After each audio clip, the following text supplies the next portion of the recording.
Hello everyone! Welcome back to what is supposed to be the final Final Fantasy XIV REBORN stream. Starting a bit earlier today, 1.5 hours earlier than yesterday. And this to give us as much time as possible. So what we have to do today to finish our goal is we have to do a bunch of leveling. And to play the main scenario quest line through a few subquests. So that includes the saving of the Scions captured by the Empire, and then it also includes the Maggie subplot, which is a Cid thing. And then I believe after that it's actually time for the final 2 dungeons. And a boss and 2 dungeons. There's no more main scenario dungeons until level 50, and we're level 44 right now. But there are 2 dungeons that we will likely use to help us level. There's Zamal Dockhold and Aurum Vale, which are level 44 and level 47, I believe, respectively. So, without further ado, let's get going. Okay. Whew. Yeah, I actually rearranged the my lamps a bit to try and get slightly better lighting. Still get this terrible forehead glare though. I need to get a haircut so I can just have my hair, have my fringe down. But oh well. Let's do this. It is past time that we return to the Waking Sands. To leave our headquarters in disrepair any longer would be to dishonor the memory of those who fell there. We have been brought to our knees, but we will rest, rebuild, and rise once more.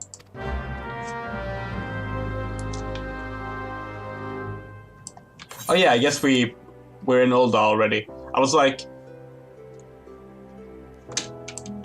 For a second there I thought we were going to fly to Lesbiandrea Bay, and I was like, okay, where's the prompt? But no, of course not. There's no airship docking bay there. Although it doesn't stop Cid from docking in places at other times in the story, so I don't know what's his excuses this time. It's still torturously warm. It has been it's not as warm as it was yesterday. Yesterday was the worst. But it's still it's hell. I don't like being awake during daytime because it's so warm I can barely do anything. And I don't like being awake during the evening because it's still so warm that I feel like I'm melting.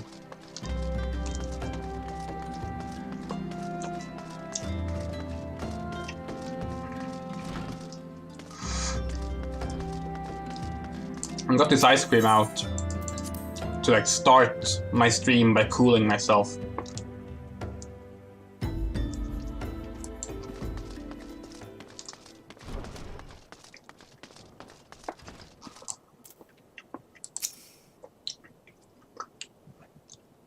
Tell me, Cinder, does thought here strike you as odd? I see signs of recent habitation. Could it be that we have trespassers?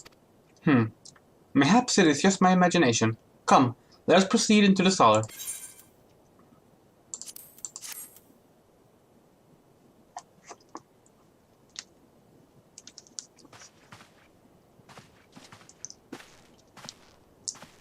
Wait.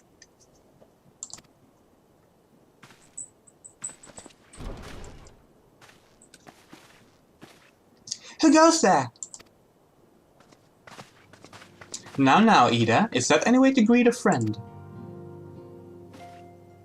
Alfinor! Cinder! Cid! Wait, is this a dream?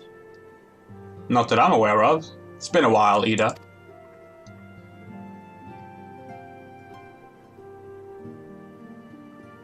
I don't believe it. I was sure you'd been...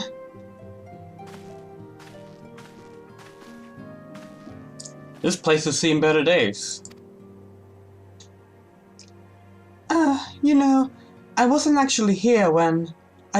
I was still in talks at the Adder's Nest. Hello, Lama. The first I knew about it was when I came back and saw... Ida? The church had taken care of the bodies, but I still left the stains. It was hard to know where to start, if the Stola hadn't been here to help me. Your Stola is here too? Yes, but she's not here right now. She's gone to Ulda to meet a man who might know what happened to the others. Papalimo and Minfilia weren't among the dead, according to the church. Your Stola thinks they were taken somewhere. Upon the orders of the Black Wolf, no doubt.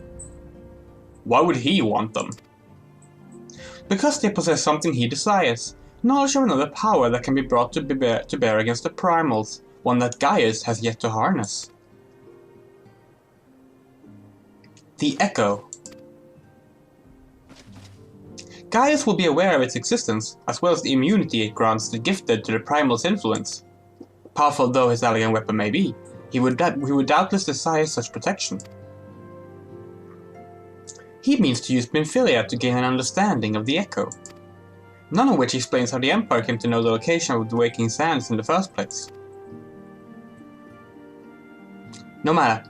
The Empire has shown its hand, and now we must act. It is up to us to rebuild the Scions and save Eorzea. Can I count on you, Ida? What? Oh yes, yes of course, whatever you need. We can discuss our next move upon your Stola's return. For now, I say we rest.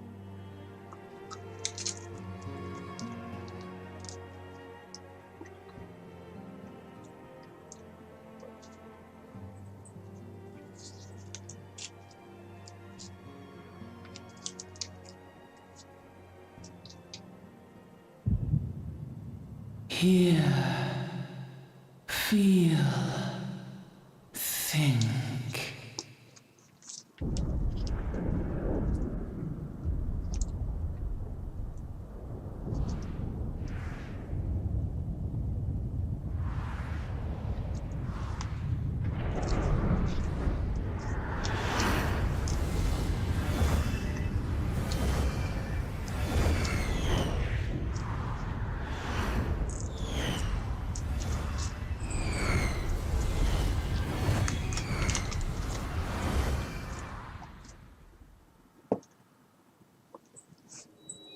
Bringer of light, brave gatherer of the crystals, thy soul burneth bright. I am Hydaelyn, all made one. Hearken unto me now, for the darkness doth begin to spread. Wear thee the bearer of the crimson brand, for he is the avatar of shadow, whom death attendeth always. The crystals shall be thy salvation, thy blade and shield both. Steel thyself, for at the appointed hour thou shalt stare into the heart of darkness. Go with caution, my child, but fear not, for I am ever with thee.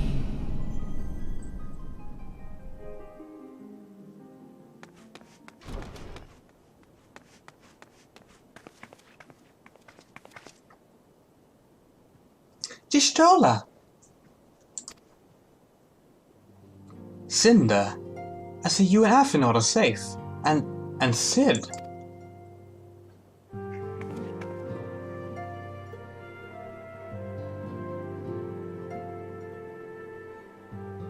That we five should meet each other thus defies simple explanation. It is as if the benevolent hand of Master Louisoix guides us still. He would not see us undone so easily, not now, when the need is so great.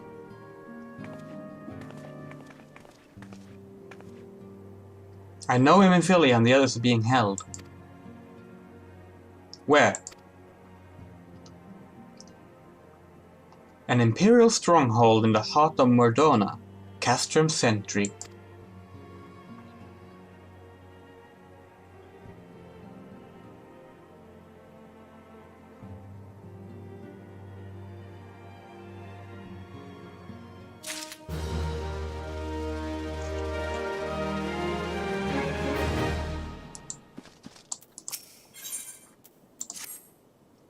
The rescue of our allies will be no small undertaking, Cinder. Even under normal circumstances, breaching the defenses of an Imperial castrum would be a highly dangerous proposition.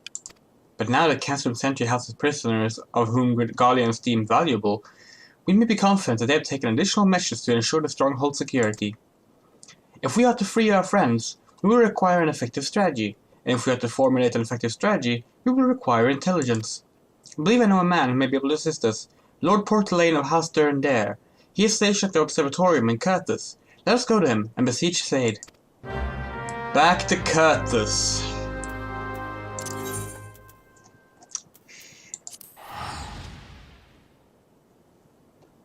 We literally just left Curtis.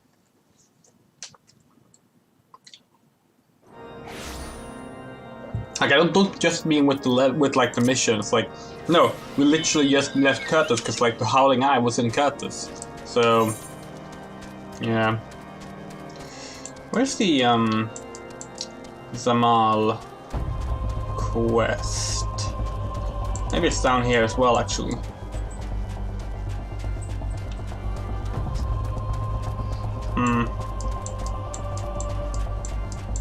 I don't know. Maybe I'll re-unlock it. I did not.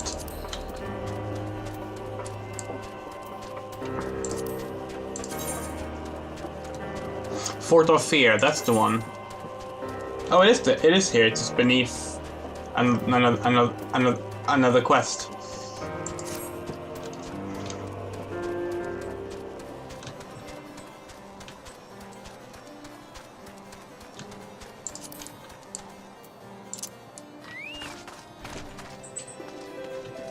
Here it is. Just gonna pick this up. Cinder, the woman who amassed a heretic in our midst. To what I owe the pleasure of your company? You're an associate with your Stola. But of course, Lord Drillman confided to me that you were a sign of the Seventh Dawn.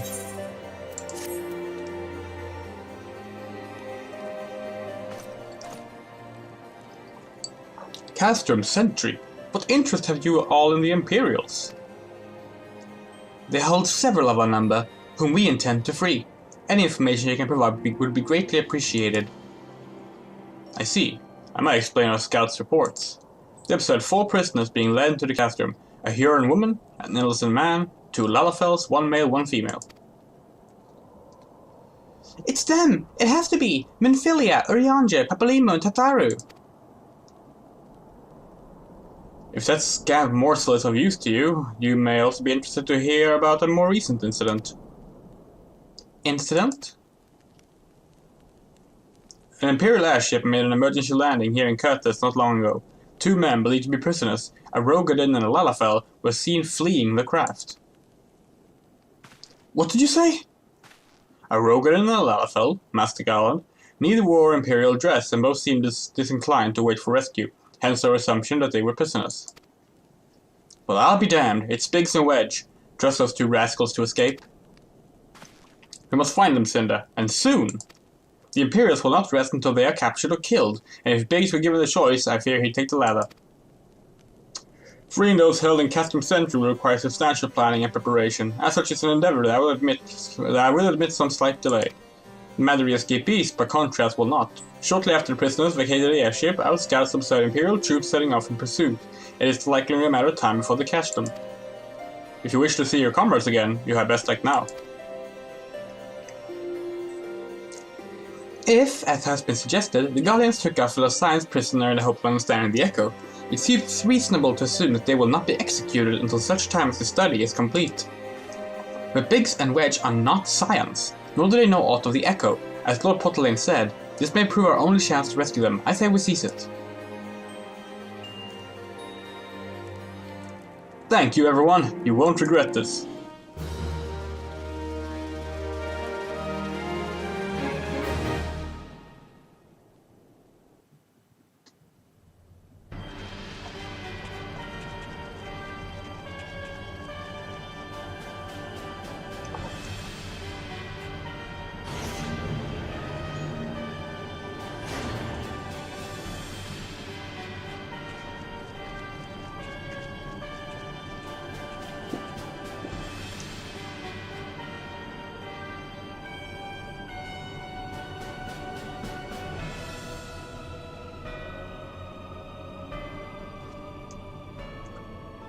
Final preparations are almost complete, my lord.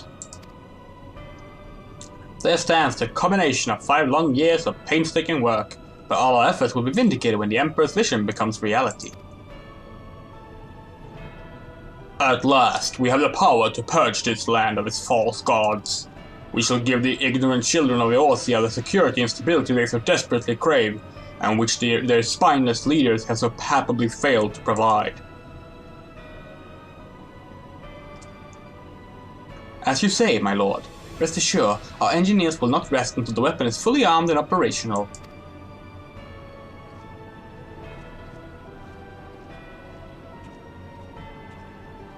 Richardson, you depart for Castor Marksidens at midnight. You will command the western front in Vilbran. The Eorzeans will attempt to interfere with our plans. You will see that they do not. My lord, if this be your will, I shall carry it out to the best of my ability. I live only to serve the Empire. Yet, forgive my impudence, but is it proper to give command of half our forces to a... I have given you nothing, Praefectus. You have earned it. That will be all. Dismissed. Yes, my lord.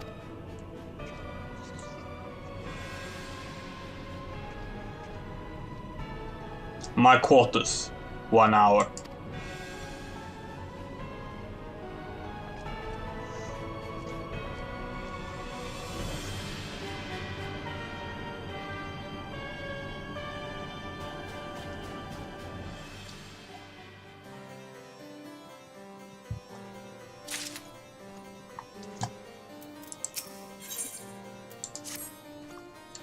My purpose here is to reconnoiter Gallian activity along with Abelafia Spine. Owing to this, I have the honor of being acquainted with your Stola.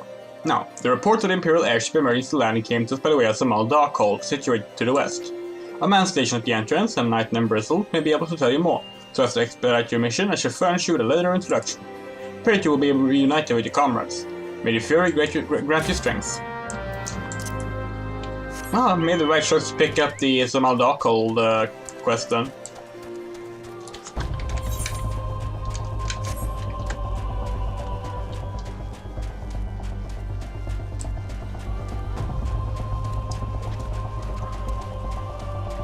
Oh, I'm stuck on that rock.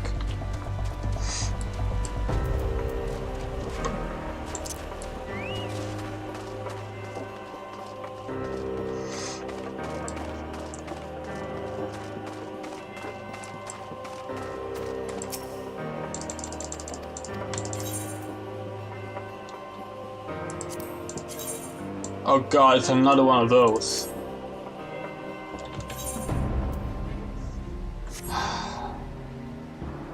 Well, I need the armor.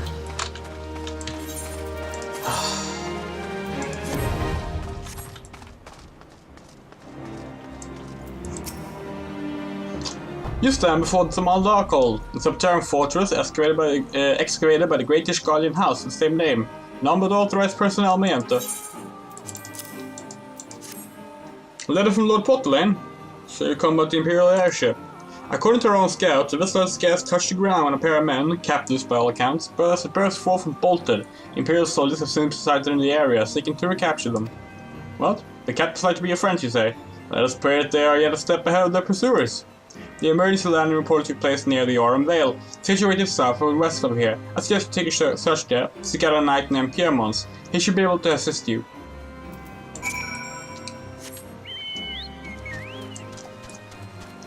Samal Darkhold sucks, by the way.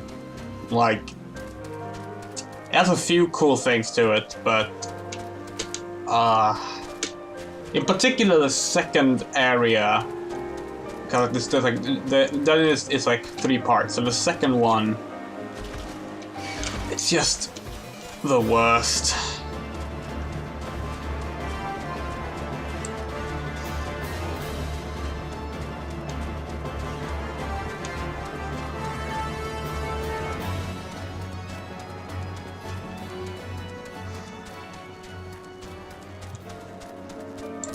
Okay, it's not the worst, because the worst is here, Aurum Vale.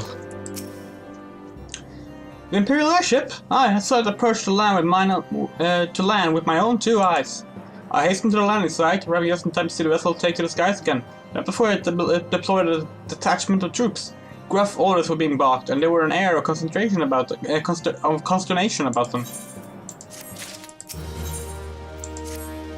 There were prisoners aboard the airship, it seems, and they seized the opportunity to flee when the vessel was forced to land.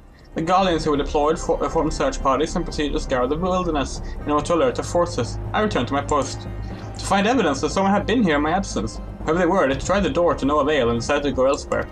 In all, I marked 2 sets of footprints, one large and one small. If you search the area, I'm happy you'll be able to follow the prints to their owners.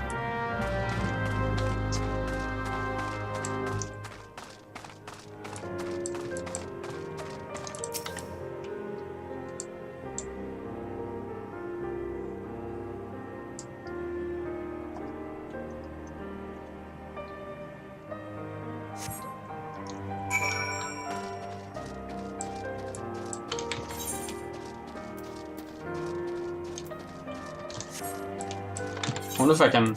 Do I have a glamour prism? I don't.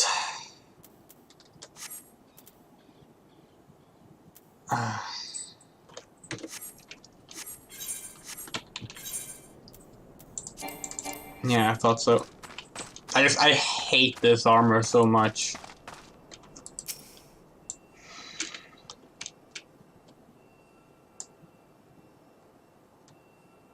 Okay, it was bad enough without the big, like, things on the head.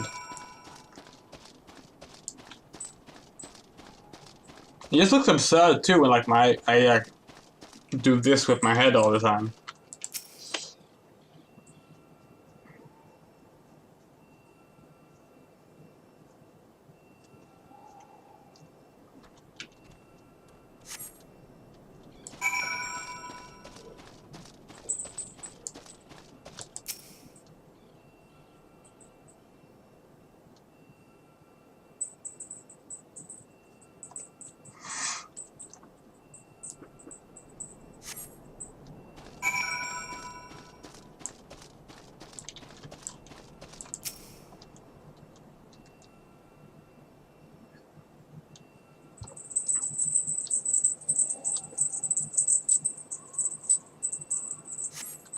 This quest wouldn't be so bad if it wasn't for how long it takes to investigate those footprints.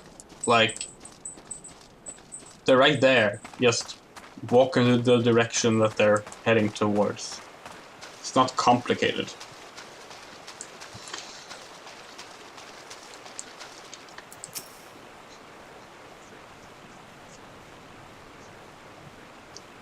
So cold.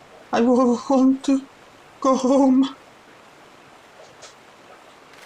Ah, please don't eat me. I'm not nearly a second. So look, it's all skin and bones underneath, I swear. Cinder, it's you. How can you tell? How can you tell? Yeah, that makes sense. Thank goodness you're here. It's been awful.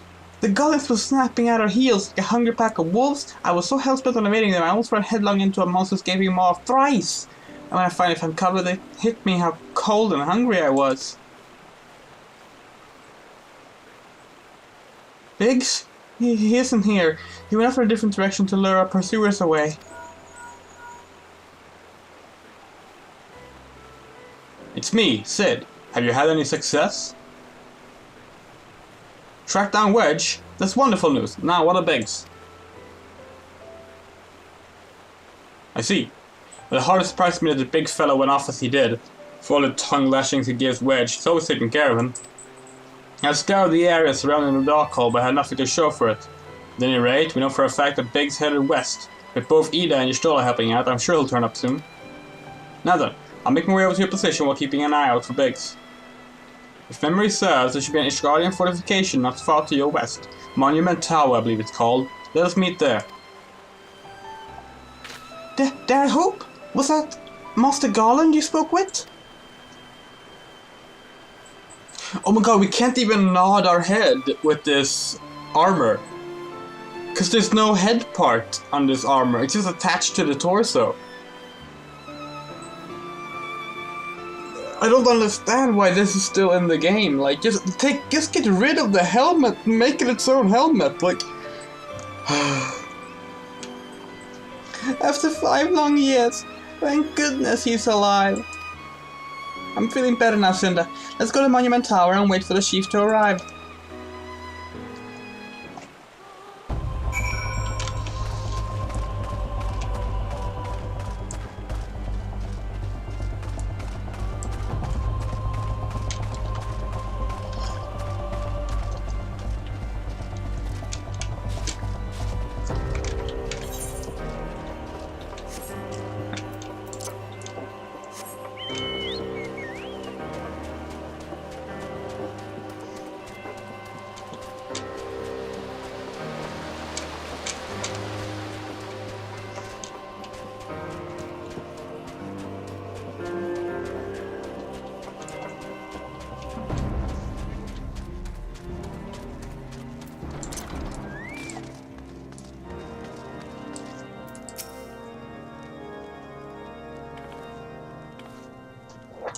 Well met and welcome, adventurer. What brings you to this frozen corner of the realm?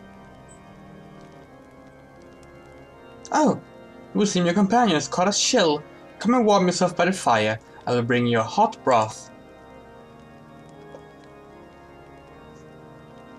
How are we feeling now then? Stay here as long as you need. Same goes for you, friend. It's plain you've had a hard journey ahead of you. You must find rest when you can.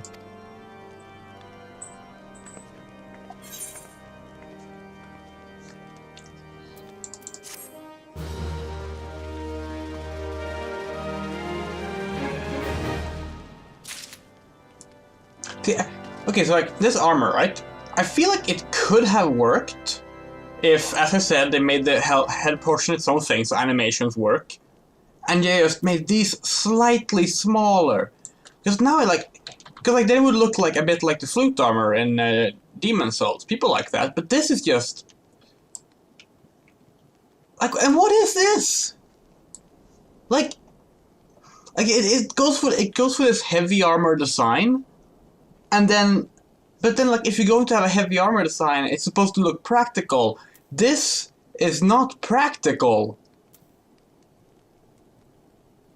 Like,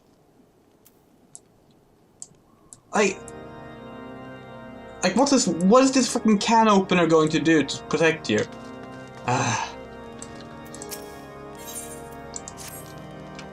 I'm fine now, thanks to you. But I couldn't bear to think that Biggs is all alone in the cold with Guardians on his heels. He lured the enemy away for my sake, and now he's suffering for it. I hate to have to rely on you against him, but do you think you could go search for Biggs? I haven't the slightest notion where he might be at the moment, but maybe, just maybe, the people here have seen something. Well, I do kind of wish that the names were reversed for Biggs and Wedge, because the big one is called Biggs. And I don't know, I liked in Final Fantasy VII that it was the other way around. Like, Wedge is, you know, the big guy, and Biggs is the, well, lanky guy. I thought that was neat, and I don't know, I think it would have been nice if they kept that, both as an homage and just to not have a big character called Biggs. Of course, in Final Fantasy VII Remake, we also have a cat named Smalls. So, you know. A Rogadin gentleman dressed in the same manner as your companion? I'm sorry, but he did not come by here. Let me think a moment. I would not raise your hopes unduly, but there is a cave situated a short distance to the south. We call it Fury's Gaze, and it may be worth the while to investigate. I make the suggestion only because your friends seem like a selfless thought. Rather than drawing the enemy to this tower, perhaps they elected to pass us by.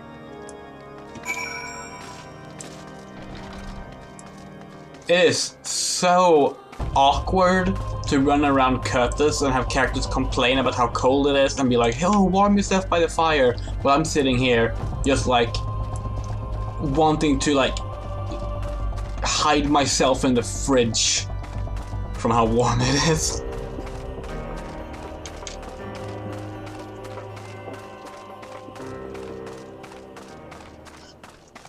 Yeah, I've already finished my first like glass of soda, which had ice cubes in them, but they didn't last long. So you know that's great. Now I do have hot tea with me, and you might think that's like a bad idea if I'm too warm, but if I don't have hot tea with me, I won't be able to stream. Rather, if I don't have tea with me, I won't be able to stream. Because I don't know, I need that to like keep me going.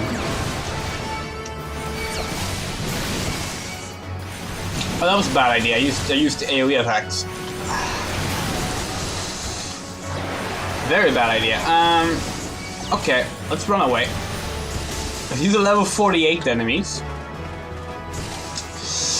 Holy shit. Ah, I'm dead. Well, the good thing about that is that I can use the my glamour plate. Ah, much better. Although I didn't mind my axe. Maybe I should get rid of that axe from my oh, I don't have any glamour displayers. Maybe I should get rid of the axe from my glamour plate because I actually like the axe I had. And Camp Dragonhead is closest because I don't have the Mordona either right yet.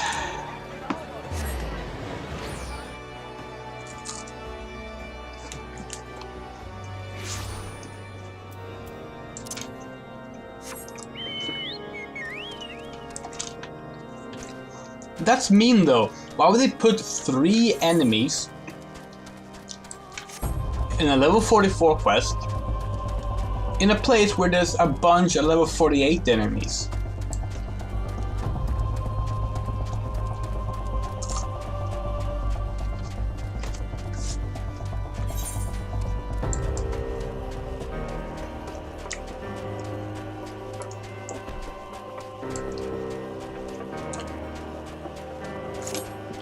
Now, non-aggressive enemies, yes, but like,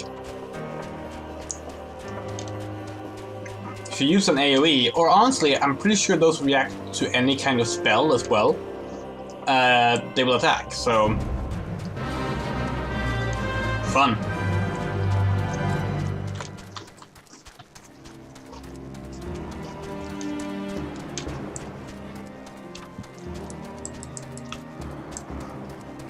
That's one of those things that the game never really tells you, is that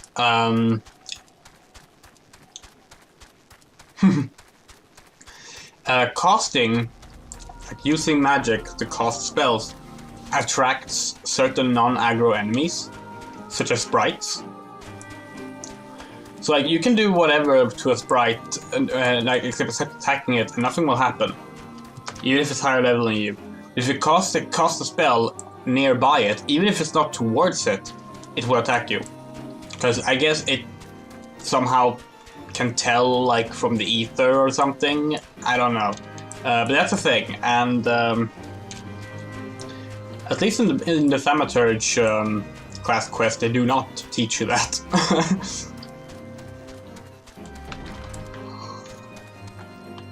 Oh wait, what? I cleared the quest! So I didn't have to kill the enemies, I just need to find out that Biggs was not there. Cinder, were you able to learn anything? Not in this area? Well, that's the reason, I suppose, seeing as he was trying to lure the Guardians away from me. Where within this vast sea of snow and ice could he be?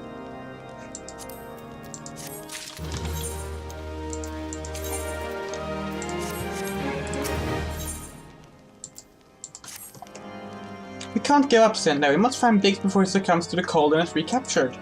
There must be someone in this tower who can help us, even if it's only to tell us where else to look.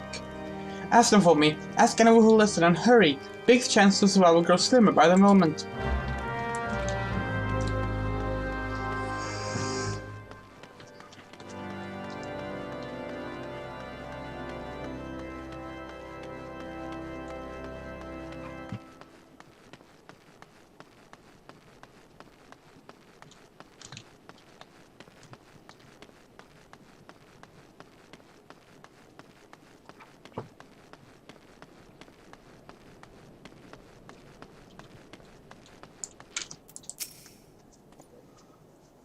Your friend is lost in the wilderness, you say?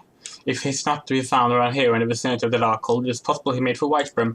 To reach it, one must travel through Danathan Pass, the southern end which lies to the north and east from here. While I make no guarantee such will bear fruit, it is surely better than wearing in idleness. I wish you luck. Oh, one more thing. Do tread warily when climbing the stairs here. Another moon ago, I nearly broke my neck when it slipped and took a tumble. I'm sure they tell you that. Like, you can't die from falling damage outside of combat, so... boom.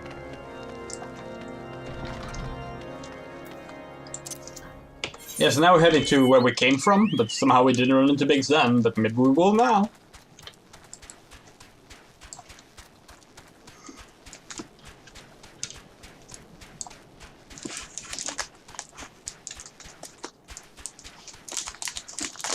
Actually, I really like these, this red stone they have here.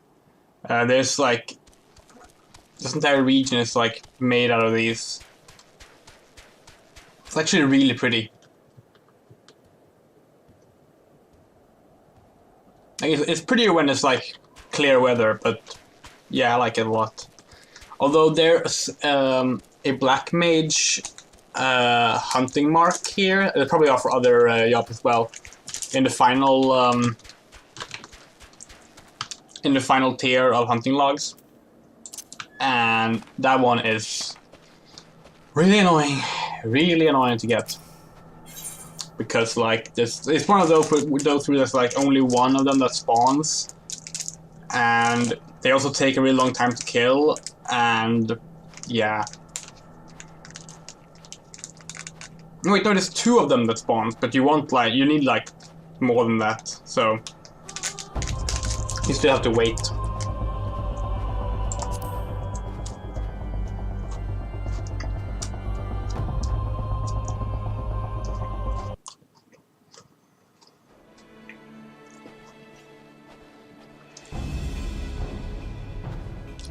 Oh, this will take you back, dead or alive. Which will it be, engineer? Why don't you come here and find out, Chinhead? Ah, Cinder. It is well you are here. The situation is grave. Biggs is in a bad way. We need to do something, right now. Ida has the right of it. He will perish if we delay. With me!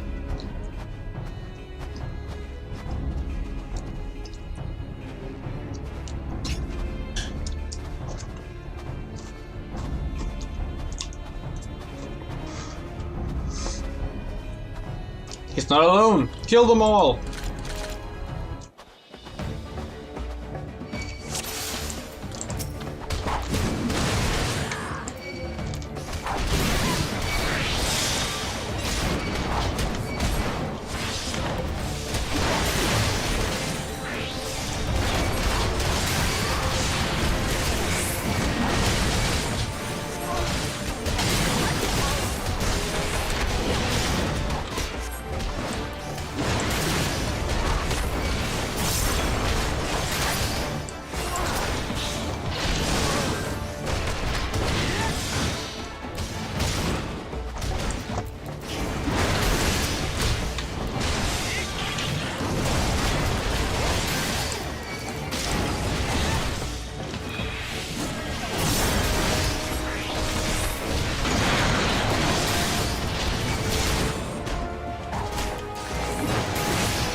Come on.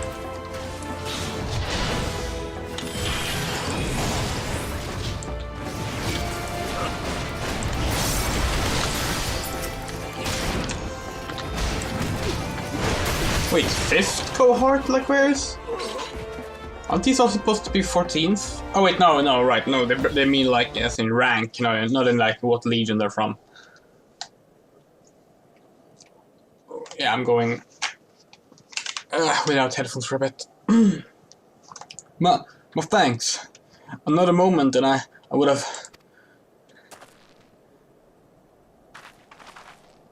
He's been too long in the cold. We must find shelter for him. Monument Tower, you say? Very well. Ida and I shall bear him there with all haste. Pretty sure Ida can do it alone. She's a monk. Still will be so happy to see Biggs and Wedge again. I love reunions.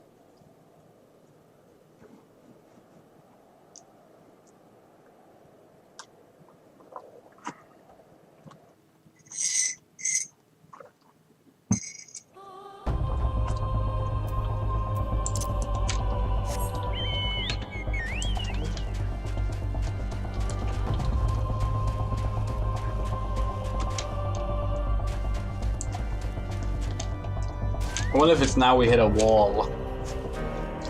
I'm feeling like we're going to hit the level wall like any point now. Then again, I'm not sure, because as I mentioned yesterday, they do a level jump in the main scenario quest lines towards the end of the game. So like there's a few levels between, like I want to say like between 46 and 49 that don't have any quests. So maybe we won't hit a wall until then.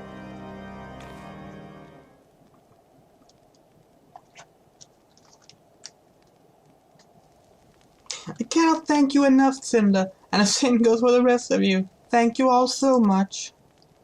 Oh, don't mention it. We are family, are we not? Well, yes, it's just I didn't think I'd ever see him again. I owed a lot of you my life. And you saved Wedges too, Cinder. I'm losing count to how many times I owe you. I'm losing count to how many I owe you.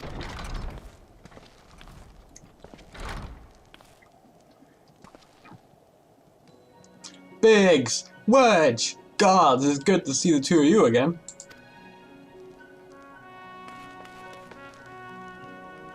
Wedge! Chief! It's you! It's really you! In our hearts, we knew you were still alive, and to finally see you in the flesh. When Arthur told me of the raid of the Waking Sands, I feared the worst. What happened? The enemy struck with nary a warning. We didn't stand a chance. Wedge and I were in the workshop when they came. Before we knew what was happening, the Imperials had us at gunpoint. It must have been awful. There's one thing I don't understand though. How did the Guardians get there so fast? I mean, the immortal flame should have seen them coming, right? I myself have asked the same question. That day when I returned to the carnage at the Waking Sands, I noted north of Mist and horizon. Nothing at all to suggest the passing of an Imperial force.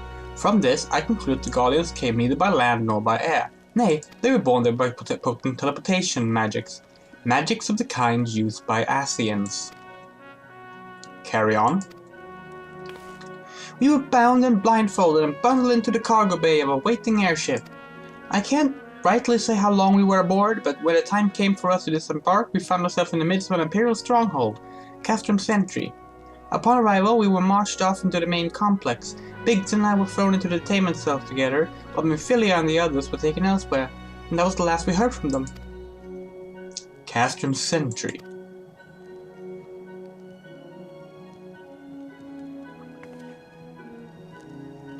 What happened next? Well, we were held in isolation for what felt like years, well, probably moons, or maybe only weeks. And then, without warning, the Imperials collected the pair of us and put us on another vessel, which we found out was bound for Garlemald. Much to our dread, we knew that if we were taken back there, we weren't like to leave again. So risky though it was, we sabotaged the ship's altitude control and thereby forced an emergency landing. And in the midst of the ensuing chaos, we managed to slip our captors. The rest, as they say, is history.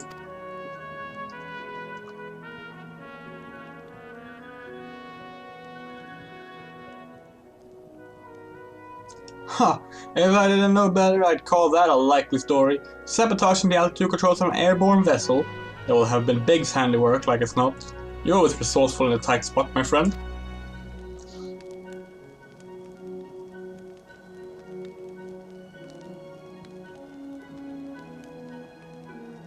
Cinder, thank you for returning my day assistance to me. You will see I owe you yet another debt of gratitude. There's still many questions in my mind, but the answers can wait. Nymphilia and the others still want for rescue. Alright, you lot. Gold and Ironworks is back in business. Let's go and give the Imperials what for. Hurrah!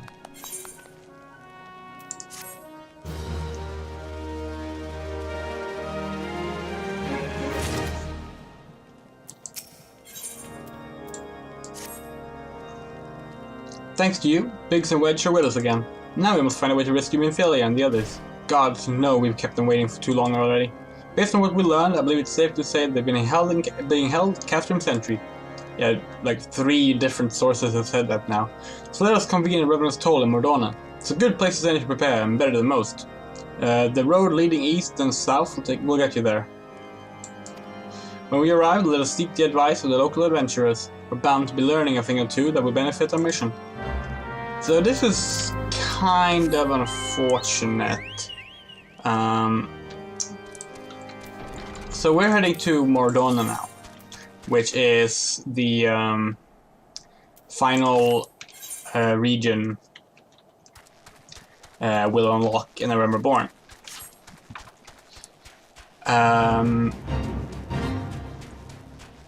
And the encampment in Mordona, Reverend's Toll. Well, one of the really cool things about it back in 2013 and 2014 and to a degree 2015, so the first 2 years of the game, is that Reverend's Toll was built alongside the game's patches. So when you arrived here at launch in 2013, there was not much to the camp. It was pretty small. And then with every new content patch, oh, it's the wrong gate. With every new content patch, it grew. Like new buildings were installed and everything. And I kind of wish that they somehow had managed to instance it so that it would still do that as you play through the story. Because you arrive here, this is Reverend's Toll, and it is instantly fully built, all the buildings, the bridge, just bustling with life. And that it's a bit of a shame, because it was kind of cool to see it grow alongside your progress. Now I understand why it's been done the way it's been done, but it still makes me sad. And there's stuff like that in all expansion packs as well. Like in Heavensward, you have Idleshire, which also grew with all the patches. For Stormblood, they didn't really do that. Instead, they put in they put in the Doman and Enclave. The Doman Enclave, which instead of being built with the patches, actually is built based on quest line the player takes part in. And in Shadowbringers, you have Ishgardian Restoration, which is actually like collaborative effort by players on each data center that unlocks new progress. But yeah, this is Reverend's Toll. Actually, Reverend's Toll, it's like the build-up of Reverend's Toll started in 1.0. The original Reverend's Toll was not this. The original Reverend's Toll, I believe, is yeah, it's here. See, it says Camp Reverend's Toll here, even though this is Reverend's Toll. I will quickly show that before we continue the story. This is pretty cool. So the original Reverend's Toll from 1.0 can still be found here. That tent. This was where the person who built up Reverend's Toll Rowena, where you met her. She put up this tent, these fences. I believe there was a campfire at the time as well. And started selling things. And of course the calamity did with that, that's everything else. She started over, up on this hill. I don't know, I think it's really neat. Some other cool things about Mordona. I'm actually gonna go into I'm gonna get rid of the HUD for a bit.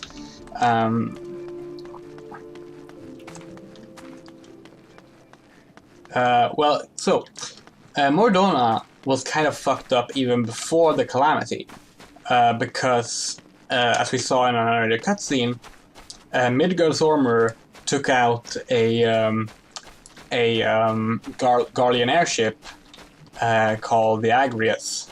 It slammed down, and its fuel ignited. I forget what they call the fuel. It's a ceruleum.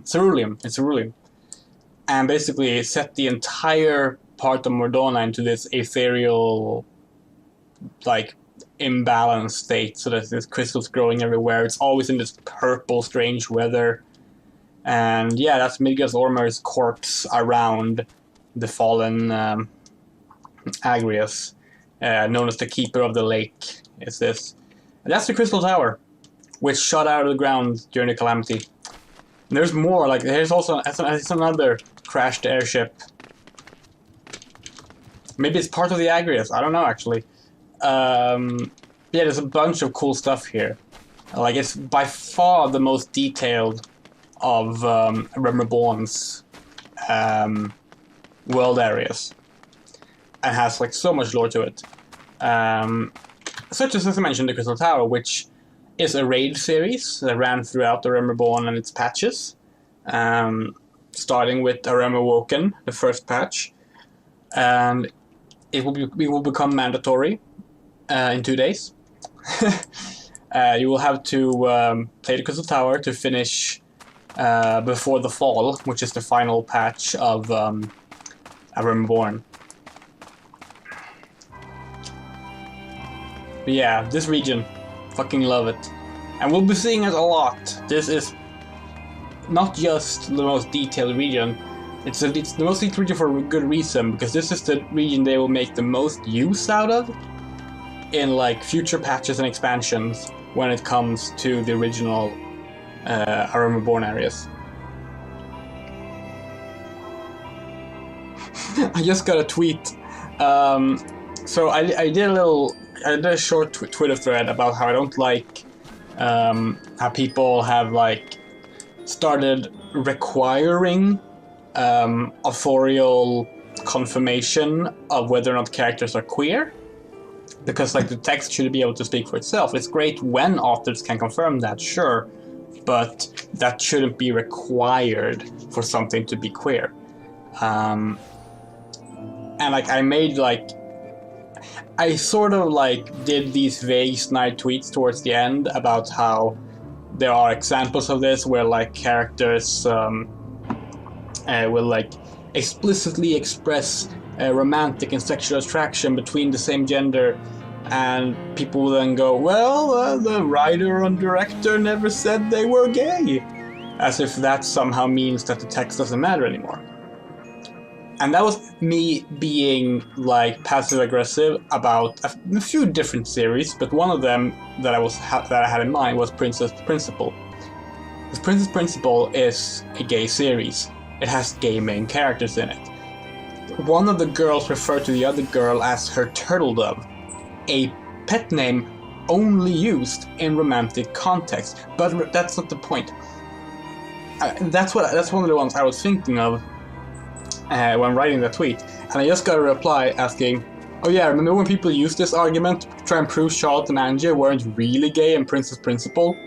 And I'm like, sure dude, that's what I was referring to.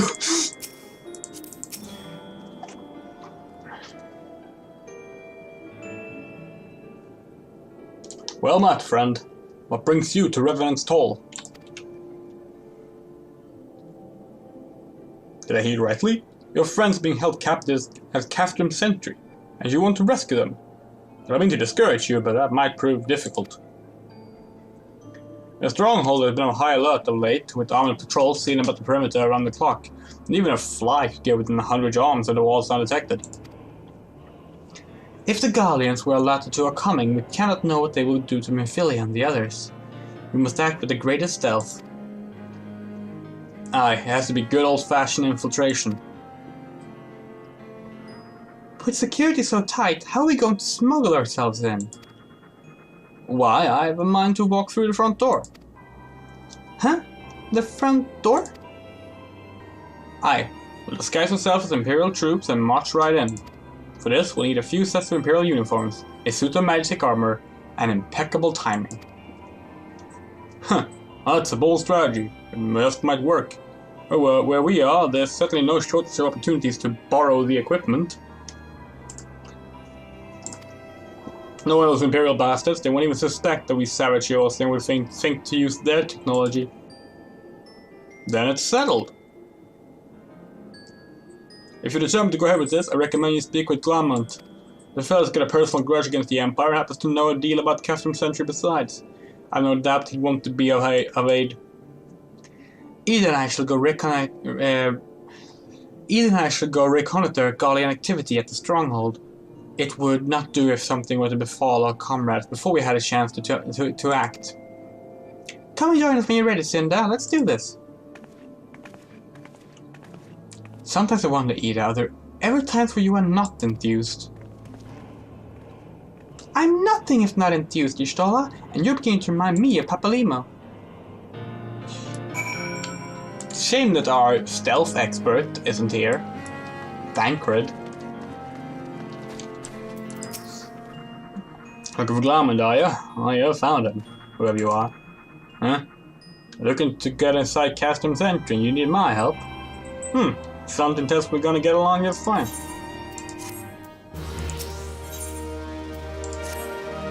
So you have friends at Castrum Sentry would want to rescue. The Slaffbone knows me too well. Alright, you can count on my help. I've got a score to settle with the Imperials, and I never pass an opportunity to get back at the Horsons. Enough about me, let's talk strategy. Rescuing folk from captivity is right delicate business. A single oversight, just one little blunder, and it's all over. You can't leave any room for uncertainty. For starters, you need to confirm beyond a shadow of a doubt that your friends are where you think they are. You don't want to risk your neck only to discover they've been moved elsewhere. How can you find out, you ask? By following these instructions. If you approach Sentry from the east, you'll see a swampland to your left called the Tangle. Get in there, never mind all the marbles, and navigate your way to the southwestern corner. You come upon some drainage pipes coming down from the stronghold. Don't ask me how I know, but one of them leads back up to the command tower. If you listen closely, you might be as you can eavesdrop on some of the happenings within. Once we know for certain your friends are there, we'll move to the next stage of the operation. Now get going, and Godspeed.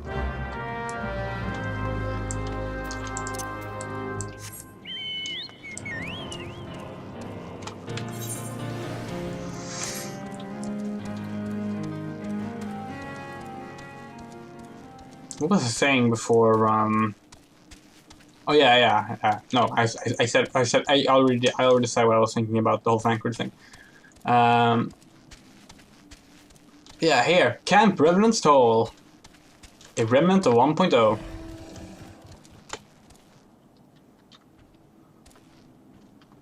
Sadly, no 1.0 Aetherytes here. We do find a 1.0 Aetheryte in Heavenswood, in one of the Cutlass regions. It's a, it's a 1.0 style Aetheryte that has exploded and frozen to ice at the same time from the Calamity. It's a really cool visual, actually. The Aetherytes in 1.0 were much smaller, and fuck's sake, I hate toads. But they're pretty neat. And yeah, this region has a lot of annoying mobs. Like marbles. Okay. See, as a black mage, you solve this by casting sleep everywhere you go. Ah, shit.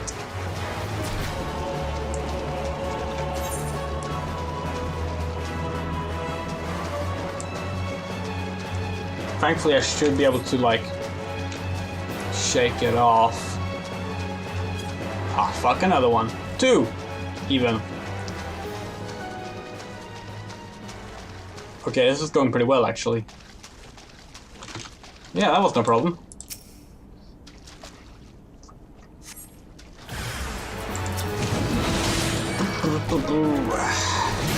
Alright, let's have an omelet.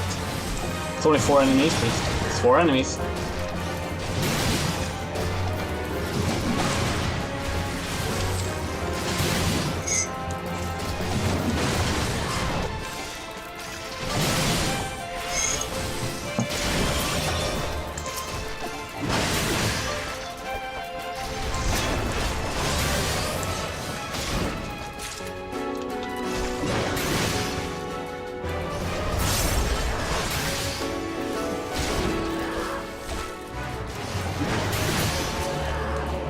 Really? I didn't know that. So they ignore you should walk. That's pretty cool. I don't think I've actually bound a key for walking. I normally have that on the little arrows next to Z. Well, I say that I actually don't know. I have a Swedish keyboard. It might be different on your keyboard. Faint sound of conversation that goes down the pipe. What are the captured? She still refuses to speak? Soon as will be a deaf mute for all the information we've gotten out of her. Oh, this aren't much better. The yellow's thing get on my nerves most of all. Every time he opens his mouth, it's only to spout gibberish. I do wonder, why is the Tribune so obsessed with this Mephilia woman? They say she possesses some mystical power, something we Guardians don't have. Mystical power? Like the kind the Beastmen use? How am I supposed to bloody know? If you're so curious, why don't you ask the Tribunus yourself? I must well try to tumble her. I like my hair where it is, thank you very much. A break is over. As we get back to our stations. Footfall grows fainter until all is silent. Well, that confirmed what we already knew and had verified 3 times over. But, you know what? Fuck those marbles, I'm just gonna teleport. I have enough gil now. I have plenty of gil now. I'm near endgame.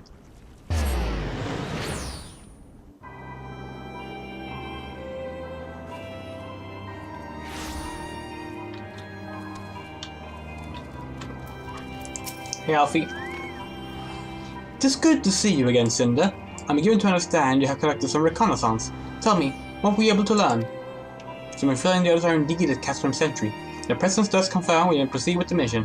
While you were afield, Sid took the liberty of devising a plan of action. Pray have the details from him.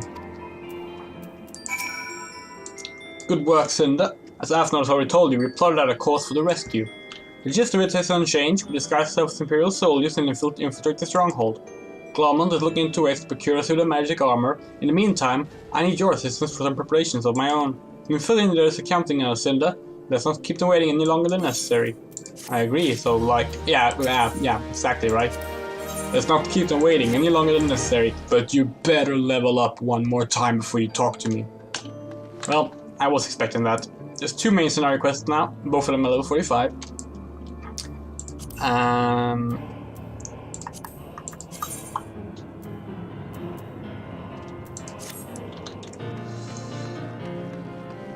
I'm so used to seeing the additional NPCs around here from the Crystal Tower quest and some other stuff. Okay, so it's time to, even on mounts, wow. It's time to do Zamaldar called, that should give us like 2 levels. Yeah, it should give us 2 levels without any issue. Blah. I'm going to get a refill on my soda, but let me invite Georgina. There we go, and I'll do a ready check. Cool. Zamaldar called. Join. Instant pop.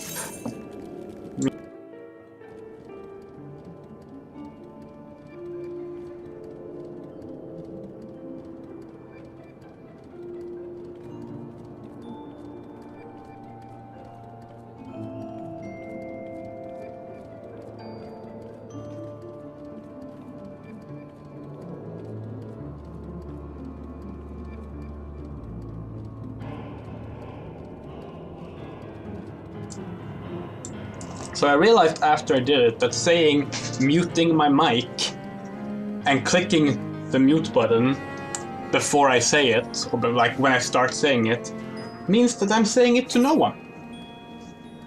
Also, I see that didn't matter. I could have just gone first because I was like, I'm gonna save some time and get my drink before I start playing, after I've confirmed, because then there will be a little introduction cutscene that, you know, isn't important.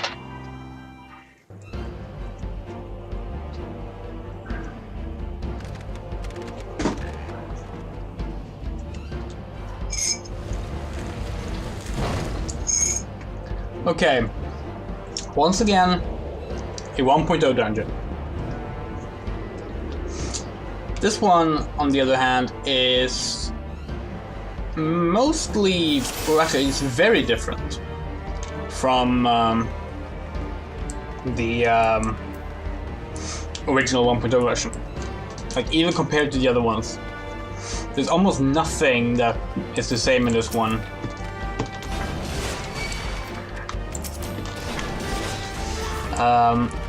So this dungeon can be a little tricky because you want to run to these purple glowy crystal parts, because then you get a buff where you take less damage. And a lot of new players don't know about that the first time around, and a lot of players don't feel like telling other players about it. So if you have a new tank in particular, it gets really awkward when they just don't run up to these purple parts and make the dungeon take much longer. Now I try to, if I'm not playing tank myself, if I can just do it myself, I try to tell them like, oh, pull up to the purple glow. But you know, sometimes that's not enough. Oh shit! I forgot to unlock a part of the map. Oh, whatever. So one thing that is from the original 1.0 version are those little blue circles you might have seen as we passed through here. They're Magitech circles. We saw similar ones in Totorak, and they work a little differently in this one from how they worked in the original. In the original, they had like a certain number of orbs glowing inside of them, and that showed how many players need to stand inside of them to unlock like doors and such. So you would you see like 4 orbs.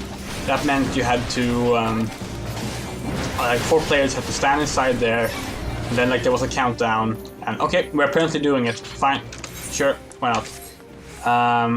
But now they count down even with just 1 player, and multiple players make them count down faster.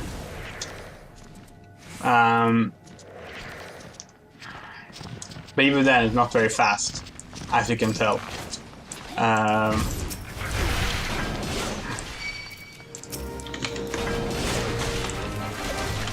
That's like the one thing I can think of that's actually from the original version of the dungeon.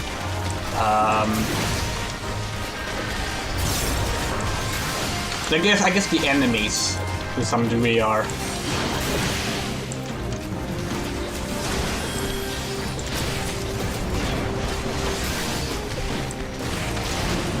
I should pull these to the purple glow, but I want to. I'm just going to like not do that because then we don't have to deal with ice on me.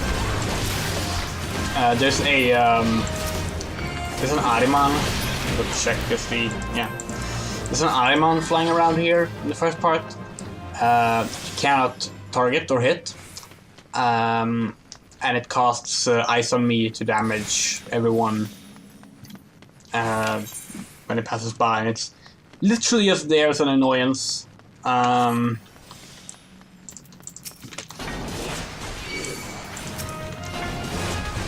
Here's the first mean one. Wait, no. This one isn't mean at all, actually. Never mind. There are some of these magic terminals that are really mean because they place them inside of AoE attacks. So, like, if you're a healer or a tank, it's fine. You can, like, just power through. But if you're a DPS and you want to help, like it's like no, don't go in there. Especially if you're a mage, stay like have the least amount of defense. Then you don't wear any armor.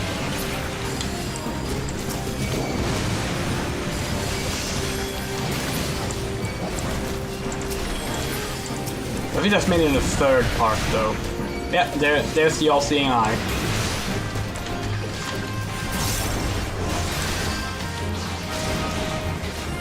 These betrayed souls are annoying because they have a ranged attack, so they're like basically impossible to get into the purple glow, and you just have to accept that you will not get the lesser damage taken from those.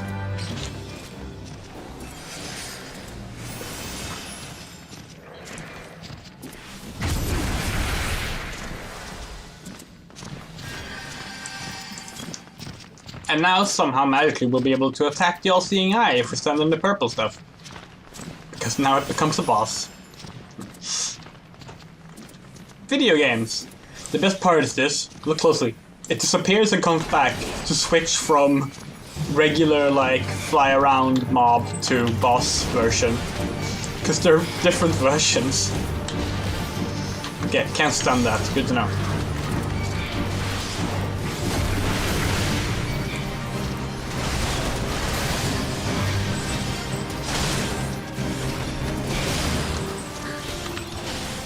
The tricky part with this is that for after a while, the purple glow of the crystals will start to fade. And we have to find new crystals to stand in.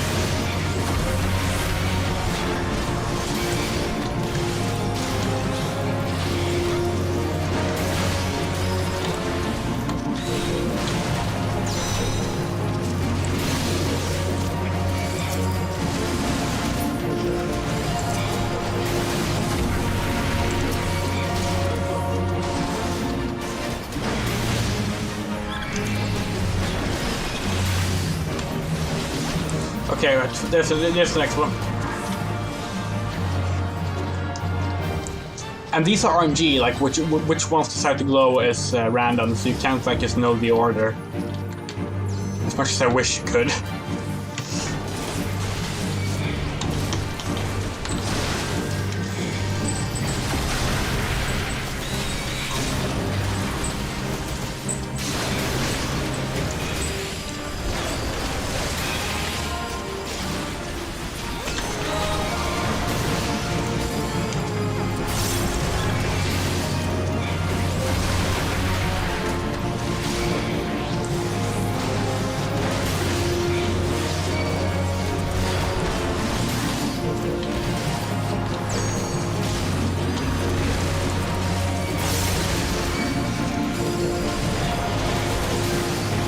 So I realized the problem. If I'm going to continue doing these, so people seem to enjoy. I mean, like I don't have a lot of viewers on my stream, and that's fine. But I have like a few, like some of which just don't chat, some of which are in the chat, like Alana right now. But you know, I've had viewers, I've had people chatting every single Final Fantasy 14 stream so far. So I figured maybe I will continue and play through, you know, the patches and the expansions and such, and because I mean, what else am I gonna have this character for if I'm not gonna use it, you know? But I realized the problem with doing that is YouTube.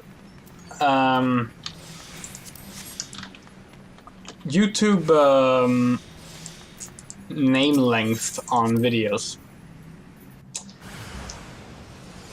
There's been multiple times when I've named these uploads or archives where I've had to like go with a name I wasn't really going to go with because I couldn't fit the full name.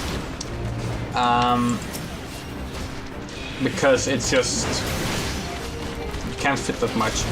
And if I want to do that, I want to do it properly and like have each patch written out. And some of the patches have really fucking long names. So I need to figure out what to do there. What I could do is get rid of the Andrea streams and date in the title.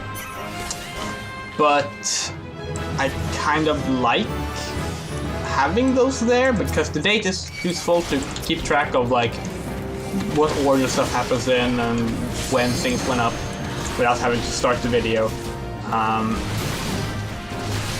And with the Andrea stream split, I just like having like everything neatly categorized. But I don't know. We're missing a DPS. No, what the fuck? No! No, don't go pulling the... Oh my fucking god.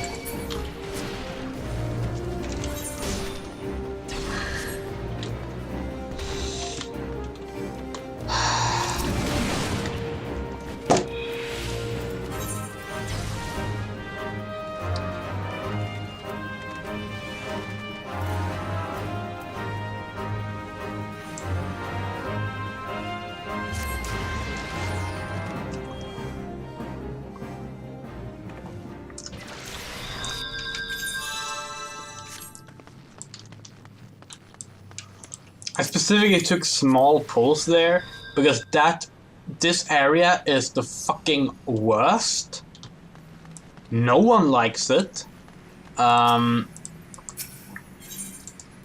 the toads can just fuck you over, and the ghost blobs just do a fuck ton of damage. So like, I went slow here specifically so we wouldn't wipe. But that... Now, I get it. It's a new player. They didn't know. They're an archer. Why are they an archer? Not a bard. I mean, that's fine. I mean, it does damage, but like... I just noticed. They're an archer and not a bard. Are they not doing their job quests?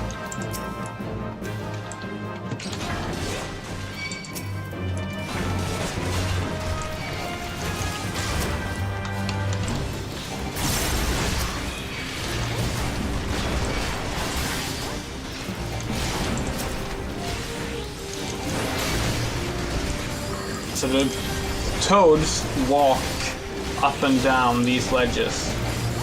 So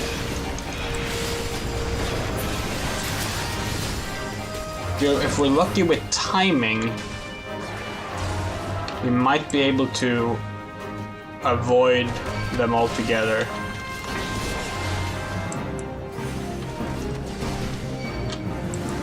Okay, good.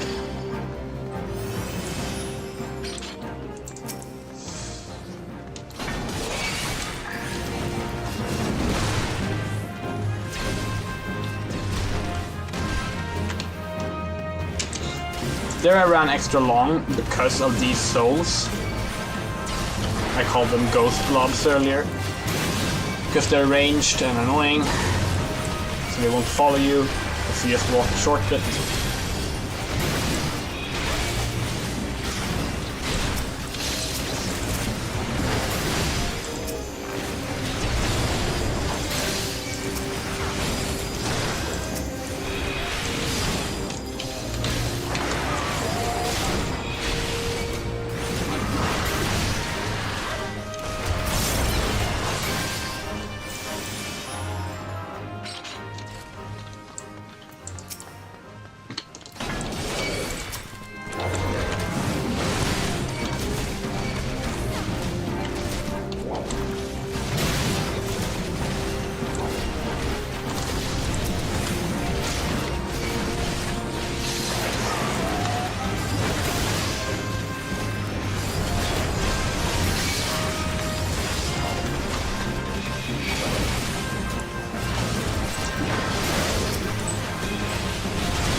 So I've actually seen a lot of players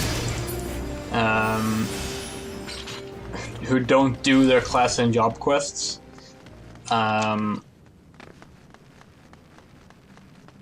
and as a result end up not having jobs in the past 30 stuff. And I'm not sure how to better incentivize so that they will, like, players will start doing them, because the only thing the game really does is say, oh, you can do your next class/job quest now, but it doesn't require you to do them, and as a result, you end up in like situations like this.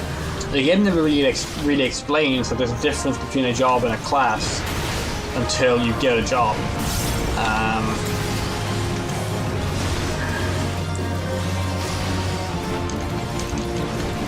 I don't know how to fix that. I'm not sure what they could do, apart from just like literally blocking off progress until you have job. But I don't think that's a good approach. I think what they need to do is just better explain the class to job transition so that players will actually feel incentivized to do the class quests. Because I'll be honest, a lot of the class quests are boring. There are a few with good stories to them, but even then the quests themselves tend to not be very interesting. Even the solo duties don't tend to be all that interesting. So like, I'm not surprised that players will feel like, oh, I'll do that later, I'll do that some other time, and just keep pushing through the story because that's what's interesting. That's what gets them to be able to play with friends and do raids and all these things. But obviously they're never going to be ready to do endgame content and raids and current stuff if they don't have jobs. But I don't know.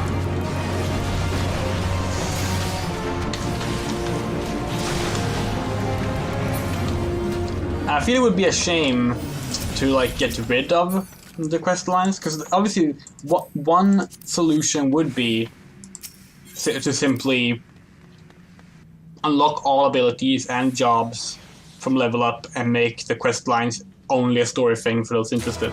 But I feel like that would like sort of go against like the spirit of the game, if that makes sense. So I don't know. Yeah, so here I have to stand inside of exploding crystals.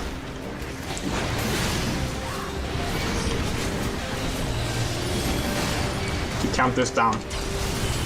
And sometimes DPS think they're going to be helpful by standing in it as well. Which obviously is not a good idea because they're squishy. And then they die. But that didn't happen this time, which is good.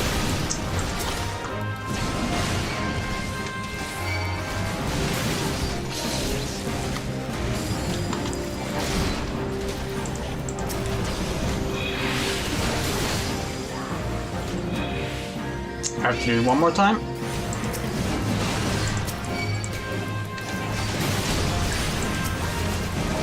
And I'm dead. That's not good.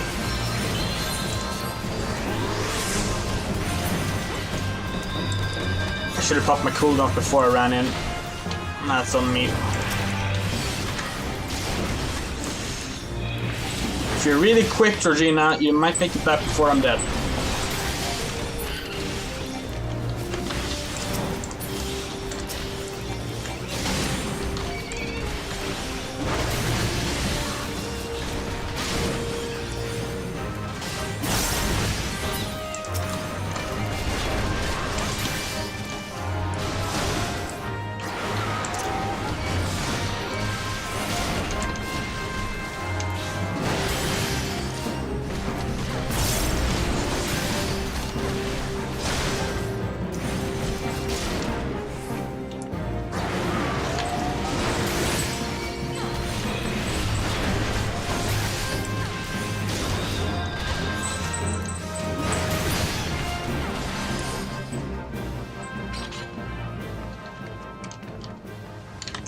Yeah, even if all four... No, don't stand in here. Don't stand in here. Don't stand in here.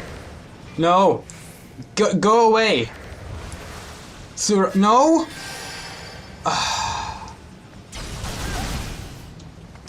You see? Only healers and tanks should take those. Where was I? Even if all 4 run into them, it's not enough to avoid taking a hit, even 2. So like, just leave it to the tank and the healer.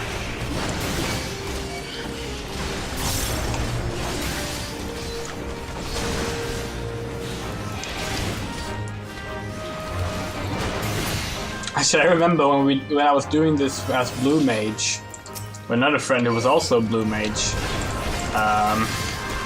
we thought, hey, we're 2 Blue Mages, right?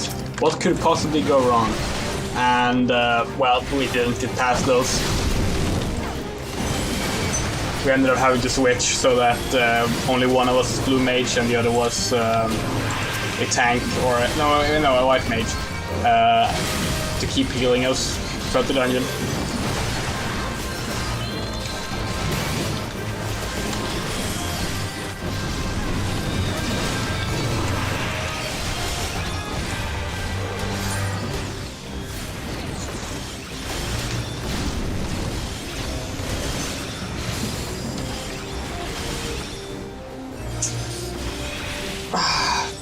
People who run away!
Okay. Patrol.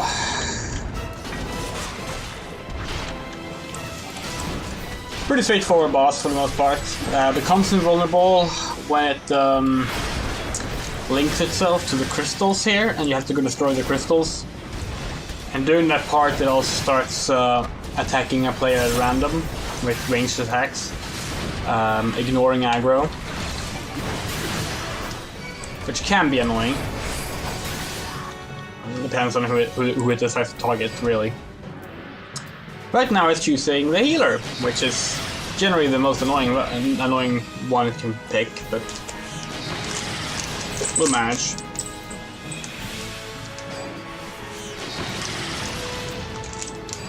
I trust Regina more there than I would trust most.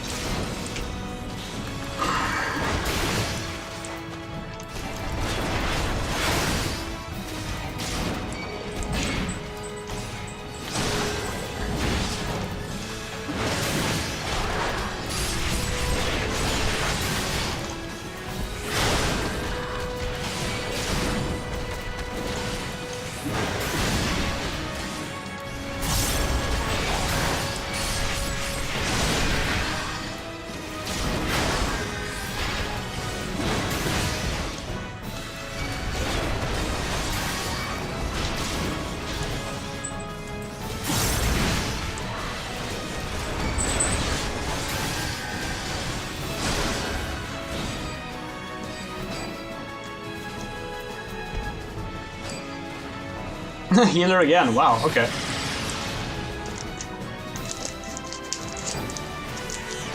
God, this chocolate has melted so much.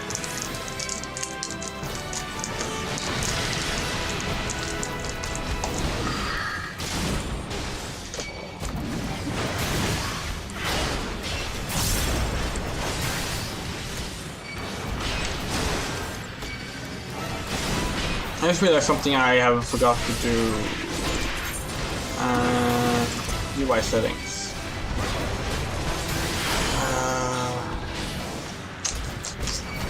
Where is it?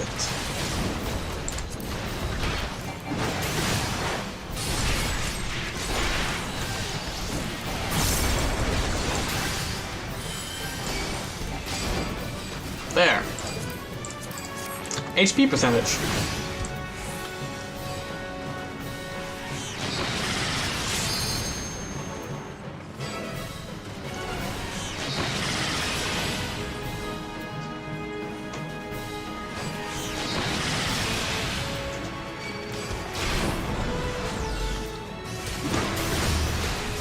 And now, like, black pools will spawn. Yeah. Those do a lot of damage. It can actually screw you over pretty bad. Not prepared for them.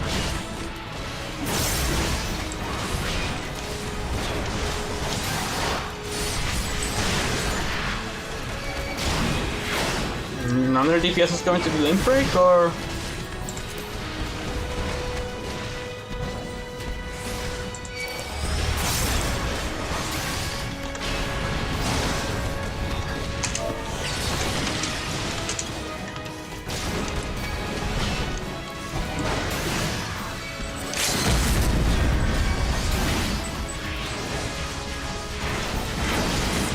There we go.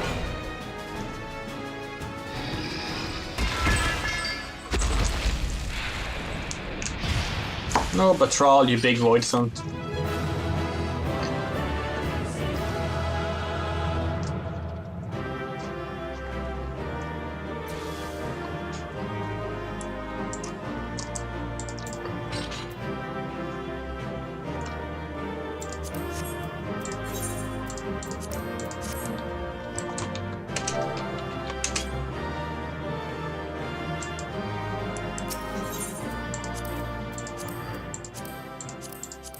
There we go. Now we can continue.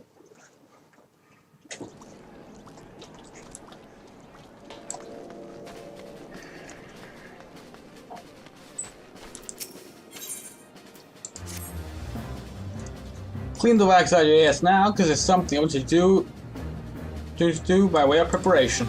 The plan is to have you enter Custom Sentry. I'll deck out an Imperial Duds. For disguise is more than just clothes you wear. You also gotta act the part. At the very least, you need to know how to perform a convincing Imperial salute. First impressions are everything, as they say. I could teach you the salute myself, of course, but it's best you learn from the experts.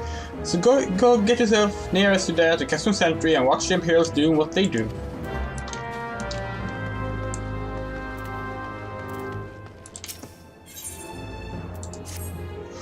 Although Amon goes about devising his plan, we need to see to some preparation of our own. It wouldn't do if the Imperials were to discover that they're short on armor. To prevent this from happening, I'm going to put together a makeshift communications jamming device. The explanation is likely to get a bit technical, so bear with me. Imperial forces communicate at a distance via electromagnetic waves. Simply put, voices are born upon ethereal lightning energy that permeates the air. Now, the hill-sized cluster of corrupted crystals to the west has been observed to amplify the self-same energy. Making use of this property, we should be able to drown out Imperial voices. To ensure that we have enough amplification, we must identify the most potent crystals among the cluster. For this, I need to go there and use this device to take readings. I'll mark the likely places on your map. Oh, and just so you know, plasmoids are drawn to lightning energy. Don't be surprised if you run into a few.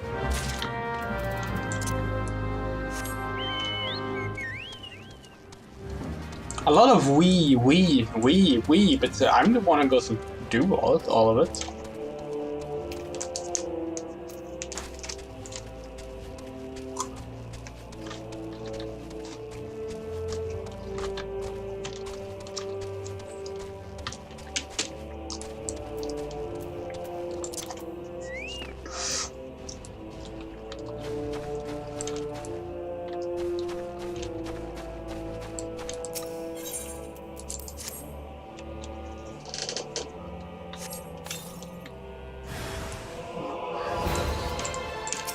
Oh wait, I said earlier that this was the last region we unlocked. It's not. Northern Fanaland still is. We could have unlocked that earlier, but I didn't, because we don't need to until, well, after this area. That's technically where the very last dungeon takes place.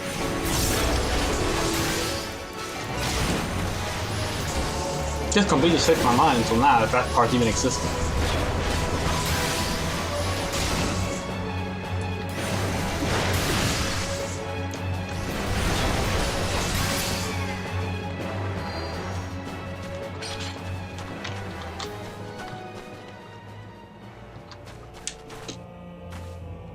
Alright, you can go on top of the crystal.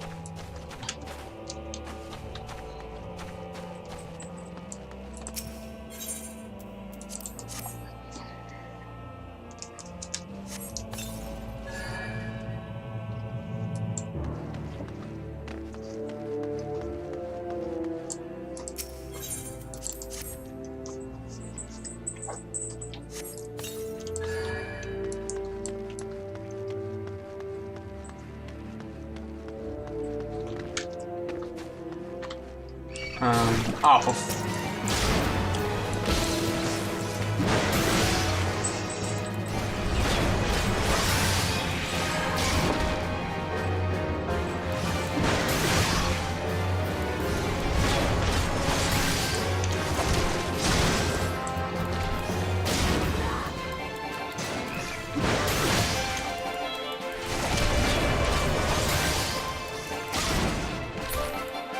There we go.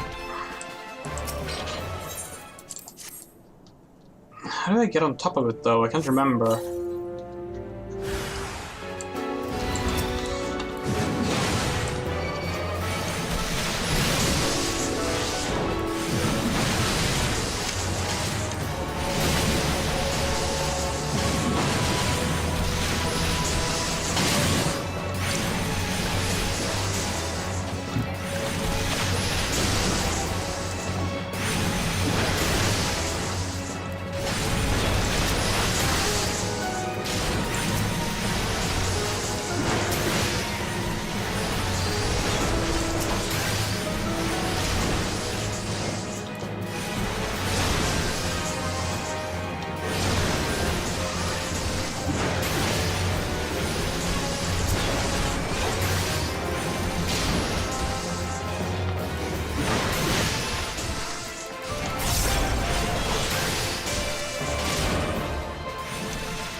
Where's the entry point?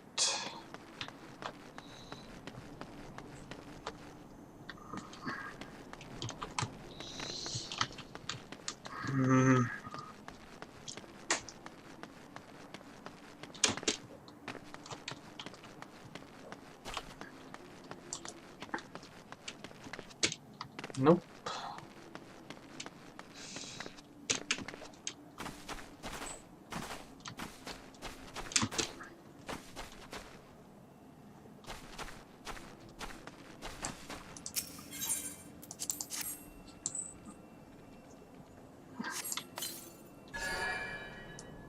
Okay.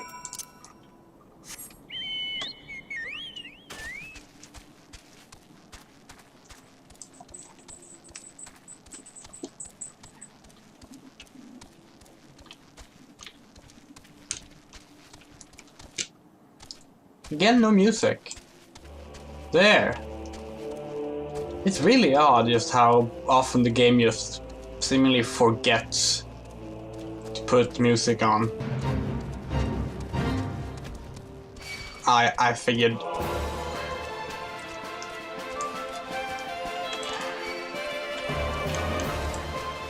I remember this mission. This mission is annoying. So you have to get close to these guards.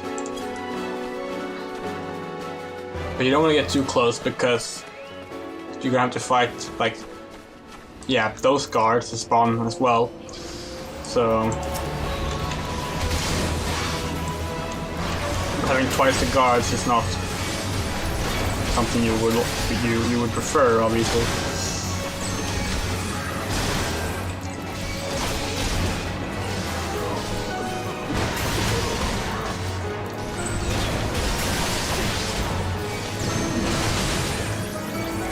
This is one of those times we're playing the game in like playing the game together, as in doing the same quests as you play in a party, really helps. Because only one person has to activate this part, and you just kill the two that spawn together, and it will count.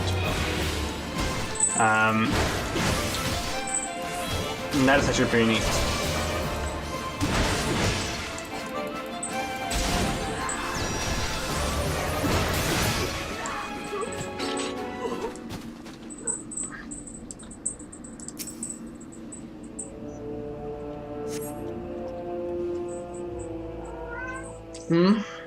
Levy, come on.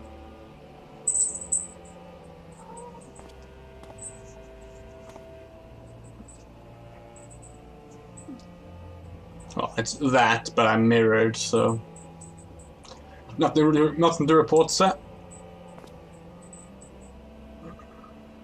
We received an anonymous warning that insurgent forces are near. We must redouble our vigilance. I should recommend the patrols be increased.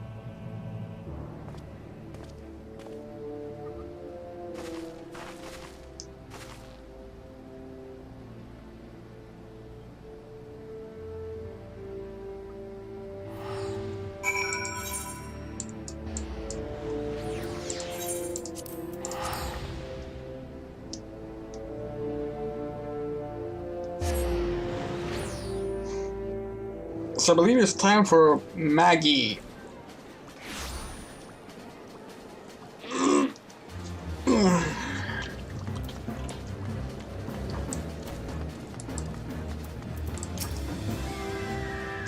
have the readings? Excellent. Here, let me see the numbers. Yes, 4 of these crystals should suit our purposes. I pray we won't have need of their power. My thanks, Cinder. There.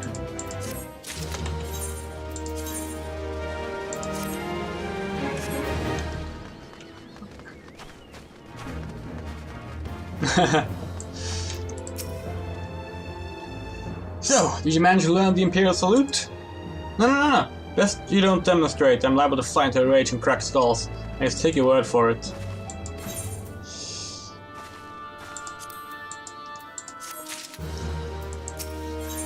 Sark Malark.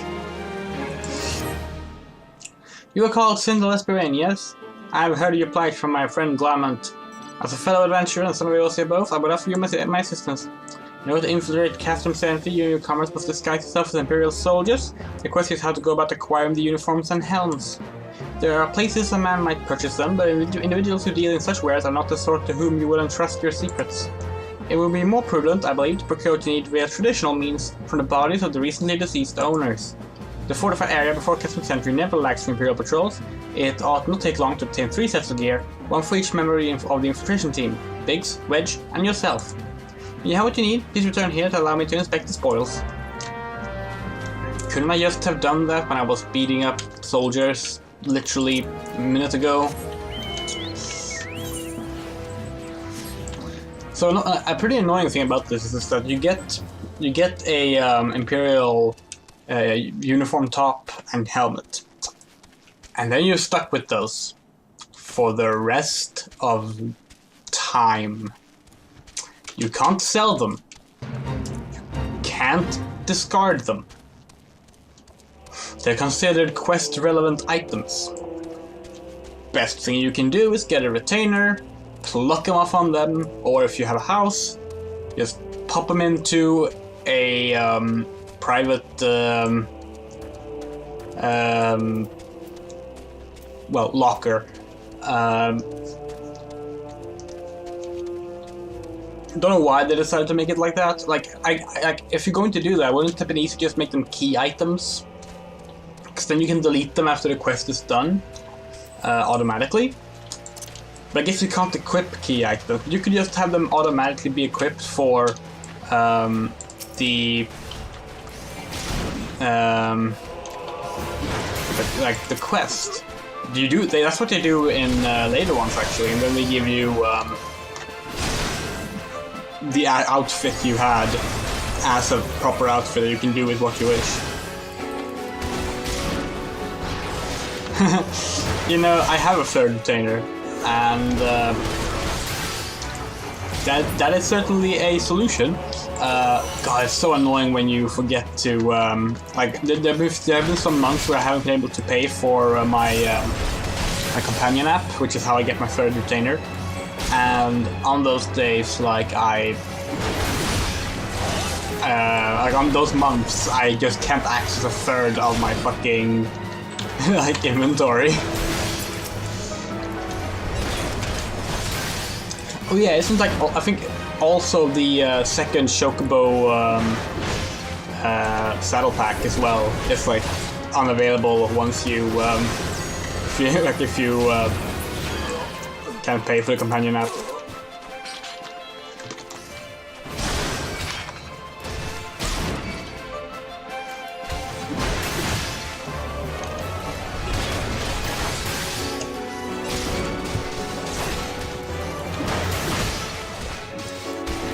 So I believe these genuinely have RNG as to whether or not they drop a helm, a uniform, or both.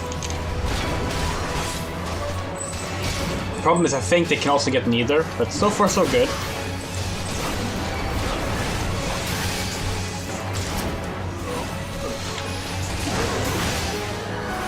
Oh, you opened the door yourself. Good job, Levy.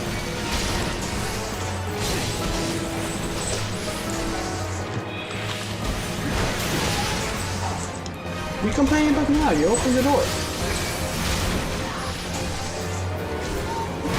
Oh my god, cat won't stop whining.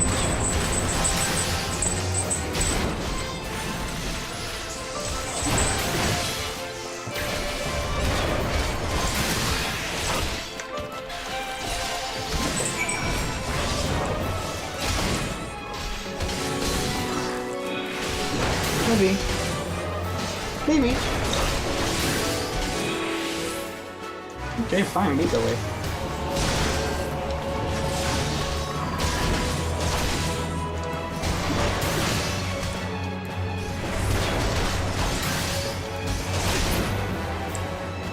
Please give me a helmet. Thank you.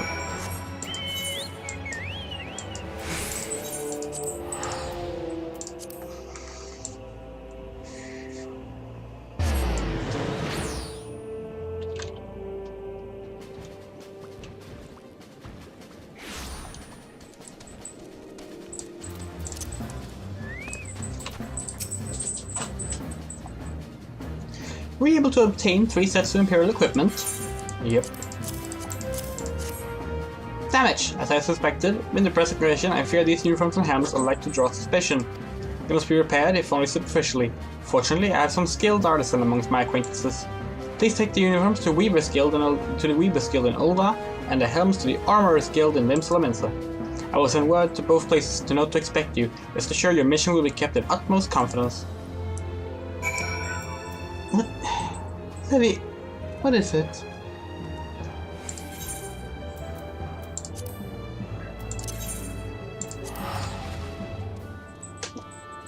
What is it, Levy?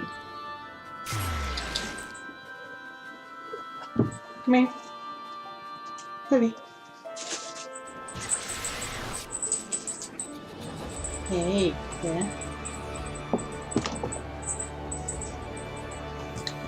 Oh, cats. Ah, shit, where's the Armorer's Guild? It's next to the Aft Castle, right? Yeah.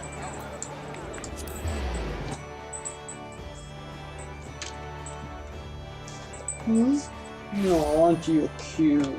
Yes, you are. Yes, you are. You're adorable. Okay.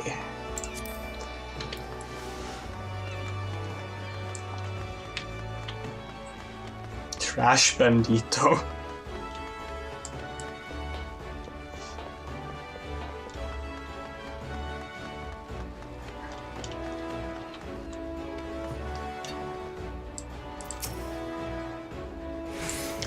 Cinder Lesporine, I've been expecting you. Sark Malark gives me to understand you're coming on his behalf with unusual helms.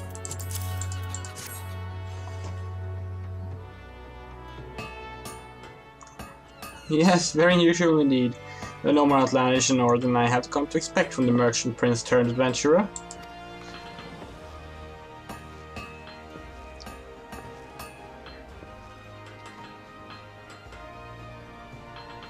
Your awkward staring tells me I said something improper. Oh, Sark did not mention his background to you. That was likely his intent. I suppose there's no help for it now, but to tell you the whole story, Sark Malark is the son of a successful Ul'dah merchant. Though still tender in years, he has an eye for profit, and has made millions in his own right. Having achieved thus, he had turned his attention towards his true passion, adventuring, and left the management of his fortune to trusted aides.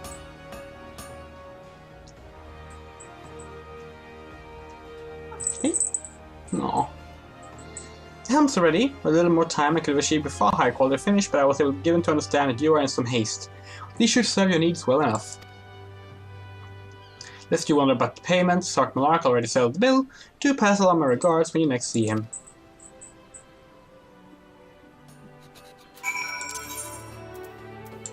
I'm going to go shut the door while I teleport.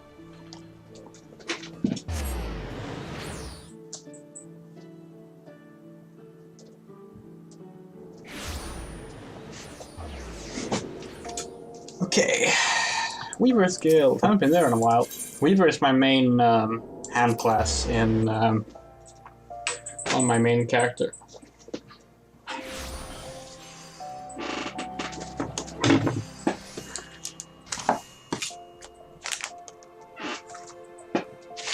Making some space for the cat if she wants to walk here on my desk. She's allowed to do that, so maybe I should give her a glass of water. She likes glasses of water. She's an odd cat. She specifically wants glasses of water, not bowls of water. She drinks out of a glass. It's...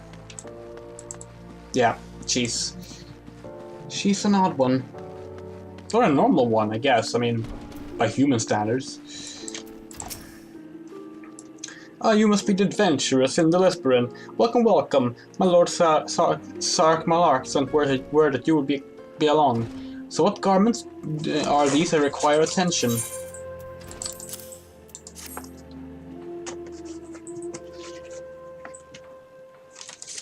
Oh my, well I'm certainly have your reasons, and I shan't question them, nor do you need fear that I will spread gossip. Oh.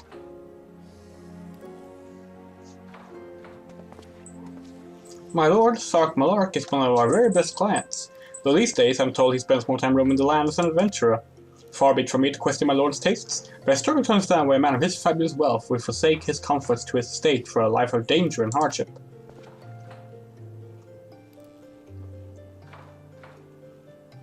And when the repairs are done. I was instructed to prioritize swiftness, and so I did. While I can't vouch for the protective capacity of the garments, they certainly look the part, even if I do say so myself. Payment? Oh, never mind that. Sending my regards to my lord Sark Malark will be payment enough.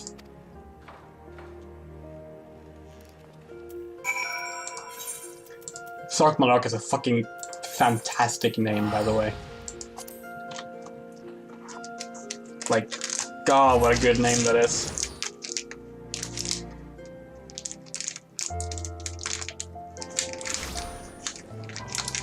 I can't decide if pronouncing it in Swedish makes it better or not. Because in Swedish it would be Sark Malark. And that's also really good. Yeah, I should set this as a free destination. There. Now it costs me no money to teleport there.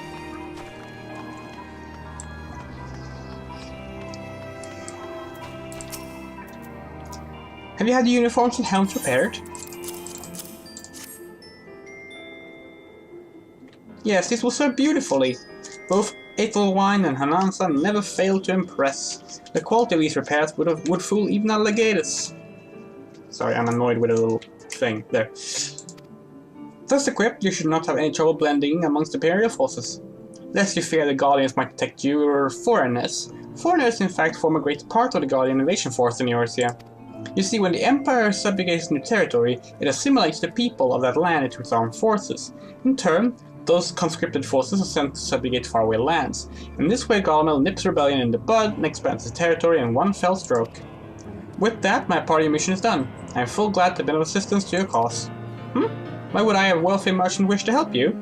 I don't know where you heard such a tale, but believe when I say that I'm but another humble adventurer, one who desires only to act in the best interest of the realm.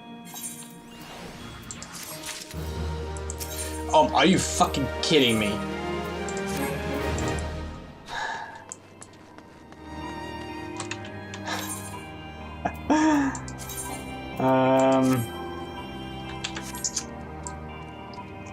That's annoying. You up for a leveling roulette, Alana?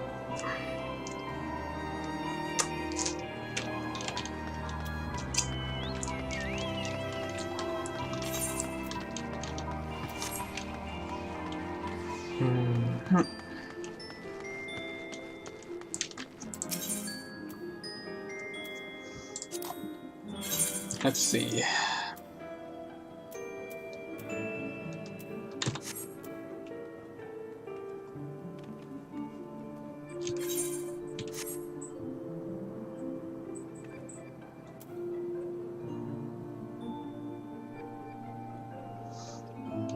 I didn't know that this is a 46 armor. I'll buy it anyway, and I'll probably be able to put it on like midway through the dungeon.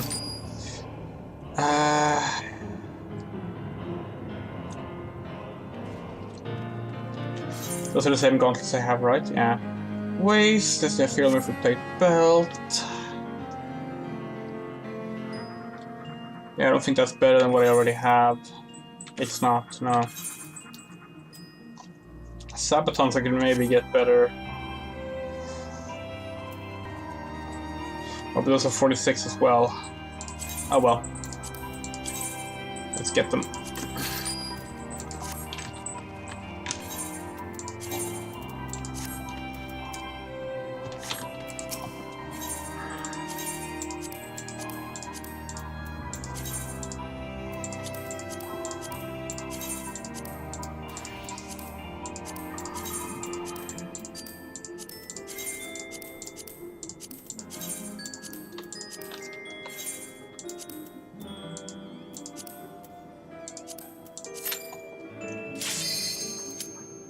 If we're really lucky, we get something as simple as like Ifrit or something.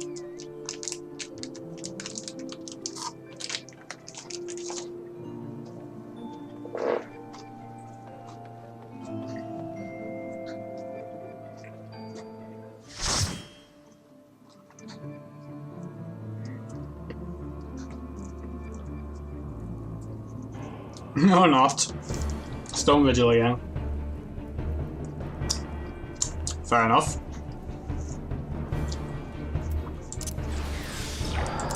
Our worst dungeons to get.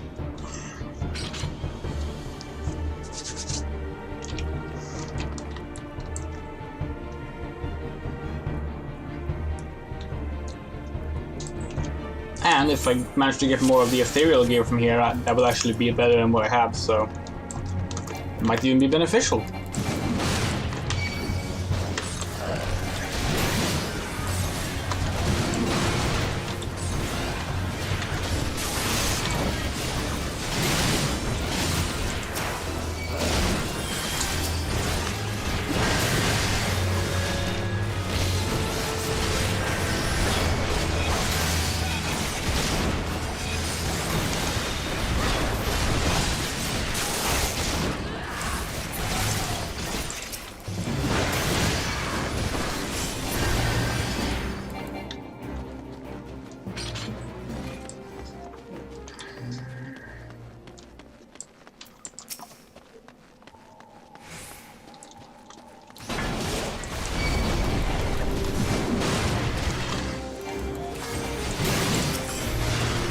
Well, how did that dragon, that Avis,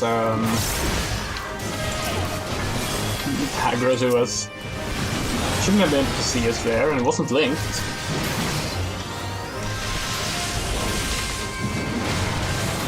Well, matters not.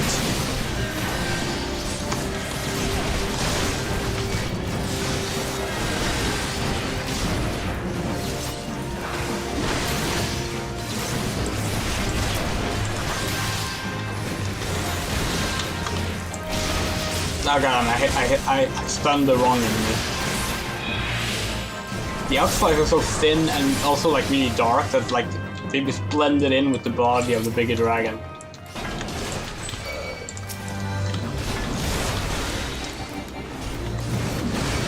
There we go. Boom.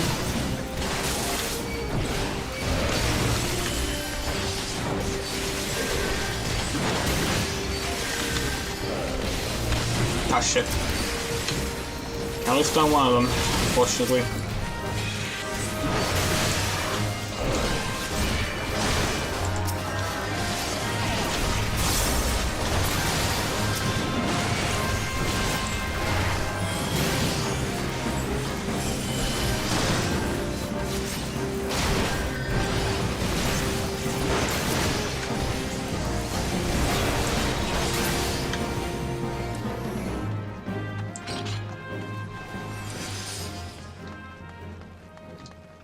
So I was actually pretty disappointed in the previous dungeon's XP output. I thought we would actually get close to leveling from it. Like close to leveling twice from it. Oh, wrong button. But that was not the case, sadly.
Yay!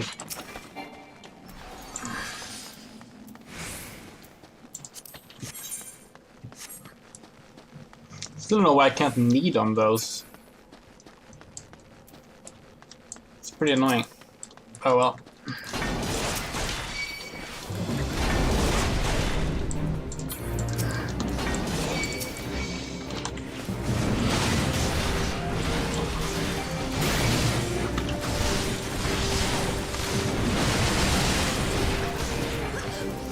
Oh wow, I super died.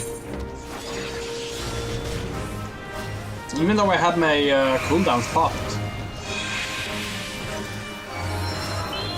Oops, odd.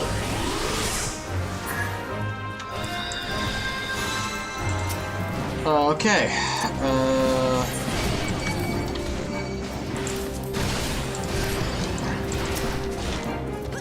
Yeah, fair enough.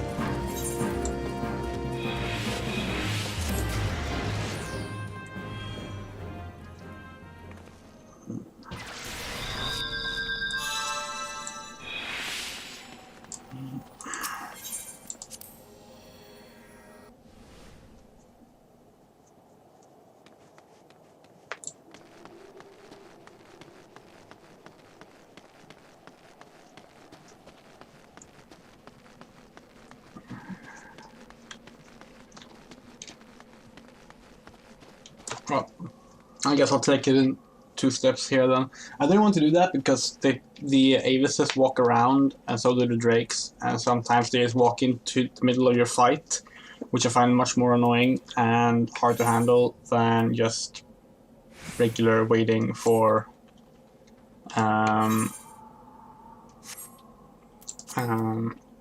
oh. Okay, we were apparently waiting for Eucrates Dark Star. That's fine. Oh, there we go.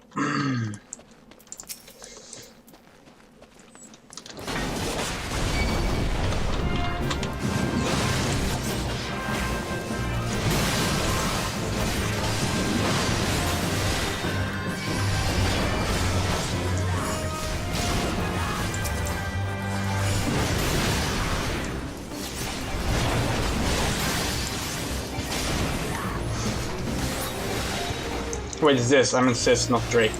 But yeah, these two like walk around and it's pretty annoying.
Oh yeah, so I guess I'm gonna start watching Owl House. If you don't know what that is, it's a Disney show, cartoon. Started like pretty recently, like earlier this year. I forget like how far back, but it's rather recent. And the main character is a bisexual girl.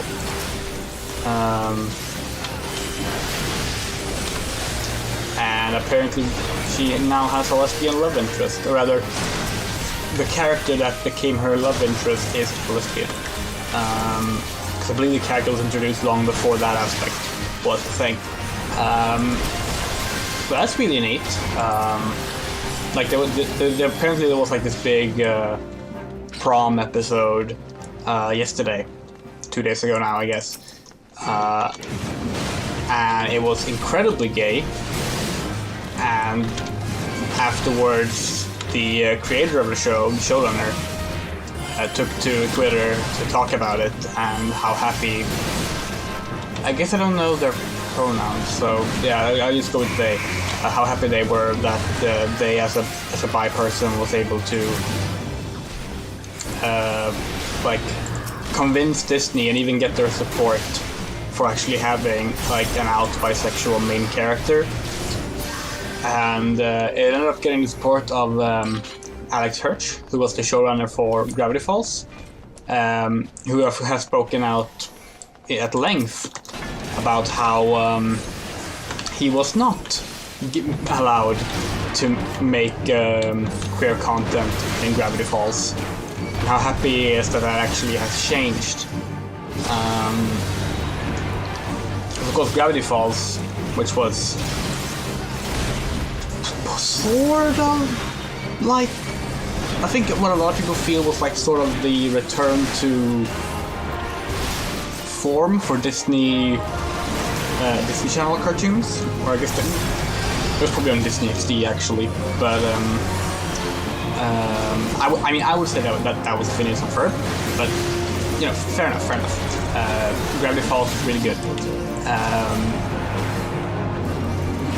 But that started in 2012 and then 2016. Has 2 seasons technically, but it was split, like, released across those 4 years, 5 years, and a bunch of stuff that we have storyboards of intended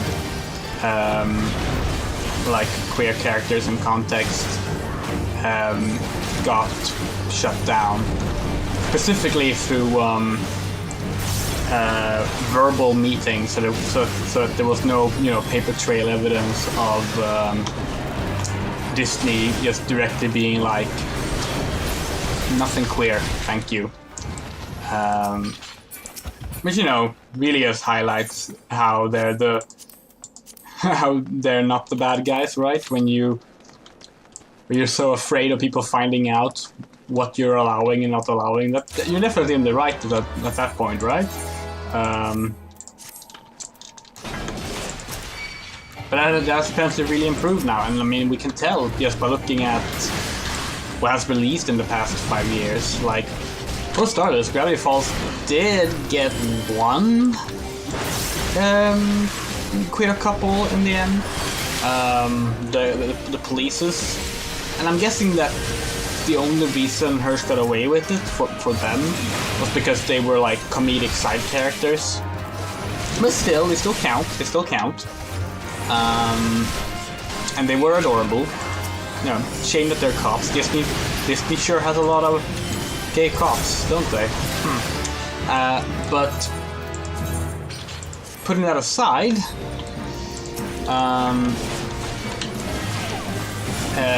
after that we had Star vs. the Forces of Evil, which gave us not just Star herself, who while she's primarily crushing on boys throughout the series, she does have at least one female crush. I would argue that she harbors 2, but that's up to interpretation. But one is like canon, like it's right there in the text, and that is Bronze. What's her name? Bronzilda? Something like that. Bronzilda. It's been a while since I watched it. Like there's an episode where she's literally just like caught between that woman and Marco, her main love interest, and it's just gushing about both of them. Like, it's not subtle, like it's completely out in the open. And also Marco's first love interest, Jackie, also ends up with a girl in the end, and like I thought that was really cool. So like you had 3 characters, so Star, you had Jackie, and you had Jackie's girlfriend, Chloe.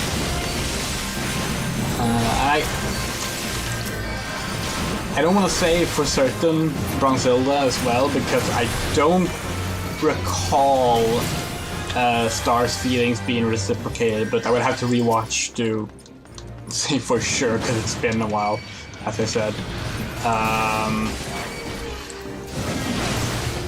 And then after that we also got DuckTales. Like the DuckTales reboot started in 2017. while it has like played around and hinted at one of the recurring characters, like the major recurring characters, Lena, being in love with Webby. That has not been confirmed yet, but it's one of those things that's like so obvious, and I'm really hoping it's something they're allowed to do in the end. But what did happen though was that another character, Violet, who's sort of Lena's adopted sister now, her parents is two married men.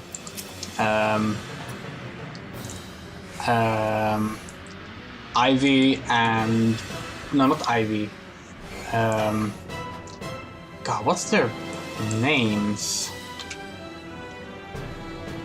Well, Mr. and Mr. Saberwing, anyway. And that's great. And like, they're not even just like... they're background characters technically, but they have voice lines, and it's pointed out how they're a pair of gay dads. Not just because they both have I'm with Dad shirts pointing to each other, but like Lena just straight out calls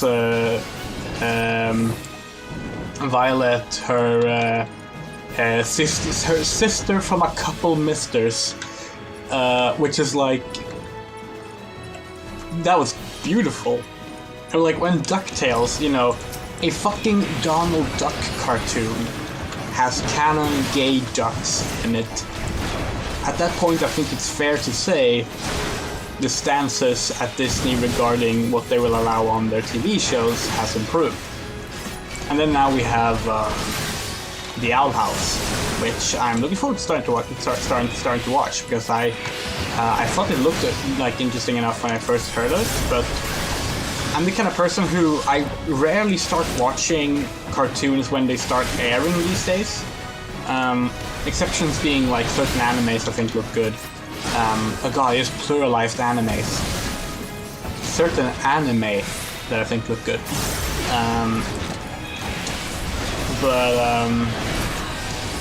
Generally, when the mention of, oh by the way, there's queer characters happens, that tends to be when I jump on board.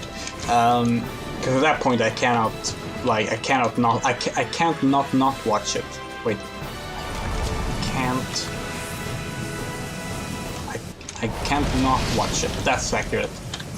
Double negative, not triple negative.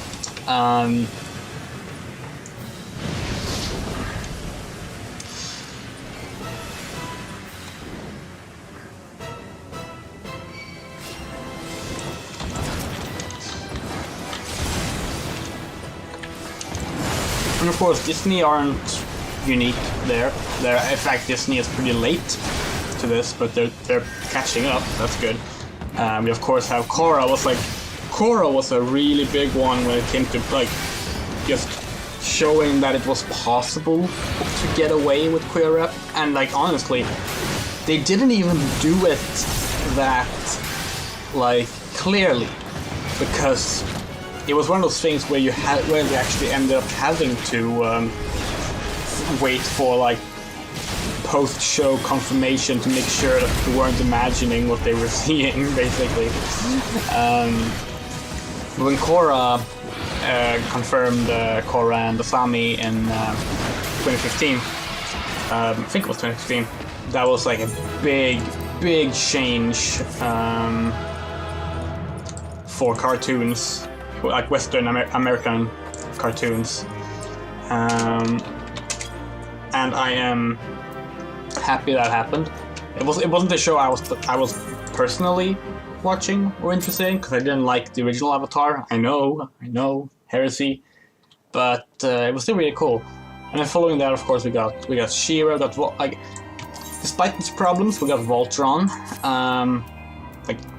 Yeah, say what you want about it. It did still have queer characters and queer relationships. And now you have you got 12 Forever. That's a Netflix original. There's is it Kipo?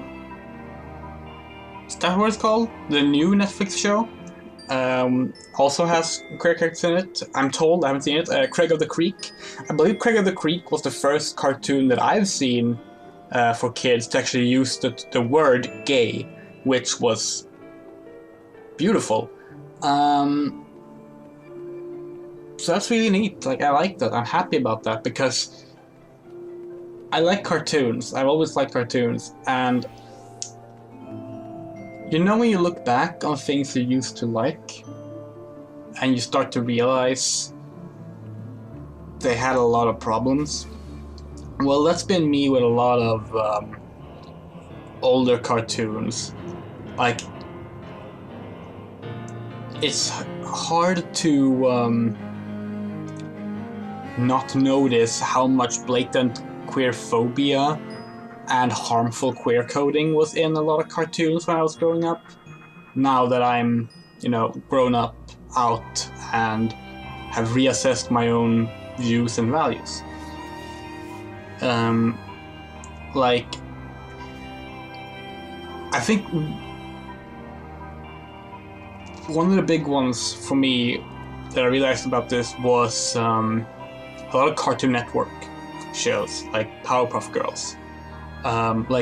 If you just say Powerpuff Girl, people will go like, oh yeah, I guess there's him, the devil who is, purposefully designed to look like a man dressed like a woman, and is named him. But it's not just that. It's the way they, gleefully beat him up as well. And you have the devil in the form of a trans woman that you are referring to as him, and then beating the shit out of. And this was a cartoon I grew up on. And I don't know how much of that was something they thought of at the time, how much of it is just ignorance that they didn't think about, and how much of it was just like, oh haha, wouldn't it be funny if he's called him, but he looks like he's dressing like a girl. Contrasts. Comedy. I don't know. I don't know enough about the creators outside of actually no, I don't know anything about the creators on that one, I think. I was going to say outside of Lauren Faust, but that wasn't, I don't think she was a Powerpuff, was she? Maybe she was in in some position, but I know she had positions on Dexter and later Foster's Home for Imaginary Friends, both of which also have some unfortunate queerphobic gags in them that I think were not meant to be queerphobic, but just slipped in there because people were just casually queerphobic. I mean, they still are. A lot of them still are. But it brings me great joy seeing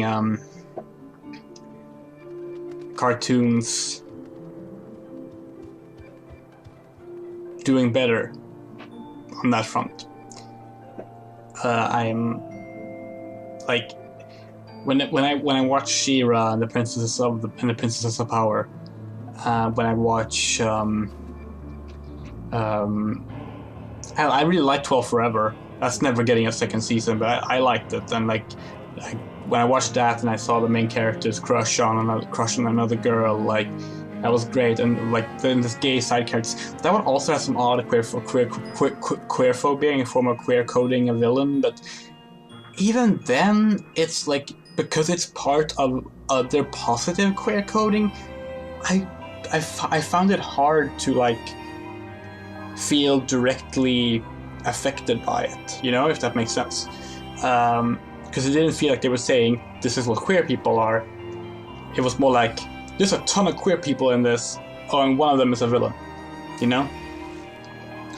And I just love that. I love all of that, and I hope it just keeps on going. I hope movies catch up. Because right now it's TV series that are doing the really heavy lifting in American cartoons. Movies are... I mean... What the fuck, Disney? Not even just cartoons, but how many times have Disney pulled the "it's our first queer character" at this point about a movie. Hell, not even just movies. For Star Wars, I've seen at least 3 times how Disney announced that they're going to have the first queer thing in Star Wars. And like, first it was a novel, then it was the comic, then it was The Rise of Skywalker, and that one. Now, to be fair, like the first 2 were legit. Well, one was, which novel was it? It was it's one of the early novels that released around The Force Awakens. Aftermath? Is that what it was called, I think, maybe?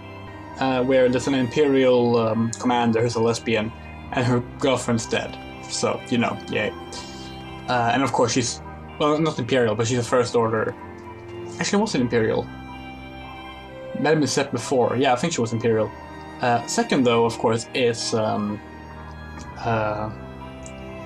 Afra from the comics. And she's amazing. She's bisexual. I believe she's bisexual. Maybe she's pan, but I think she's bisexual. And she's wonderful. But she's also a villain. Well, anti-hero, I guess. So it was like, And then Rise of Skywalker, you have the badly green-screened in kiss. If it wasn't green-screened in, I don't know how they made an actual filmed kiss look so fake. But, yeah. Disney, what the fuck are you... Disney Hollywood section, what the fuck are you doing? Why is the TV section so much better on everything? Hell, including Star Wars! There's a gay couple in Star Wars Rebels. They're recurring characters, they're given names, they're given main episode plots. They even have like a big episode where they like go back together and like they meet one of the two's families, and like this like actual,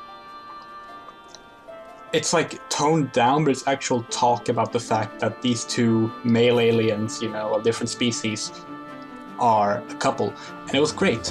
So that's 4 times, but I think that time they didn't actually brag about it. Probably because it was from Disney's TV section. They fucking know better than that.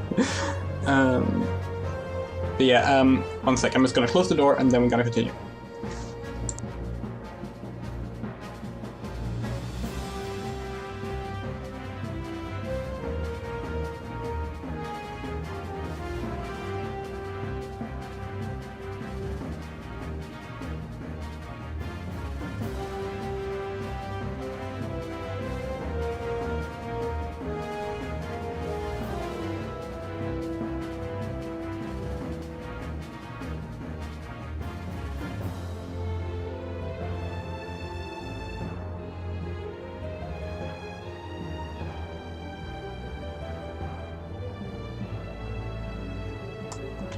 Okay. We look ridiculous. Actually, we look... If it wasn't for the dye, I think we would look fine. So let's just, like, get rid of that. Oh, wait. Let me get some, prisms here while I'm here. Oh, wait. Is it Wizcard? Wait, how do I buy prisms?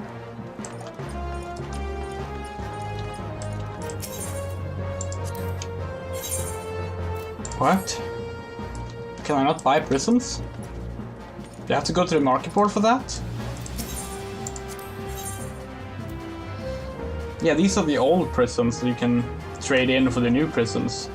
That's not what I need.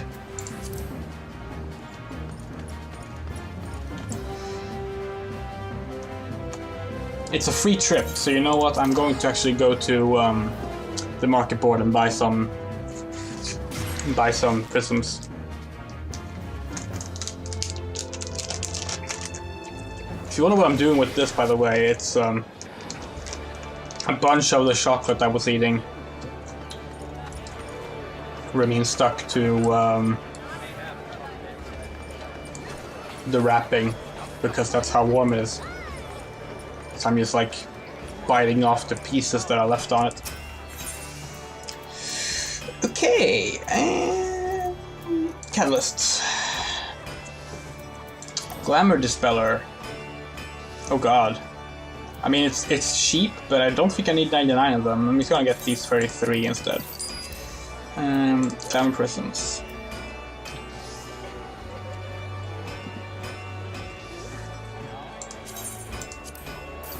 There we go. Good. Now we can remove this.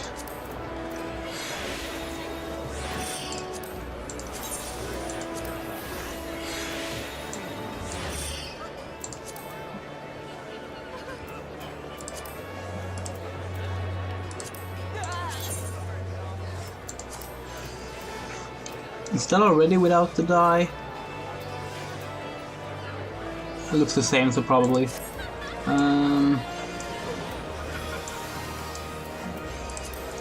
was kind of hoping that it would actually look a bit better together. I think I'll have to get rid of that die as well then. Or maybe I should get the... How much Dalamud red do I actually have? Let's paint it. 3.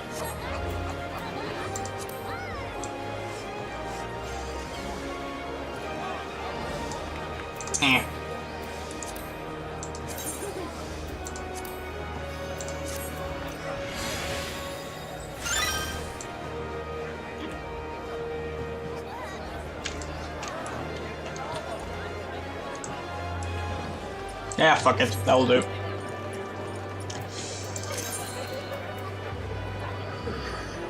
I love how these are up, even though we're like ages away from being able to travel here. Or more than Mumbo Jumbo Gumbo. It's not a good name. Oh, I really shouldn't do this movement when I'm wearing this dress because you can see my armpits, and that's not very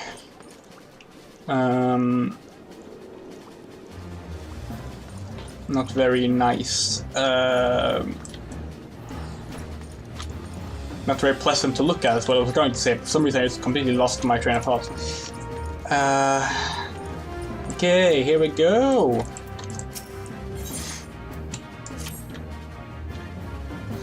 Good work getting them Imperial duds. You were pleased to hear I ain't been idle myself. It took me long enough, but I finally hatched a plan to get us pseudo-magic armor. Now, from what I've seen, Council Century deploys a Reaper for most of its patrols. Trouble is, the patrols themselves are irregular, meaning random routes and random deployments, and hardly any of them come anywhere near Revenant's toll. So hoping to coax the Imperials out of the shell to the liberty of feeding him a bit of old false intelligence, told him insurgents set a signs on the stronghold. Thankfully far from the truth now that I come to think of it, but on the road we should start seeing more patrols than we have up until now. What you need to do is approach one of these patrols, dress them in a shiny tin suit, and alert them to the enemy's presence. Having done that, you want to lure them as near Revenant's toll as you can. Like as not though, they'd be wary of venturing far from their own walls. If they do need a bit of extra encouragement, use this smoke signal here. Feels fresh from an Imperial scout. They'll come running when they see that, and when the cavalry arrives, you hit them hard and make off with the Reaper. Simple as that. If I ain't mistaken, there's a patrol sweeping the Paramount right now, so run along, eh? And don't forget to salute.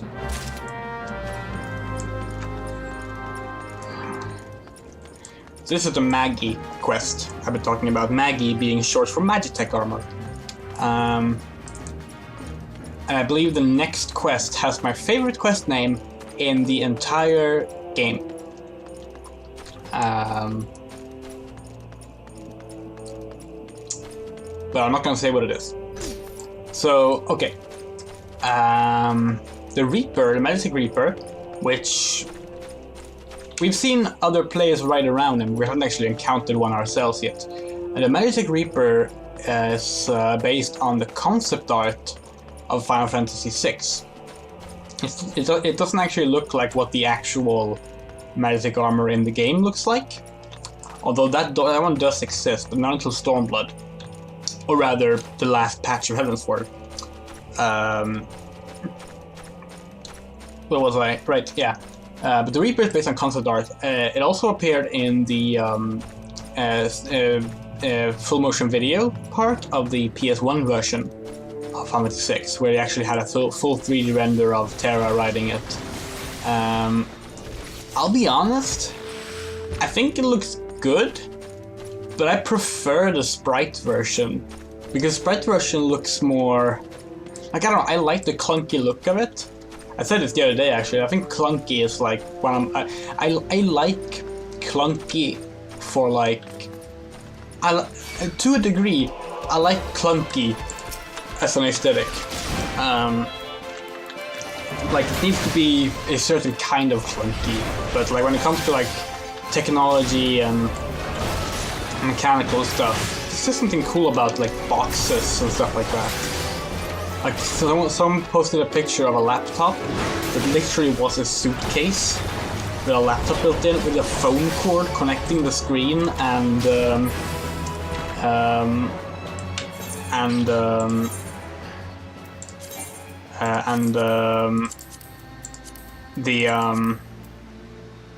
oh lol, we can't even wear the helmet as a Viera. This is a plot hole. I have visible helms on. So why did I get the helm? But yeah. Oh, that doesn't work? Oh. So for most kind of salutes and stuff like that, you can just write the first letter and then salute. But I guess I salute does not work, so Imperial Salute. That is. Oh wait. Because mirrored. Carry on, soldier. Soldiers gathering to the east, you say? Here's a better description. They are well beyond a perimeter, but I will not have it said that it was remiss. You, turn to the sea and keep an eye on those insurgents. Should not go awry, use a smoke signal to call us.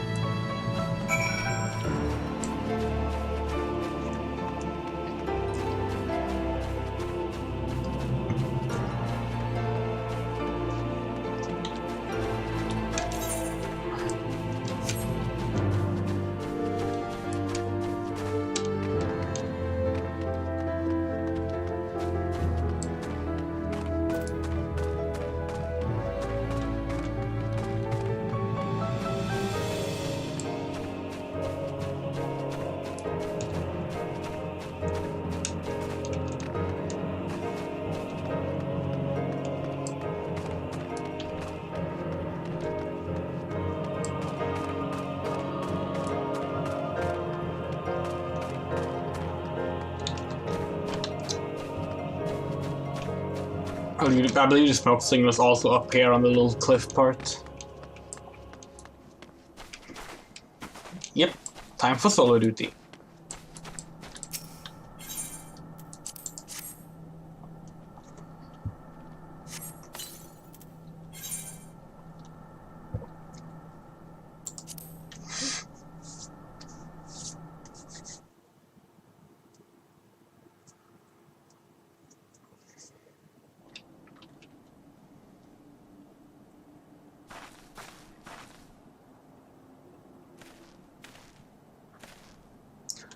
I hope you don't mind my joining. Seeing as we're seizing advanced weaponry, I thought it best to be on hand. Ah, there she is. I should have changed my gear. Fuck. This is the place? Where's the enemy? Sir, over there! Send the Reaper. Let's make an example of these insurgents.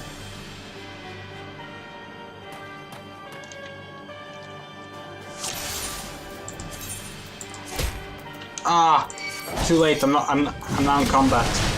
Fuck. This might be my death actually, because I don't have the additional protection now.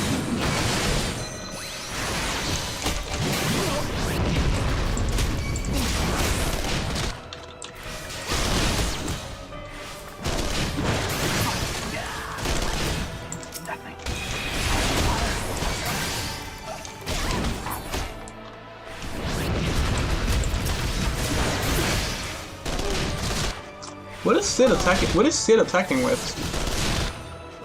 Is that a gun? Oh yeah, it is.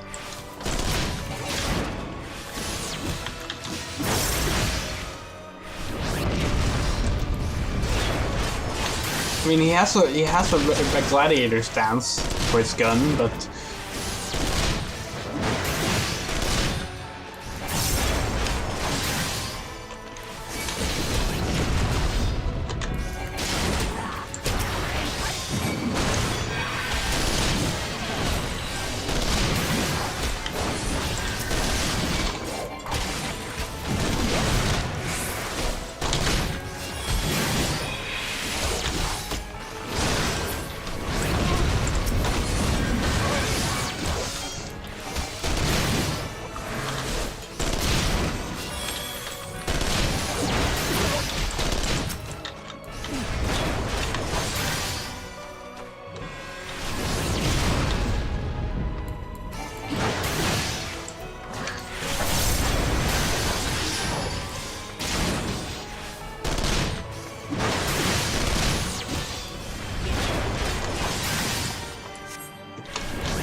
There we go. I went fine despite me forgetting to change my gear.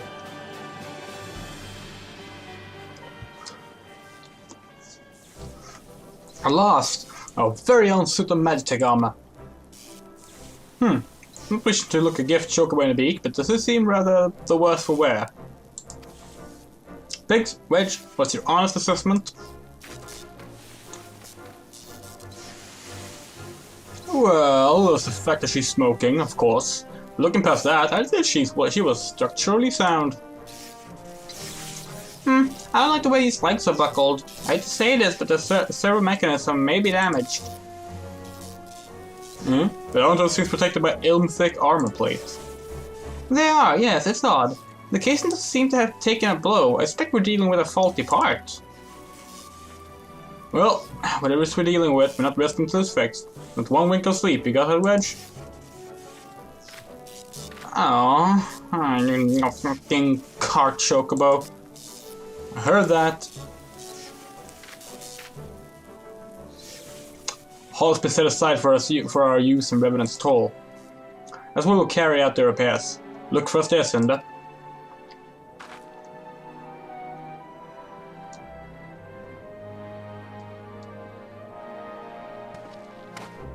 Whee!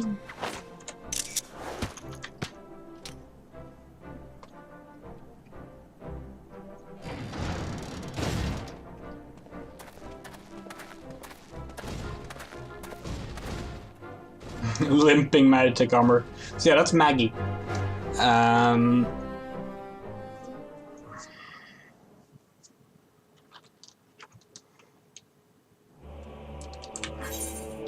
It's actually kind of odd.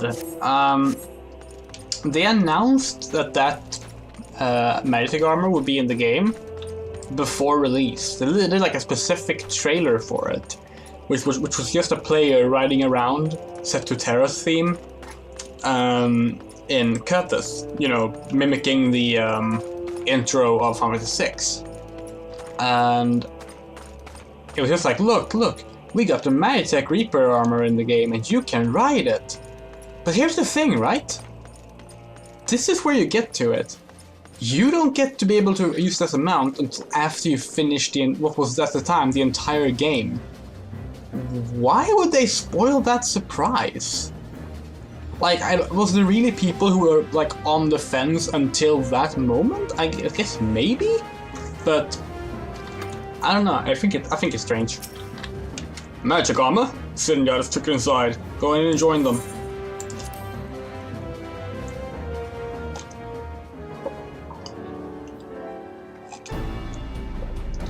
Oh yeah, this is also where you can meet Jessie for the first time, but not until the patches. Jessie from Final Fantasy VII is here. She also appears in Stormblood's raid questline. And yes, it is Jessie from Final Fantasy VII. She's been made to look as much Jessie as possible. In fact, these outfits, the Ironworks outfits, are basically meant to resemble Jessie's outfit back in FF7. Which is why they're blue with like the grey vest. But now time to take a closer look at the Reaper. Our preliminary diagnosis was correct. She's structurally sound, but her servo mechanism is faulty. You needn't worry though, Biggs and Wedge will see her restored to her former glory in no time at all. Give those two something to demand, and they will think of naught else till the job's done. It's a marvelous thing to behold, provided a reminder to visit the privy. In other words, Sid has seen them pee or shit themselves while working. Every little thing she does is Magitech. Everything she do just turn me on. Best quest in the entire fucking game. I love it. God, that name is so good. The repairs are proceeding at pace. It shouldn't be long now before Biggs and Wedge complete their work. There is, however, one small problem. As we recall, the servo mechanism was discovered to be faulty. Wedge subsequently asserted that the Magitech core which drives it is worn beyond use.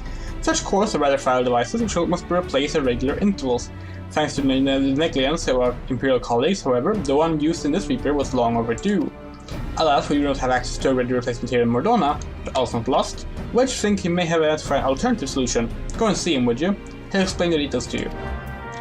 I wonder If every little thing she does is magitech, does that also mean that even though my life before was tragitech, now I know my love goes on. Every little thing. I'm not much of a Sting fan, but that song. As I believe the chief already informed you, the magic corn is worn beyond use. We need to find a replacement. I thought about having you appropriate more Reapers, but even if the Dunderhead maintenance engineers at Catherine Century had remembered to replace their cores, we would risk arousing Imperial suspicion. But do not despair, for I believe there's a solution: to substitute Magic Core with a Mammoth's Heart. In case you don't know, a Mammoth Heart can be used to grant sentience by automation. By my reckoning, such a device should be more than capable of regulating the armor servo mechanism. We just need to make some minor modifications to the housing unit. I've already placed an order for a first-rate Mammoth Heart with the Goldsmiths Guild. All that remains for someone to go to Ulda and collect it. Oh, and to pay for it. And I mentioned how much they cost? No? Well, they typically cost something in the order of... Okay. I hope you don't mind footing the bill. It's for a good cause. So, I love this concept. Because, yes, mammoths are automations that have sentience. Goldsmith is final one, right? Yeah. Nope, not. That's the wrong one. Magitech armors are not supposed to have sentience. They are simply vehicles. And we're replacing, essentially, its, like, central processor with a sentient, magical heart.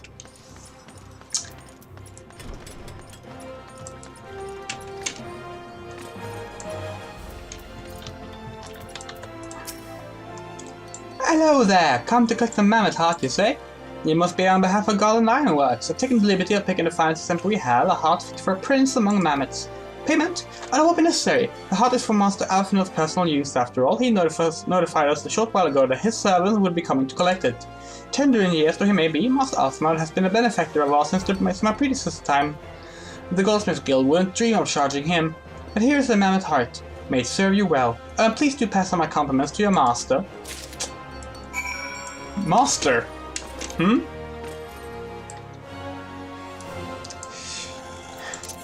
Forgotten about that. That little shit.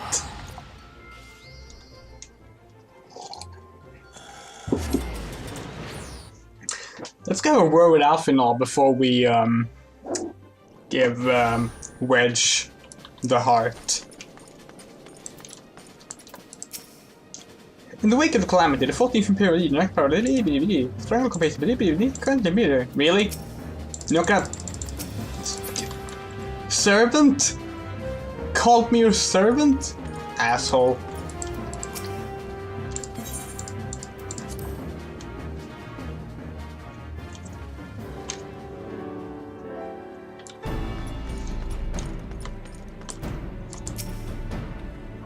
Yeah, the Mammoth Heart. I can't wait to see if it works.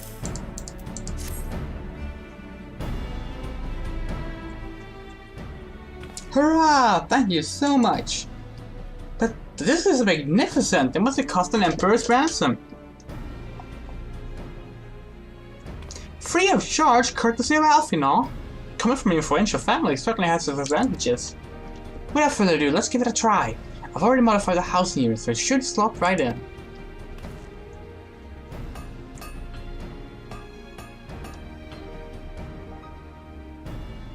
There, she's ready.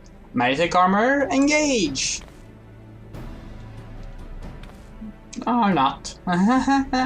She just needs a loving tap, I wager.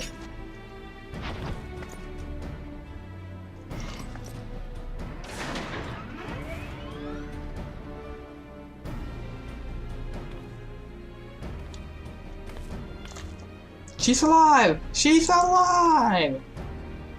Let's take her outside and put her through her paces. Cinder, you care to do the honors?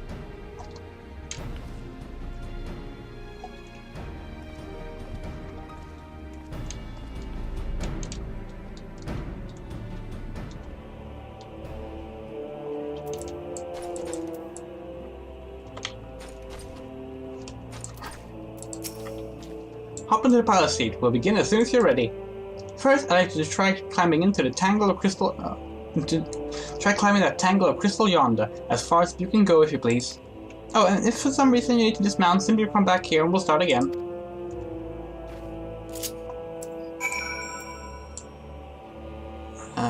Let's put it here. Yeah. Yay, we're in a magic armor.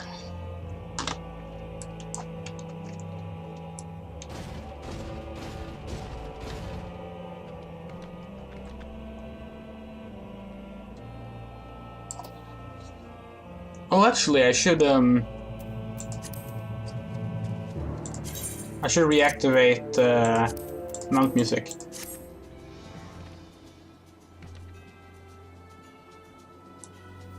Huh? This isn't the music it's supposed to be playing.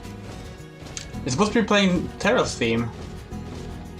Or Tina's theme, if you prefer the Japanese name. Maybe it only does that when you get it at the end of the game. No anomalous movements evident from either leg. Good. Next jump back down and then sprint north as quick as you can.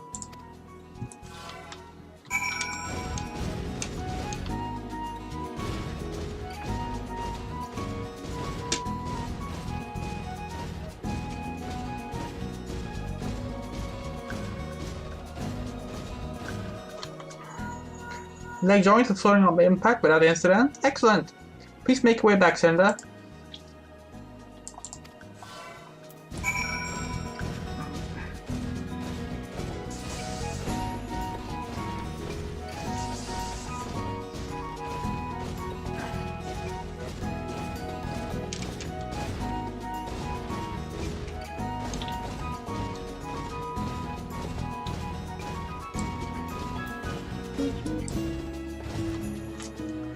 Torso remains stable. Oh wait, it's not over Link Pro anymore. The torso remains stable during vigorous motion. Excellent, and that concludes our test. Thank you for your cooperation.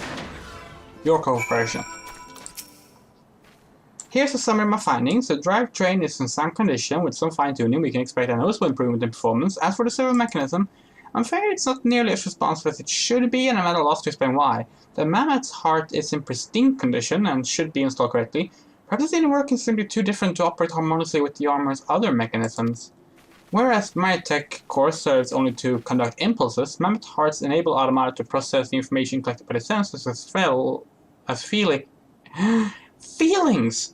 Maybe she just doesn't feel like part of the team, in which case we should do our best to make her feel welcome.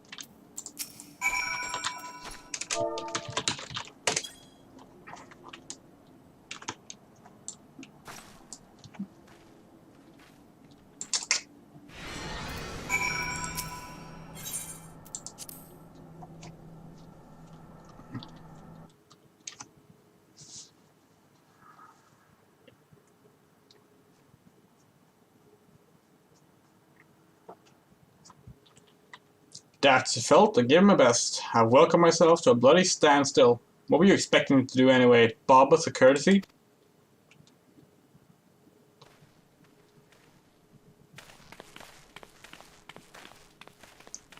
I'm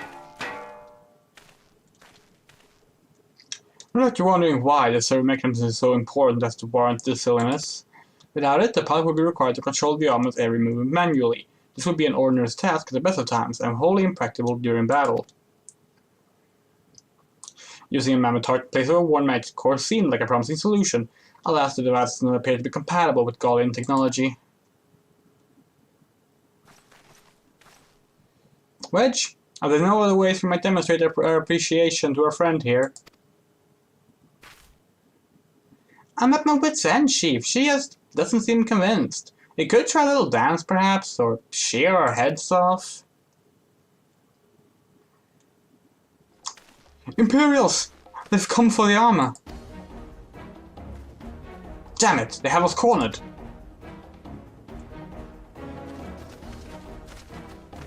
There's the Reaper.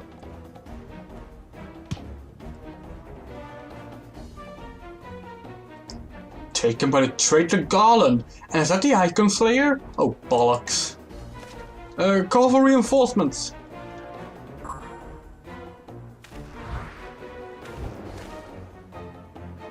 health, you will.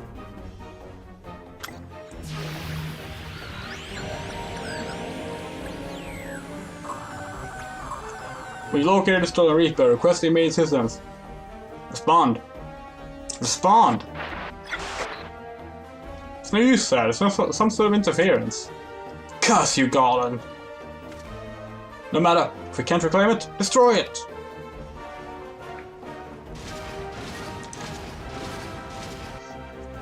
Bloody hell. Cinder, protect the armor at all costs.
Chief, look, she moved.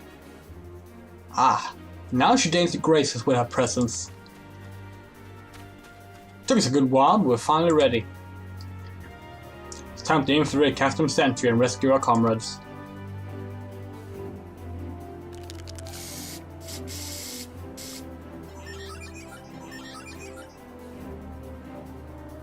There, a finishing touch.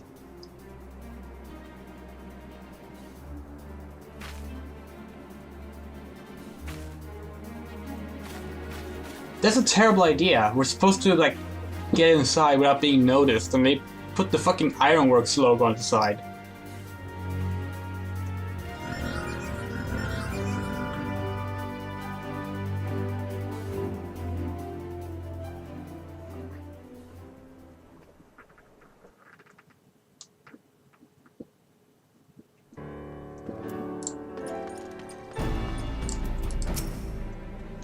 The server mechanism is now fully functional, and all it took was a simple fight to the death. Only not to install a mammoth heart aboard the Enterprise widget, much as I love her, would I not be required to profess it before boarding. But enough of that, let us see to our final preparations. Thanks to Biggs and Wedge, the Reaper is as good as new. We're as prepared as we're like to get.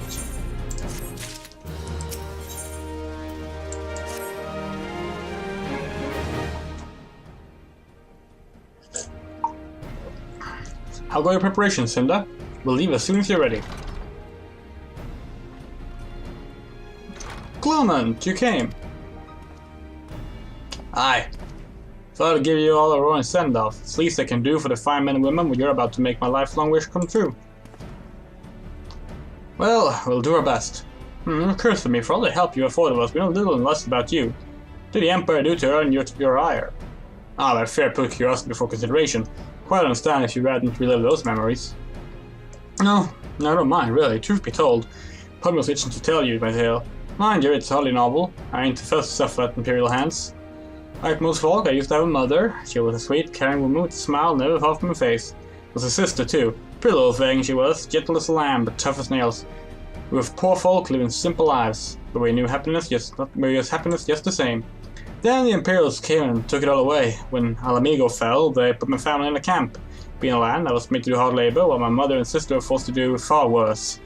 Again, with the implied sexual assault. They hid their suffering from me as best as they could, but I knew, and thought it drove me mad. We had to escape, and so I hatched a plan to get us out to the city. We were picking our way around the gorge, not far outside the walls, when they caught up with us, and rather than allow themselves to be taken again, my mother and sister leaped over the edge before my very eyes. Heartbroken as I was, I didn't put up a fight when the Imperials clapped me in chains and dragged me back. Well, some years after that, I escaped again, and that time I got away. Swore then I get revenge on the Empire and became an adventurer so as to hold my skill and earn the coin I needed. The 2 decades since they've gone by, and what have I achieved? Bugger all, that's what. Not like you lot. You ain't been here 10 minutes and you've already done more than I imagined 10 bloody years. You give us too much credit, Lawrence. We seek only to rescue our friends. Oh, what's more important than that? On any road, after you got your friends back, you plan on going after the Empire. Don't you pretend you ain't. I had a few folks take on the Imperials over the years, and every time I have, it helps starve off my appetite for revenge. Someone tells me I won't be going hungry for a while with everything you got planned.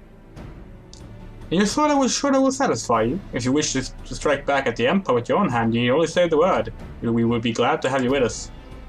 Tempting though your offer is, I am afraid I must decline.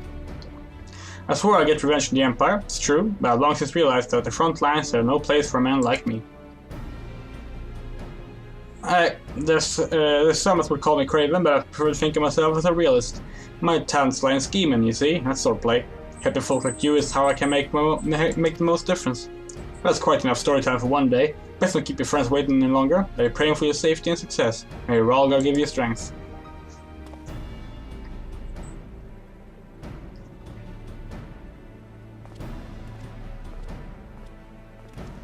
Wherever the Empire goes, misery invariably follows in its wake.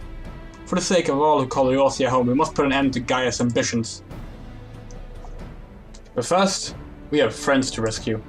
Biggs, Wedge and I will lie in wait east of Castrum Sentry, as outside of Stronghold's patrol perimeter.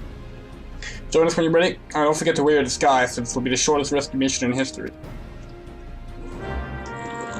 You say that, Sid, but you can freely run through that camp afterwards, so I don't know.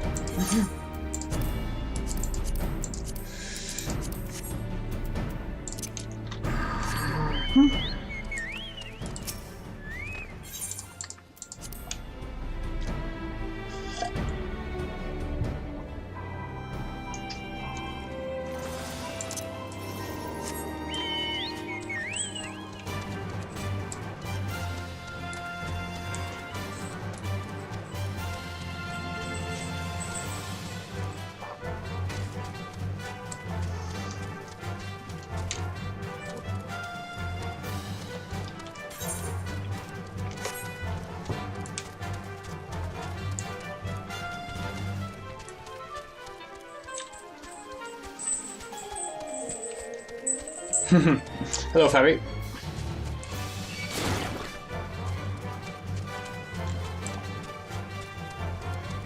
So we have another solo duty now. I want to say it's the last solo duty in the main scenario. We'll see. Okay, I entered cutscene before that enemy hit me. Good. Forgive me for saying so, but you look rather fiery, Imperial Black and Crimson. Definitely your colors. Huh, but now it's not time for jests.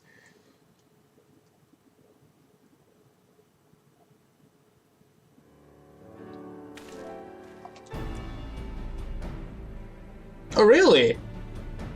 Well, I appreciate that someone's watching the archives. This is likely the last one of REBORN, but I'm going to be doing... I will continue. It's just... I wanted to get the REBORN done before, well, the servers go down, and... 7.5 hours. Let's review the infiltration plan. Castrum Sentry lies just beyond. A short while ago, an Imperial patrol left to do its rounds. Alphino and I will create a diversion out here and keep them occupied for as long as we're able. Meanwhile, the three of you will enter the stronghold, posing as a patrol returning from duty. Should Alphino and I prove less distracting than hoped, I will contact you via Link Pearl, ready to beat a hasty retreat.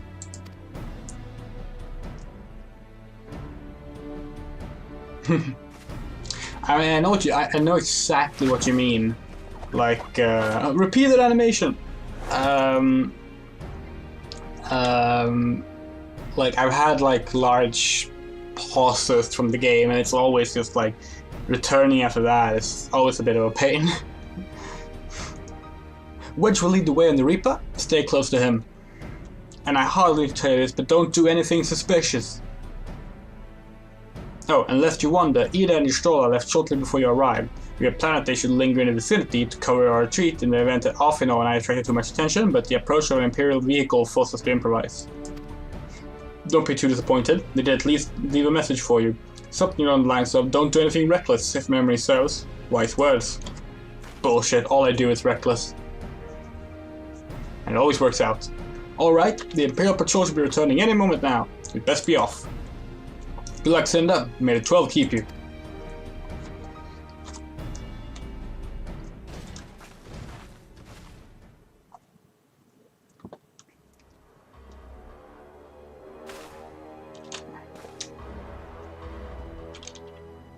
Hit my own headphones. There. We haven't had any voice-acted cutscenes today, I think.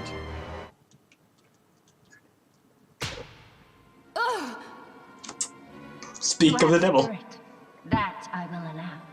Yet you struggle to the benefit of none, least of all yourself. Well, it's hard to say what with COVID, but the next expansion should be next summer. But we'll see.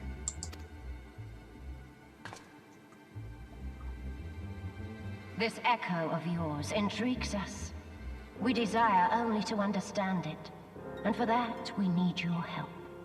You wish to be rid of the icons, do you not?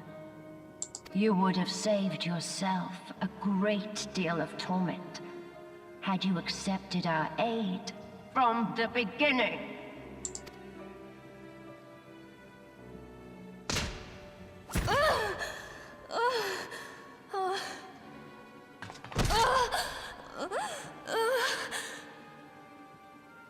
Tell me everything, and I shall end it quickly. Refuse, and though you beg for death, you shall not have it. Which will it be? As you wish, my dear Minfilia. Unpleasant though it will be for all concerned, you leave us no choice but to employ more rigorous methods of study. Be so kind as to deliver the prisoners to Castrum Meridianum. Yes, milady.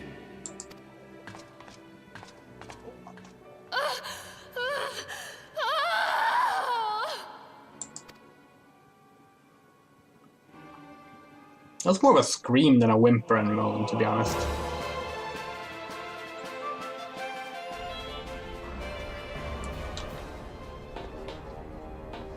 Howdy.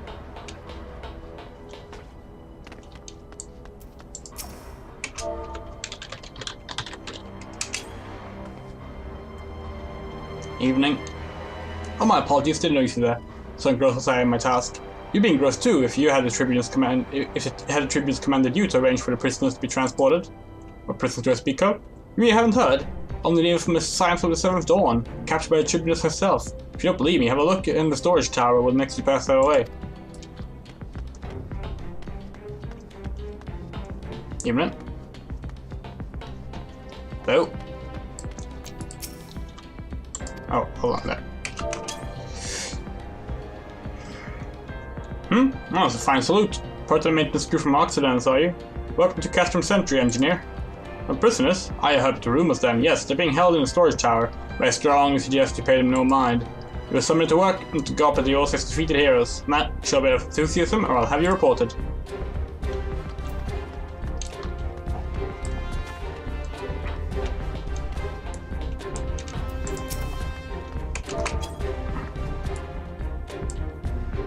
Greetings, comrade. Forgive me for asking, but you haven't visited the storage tower recently, have you?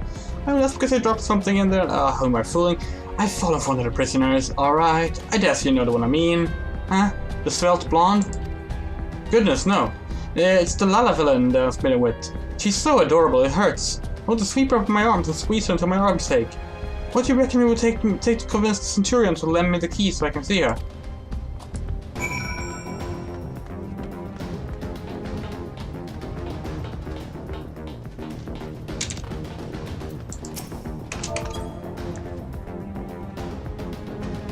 What's this? You need access to the storage tower. What business have you there? Tribunal's behest, you say? This is highly regular, but it would not do to make my lady wroth. Take my identification key, see its return when your errand is concluded. If only infiltration was this simple in real life.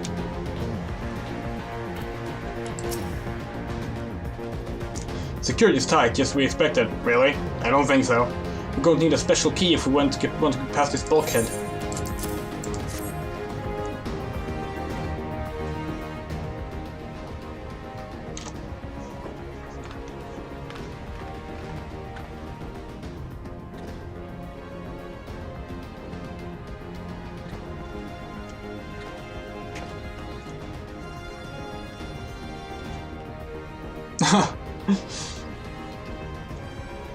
When can I do that? After this cutscene?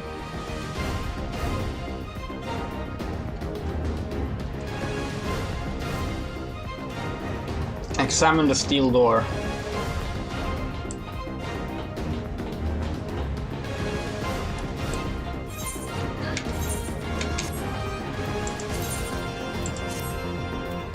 There we go.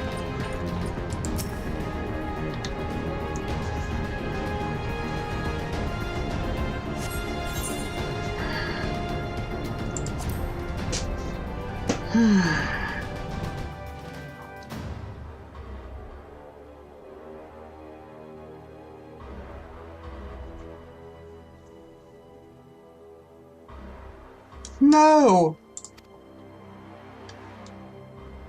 Ophelia and the rest. Thank goodness they're safe.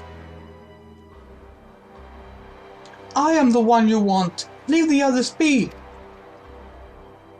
If you harm my friends, I swear I shall take my own life and you shall answer to your mistress.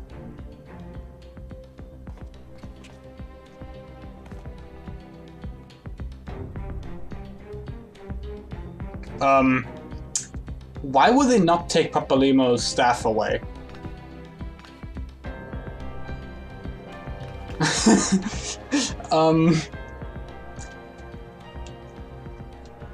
Fair question, Fabi.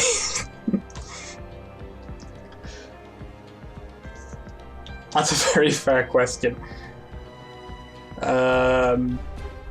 Okay, I imagine infiltration is not that simple.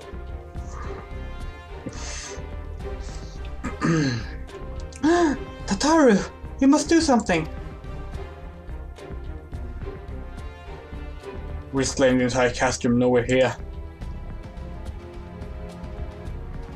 Aye, you're right. We may not get a better chance.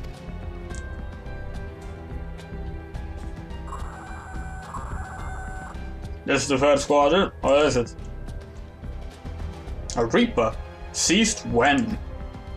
And this came to light only now? The culprits will left a trail. Take as many men as you need and scour the area. I want that Reaper found. Now's a chance.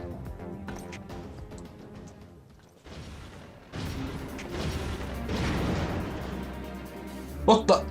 Strike my last! Eliminate the intruders!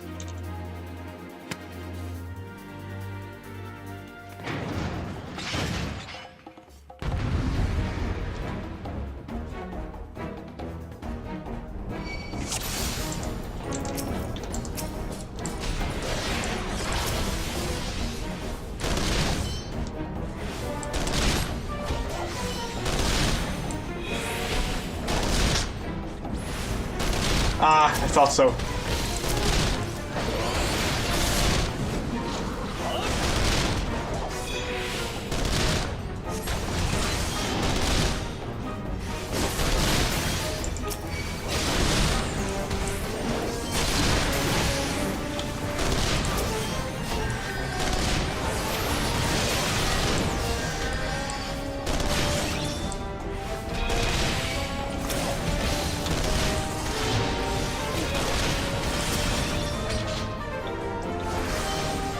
It's easy to get preoccupied with attacking these, but what you really want to do is just get the ties undone as fast as possible. I might have to kill this one though, because he's a bit too fast. It's one of those things that's easier when you can sleep them as a black mage. Sleep generally lasts a little longer than a stun. Okay, that should be it. As long as another... Oh, there's the AoE again.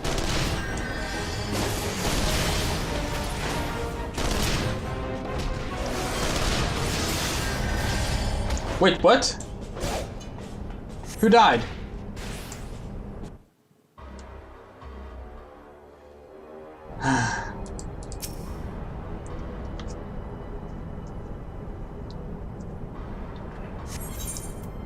Wait, what the fuck? There's difficulty levels on solo duties now?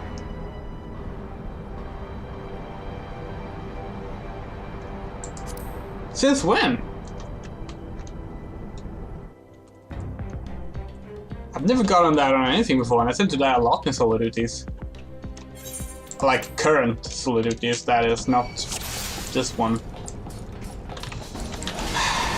Okay, so yeah. We want this to not generate enemies. I'm gonna take off Defiance. But stun that one. Gotta start untying Urianji first this time. No, that's not gonna be enough. Ah!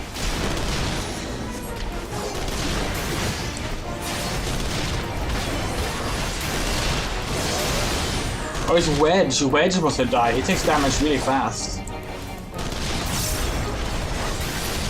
Yeah, like, you're not supposed to fight here because your goal is only finished when you untie them. There's endless enemies coming.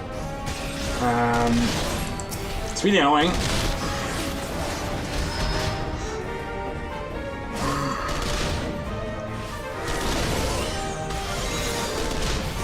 There we go.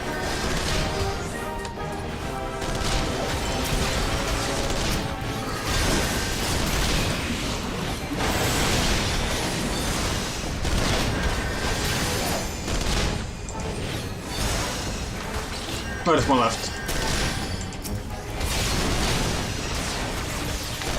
Solo duties are generally worse as DPSs, Black Mage especially. Also Arcanist and the pre-job stuff is pretty tricky too.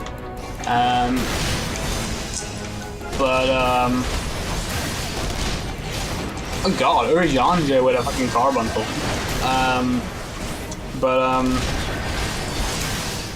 The untying part is at least easier for you if you use sleep. Especially since sleep has an AoE, which is really nice.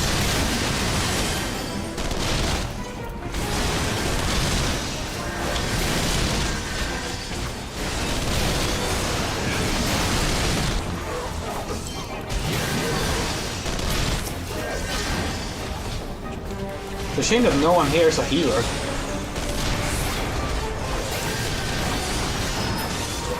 There we go.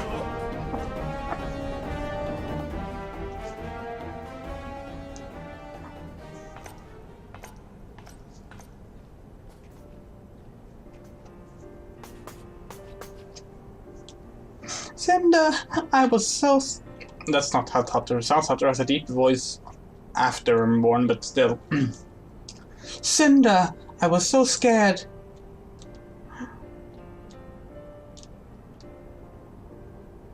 It was foolish of you to come here. You might have been killed.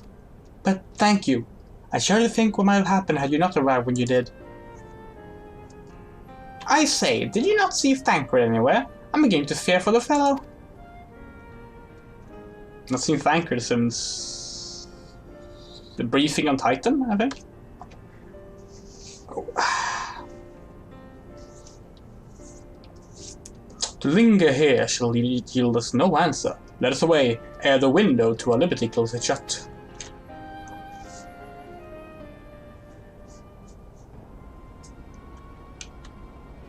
What did you say? Escaped?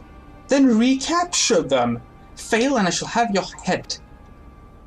All her gun gauntlets are so ridiculous.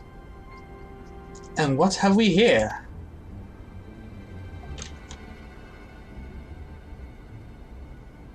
The Tribunus herself, yes, as you said. You have the eye of an Ahriman, Ida.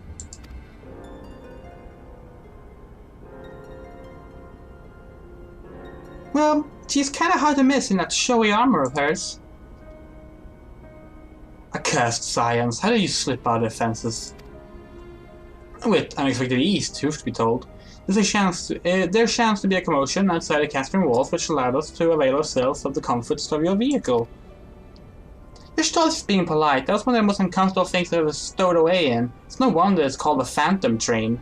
No passenger would be seen dead on it. Oh yeah. So this is an interesting thing. Phantom Train. It has another name. Let me just quickly check what the other name is. This bugged me. Phantom Train FF. Phantom Train. There. Oh yeah, Ghost Train. That makes perfect sense. And then there's Doom Train as well, right? Okay, so yeah. They mention Phantom Train here, obviously referring to the Final Fantasy VI Phantom Train, a boss. When asked, I believe it was for Heavensward? No, it must have been Stormblood. It must have been like in the build-up to Stormblood. They asked Yoshi P if we might see Phantom Train as a boss. And he said, well, that would make more sense if we go to Garlemald. And then he jokingly said, so maybe in 5.0? And it turns out we didn't go to Garlemald in 5.0. We all thought we were, but nope. But then we do fight Phantom Train in the Omega raid. And it's a different Phantom Train, unrelated to Garlemald. And I wonder why they changed that. Because, I mean, they build up Phantom Train being a thing here. Yeah. One of those oddities that just sort of got forgotten about, I guess. The Omega raids are really good. So you scuttled in amidst the fright, like the vermin you are. I should be so sure to have words with our rat catcher. Such negligence is unforgivable. That is far from your most pressing concern. First you must answer for your own wrongdoing, Livia Sass Junius. 'Twas you who led the raid on the Waking Sands. You were butchered unarmed men and women for the crime of being unworthy of capture. You killed our friends. We'll never forgive you. Nor shall we suffer you to plague Eorzea a day longer. Betake you to your god.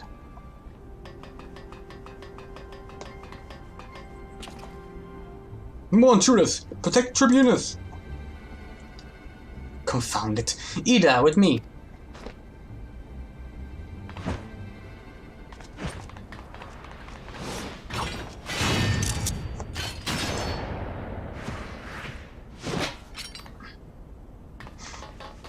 Everyone loves that shot.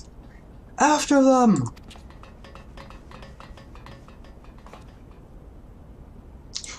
Where is His Excellency? In the hangar, milady, in discussion with our guest. Alert him at once. Yes, milady.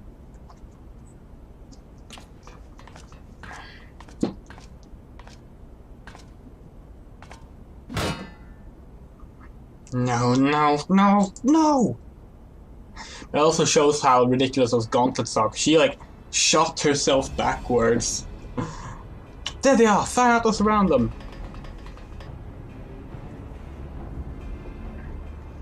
Ida's lucky she's got a big metal gloves things, knuckles.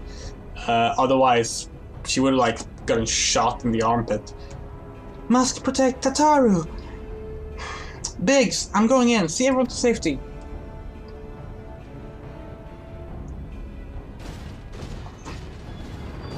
No, Wedge, don't do it.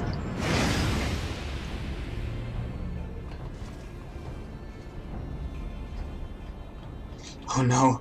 Cinder, hold them off. I'll look after Minfilia and Tataru.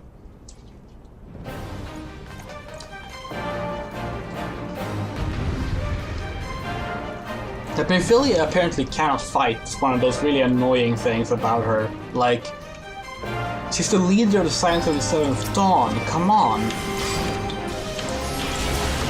Okay, so this one, if I recall correctly, you have to like destroy some generators? I don't think they appear until after a certain point.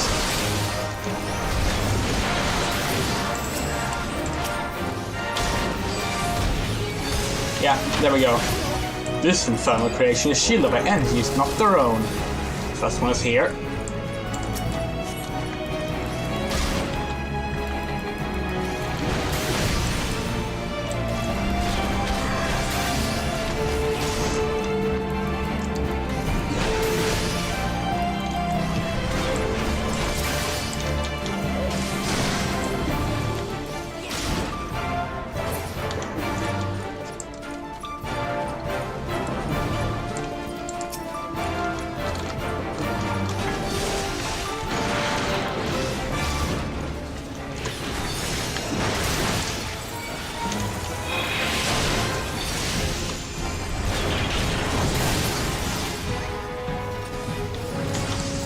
Don't ask me why I can remember the position of the generators in this solo duty, but not like what order things happen in, or like which dungeons are main scenario dungeons.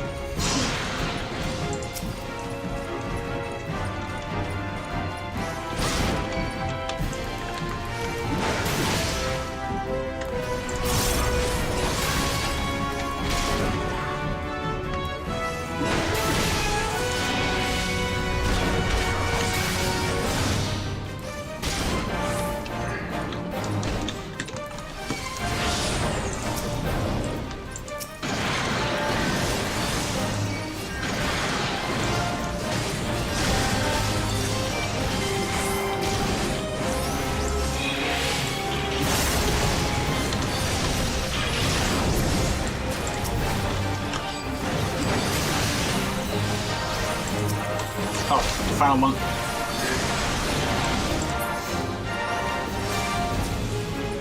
Yep, there. Got all three of them right, in the right order. No idea why I can remember that.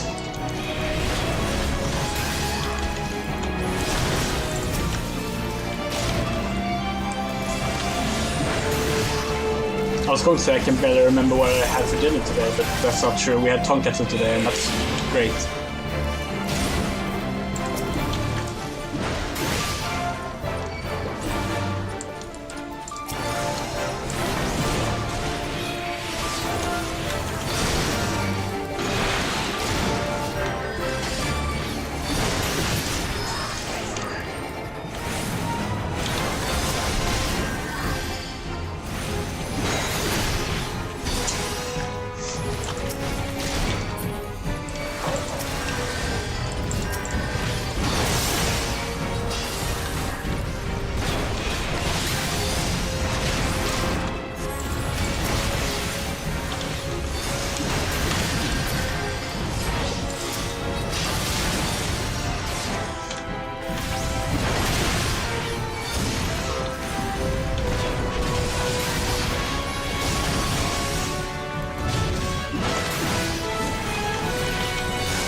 Yay! That went surprisingly well, actually.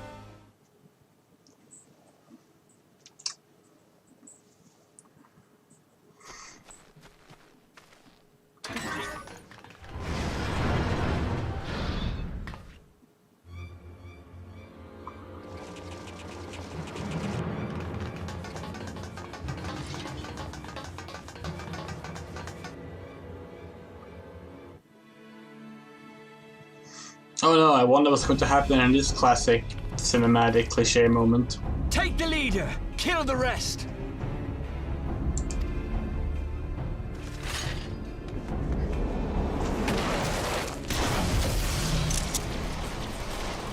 Another one of the like most memorable shots in Reborn.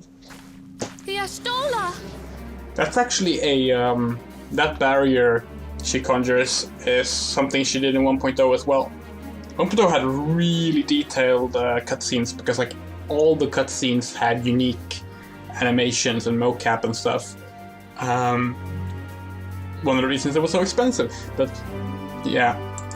Pray, forgive us our delay.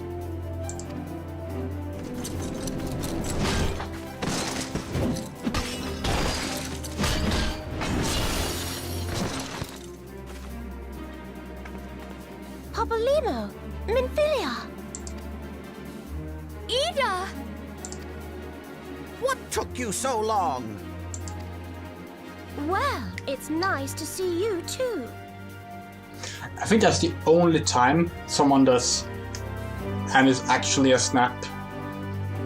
Because that animation happens a lot, but that's the one time I can remember it being a snap.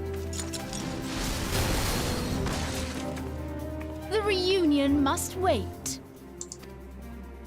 Right. First things first. Yes, let's get back to being heavily outnumbered.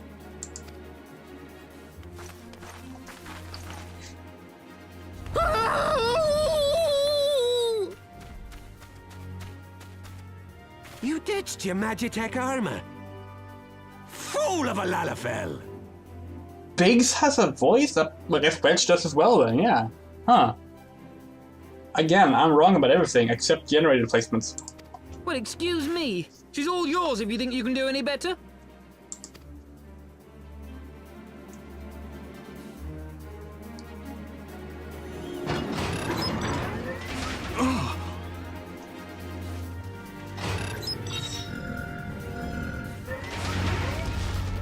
But there's no one in there.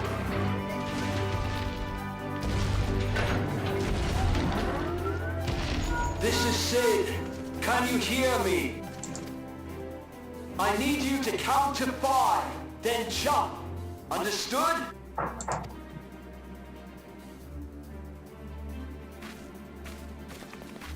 One.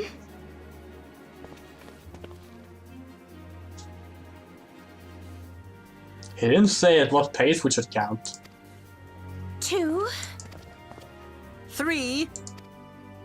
4.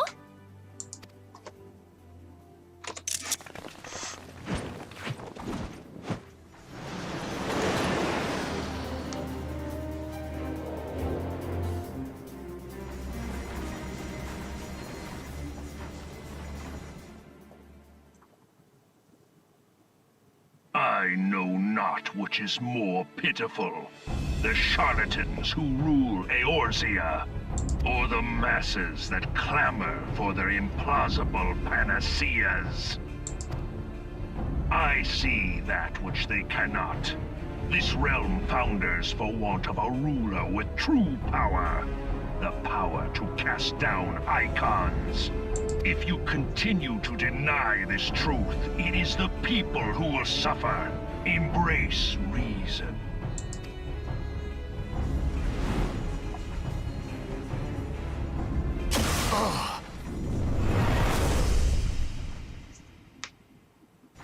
What in the 7 hells? Oh no. It's here. 12 preserve us. They finished it. Ultima weapon.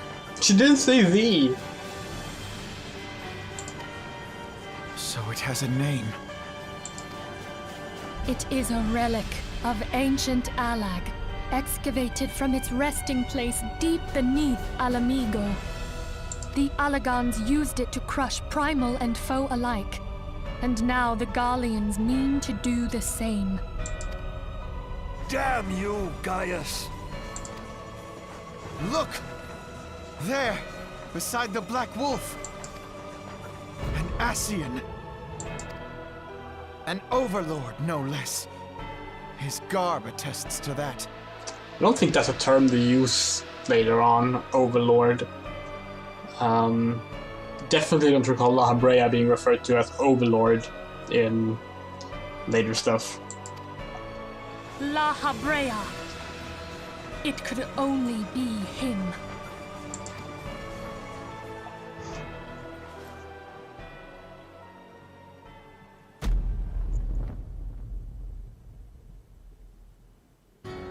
Thancred! And this is where my girlfriend Clara had the best reaction. She got to this point. She's been playing for 4 or 5 days. She got to that reveal. Mephilia says, "Thancred!" And she turns to me and asks, "Am I supposed to know who that is?" Now, in her defense, she started in Gridania, so she didn't have the starting city plot with Thancred. But that's just the best reaction I've seen. Because like, most people, especially those who start in Ul'dah like I did, like, you know, they get to that point and it's like, whoa! Like, no, our friend Thancred, I have a pin with him. He can't be evil. And Clara just like, am I supposed to know who that is? And I was like, the dude from the desert with Ifrit, Sion. And he's like, oh yeah, yeah, I don't really remember him. And I was like, guess I can't blame you. But that's also a reason. That's one of 3 reasons that I think Ul'dah, narratively, is the best starting location. The second and third reasons.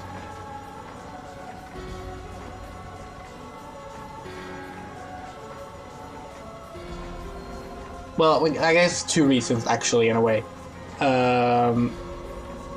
Because I guess I was going to put 2 things as 2 and 3.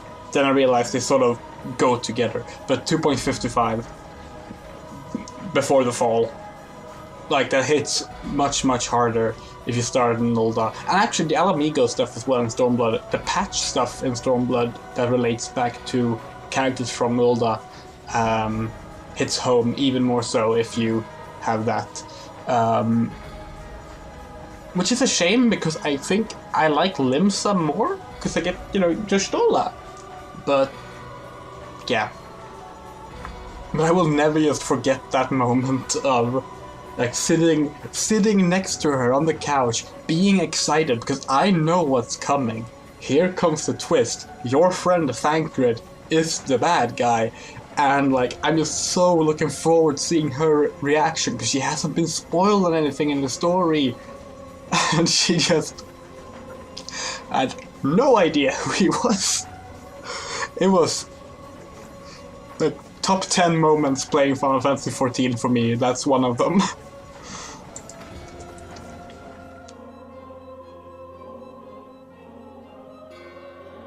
Oh, that smirk. He was La Habrea?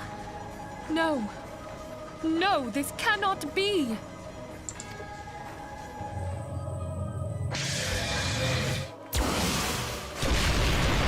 We have to go now!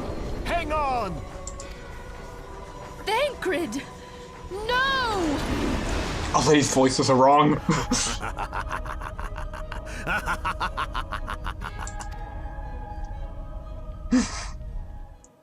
I just love that. The thing is, like, that reveal when I played it was like shocking. And like, when I replayed the game, I was like, oh man, this reveal was so good. But now I just feel happy. The enemy was beside me, and I never even suspected. I just feel happy because of that connection. Also, you know, I haven't seen you next to Thancred a single time in every cutscene we've watched. In fact, even like moving forward, I don't know if I see you next to Thancred a lot. And to think that it was I who suggested that Thancred investigate the Ascians. How could I have been so blind? Oh yeah, I guess you did. We come in at the end of that conversation, so we don't actually know what they're talking about, but that's true. Small wonder the enemy knew our every move, and where to find us. Confound it all! I'm so happy that you did that. Like, in part because it confirms to me that it's sort of like something that happens if you don't play the older story, because of course you're not going to have much of a connection to Thancred then. He's barely been in the game. But I just love that more people have experienced just that moment of like the twist completely undone.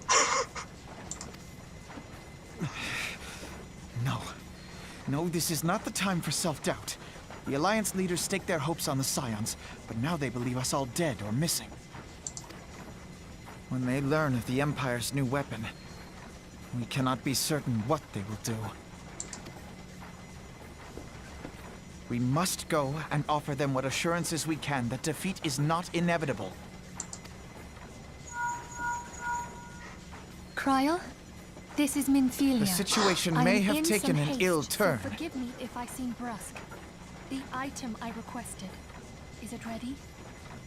So wonderful. I'm sorry to press, but we need it urgently. How soon can it be delivered? I am in your debt, my friend. Are you done, Minfilia? Thank you. So she mentions Kryl. That's the first mention of Kryl. There is at least one more mention, maybe two, of Kryl before we get to meet her. We don't meet her until the patches after Heavensward. Kryl, of course, also a character from FFXIV. She's pretty different, but also pretty similar in 14. But I will tell the story here, because otherwise I have to wait until we're playing Asgo's Light, Sogos Darkness.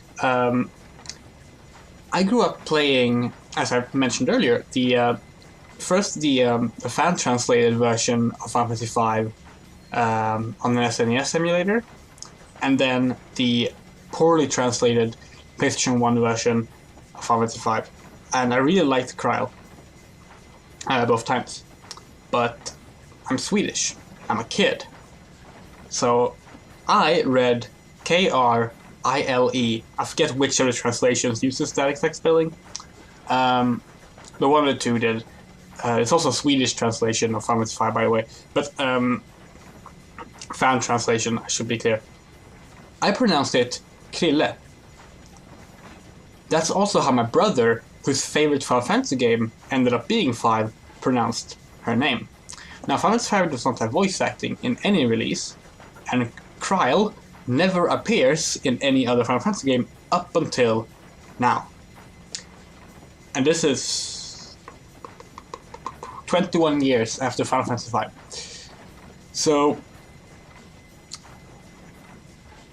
it completely blew my mind that her name apparently wasn't Krille, even though there is no reasonable way that's how it would be pronounced in English. Of course it's not Krille. But I felt like betrayed by Final Fantasy, because after all this time of me talking about Krille from Final Fantasy V, that character didn't exist. It's Kryl. But yeah, that's the first mention of Kryl. She's one of the students of Baldesion. Actually, she's not a... Well, she is, because they're all the students of Baldesia, but she's more of a teacher, scholar, magister of Baldesion. But yeah, she's one who taught Alphinaud, for example. I know, let's say. But the battle is far from over. And so long as we stand together, there shall ever be hope of victory. She's still on the call with Kryl. What knows Kryl is saying? And yes, Kryl is a furry.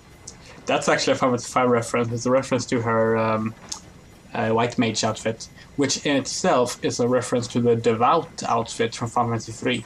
That's the first time you get those nice robes with cat ears that are red and white or red and yellow, depending on which version you play.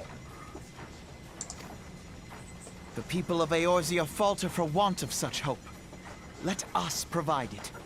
Let us bear to them the tidings that the scions of the Seventh Dawn are returned.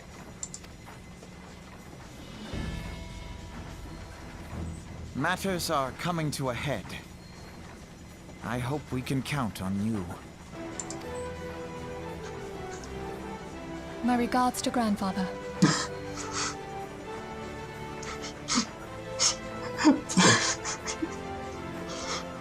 That is so funny to me. Now she was like, "Oh, Kryl, yeah, that thing we talked about. I'll need it early. Is that okay?" "Yes, okay, that's good." And then apparently either they were silent for like 5 minutes, or Kryl said something for 5 minutes, and then Mifla was like, "Okay, thanks, bye."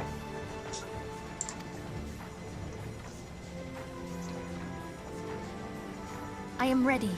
Let us pay a visit to the Council of the Alliance leadership. Yeah, so now we have to convince the Eorzean Alliance to reform. It's a super cute hoodie, like, it's so good. Hells take the Black Wolf and his new toy. That was a frame rate drop there, Raban. You feeling okay?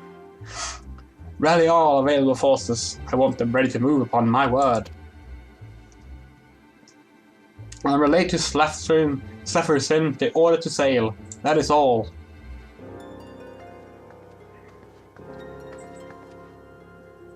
The maelstrom stands ready. What of the flames?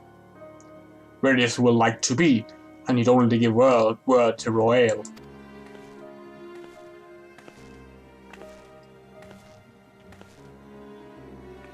I began walking here 2 weeks ago to arrive on time. Has there been no word from Ishgard? None. The dragons have got their tongues. Silent to the last. I was unwise to hope for better. I guess we have to wait for 2.4 when we start building up for the Dragon Song War. What would stir the Archbishop to open his holy mouth, if not this? And he claims the fury for his god. It's bad comedy.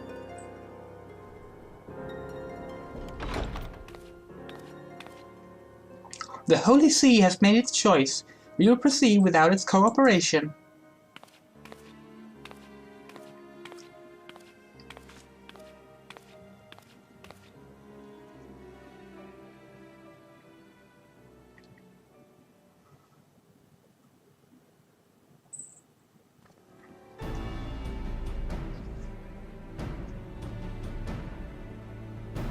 I believe we are all acquainted with the terms of the Black Wolf's ultimatum.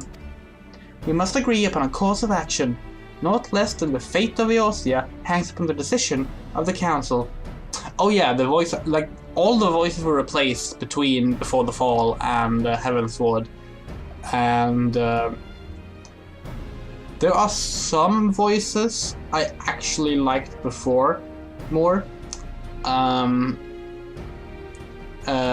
But overall, the voices are much better now.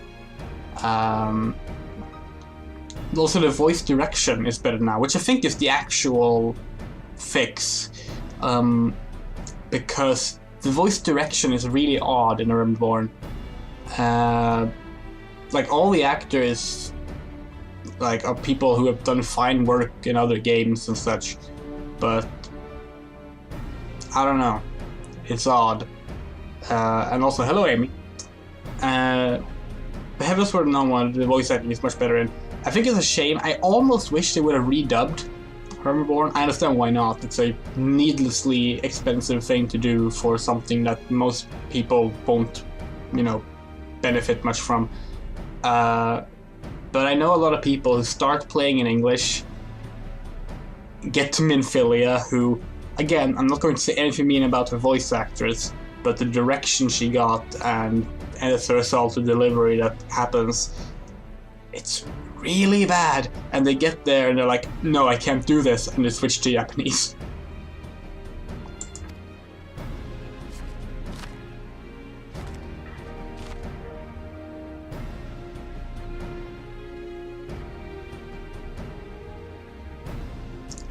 Von Belsar claims to wield the power to smite primals. Should we yield to him, he pledges to rid the realm of its false gods, yet offer resistance, and he swears that we shall all share the Primal's fate.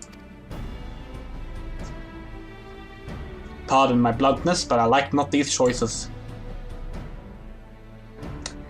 This is too great a decision for any one of the nations to make alone.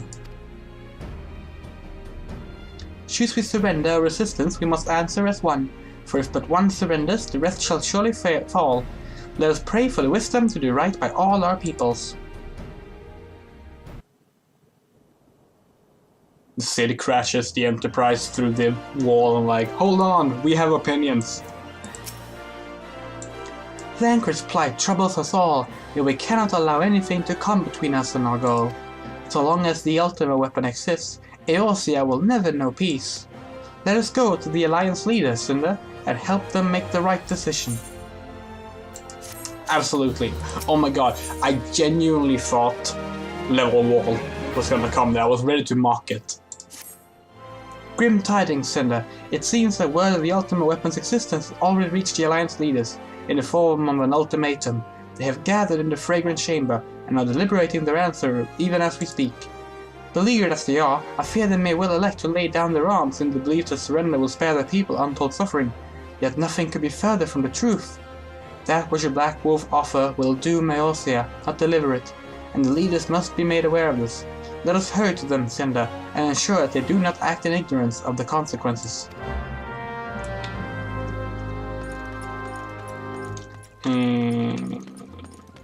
How do I get out here? Thank you.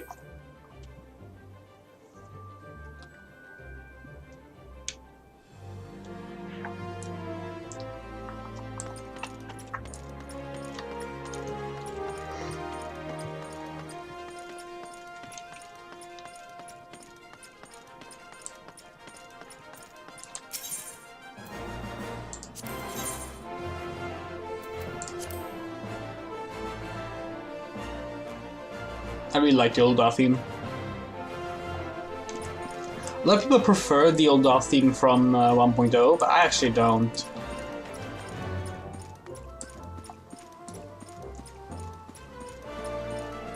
Potato.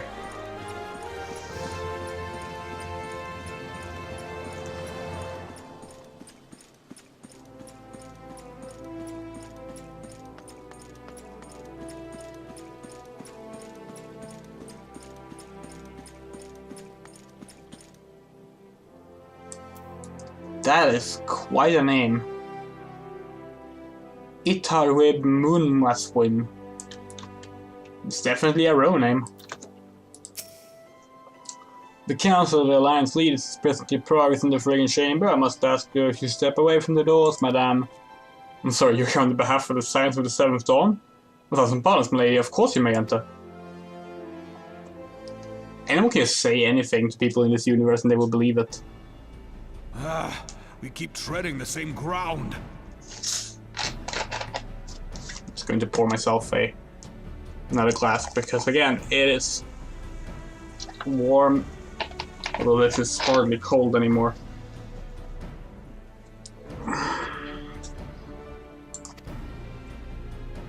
Van Belsar's demands are clear.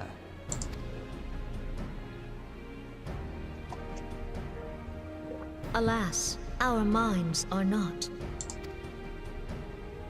I've never been one to shy from a fight, but if this weapon of theirs can do all they claim... It has been 5 years since the calamity, and our people have scarce begun to rebuild their lives. Can we now, in good conscience, call upon them to risk what little they have left? I would spare them the pain of further conflict. Conflict, I say, though that would imply forces set in opposition. If the combined might of 3 primals could not stay Garlemald's new terror, what meaningful resistance can we offer?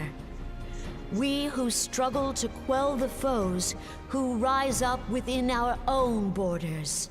To be fair, the ultimate weapon can't absorb all the soldiers you send out. It can absorb primals specifically, so not really a fair comparison. Long have we fought the primals, but to what end? We strike them down at no small cost, only for them to rise again and again. Are we to play this profitless game for the rest of days? I, for one, grow tired of it. Mistake me not. I do not propose to trade one tyranny for another. I love liberty. But conciliation need not mean oppression. By the 12, though neither of you cried surrender, your every word betokened it.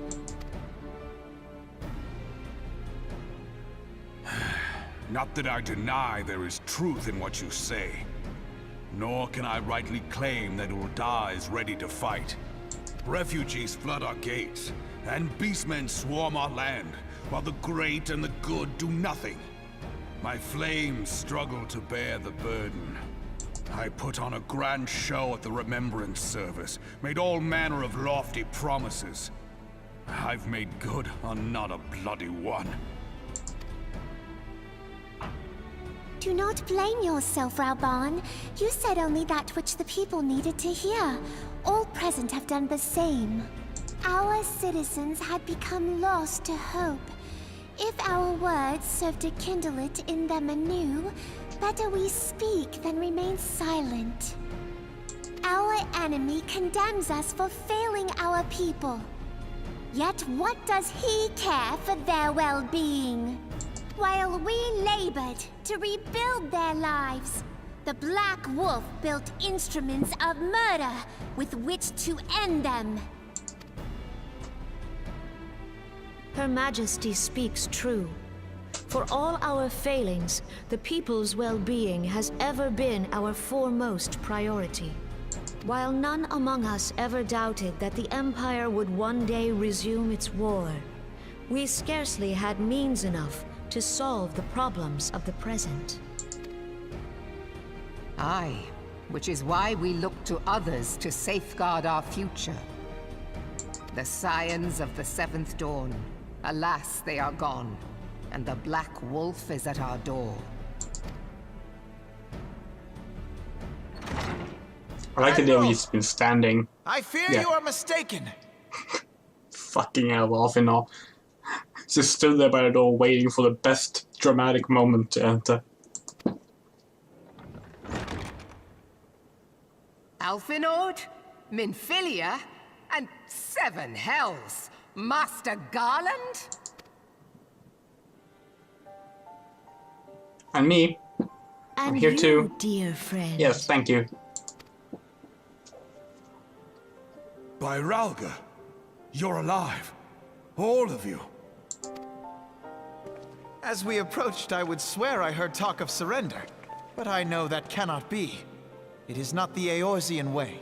So yeah, he literally was listening because they kind of talked about other stuff than surrender before we entered. Hear me, my friends.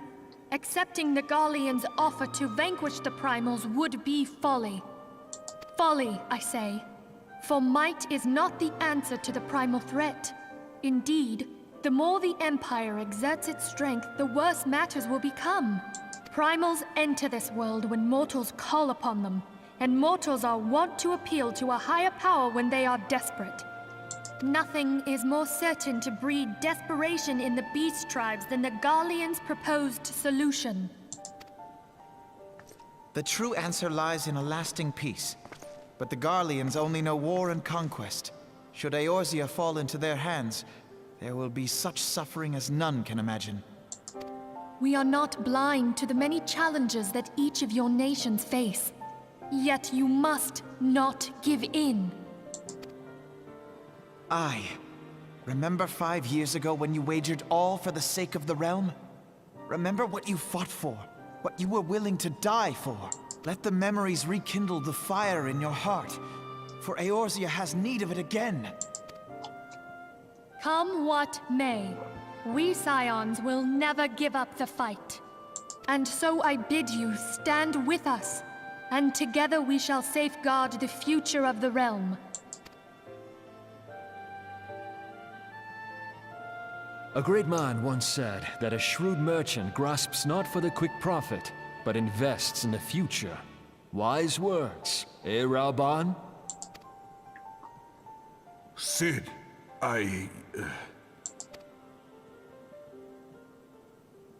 Your words stir and shame me in equal measure. How could I contemplate surrender? I know full well that all we have, we owe to the sacrifices of those who went before us. Oh, sorry, I skipped. We Gridanians have no love for war. She is so incredibly slow in talking that when she paused for a second there, I thought she had finished talking, so I just instinctively pressed the mouse button. But it gives me this shot gives me a moment to mention this thing. How was it now? This thing here, her necklace. Trying to remember, like, it looks like something. It looks like a bird, like eyes, beak. But also looks like a unicorn that's upside down. And this is something that my girlfriend pointed out to me. Like, here's like the mouth of the horse, eyes. Here's the unicorn horn. Here's the ears. And ever since she told me that, I've not been able to unsee the upside down unicorn on Canisena. So now you will be plagued by that as well. Yet we have still less for those who would threaten our homeland. Ever have we fought to protect those things we hold dear, and this shall never change.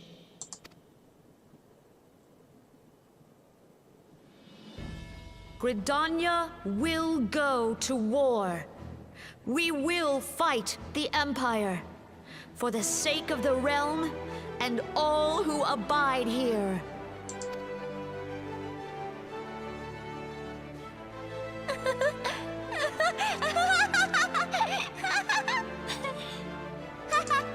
Oh, that was an automatic. Sorry.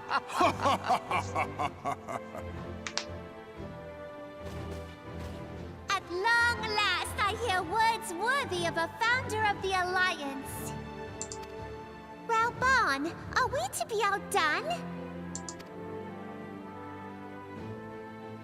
I lost one homeland.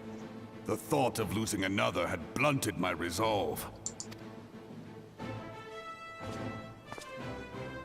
But no man knows better than I that if you want aught, you'd best be ready to die for it.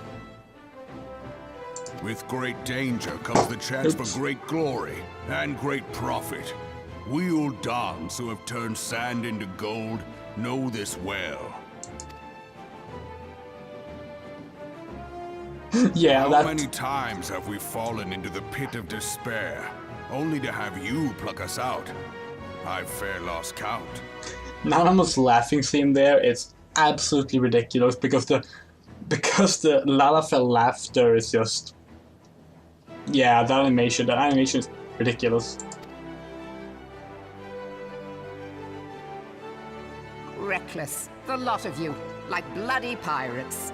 Well, I won't waste my breath trying to talk you round. On account of being a pirate myself.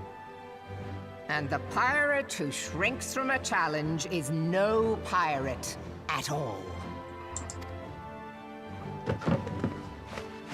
Those who would pick a quarrel with us must choose. Back down, or go down with all hands. Let the Garleans come. The united strength of Limsa Lominsa will be waiting for them. If our realm is to be free of this pall of darkness, let it be by our own hands. For Eorzea!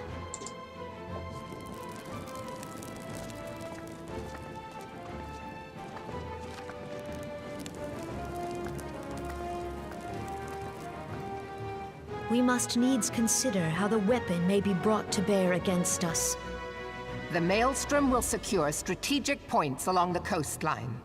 In the meantime, The flames will deploy at... Be at ease, my friends. You have banished our doubts. Pray leave the military matters to us, and retire to the waking sands. We will send word anon.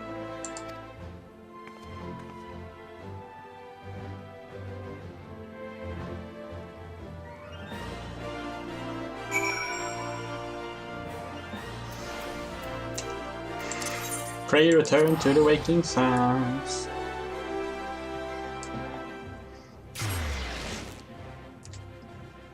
Oh no, is that hornet about to climb into the window? That would be really annoying if it did. It did. Oh god.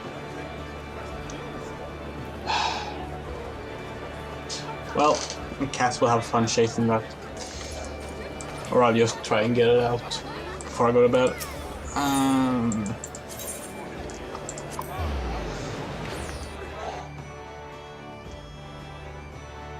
The worst part of summer is that, like, it gets warm and we don't have a fan, so like the only option we have of like not dying from heat is having the windows like semi-open. But bugs exist and they're not asleep during summer. At least there's no spiders today. I would, well, some of you saw me yesterday, so you know. Let's pick up our unveil here. I'm going to be really annoyed now because we're about to hit a level gate, I'm pretty sure. And we can't run our unveil.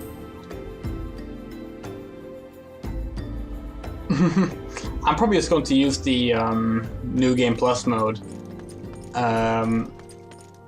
to check out the changes, or I'll make a new character because I've already done that several times. I'm not going to stream the changes though.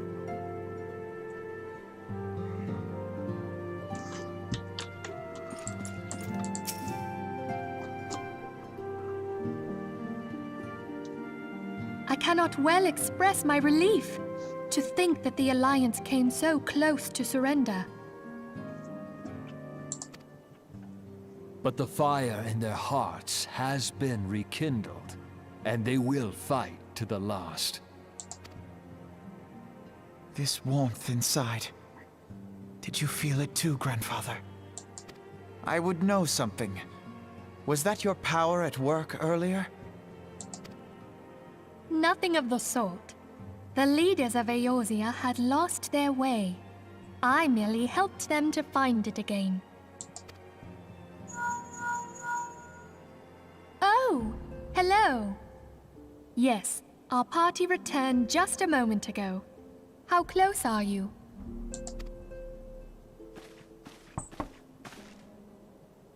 It's all right, Cid. We must needs plan our next move. Pray continue liaising with your respective nations. Cid, would you be our man in Ul'dah?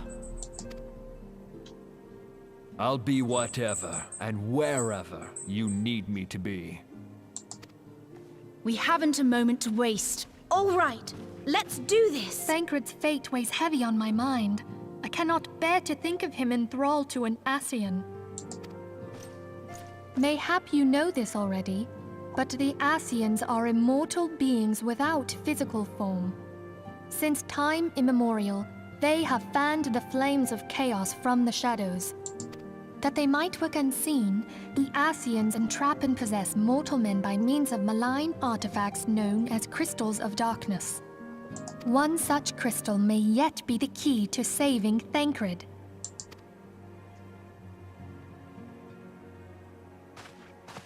This is a crystal of darkness. A mere replica, created using data obtained from anomalous crystals found across Eorzea. It comes to us courtesy of the students of Baldessian, our distant allies. Even for an Archon, Thancred's talents are exceptional. we all had complete confidence in him. It was for this reason that none among us foresaw the danger in sending him to investigate the Ascians alone. Thancred had been striving to fill the void left by Louisoix. Yet, it was plain that he was overtaxing himself. Yeah, he would volunteer for everything and work till he was dizzy. Yeah, he never learns. And the toll taken by his exertions made him vulnerable to Ascian influence. The crystal that binds Thancred must be somewhere on his person. If we could but destroy it, his Ascian possessor would be compelled to relinquish control over him. You have proven the stoutest of allies, standing with us through thick and thin. Yet the most perilous struggle is still to come. For the sake of the realm, and Thancred, I ask that you lend us your strength once more. Thank you, from the bottom of my heart. As I am sure you are aware, the realm was saved from certain doom 5 years ago by heroes known as the Warriors of Light. What you may not be aware of is that your many feats in service to the Scions have prompted folk to make certain comparisons.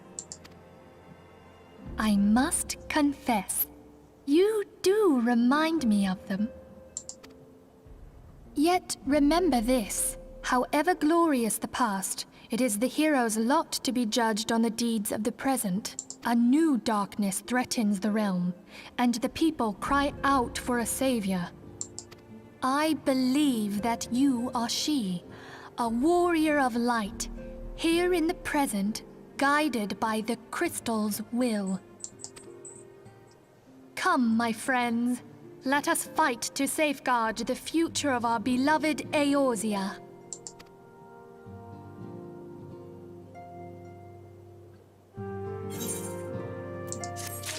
Yeah. 49, right? Yeah. Next one's level 49. Okay, so we need to level 3 times. Whew. Well, Alana, are you up for it?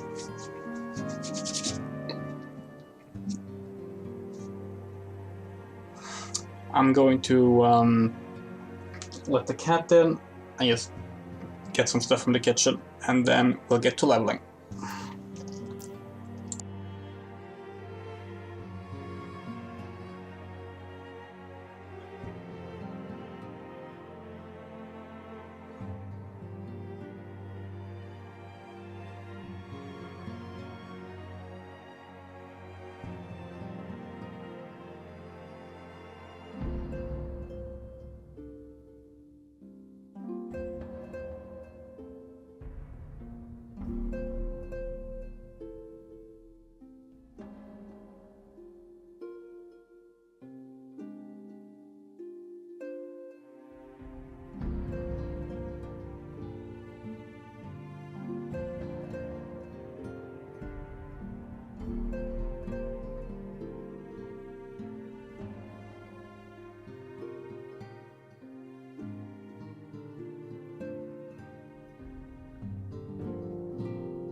Okay, well, first off, I'd probably go pick up my job quest. That's in Concert of Soul, yeah.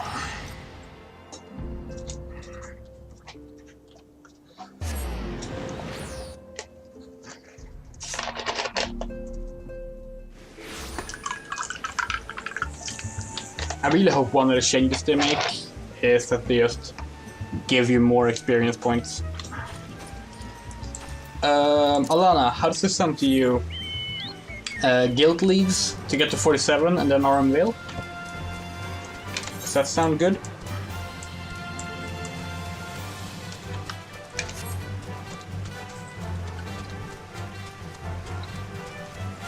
So I feel it would be mostly a waste of XP to do Zamal. Because you only need 35k XP.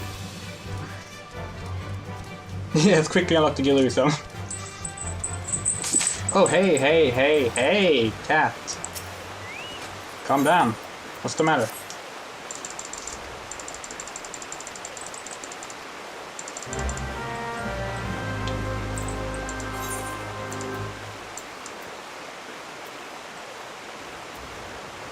Mordona's closer.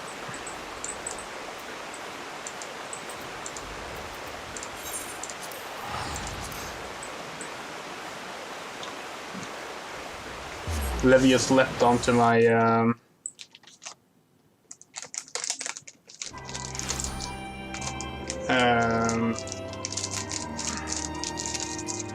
desk and like as if she was looking for something.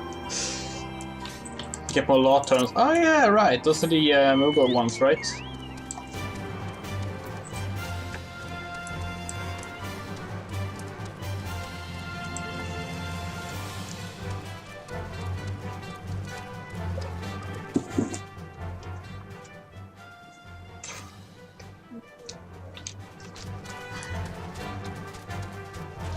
I think the level 45 leaves are in Mordona, so we'll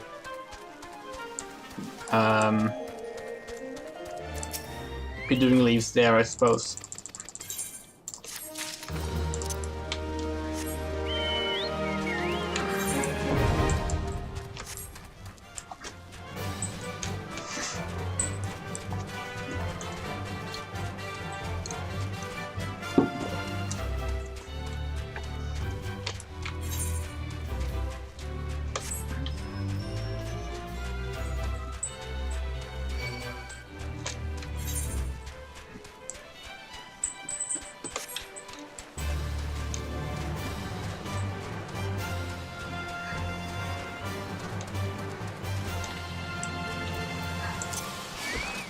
Oh, come on.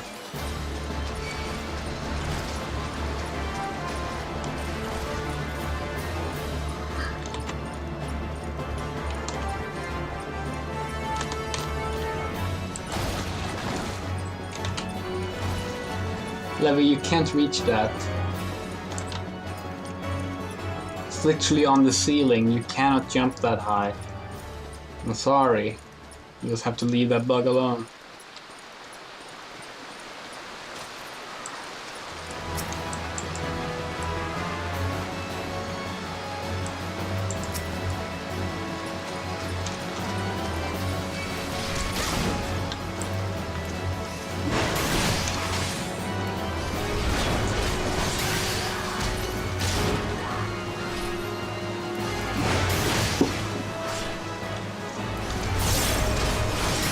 Hits that kind of bug. Levy, you're super. She's so adorable right now. She's sitting on top of a shelf, just like standing on 2 feet, like, oh, I want to chase this bug, but the bug is on the ceiling.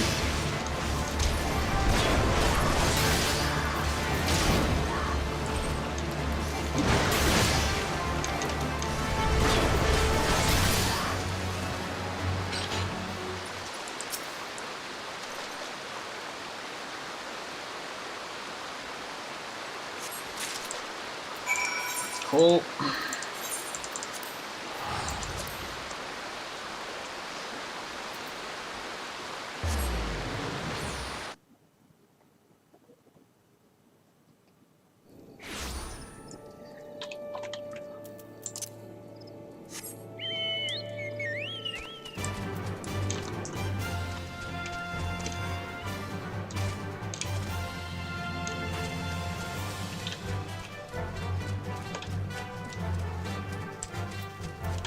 Yeah, if I wasn't using my my webcam mic, I would have turned the webcam around to show you. She's absolutely no. Oh, hey, don't try to actually jump from there, Levy. That would be a bad idea. You would hurt yourself.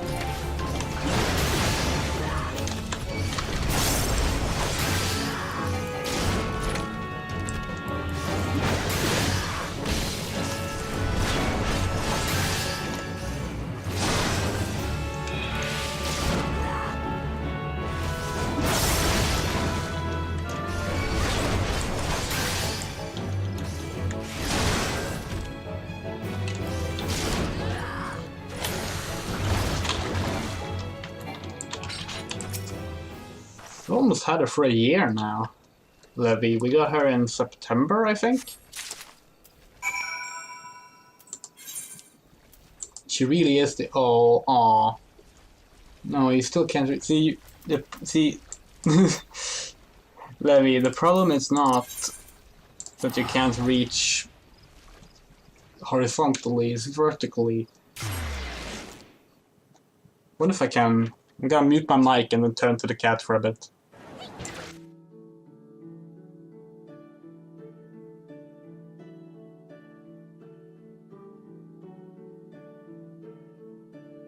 I think she noticed.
Okay, so the bug is actually right above her now. I think she might try and...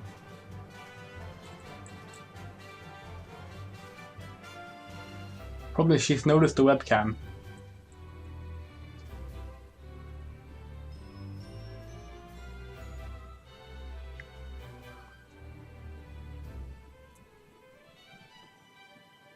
I think she's genuinely too shy because she knows the webcam is on.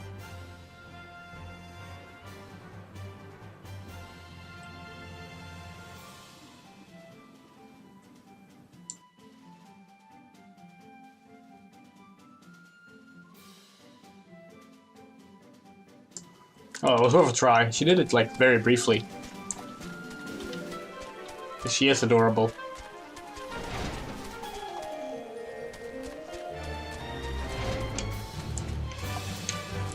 She's about a year and a half now.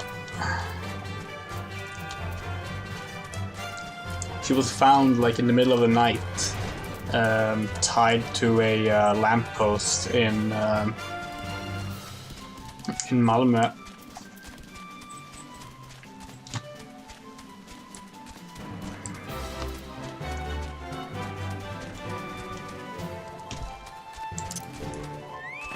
Cool.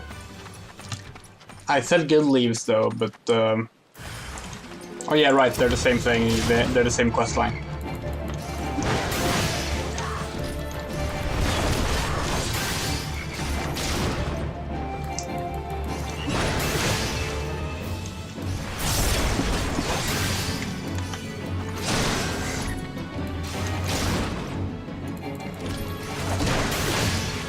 But yeah, they found her tied to a lamppost in Malmö, and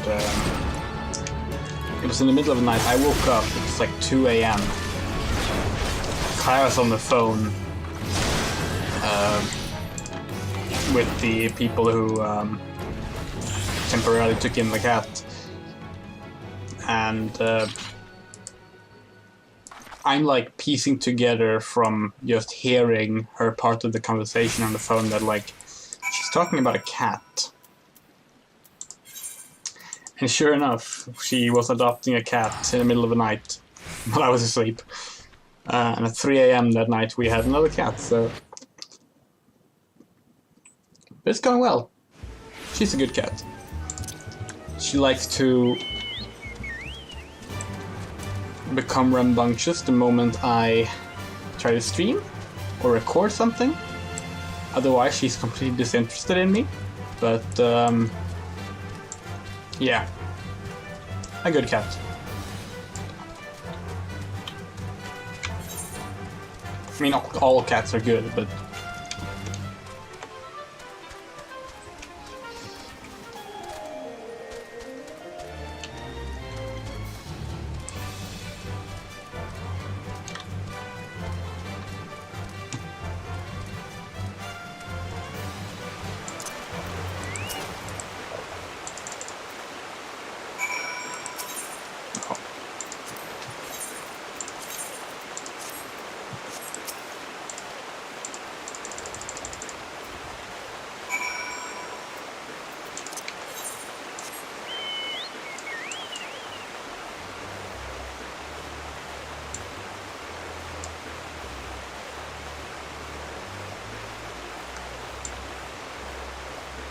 Where?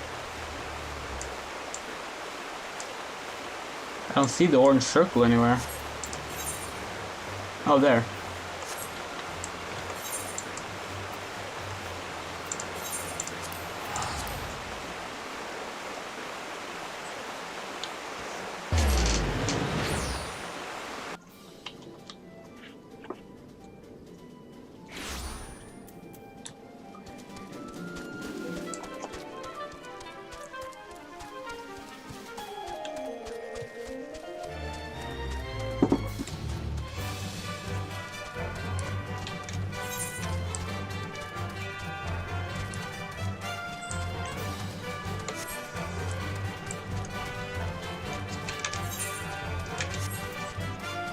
There's a fate on top of my quest point. Great.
Apparently there was more left of this quest than I thought. I thought I had done the 40 quest, but I guess I hadn't.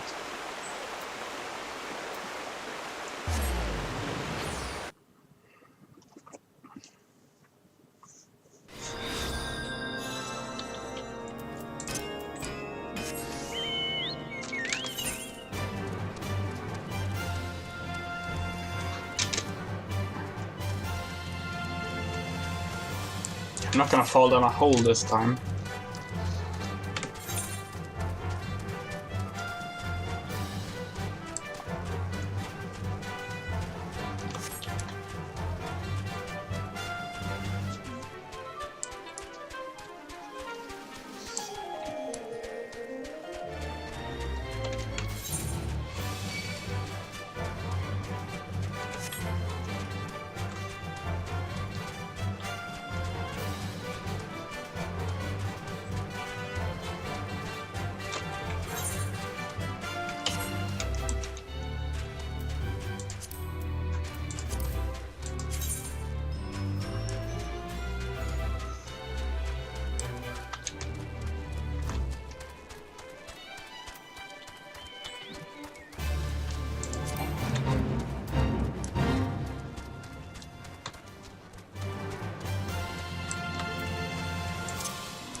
Oh, that's not the quest. Bolt horn. I checked the challenge log and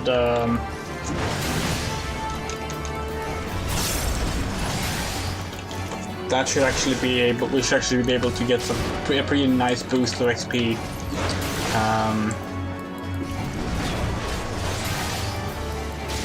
Just by clearing the dungeon challenges.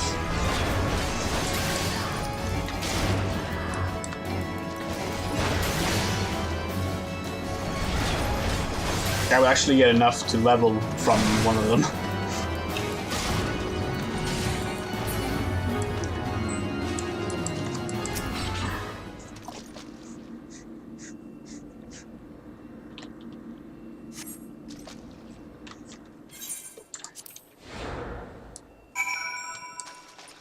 Is George back in Lenosha? Yeah, of course he is.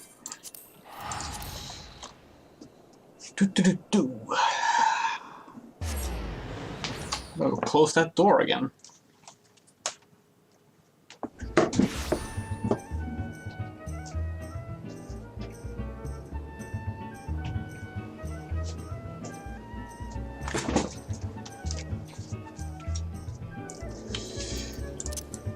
Whew.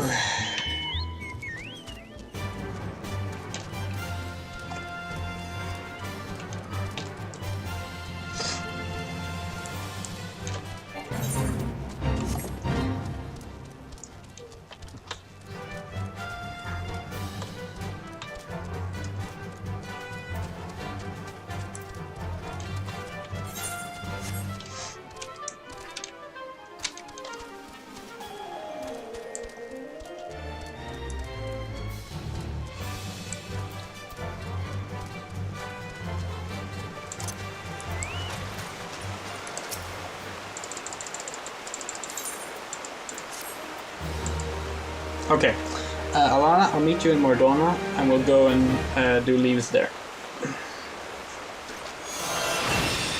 Then when I hit 47, we'll run Aram Vale.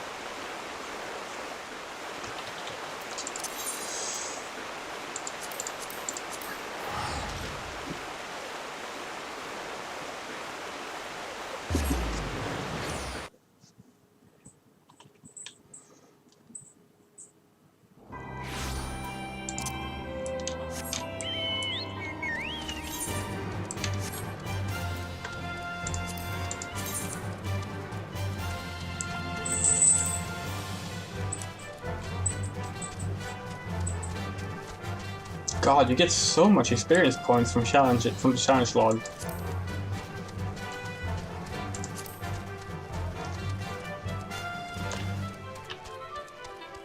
It's actually kind of ridiculous.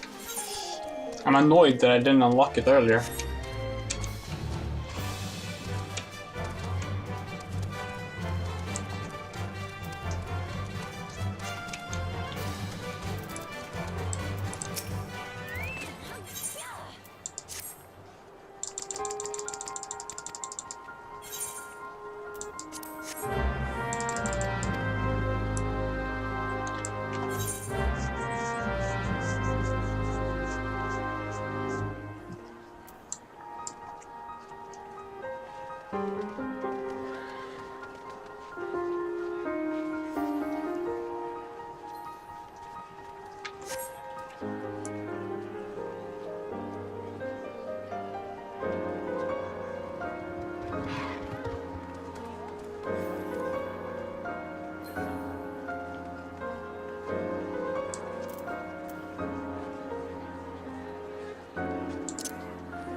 Is this the first leave we're doing?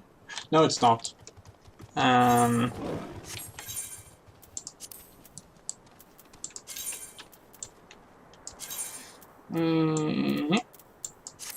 Let's go.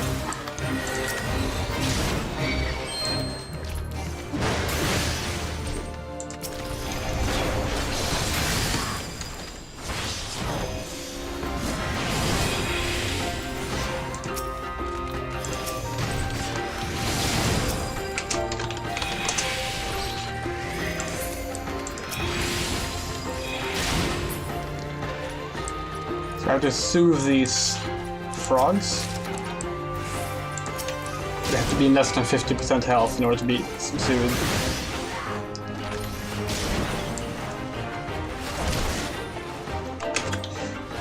Problem is that it's very easy to accidentally kill them.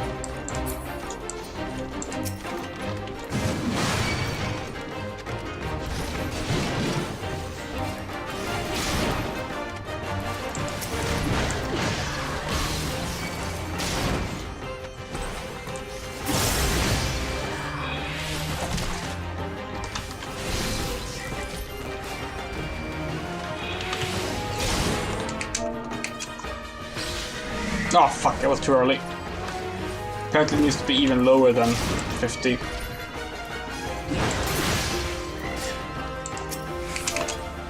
There we go.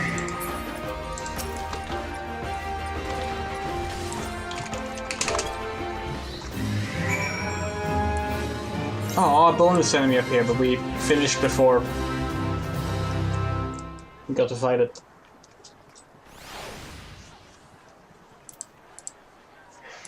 Let's leave the thing the Final Fantasy XIV 1.0 version was basically built around. So I'm just gonna pick up a few Battlecraft leaves here.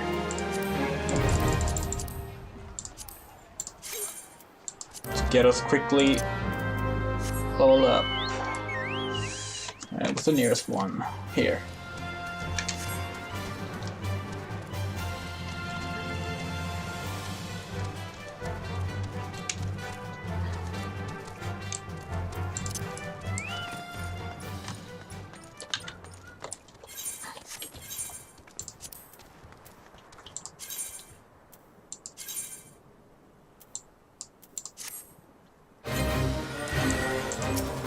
Oh great, it's a beacon quest. Right.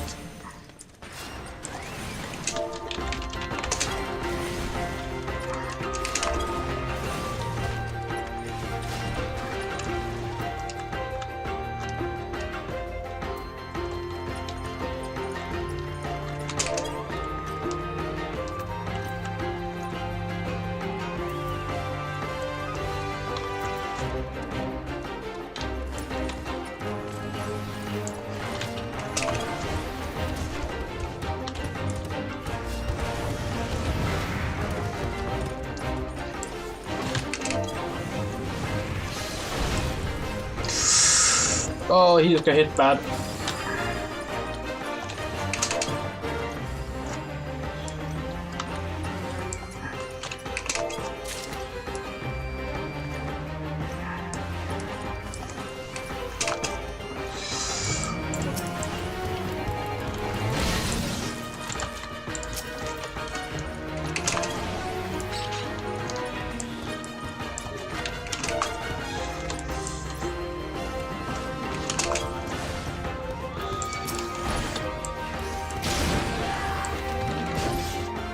Yes.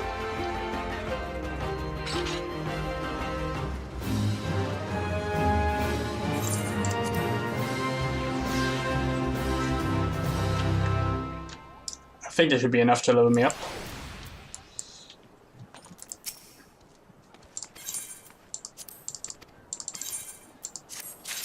Yep. Let's do a duty.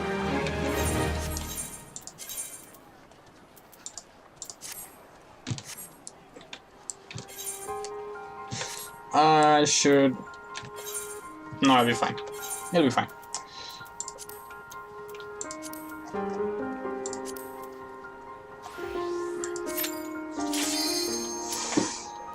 Vale, the most infamous dungeon in the game.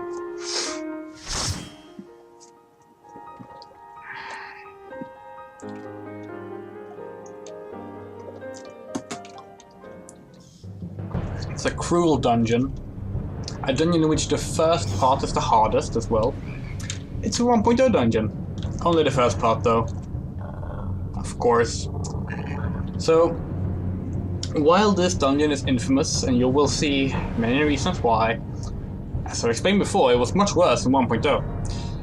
So Vale, which I believe was actually a lower level dungeon in 1.0,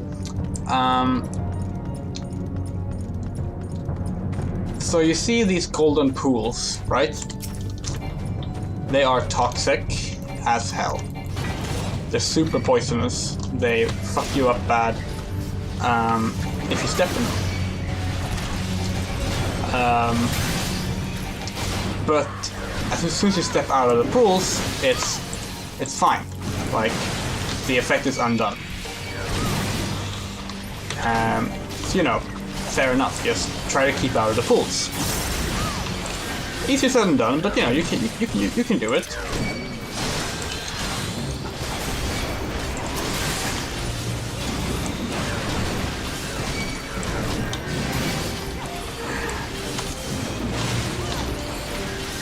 In 1.0, it wasn't stepping in the pools, it was breathing the air from the pools.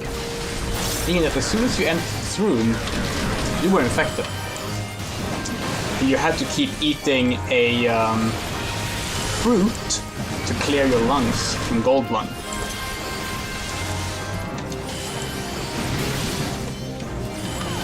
And there was one fruit that lasted 30 minutes, I think, and one fruit that lasted, like two fruits that lasted 50 minutes. And like you basically have to like have an agreement in your party, like who gets which one. And there wasn't always agreements. And keep in mind too, that 1.0 was not a so-called Trinity MMO.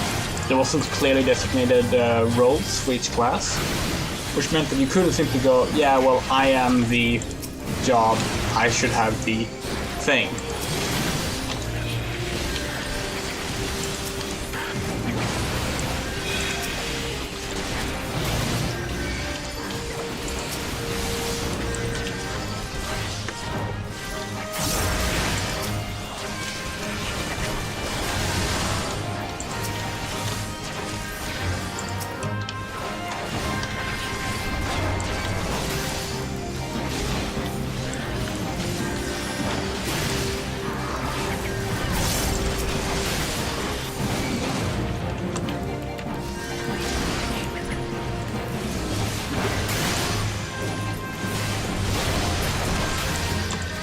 And it wasn't just this room, by the way. If I recall correctly, it was either all of the dungeon or just most of the dungeon in which this gold lung rule applied. So, like, yeah, you have to just get used to that. So basically you had far worse than what this one is. And this one is bad. This one is really annoying. I wouldn't say it's not necessarily the worst dungeon in 14, but it is the most frustrating because of the ways in which it's difficult.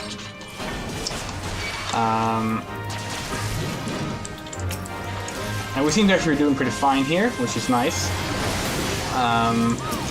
You need a very solid healer because it's constant damage taking. There's big frogs, meaning that you can be janked into another part of the dungeon just out of nowhere. Almost every fucking enemy has an AoE. Multiple enemies and just general like dungeon hazards can inflict like debuffs. Not a good time.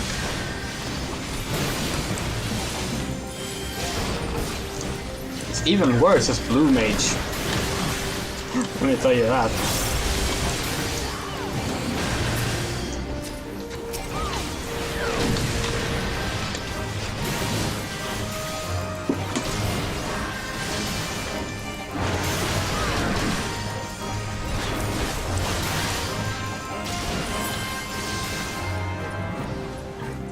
Thankfully, it's not a main scenario dungeon, which means you don't get it in the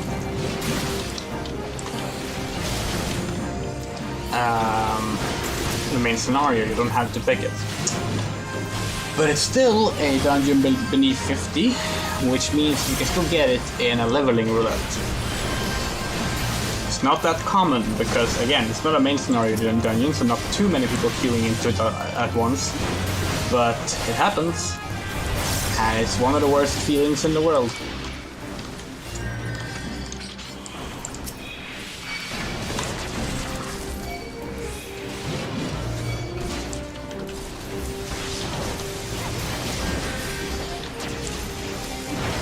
I just want to point out, by the way, we're still in the first room of the dungeon, and we're taking all the enemies, but that's recommended to do if you're leveling. But this is the first room of the dungeon. And the next room is the boss room. Yeah, they knew this dungeon was hell.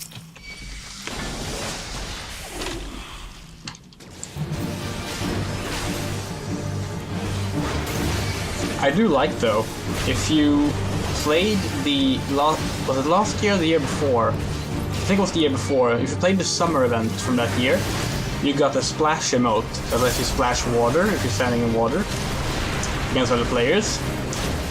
But it also works on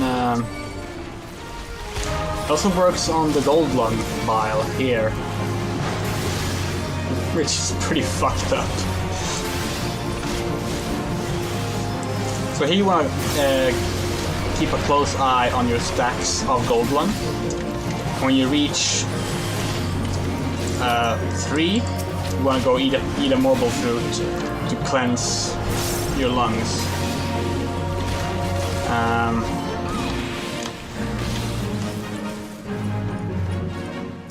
And someone took the one that was close to me, so I'm going to reposition myself here.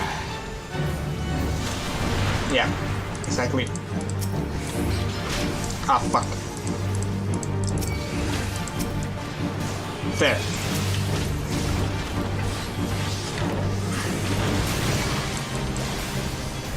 And that's the fruit I was talking about earlier, except that now they're a boss mechanic instead, which is much better. And they just instantly remove gold lung and regrow, rather than just make you resistant for a while.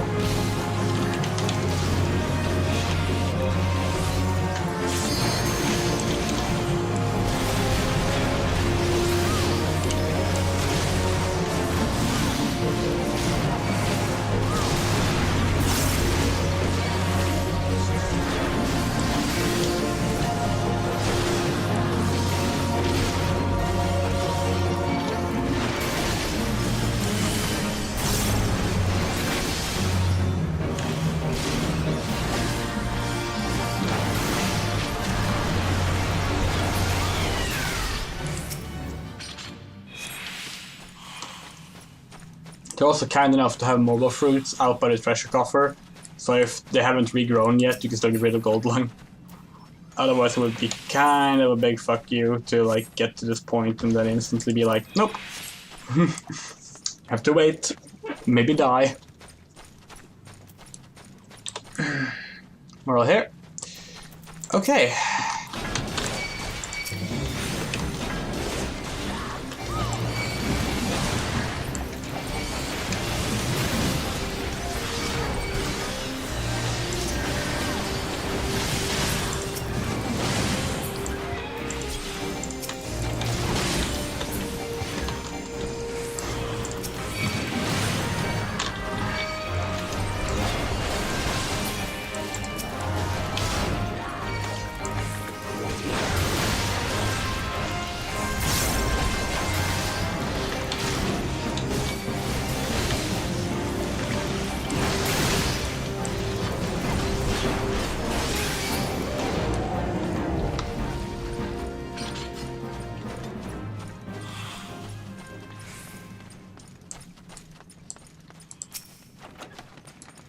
So I wonder if, like, the whole gold vial thing and everything emanates some kind of heat, or if there's some other explanation why this isn't, like, all frosted up and stuff.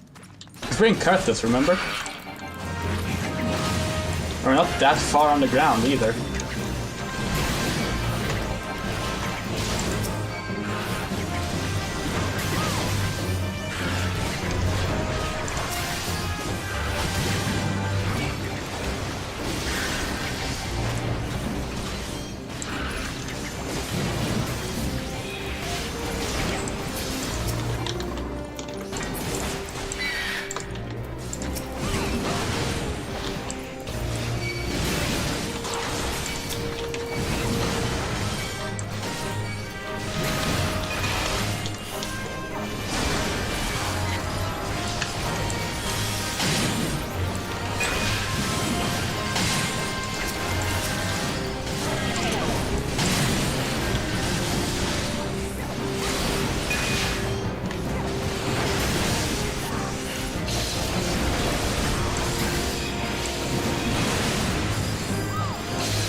This asshole is fun because this one has this guy has AoE attacks without AoE markers. That's getting changed in on Tuesday.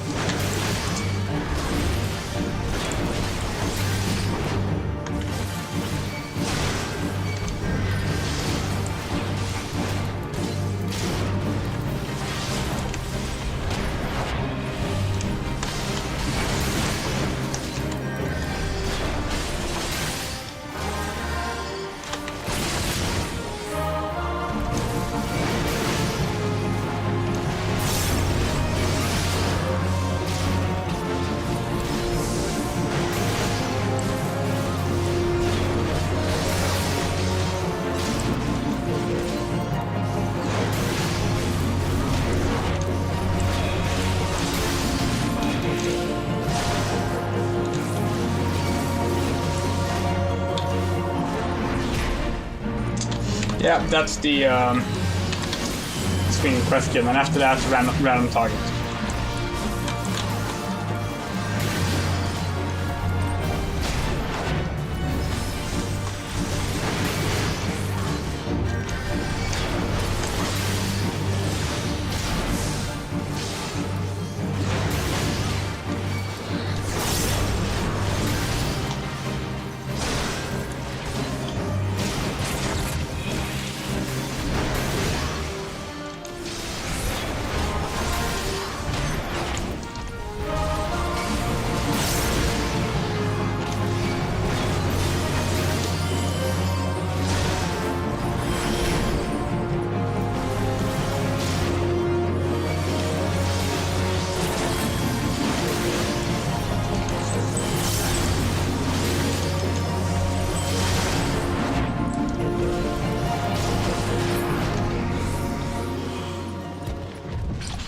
Oh yeah, good example. These treasure coffers are off-center. I think this room might be from 1.0. That is normally how you tell that, by the way. Oh, I could have just skipped on the earcuffs. I didn't notice that they were earrings until after I... Thank you. Oh. Okay, never mind.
Oh wait, we have a summoner. We could have done the limit break trick where you just let a caster use limit break on the seedlings. Oh well.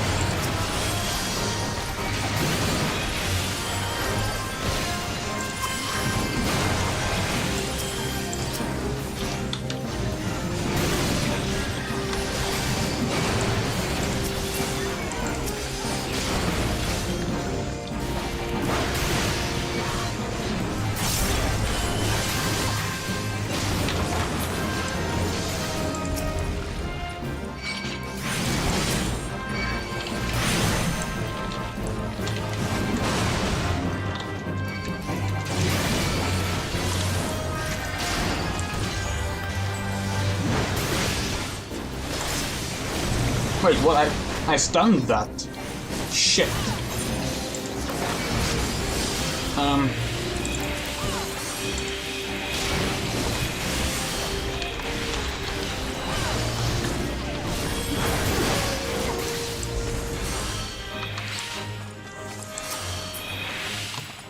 That was really odd. I definitely hit stun.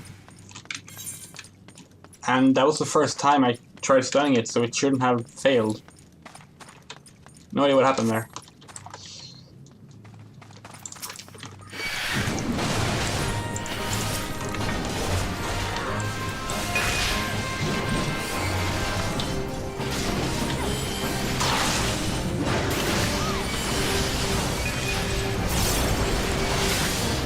Oh, this is a bit chaotic.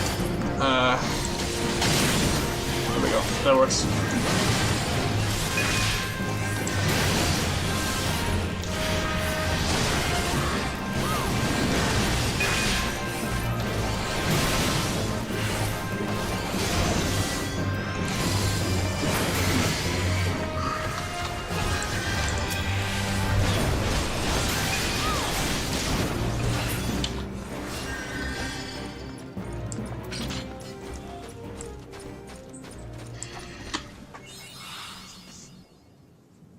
big marble time.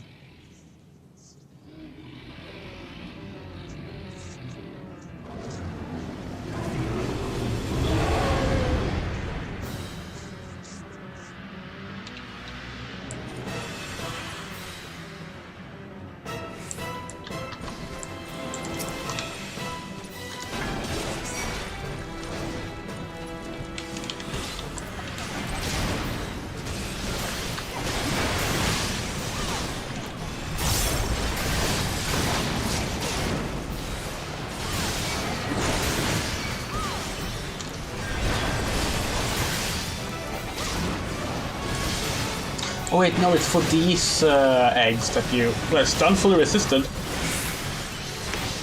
I'm so sorry, I fucked that up twice in a row. Yeah, well, I probably just made us... Wait.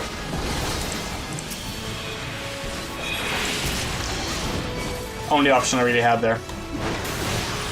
Mobile Fruit heals all ailments.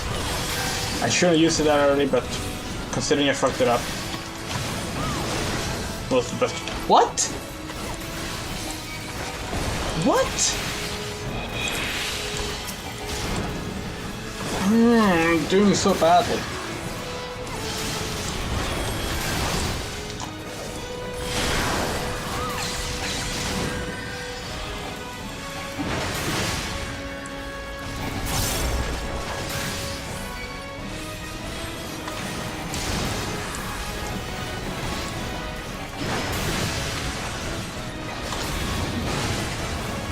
This is where casters can use Limp Break to get rid of the fruit eggs quickly.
Sadly, I did not hear a level up sound there.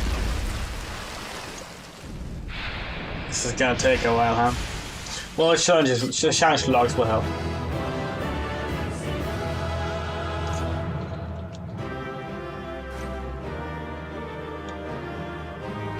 Yeah, not even one level. How disappointing is that?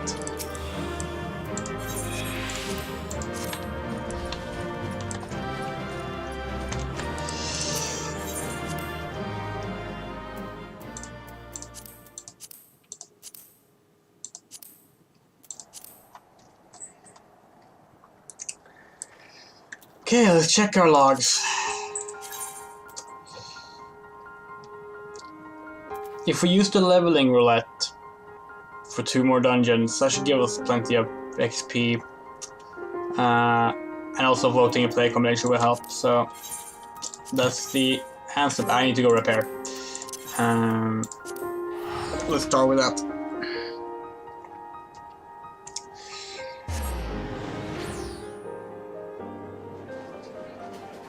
I am honestly kind of amazed how bad the XP was there.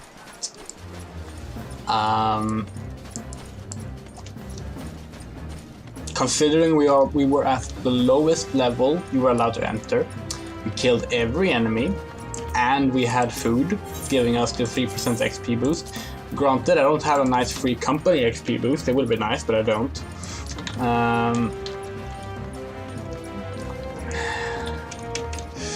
Yeah, I don't know. I expected better, to be perfectly honest. I'm gonna go to the bathroom real quick, and then we'll do the roulettes to get the challenge log boosts.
I swear, these cats are making quite an elaborate effort to drive me mad. So I went to the bathroom.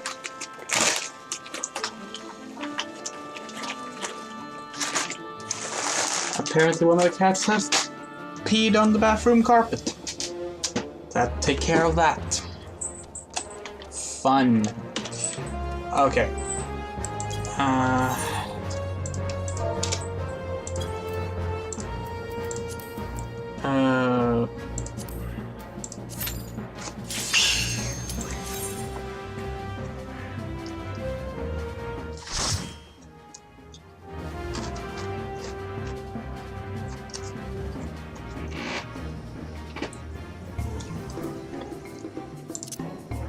Well, I say one of the cats. It was definitely the older cat.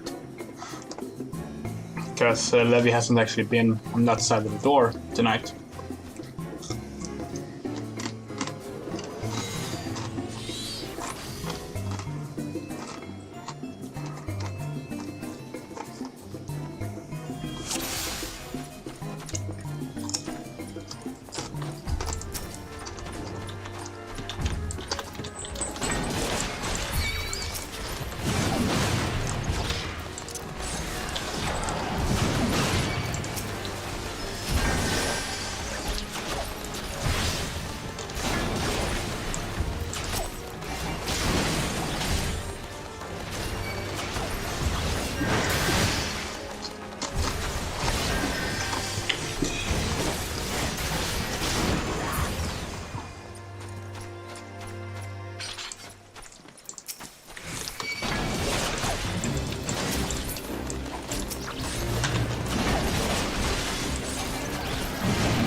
if you're curious as to what I'm eating, salt and vinegar chips. Or crisps, if you so prefer.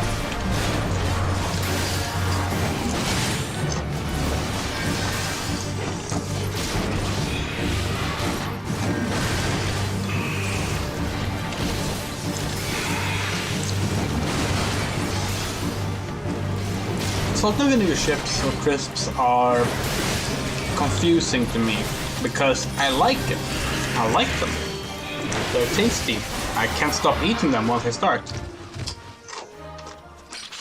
But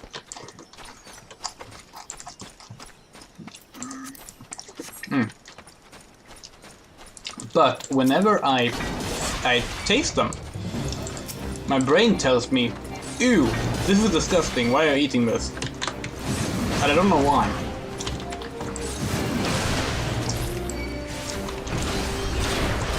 Maybe it's because like the sourness of vinegar. But I don't know, I like it. My brain just insists that I don't.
I almost consider rolling on these, even though I'm like, there's like no point to me doing that.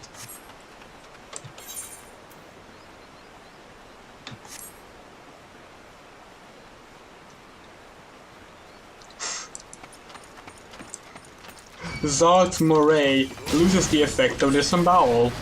That's an hilarious sentence.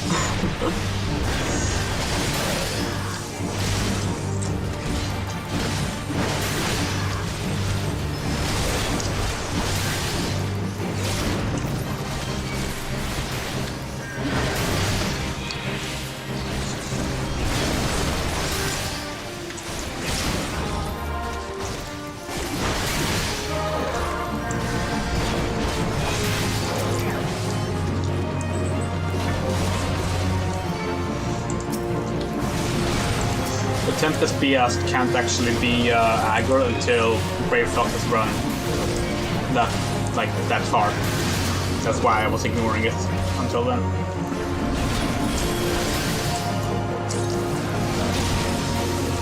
It wasn't like last time where I just forgot that it happened.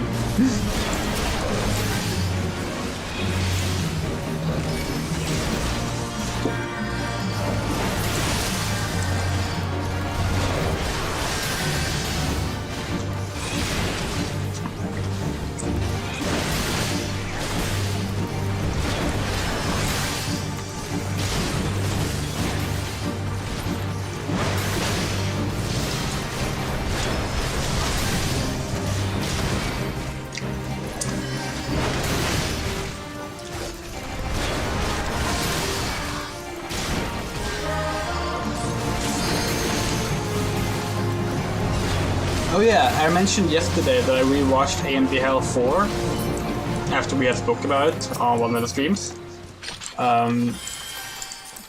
I love how there's a sequence in there that is not actually anime. Instead, it's Final Fantasy XI.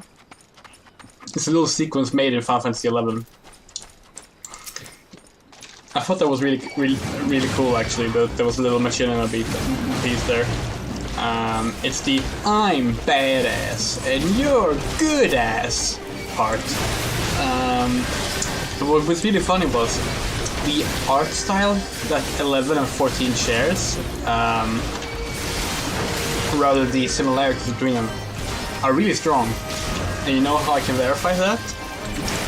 I was watching that on my laptop, and Clara was sitting next to me, and Clara's only played Final Fantasy VII Remake and Final Fantasy XIV. Those are the only Final Fantasy she's played. Well, Kingdom Hearts. She's played Kingdom Hearts. But, okay. So she sees that, and she knows, you know, about 14 having had an initial version you can't play anymore. So she asks me, oh, is that Final Fantasy XIV's original version? Because she just saw, like, oh, that's clearly Final Fantasy XIV, but with, like, different graphics. And I was just like, damn, yeah, they really do look the same, don't they? And I told her that, like, no, it's 11. But that's basically as good a guess you could have made, so, like, I thought that was cute. Just, like, the way, like, the character models look, even though, like, you know, they're 8 years apart from release, you can tell the similarities.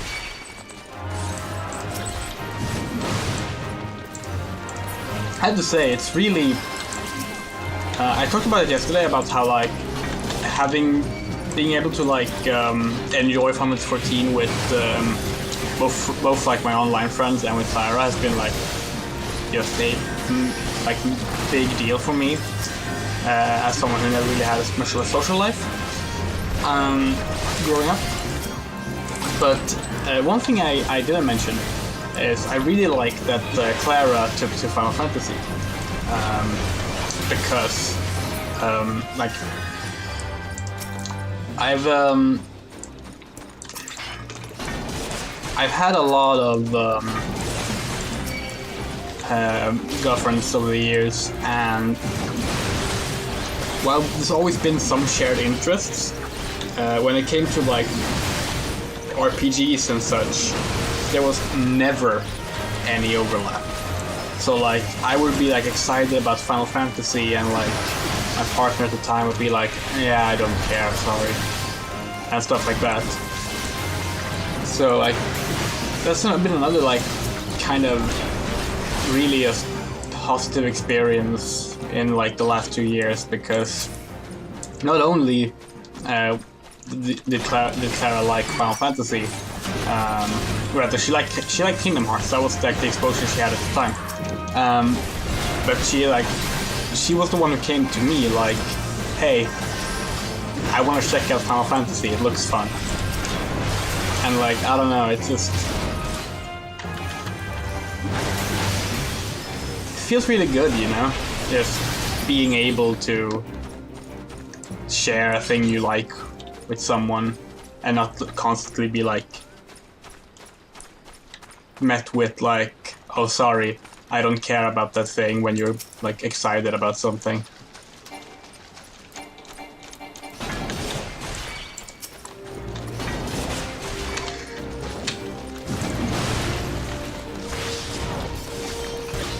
Like, obviously everyone has their own interests, and they're, you know, you're never going to be perfectly aligned one-on-one on everything, but just being able to have a few big ones that you can share, it's nice. And again, I realize that's probably something that's, like, obvious, but, like I shouldn't be stating that as, like, as if it was, like, a big revelation to me, but I don't know, it was. Like, I spent, you know, over 4 years engaged and in a relationship with a person who generally did not really share any of my major interests, and like, I still liked her. Like, that was fine. But it wasn't going to like make or break the relationship, that part. But it was still like, it meant that I didn't really know what it was like to just have someone that did share interests. Like we both liked Harvest Moon. I guess that was like the one thing I can think of off the top of my head. But we both actually liked horror games, but we had different opinions on what good horror games were. Like, you know, those kind of things.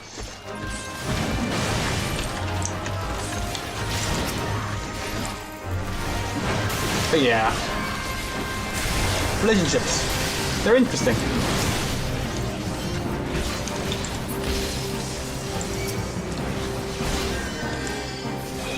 But hell, it goes for friends as well. Like, I remember when I started playing 14, the original version, or hell, 11. I didn't know a single person who wanted to play it with me at the time. Not online, not in person. Even like friends I knew in person who were big Final Fantasy fans, they considered the turn to MMO to be like heresy to the series. They refused to even give it a chance. Some of those did eventually come around, thanks to REBORN. But yeah, it was like, I guess that's why like MMOs were always so strange to me, because like I've played MMOs, you know, since Ultima Online and EverQuest. Like I've played them, but never gotten super into them because I've never really had anyone to play with. Then I got into 11, played that for a while, and 11 is not a game that's solo friendly. It is kind of solo friendly now, but even then you kind of want just a guide to follow, at least like a text walkthrough telling you like where to go, where to find the actual starting quests, because the game won't tell you, stuff like that. But like back in the day, like I want to say before the add-on trilogy they made, I forget what they were called. They were like three add-ons in a row that had like almost the same name. They were like mini expansions. They were still like individual titles, individual stuff, but they were released like more rapidly than regular ones. I don't remember what they were called now, but I believe it was when those came out they started doing more solo content and like fixing up the starting stuff to make more sense to new players. But before that, like, no, you were lost. That's why I like never really. That's the big reason why I never really caught on with 11 originally, because I didn't know anyone there, and I'm a social. I'm not antisocial, but I'm very much asocial when it comes to strangers. So like, and I realized everyone's a stranger at one point. That's the problem, isn't it? But I wasn't going to like just try and chat with people. So I just like tried my best, and then like ended up looking up the rest of the stories online. Went back to it a few years later when I had someone to play with, enjoyed it a lot, and then just yeah. The 14 was the same initially. Like I mentioned it before, but like even when REBORN came out, I didn't have anyone to play with except one person at launch, and that person I sort of fell out with, not like in a bad way or anything, just like just like a natural, we went our different ways kind of thing. But like because of that, I ended up having to solo play 14 or REBORN, and I just stopped playing as a result. Then Kalera, a few months later, started playing it, and I got back on. I've been playing some stuff. Yeah. And that's the story I told you. But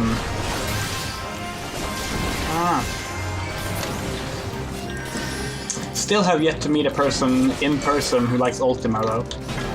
That's never gonna happen. Hey, no, that's not true actually. Holy shit. But no, wait. I have met a person in person who loves Ultima. Because I met Squibbons in person. The Ultima speedrunner. Oh shit, I'm not sure about pronouns now because I'm going to go with they. I'm not sure if they actually use they, but I think they have changed pronouns since I last spoke to them in person, and I don't have the Twitter up to check right now. I'm going to use they, and I hope that's not disrespectful, so I will deeply apologize. But I met them at NERCon because they moved to Sweden shortly after I first saw them play Ultima, actually. So we just ended up like being both at the same convention, and we followed each other on Twitter. So I was like, hey, you wanna just meet up real quick? And we met up and we spoke for a while, and that was nice. Again, it's the only person I met that I know of that likes Ultima, and that was nice. Because I grew up on Ultima, you know? Ultima and Dungeon Master were my earliest RPGs. Ultima 3 specifically. Exodus, as it was called. And I rarely get to talk about that with people. Like online it happens from time to time, because online it's easier to find people. I think part of the problem is that I'm technically too young. It's the one time I'm too young, it seems. Because like Ultima, you know, thrived in the 80s and early 90s. And I was born in 91. I'm not supposed to have grown up playing the Ultima games, but I did because I grew up playing 80s titles. I got a hand-me-down Amiga and an old like 486 computer for my 6th birthday and stuff like that. So I grew up like with like 6+ years old software. That's how I got into games and such. I sort of moved my way forward. I was always a bit behind. It wasn't until like 1999, when the Dreamcast launched, that I actually got something that was new. But yeah.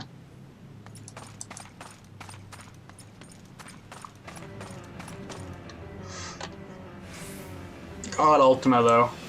Wish it would come back, but at the same time, not really. Because I mean, EA owns it. I've seen what EA does to Ultima. And it's awful. It's awful things that EA does to Ultima. I think the first Ultima that EA published was Ultima 8? Maybe it was an Underworld. I'm not sure. 8 was terrible, for a variety of reasons. And then 9 was terrible, for a variety of reasons. And 2 of the big reasons of both was EA meddling with development. And then after that, EA tried to revive Ultima. Well, rather, Ultima 10 was planned. It was an MMO. It actually looked really fucking cool. Like, it looked way before its time in terms of, like, MMOs from, like, 2001. It looked more, like, fleshed out than Final Fantasy XI or even World of Warcraft did at launch. That got cancelled. Same year it was supposed to release, it got cancelled. It had really positive previews as well at E3, but like, nope, EA cancelled it. Ultima was now dead outside of Ultima Online. But then they tried to revive it, and there's a fucking browser game. It's a browser builder game called Lord of Ultima. And like, no, that's not what Ultima is. Like, yeah, you can reinvent the franchise as a new thing, I suppose, but no one wanted this. And then Ultima disappeared for a while again, and then it came back as Ultima Forever, Quest for the Avatar, which was supposed to be a throwback to Ultima 4, and it was developed by BioWare! Except it wasn't. It was developed by the Dark Age of Camelot people, Mythic, renamed BioWare to promote Ultima Forever. Seriously. Now, Mythic are good developers, but not when EA makes them a mobile developer and gives them basically nothing to work with. So, Ultima Forever was shit as well, and less than a year after launch, it shut down. And it's just like, every so often I'm like, oh, I would love to see Ultima come back, because I love like the lore of Ultima, I love the world of Ultima. Britannia is really cool, and like, maybe a remake would be really neat, like retelling the old games that haven't aged that well with modern sensibilities. Too modern sensibilities is the word I was looking for.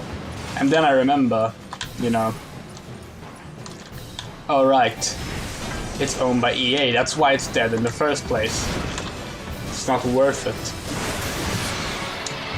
And I've said it before, Dragon Age fans, they're coming for you next. I don't say that because I have any ill will towards Dragon Age fans, I say that because I've lived through this. Well, I actually really like that. It's really nice. I'm going to steal that even though I don't need it for damage purposes. Because none of them play tank right now anyway, so they don't need it either.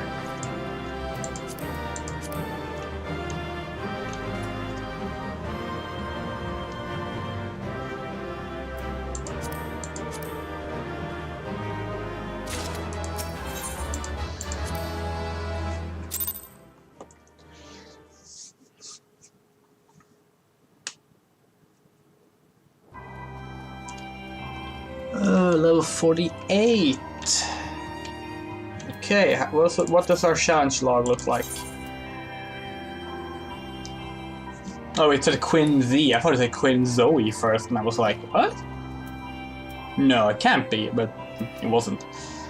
Another duty roulette. Assuming you're still up for it, Hana. If not, you can let me know, and I will pursue level 49 on my own. But if you're up for it, we'll continue.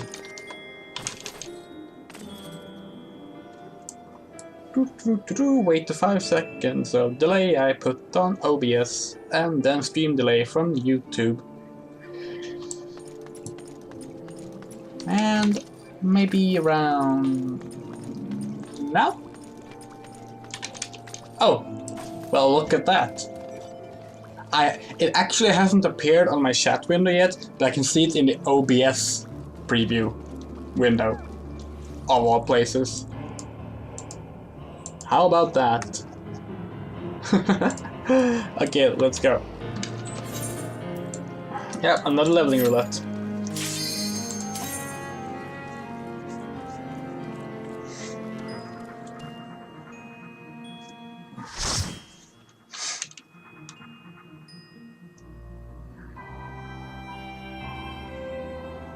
Actually, still hasn't showed up in my chat window. Did the chat window freeze? I'm gonna just reload it real quick. There we go. Oh, I'm sorry, I missed a few messages because they haven't appeared. I'm sorry about that. Oh, Fabi went to bed. Sorry I missed that. Good night, Fabi.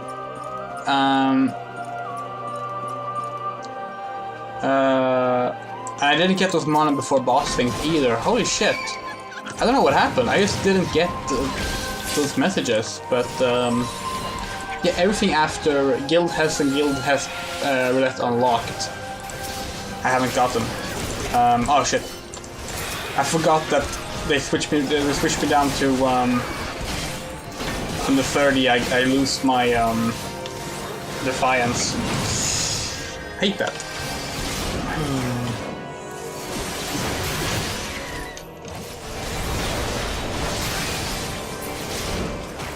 Okay, so let's see what else was said.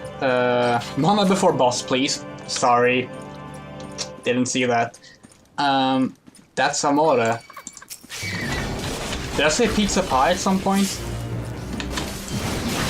No, oh, I talked about my girlfriend of Final Fantasy. Duh. Dreamcast was my first current console too, but I got it as it was on its way out. Oh, nice. No, actually, it was a big deal for me. Like 6 months or something before the Dreamcast launched in Europe, which was in December 1999. I'm with my mom and my dad, but at the time we're still married. And I'm 8 years old. We're at the shopping mall, and they start talking to me, and Dad is like, "There's a new Sega system coming out. It is able to match it. It's good enough to match what arcade games look like. Are you interested in that?" And I'm like, holy shit, yes. Arcade games are the most beautiful thing in the world. I want a game console that can play games like that. And basically my parents was like, well, if we pre-order that like as one gift, as one big gift for Christmas and birthday, because my birthday is in July, would you be happy with just that? And I was like, yeah. And then somehow I also got Sonic Adventure, which is like, thanks. But yeah, it was like the one time something like that happened. It's the only time where like my parents did that kind of thing and like came to me asking, would you want this thing? If so, like, it will be the one thing, blah blah blah. But there's been other times where I've been like, oh hey, I wish for this thing, and they're like pretty expensive. If so, then like it will be a combined birthday blah, blah, blah thing for me. And I've been like, okay, that's fine. But that was the one time that they like came to me about that, which is probably why I remember it so vividly still. I mean, I was 8 years old. I can't fucking remember anything else when I was 8 years old. But that I still remember. Like I remember like where in the car I was sitting as I got the question, and just that thing like it can play like games that are like arcade games was like the coolest thing for me, because keep in mind at the time, the most advanced console I had was a hand-me-down Super Nintendo. And I had seen and played some arcade games at the local cinema, and those were like, you know, Virtua Cop 2 and games like that. And I was like, whoa, they look so realistic and cool. And I mean, it was true too. The Dreamcast was essentially just a home version of Sega's Model 2 game machine. But yeah, I don't know, it's a very vivid memory to me, and it's still my favorite system ever. And part of that is most certainly nostalgia, but don't care.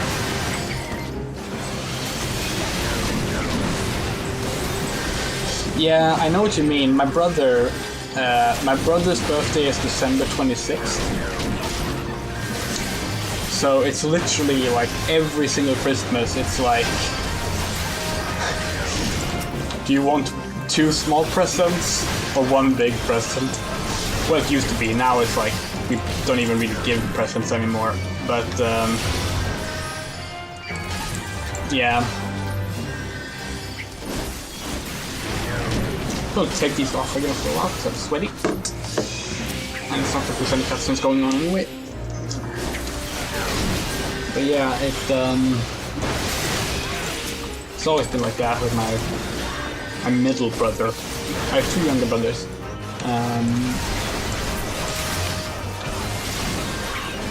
But goddamn, I played that Dreamcast for so long.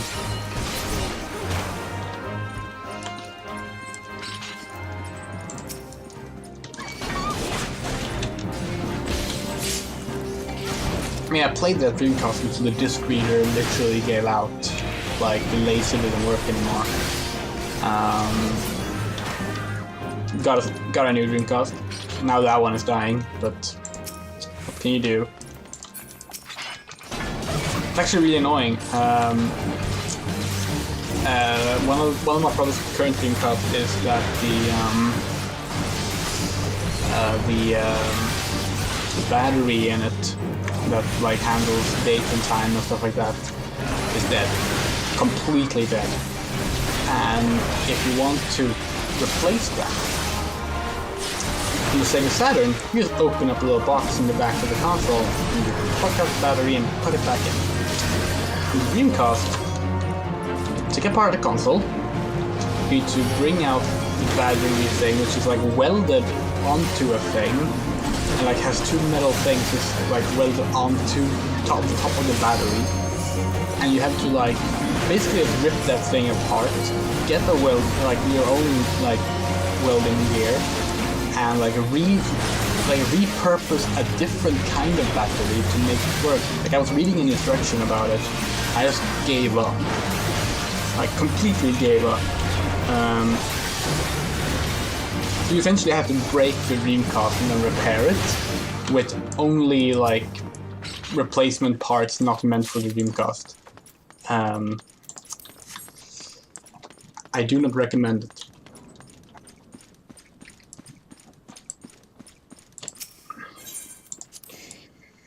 It's much easier if you have the more common problem. Well, not more common because now all the Dreamcast batteries are dead, I'm pretty sure. But a common problem a lot of people have with Dreamcast that they have for a while is that it starts resetting itself. Like, you're just in the middle of playing and every few seconds it just starts restarting. Well, that is a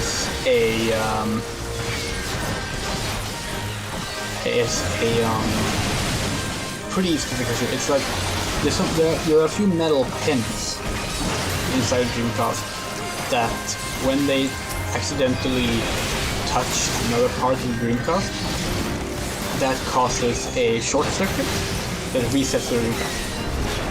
And the reason this happens is because over time, as they've been worn from the Dreamcast running for very long time, so several years, they have just slightly bended, just slightly. Which means that they just sort of, every so often, at random, happen to pass on a little electrical shock and causing the short circuit. And the way you fix this, oh yeah, and you can also see dust on it, that also does that. But the way you fixed it is you essentially open up the Dreamcast, which is scary, but not that hard. You open the Dreamcast, you take off the disk drive, and you find these metal pins, and you wipe them clean with a good anti non-conductive cloth. If you have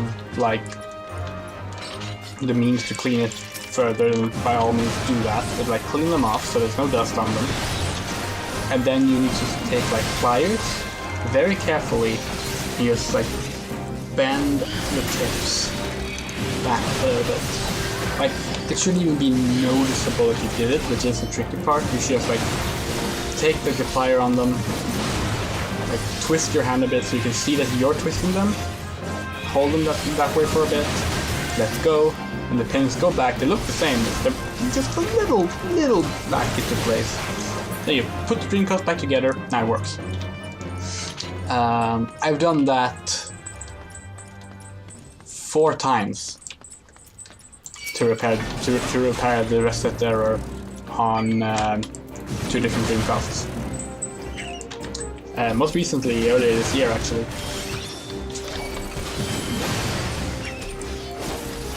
But every time I've gotten it right every time, and yet every time I do it, I'm sitting there thinking, I'm gonna break one of them off. I'm going to break one of these metal pins off and ruin my Dreamcast forever. I'll have to buy a new one. They're getting expensive now because they're so far out of print. And so far, nope, don't buy them.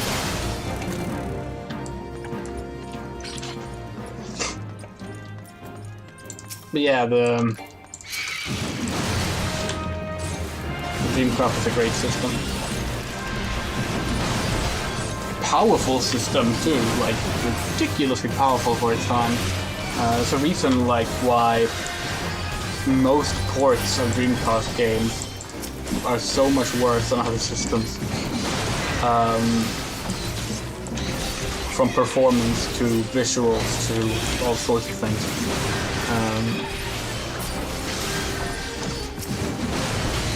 Pretty terrible reading speed in the disc, and not a very fast processor, all things considered. But apart from that, fucking amazing system.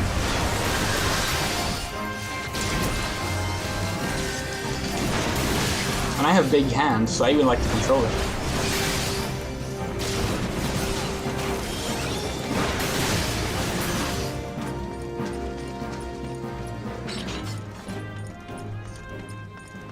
Don't unlock that door, don't unlock that door, don't unlock that door, good.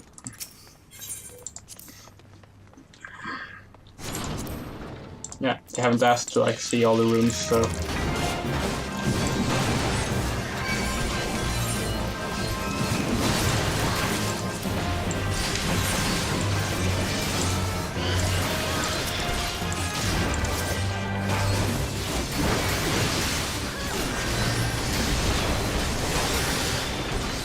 I do miss the Sega of the 90s a lot though, and the early 2000s. I don't know what has happened with Sega, but like,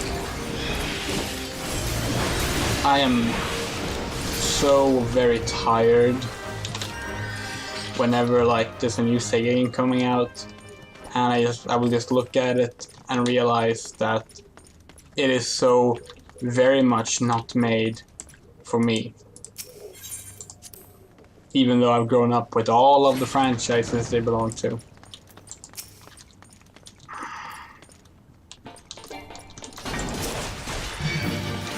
I mean, nothing's probably more emblematic of that than fucking Sakura Wars, the new one, which I just loathe. I loathe that game.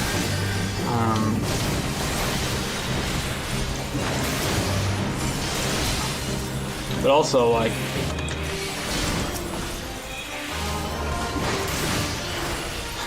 I mean, I like parts of Starline 2, but what they did to Phantasy Star as a franchise, I will never forget. Now we have a new Genesis on the way, which is essentially Phantasy Star Online 3, but they're not calling it that because PS2 is making them that much money. That is basically why. I guess they're technically keeping the universe, but they're also like they're keeping the universe and its lore, while also doing the whole like, oh, but it's set in a different world thing. So it's like, yeah, it's a sequel. It's Phantasy Star Online 3, but you don't want to call it that. But I don't know. There's also Idola, and like, goddamn fuck Idola.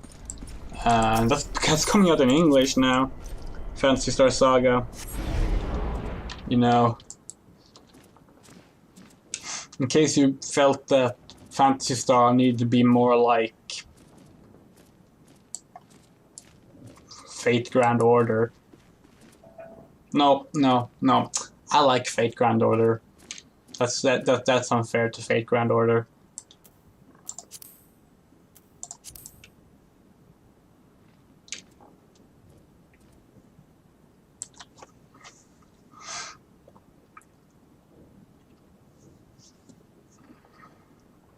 And what other franchises have Sega been dealing with lately? I guess Yakuza is doing well. I haven't played Yakuza 7. I'm looking forward to it. I'm not sure when that's coming out, but I know it's later this year.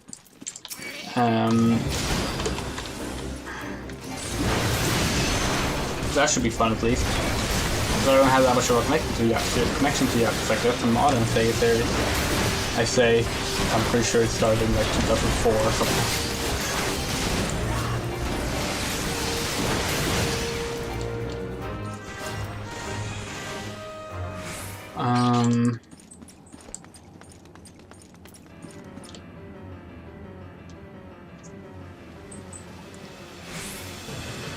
There have definitely been other Sega franchises. I just can't think of them right now for some reason. I mean, there's Sonic, I suppose.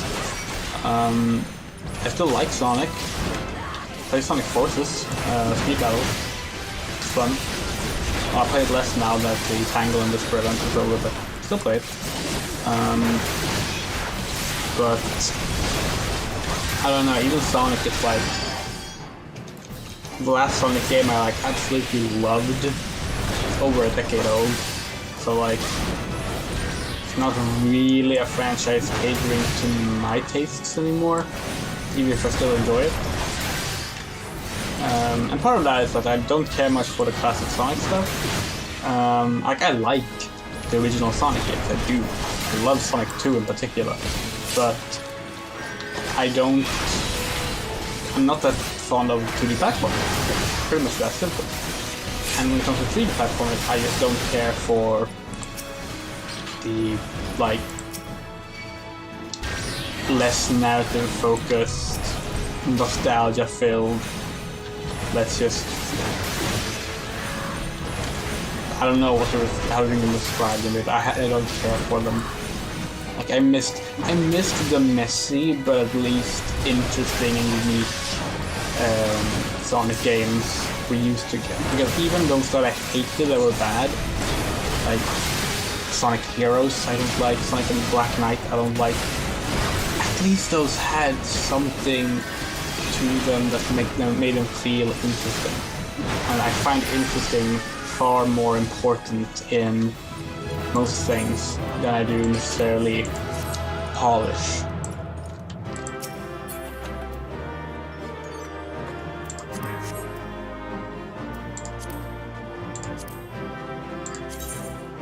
Nice, nice.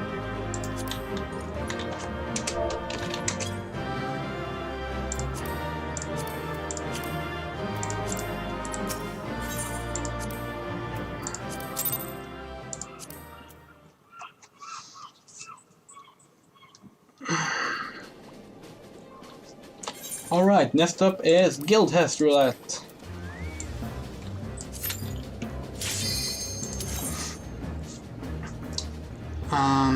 What was I? Sega franchise. Puyo Puyo is pretty good still.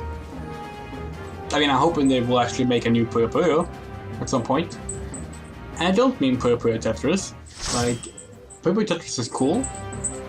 Love it. But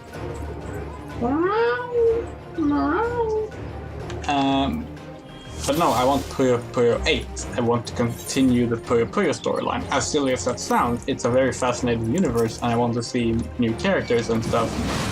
Or I guess Puyo Puyo Quest 2 would be fine. Puyo Puyo Quest. What's the DS one called? Chronicles. Puyo Puyo Chronicles 2 would be fine as well. Oh yes, an English release of Puyo Chronicles with an HD version would be nice. Oh, Levis opening the door.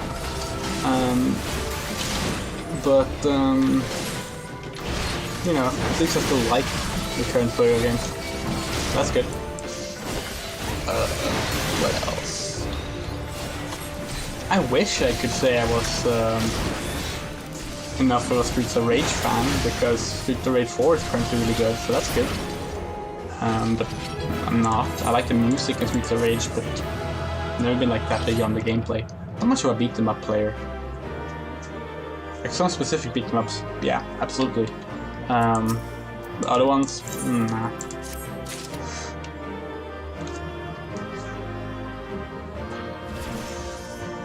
I should point out we're not doing this roulette for the XP the roulette itself gives us, but the challenge log XP, because that's where the good XP is.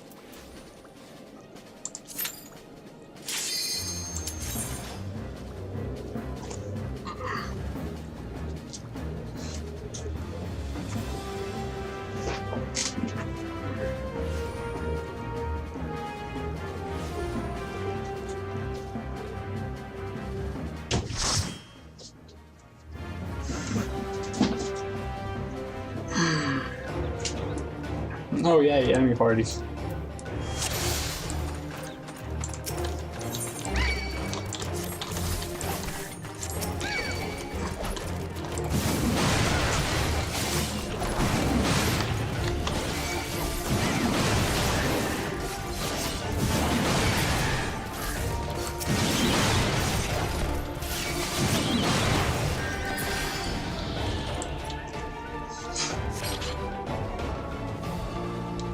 Again, most classic Sega franchises are kind of just dead too. Like, when did you last see a Shinobi game? 3DS, I think? Like, early 3DS? That wasn't like a great game either.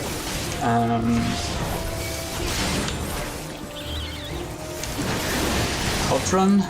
Well, technically Outrun 2000... Technically Outrun Online Arcade.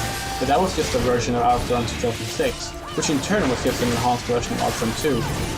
And Online Arcade is not even available to buy anymore. None of them are, because Sega don't have access to the Ferrari license anymore. Daytona? That would be an actual new Daytona, Daytona 2, which never even saw release on consoles. There's been a bunch of releases of the original Daytona, which... including like a complete remake for Dreamcast, but like, yeah,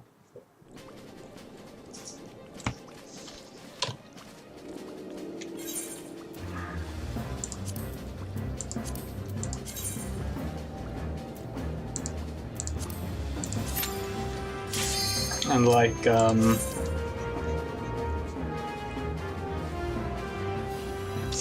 Space Harrier. There actually was a game called Planet Harrier from the Model 2 arcades. Never made it to Dreamcast or any other system. It's a shame. It was pretty cool. It was Space Harrier with 4 different characters.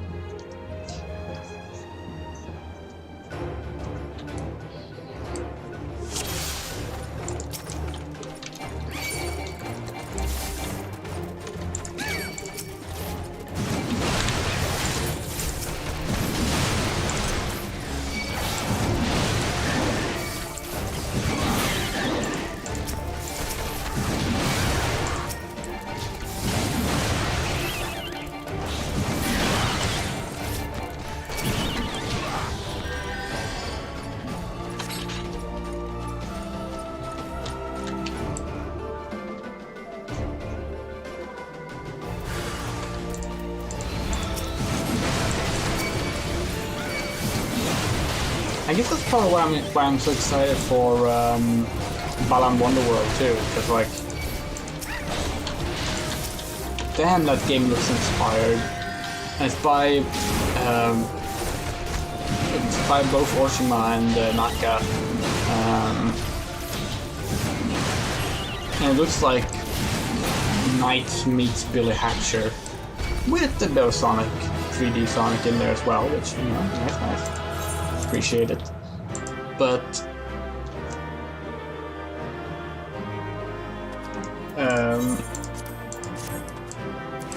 you know, that's the kind of games that Sega used to make. I mean, I guess Square Enix are making them now. It was such a whiplash seeing Yuji Naka.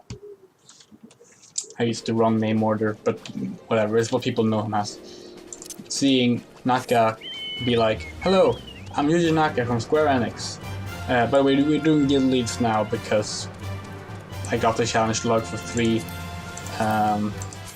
guild leads, and frankly, a guild has, and frankly, doing 7 more for 49,000 XP, not worth it. We'll get more from doing these leads."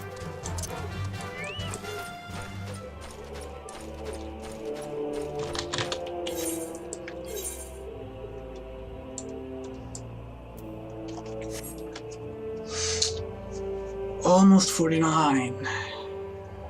But I can't rest yet because I need to get to 50. At least when I'm at 49, it should only be like one run of Autumn Vale, I think. Hopefully, maybe. What are you doing there? Oh, you're here. And what's wrong with this? Big bad idea.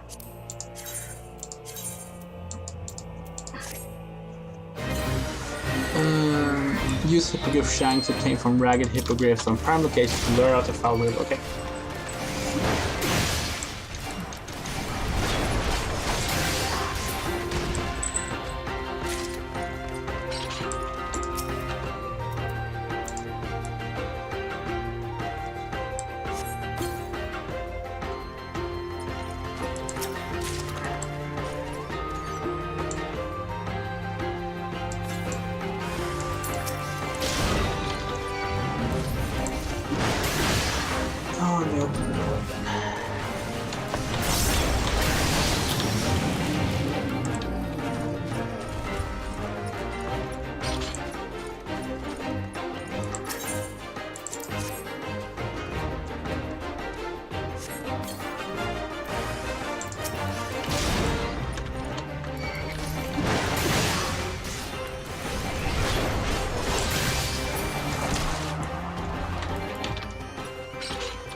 Do not return. Oh, I just realized I should have said that much earlier.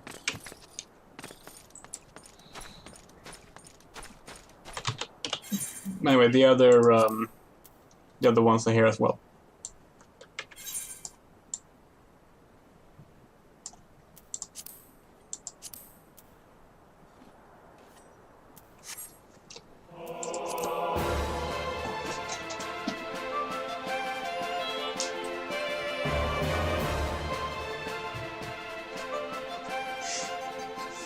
It's all very impressive, Levi, that you've been able to learn how to open doors, but can you learn how to close them as well? That'd be really nice. Alright, which one is this? It's Turnabout's Fair Play.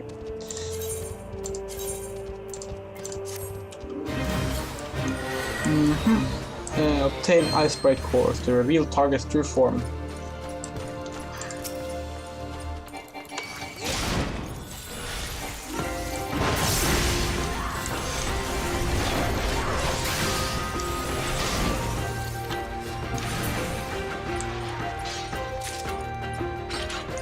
Okay.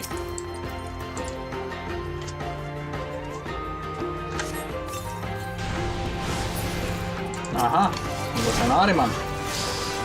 Yeah, this is one of the things about these, is they have some like more, shall we say, unorthodox style quests. Which is, you know, it is pretty cool how they like play more with different quest types, I guess. But I'm not sure how they thought they would like carry a game. We need more ice sprites. Where are the ice sprites? I see one over there. Yeah, please.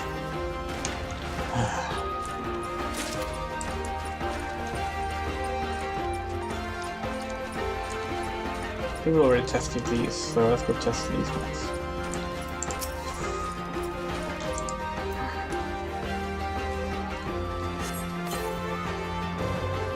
Oh yeah, don't leave after this one either, we have one more here.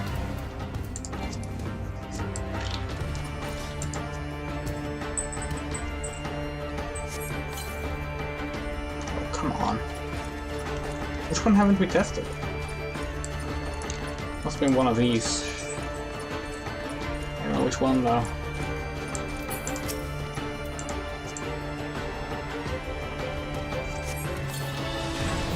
Well, lucky guess. That was it. Okay.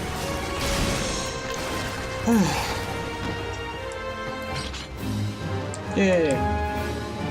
Okay, last one out of this batch. It's put your stomp on it. Right.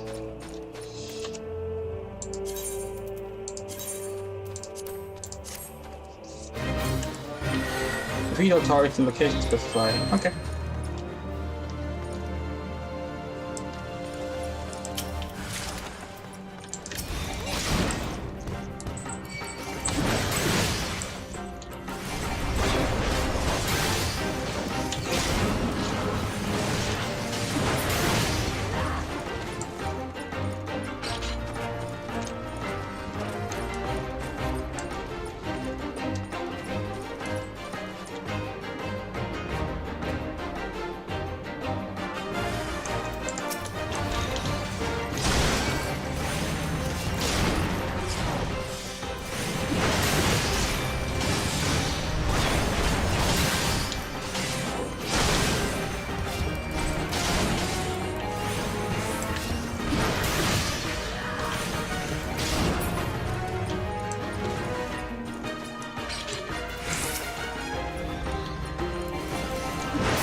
Now we can return.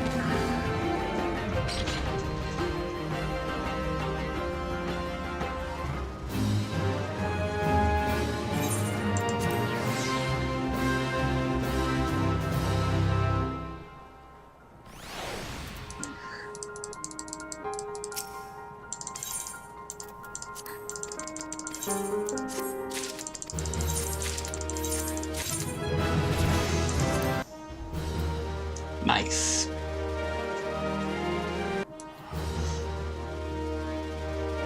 let's go take care of Cape Westwind, shall we?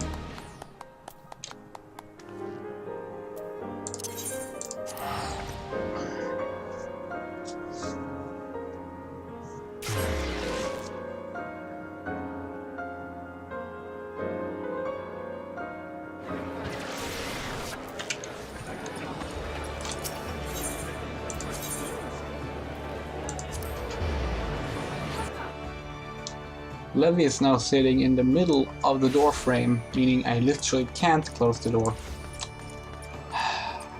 She's doing this on purpose. She's noticed how much it bothers me to have to open and close the door for her, and now she's figured out that if she just remains undecided, can't do shit. Trauma queen. What's that?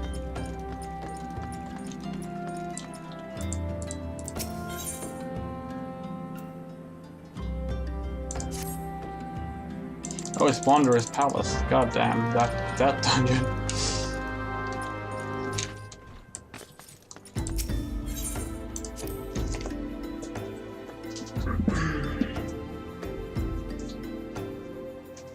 Come inside now, baby.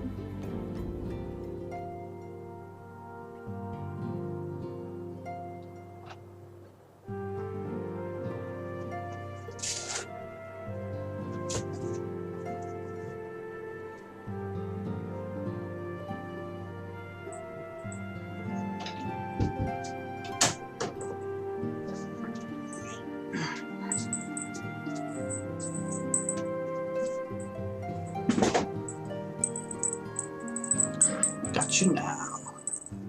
Yeah, what are you gonna do now, huh?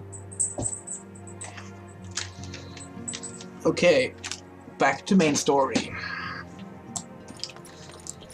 Whew. I should close the window.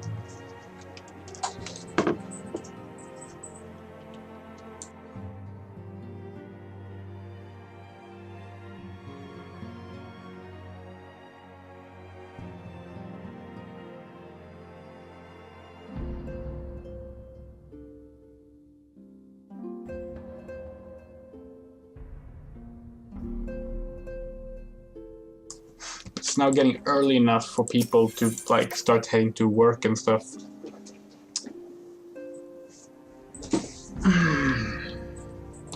Here we go. What the fuck? This is new.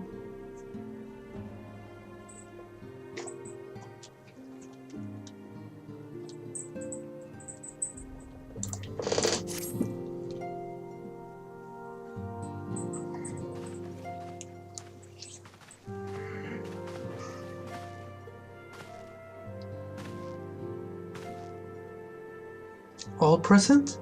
Then let us begin.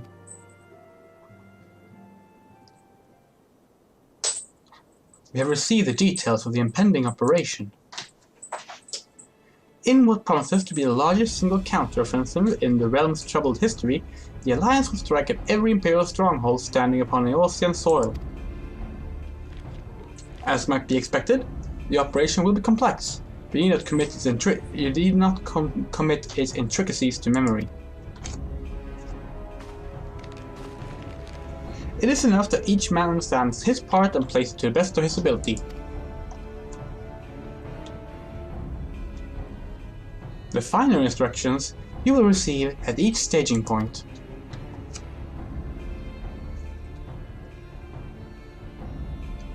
To begin, let us review the distribution of our forces. From west to east, the Maelstrom of Limsa, the Immortal Flames of Ulda, and the Order of the Twin Adder in Gridania. Next, let us examine the location of the Imperial strongholds. Near Limsa we have Castor Moxidons, situation east of Vilbrand, and Castor Marinum, which lies to the south and east in the midst of the Rotana Sea. Near Ulda we have Castor Marinadum to the north, and the coastal outpost at Cape Westwind, which connects Castor Marinum and the mainland by means of a Magitech transporter. Near Gridania we have Castrum Oriens, which lies upon the eastern edge of the 12th Wood. And finally, in Mordorna... No, Levi. And finally, in Mordona, stands Castrum Sentry, a thorn in the heart of Eorzea. The forthcoming operation was the Allied forces saw each of the aforementioned locations, with the ultimate objective of destroying the Empire's new weapon, housed within Castrum Meridianum. As one might expect from the Blackwolf's seat of power, Castrum Meridianum boasts all but impenetrable defenses. If we are to breach it, we must needs isolate it from its sister strongholds. To do otherwise would be at risk of getting caught twixt hammer and anvil. The operation will comprise of 4 distinct phases, all told. The first should see us eliminate one of the Black Wolf's most trusted lieutenants, Ritatun Sas Arvina. According to our intelligence, the Prefectus is to visit the Imperial outpost at Cape Westwind for an inspection. When he arrives, we shall dispatch an elite adventurer unit to eliminate him. Cinder, we will have you lead this assault. Ritatun is a peerless field tactician. Short of his leadership, the garrison at Castrum Occident will be a snake without its head. Phase 2 will see us sever Castrum Meridianum's primary lines of supply. As soon as Ritatun's presence is confirmed at the coastal outpost, the Maelstrom will lay siege to Castrum Occident.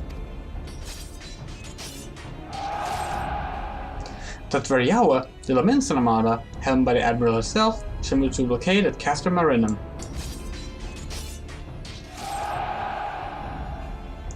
Meanwhile, in the 12th Wood, the Order of the Twin Adder will surround Castrum Oriens.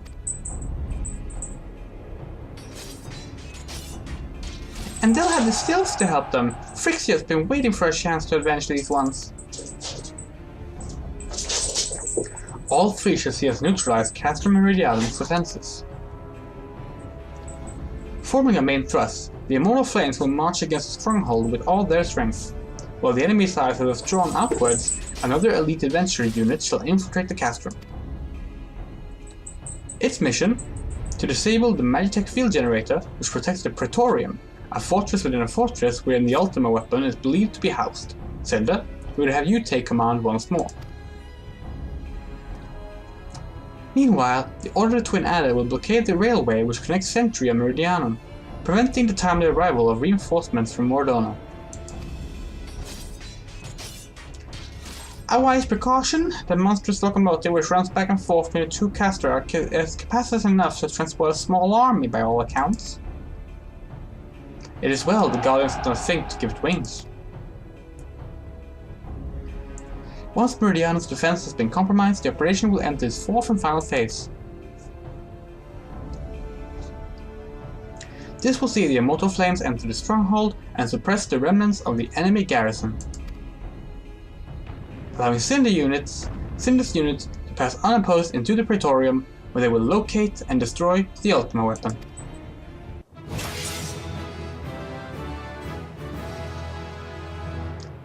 By this feat shall the operation be deemed a success.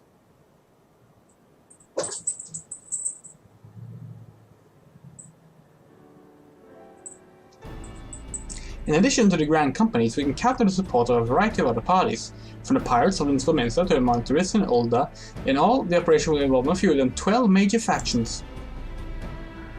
Legend holds that the Archons were 12 in 1 and 1 in 12. Shh! Why are you fighting now? Can you please just chill? Legend holds that the Archons were 12 in 1 and 1 in 12. It is for this reason that our grand endeavor has been dubbed Operation Archon. Countless free companies have also pledged their swords, and more join us by the day. At long last, all of Eorzea is rising as one. As before, we Science shall work in concert with the Grand Companies. Ida, Paplimo, Yostola, pray accompany your respective organizations on their missions. Urianje, I would have you represent us in Ulda.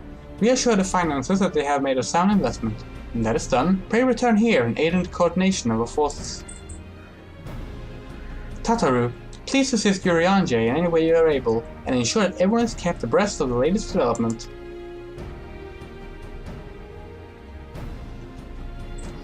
Minfilia, Sid and I shall accompany the main host in an advisory capacity. It will be our task to analyze intelligence as it comes into our possession, and make the necessary recommendations to command. As Alfino mentioned, you are to lead the elite unit of adventurers whose task is to see each of Operation Archon's main objectives fulfilled. Yours is the most important role of all, and like to be the most dangerous. Pray choose your party well, and stint not in your preparations. The battle for the future of the realm is about to begin. Together, let us show the Black Wolf the power of a united Eorzea.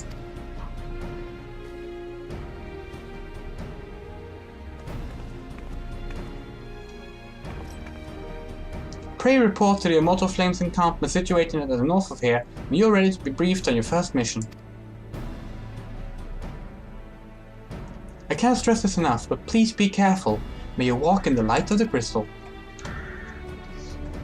Okay.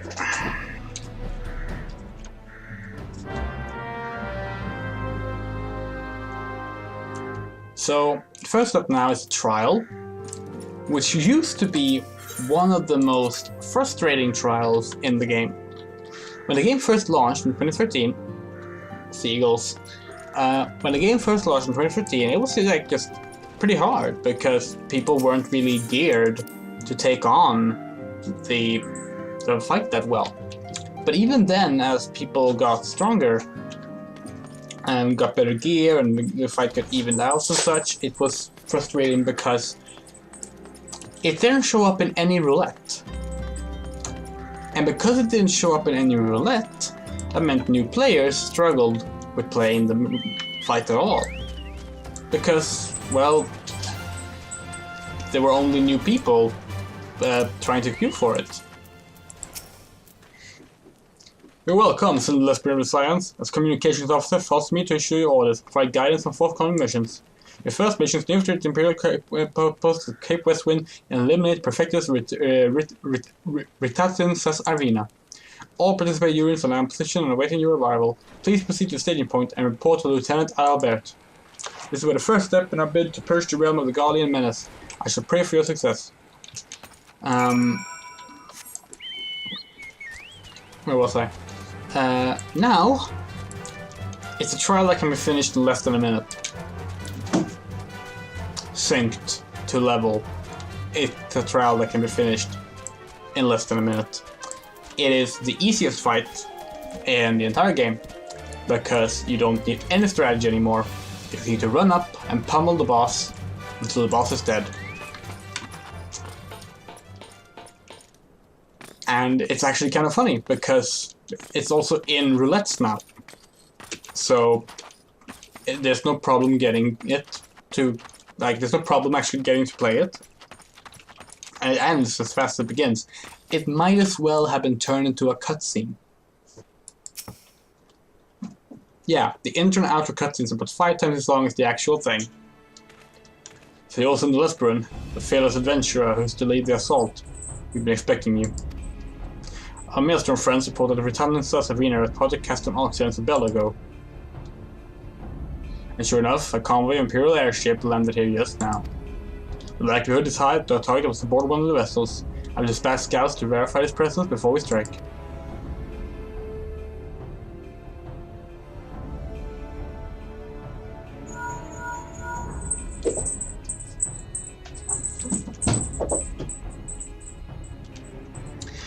Command to all units, requesting status report.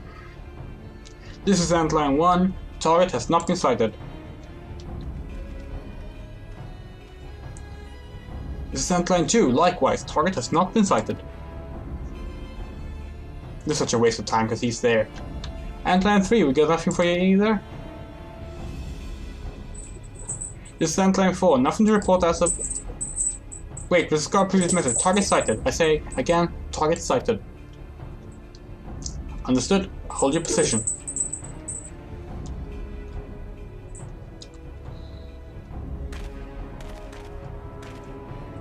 Attention, all units. This is Lieutenant Adalbert Cotter.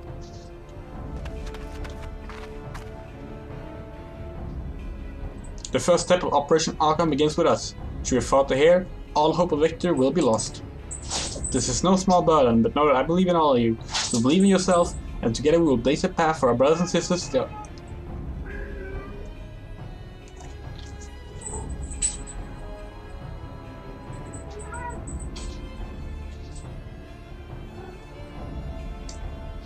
Yes, Livy?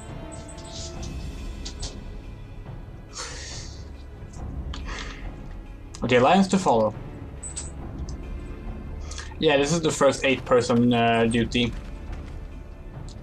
You will create multiple diversions and disperse the enemy garrison. That should give your people a chance to breach their defenses. Go now, Cinder, and bring us Richardson's head. May Rolgo grant you strength. That's actually why initially it wasn't in the leveling roulette, because, well, it still isn't. It's in the trial roulette now. But yeah. Commerce diversion and maneuvers. Oh my god, he looks so much like Francis York Morgan right now.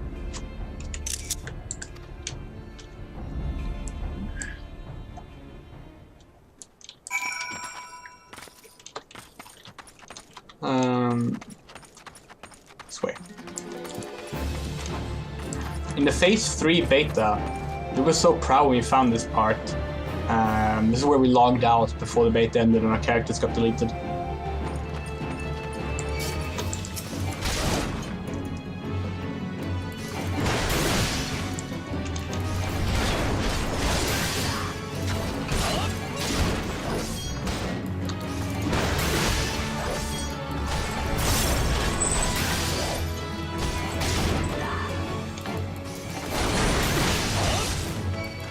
That horn, as it's called, and it's not trying to get out of the window, but I just closed. Waited hours just so that the...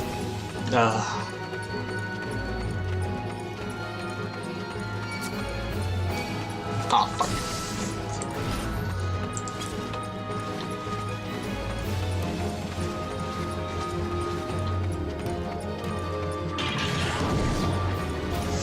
It's pretty funny that, like, the Imperial troops can lose aggro while you're still inside their base.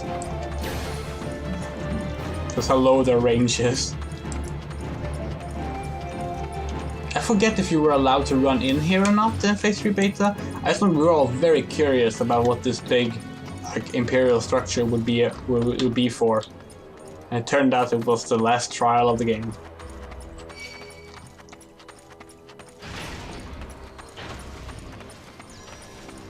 I'm pretty sure you could not run in Phase 3 beta, actually. That's why we logged out by the entrance. So it was as far as we could get.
There we go.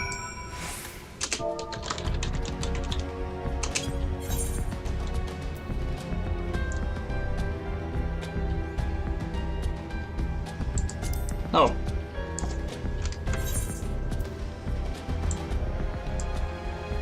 Oh, Eugenia's still by the gate.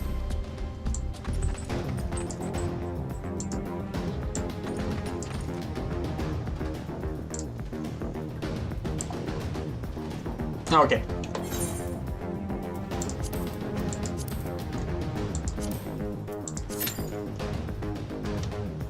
This might actually take some time. We need to actually wait for another tank and a healer. Hopefully it won't take that long. It's just less than 5 minutes, but that's the kind of thing you can't trust, sadly.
Oh, come on.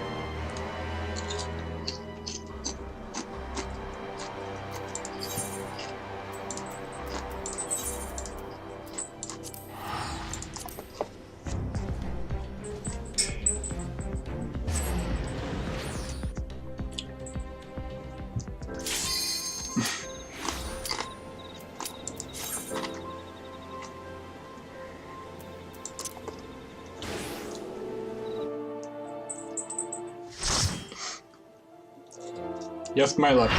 Moment I teleport out. It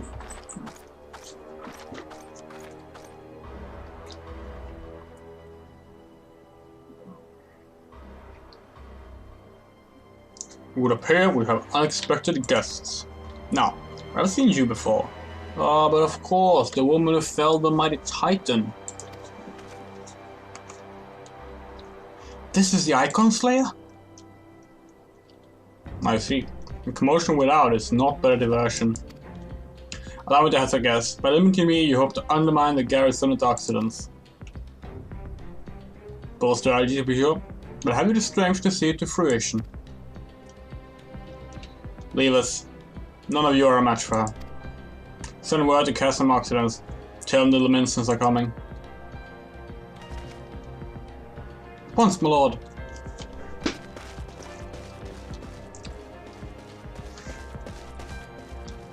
"15 years have come and gone since Lord Van Belsa first set foot in Eorzea. Yet his ambition for the realm burns as strong as ever it did. Know you what fuels that adventurer? The desire to deliver the people from their suffering. The land he has conquered were all but separate problems. Poverty, starvation, lawlessness and strife. My homeland was no exception. Had my lord not reached out and claimed for the empire, it would eventually have destroyed itself. Under his sage leadership, my people enjoy such peace and stability as we have never known. And he only decides the self-same for the people of this realm.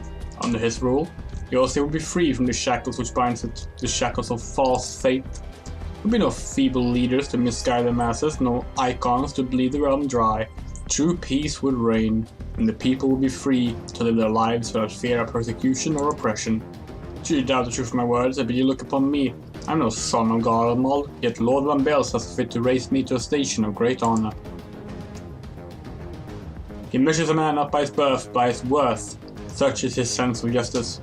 By the grace of his excellency, I am where I was born to be, upon the field of battle. He has given me a noble cause to fight for, and worthy adversaries to smite.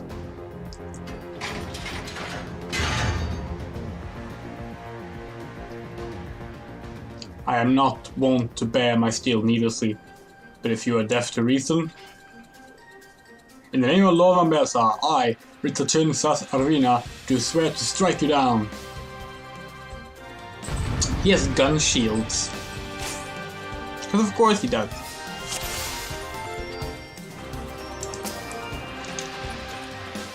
I'm the only level 49 player. So yeah, you just stand here and you hit him until he dies.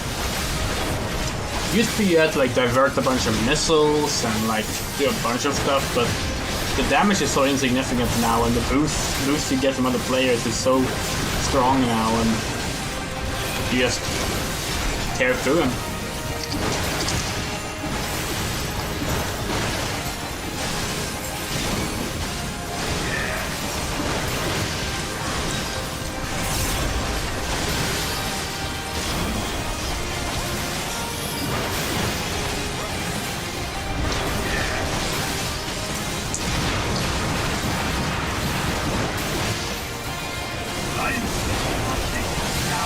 Yeah. 58 seconds.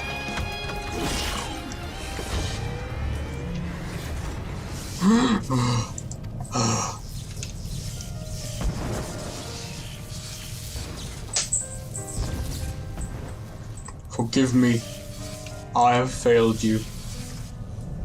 Lord Van Belsa!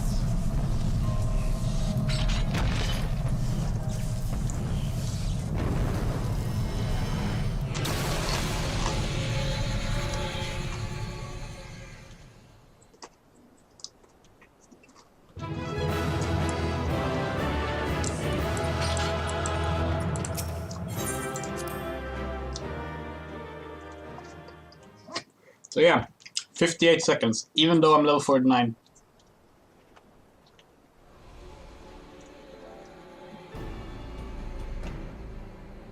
The light, the Meditech transporter. Cinder, are you there? What news is written? Fallen? With this deed, you have sown the seeds of our ultimate victory.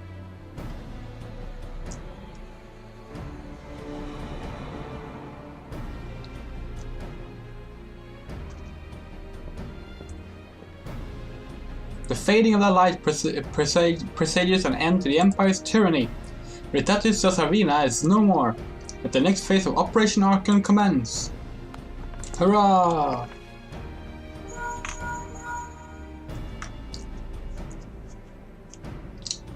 It seems you've done it again, Cinder. I raised a tanker for you, but I'm afraid we're not time to save the victory. Still a small matter of infiltrating Castor Meridianum and destroying the ultimate weapon. I know, no rest for preternaturally gifted. Now stop feeling sorry for yourself and make your way back to the Immortal Flames encampment. The communications officer will issue your orders. I'll be waiting for you with the main host.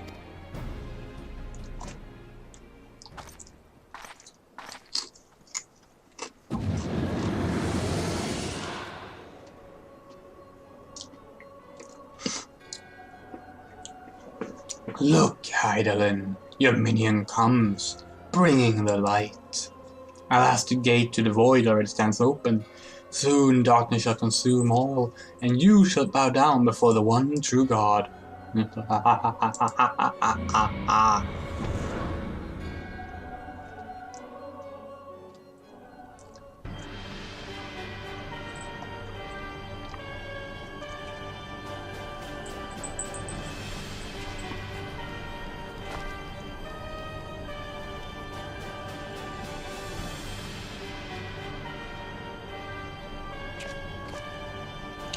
The Prefectus?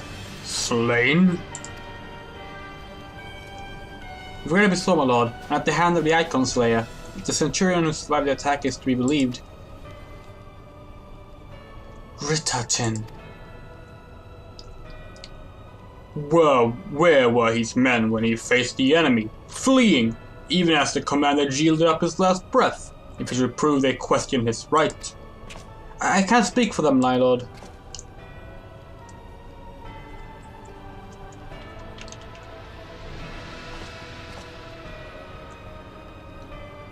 Beg pardon, my lord, but there's more. The Maelstrom had laid siege to Castor Occidens. Likewise, the Crimson Fleet moves to blockade Castor Marinum.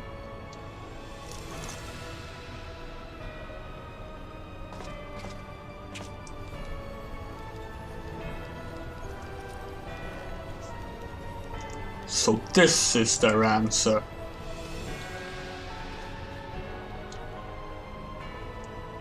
Very well. We shall crush them as we crushed the Icons. Go forth and show them the futility of their resistance. Yes, my lord.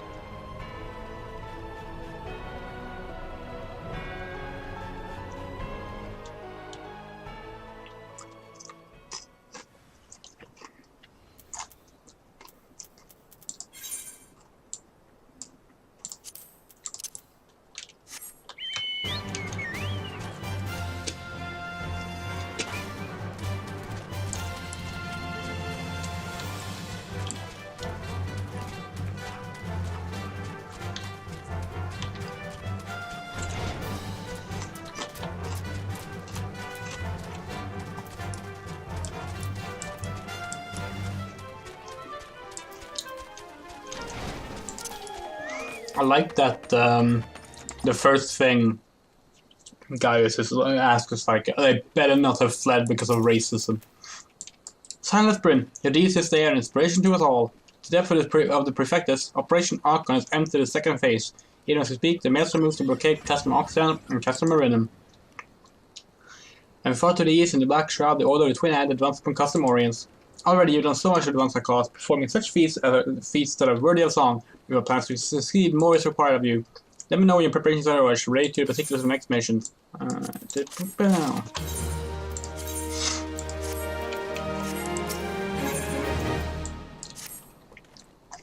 Phase 2 of the operation is presently in motion. Our brothers and sisters of the Maelstrom are holding their own against Guardian forces upon the Vilbrand and the Rotano Sea.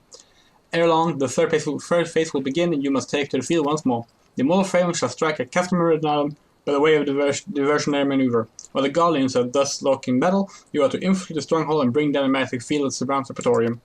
The staging point for it lies in the shadow of Customarianum in northern Thailand, and that's where you must go. On your way there, however, I will ask you to make a brief stop at Camp Blue Fog, one of our key outposts in the area. The garrison, I am told, is in low spirits, and would do our troops well to see the hero of Cape Wisplin appear before them. For the good of our cause, please stoke the fire in their hearts.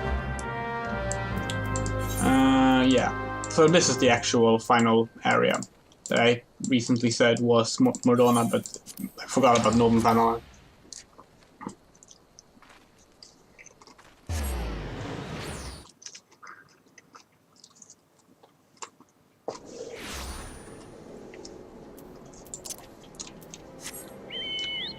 And let me just say, it was very fun as a clueless little level, I don't know, 14 thaumaturge to run into Northern Thanalan, the level 50 area. But that's what happens when you know, put the entrance in one of the starting areas.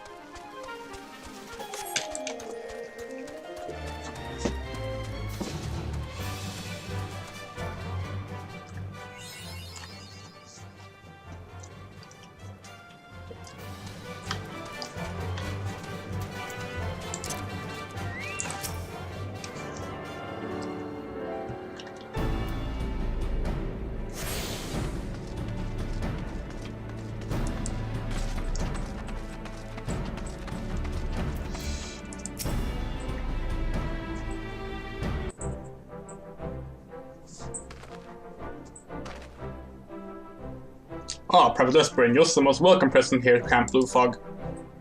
Logistically speaking, we are to march upon Castle Meridianum at a moment's notice. Alas, while troops are here in body, their minds are anywhere but. The garrison's mood is dark, so daunting as the prospect of joining what may prove to be the bloodiest battle in history. With a hero such you walking among them, we may yet rekindle the dwindling embers within their souls.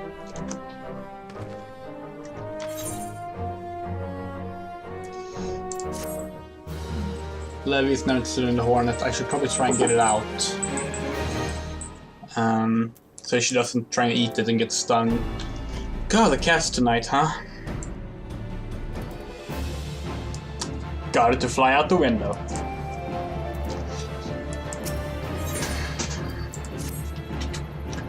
I have a favor to ask you, as a fellow comrade of the Alliance. As I mentioned, the garrison's mood is dark. This fault, it pains me to admit, is partly mine. I'm a veteran in large-scale campaign, you see, and the men and women under me are nervous for this knowledge. Sick little spirits, I remember the tale of a Grudanian general from a century past. Vanchelon was his name. He was a lancer of great renown. History holds that in spite of his rank, he would regularly cook meals for his troops while afield. Most generals know how to break bread with their own men on occasion to foster camaraderie, but Vanchelon took it one step further by actually making that bread. He showed that he was truly one of them, a hero and a comrade. Though I wouldn't presume to compare myself to a man of his stature, I thought it would be well to at least emulate the deed. To be sure, this is a testament to my desperation. I begun making preparation for Basilisk stew, all the while wondering whether it would be any good. When an honest-to-God's hero appeared, I speak of you, of course.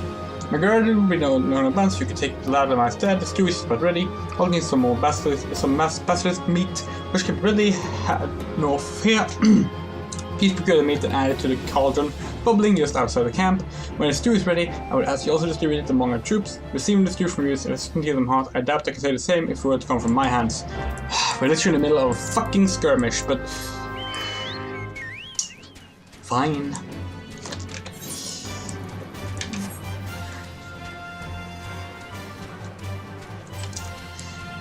Even now, in the middle of fucking the war, the biggest military advance in Eorzean history, we still need to do filler quests.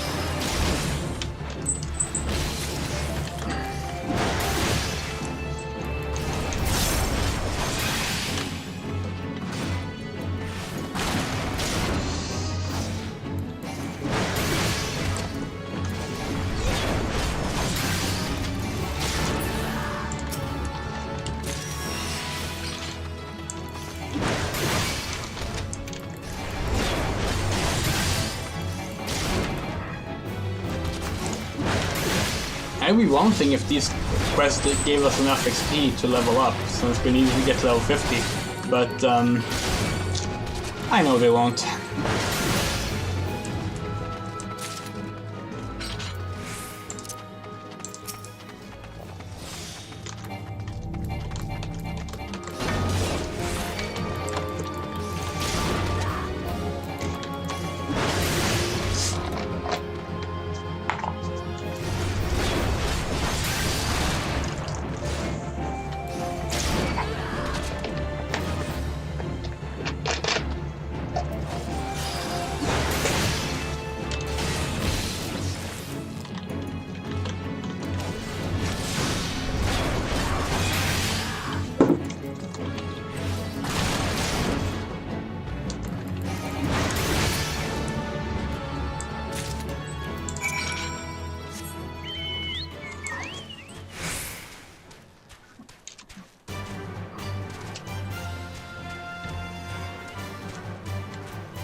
I can't say basilisk stew sounds all that nice, but then again, maybe it is. I'm just trying to like figure out what like basilisk meat might be like. They're essentially, I mean, they're a form of scalekin. They're like walking snakes. Where the fuck am I supposed to go? I mean, I've never had a snake. Had alligator. That was okay. I think it was alligator. Crocodile? It was from an Australian food place. I think I pretend to be sick. That way we won't have to fight. Maybe let me stay home with my family. It's not as well as one man would make much of a difference, right? Excuse you. I make a lot of difference. Then again, I'm not a man, so... You made this stew? For me? I never dreamed that would share me with a hero. Let them partake of something she made. I wanted to be a hero too, you know, with my family. I took up arms because I wanted to protect them.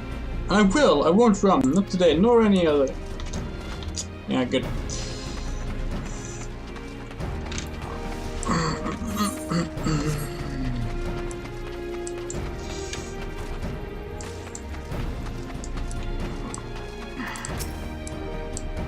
God, this is all so hopeless. God looks like I'm going to crush them with a steel monstrosity. We're all going to die.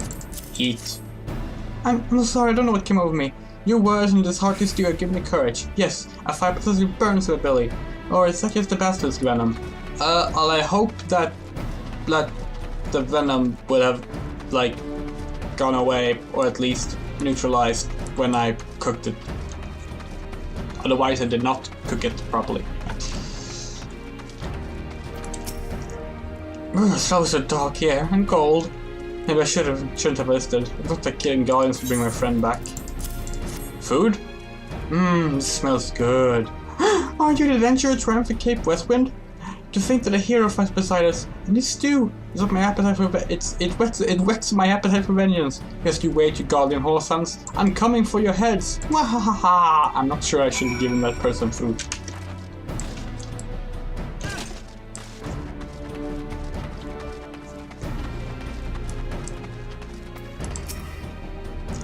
Your basilisk stew has done wonders for our truth morale. I cannot thank you enough.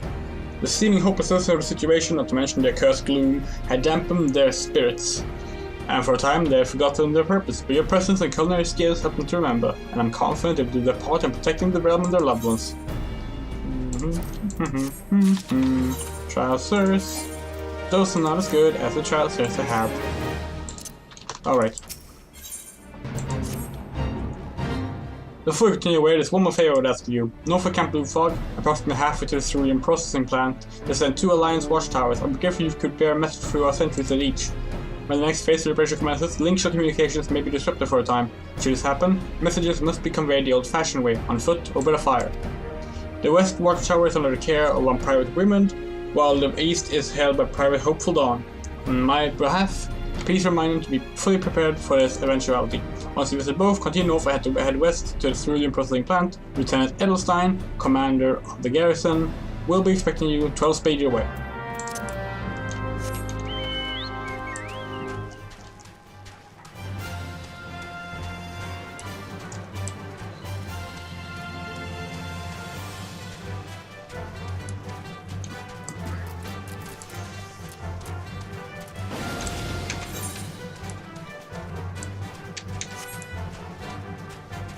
Oh, construction vehicles. Alright, it's Monday.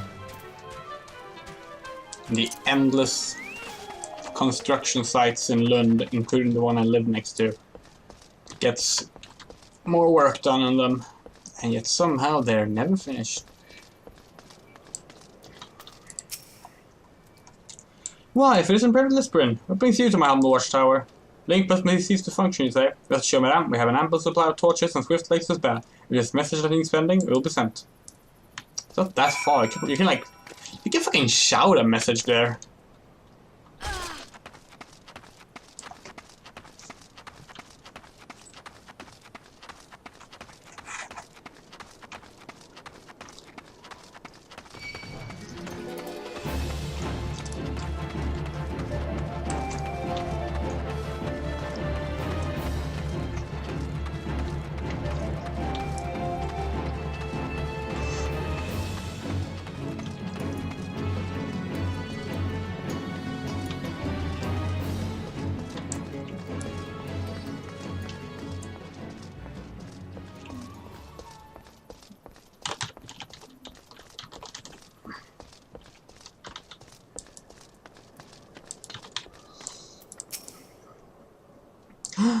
It's an honor to meet you in the flesh, Private. It's the art I can do for you. Provisions for when the link shows go out of commission. I always make sure that we got a store torches and well-rested legs. These watchtowers ready for anything. Never you fear. Wow, my stutter really came back there.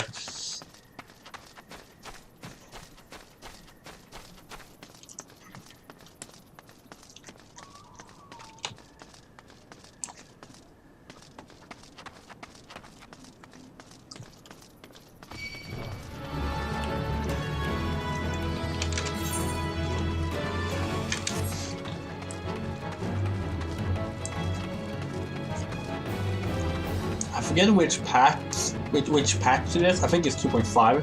Has a really annoying NPC to find, or like maybe it's not an NPC. It might be like an item to find on this part of the map because it's up on this tube. Private Lesporine, well met and welcome to my garrison. That preparation is proceeding well. I'm pleased to say the Flame General himself, rather a short while ago, has been inspecting our troops.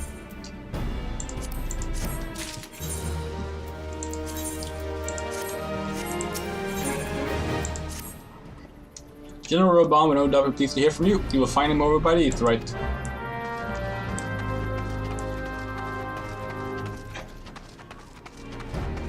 I'm gonna attune first, otherwise I will probably forget about that.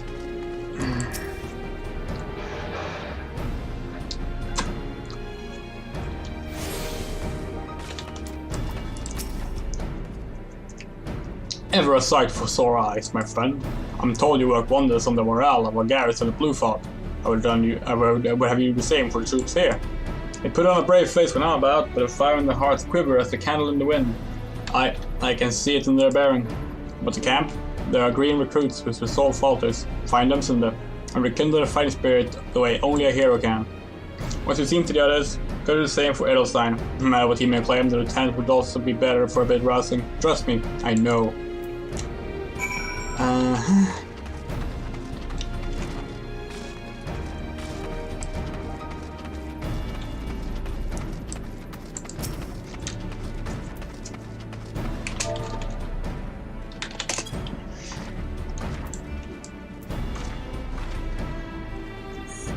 Oh, a god is not near as frightening as you. I soon face a vanguard while naked as my name's day.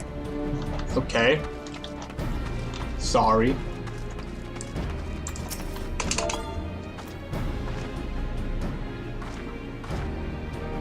Ah! I'll break my fasting guardians, and right now I'm very hungry. Why is psyching them up scaring them?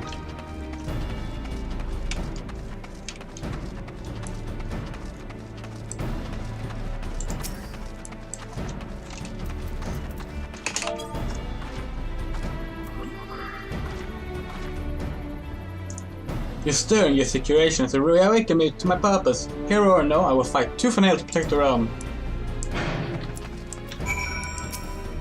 You would stoke my fighting spirit as you did our recruit. I kinda off behind this, I assure you. The Fire Heart Bridge is the strongest it ever was.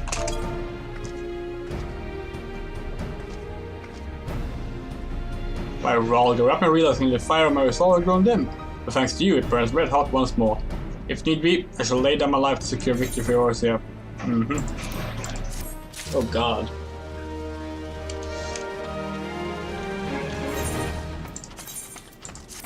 There we go. Where's the repair person? Over there.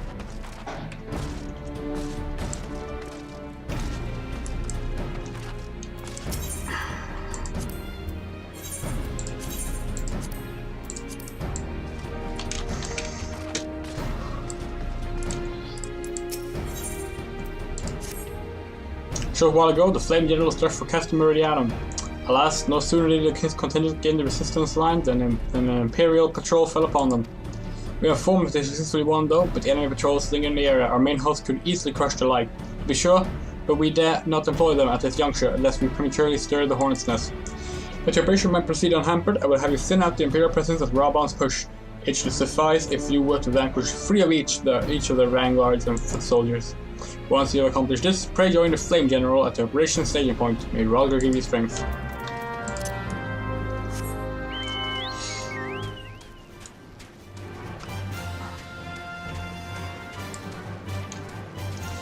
Ooh.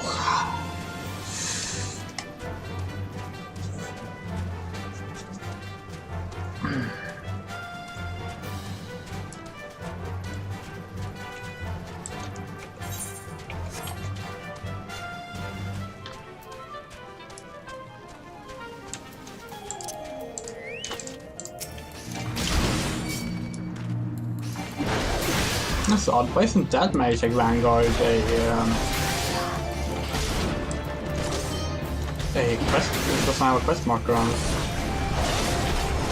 Are these specific enemies pop up maybe?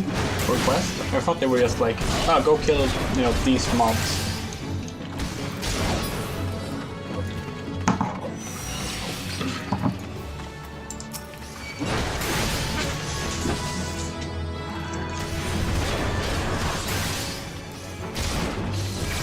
I do like this torso piece though. It's actually really nice. If you died, you can. Oh, neat! Yeah, I'm probably gonna use that for the armor then.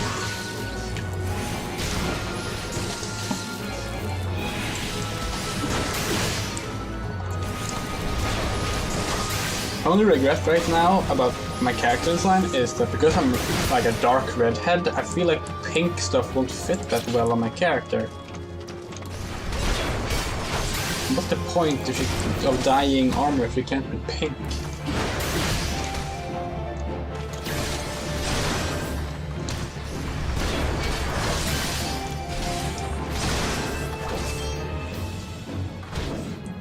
Oh, I need to get a haircut. I know I say that every stream, but it's true.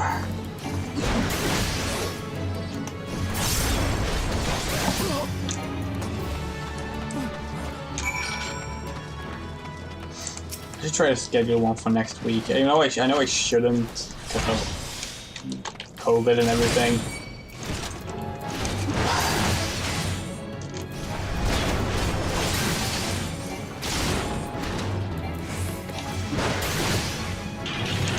I don't like having hair that I need to comb back.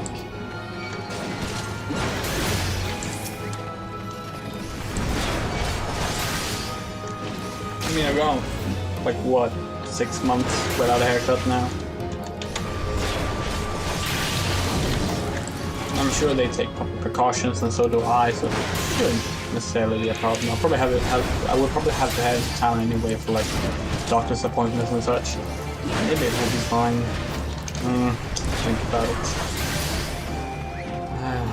It would just be nice to finally like be able to just not be annoyed by my hair every waking moment. And if it's going to remain this warm, which I'm guessing it will, up like through September, at least, I don't want more hair than I need.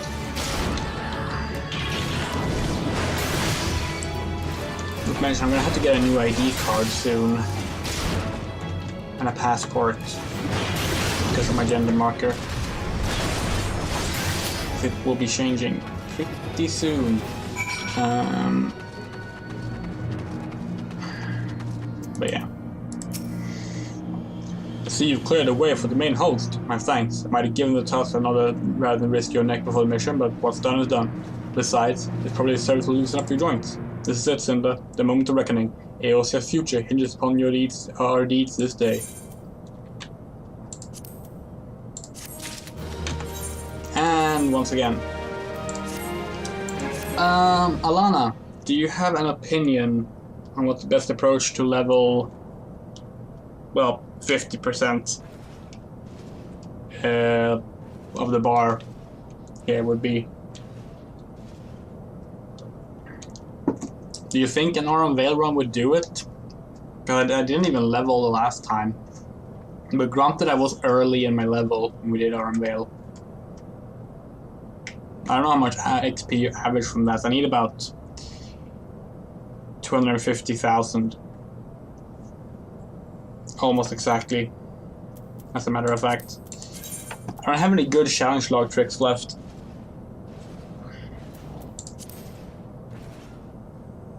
Apart from leave quests.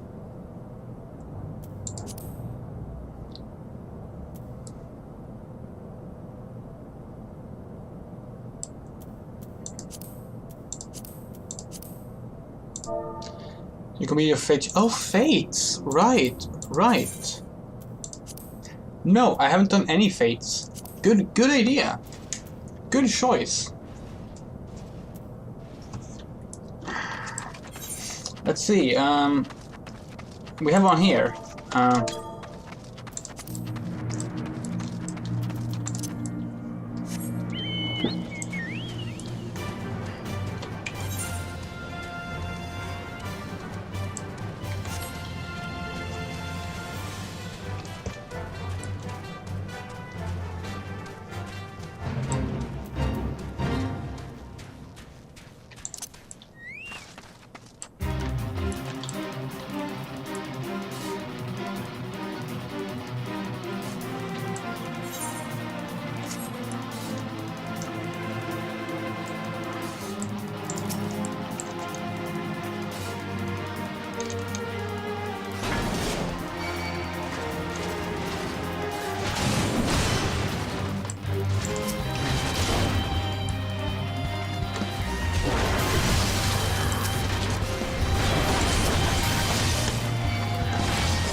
I actually think it's a bit of. I actually think it's a mistake that the final job quest is the same as the max level. I think it would have been better if it was like one level away, just so that you can make sure to take that as part of your leveling and not miss out on having done it.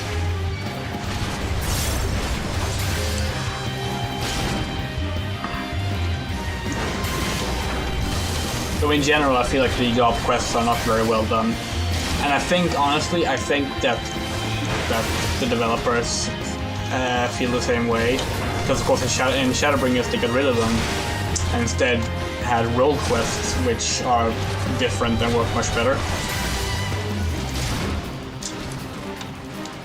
And that really, I guess that only works if you're in a new part of the world, though, because like. Otherwise, you would want to see stories continued.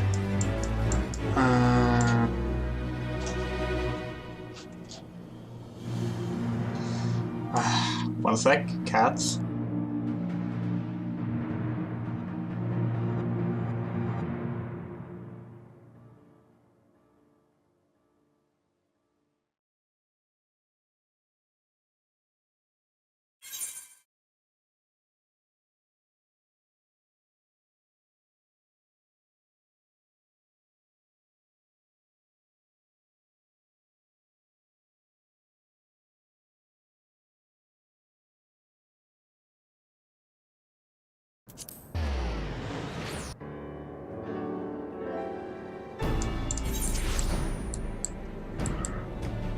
Oh, there's a fate there, yeah.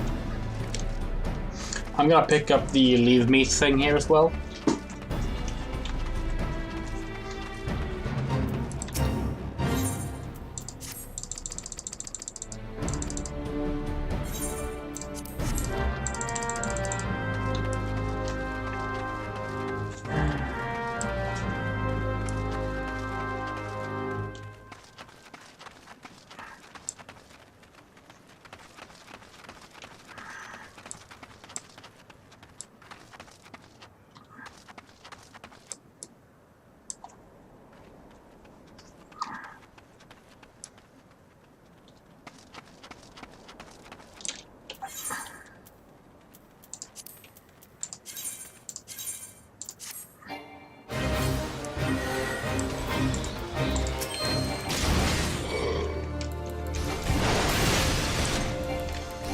I felt like this would be doable while we do the fate.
Did we miss a bomb somehow?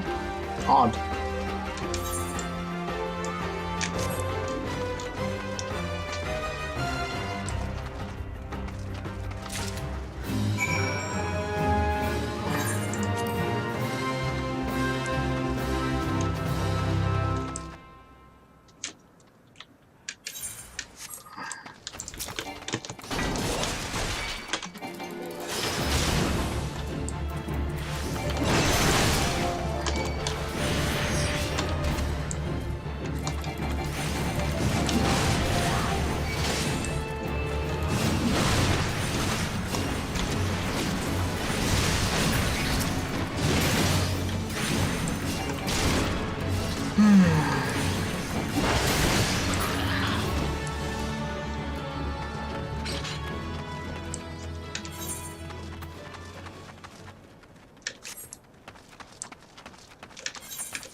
There's something funny about the fact that you are killing earth sprites with the stone spell.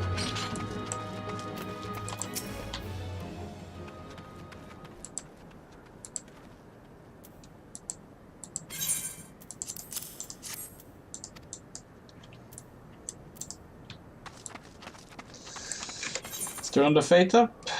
No. Oh, but I need to turn in my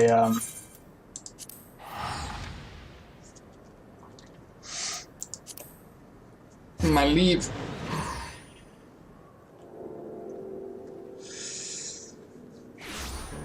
God, we've nearly been playing for 7.5 hours. At least we're almost at the end. Just this damn leveling that takes so long.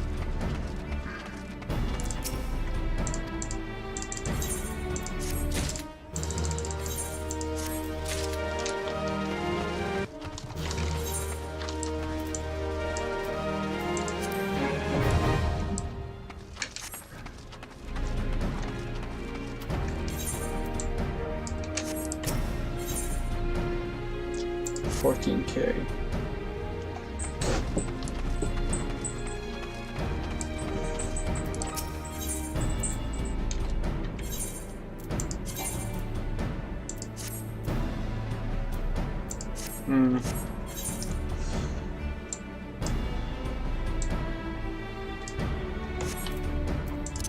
Well, this is frustrating.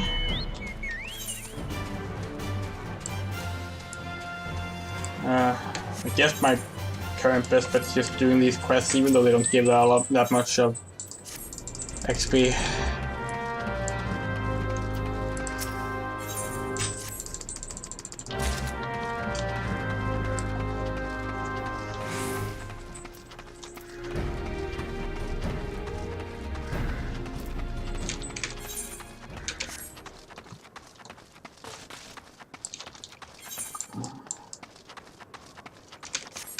Oh, there's one.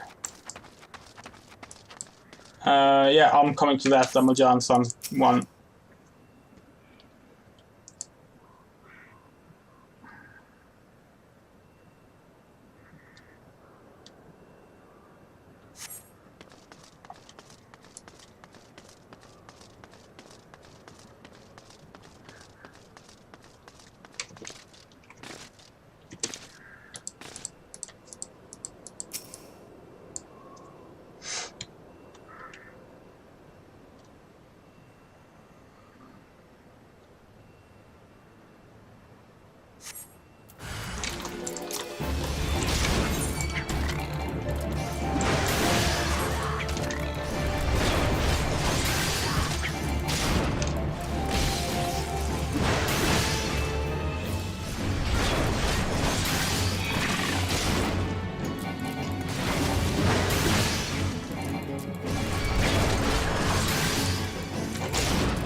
Oh, it's a Vanguard heavy one. Okay.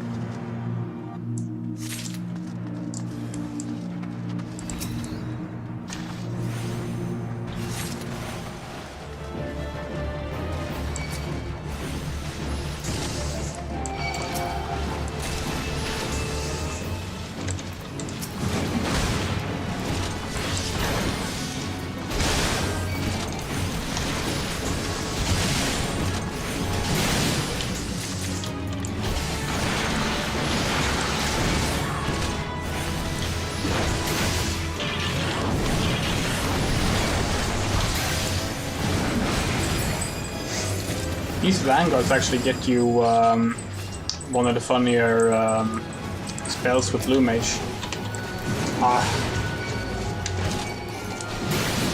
Sec.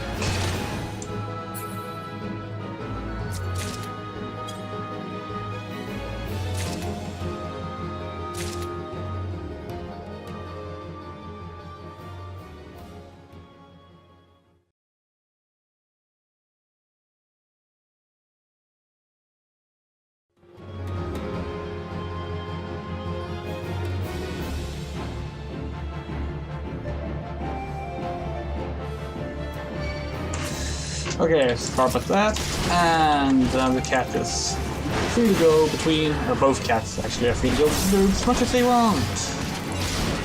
Okay. How many parts do we have? 16, that should definitely be enough.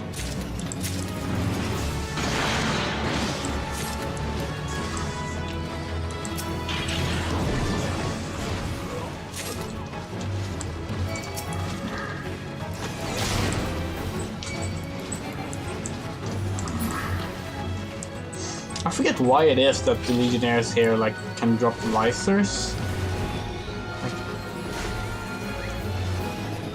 I guess it's just if you want to cosplay a Imperial.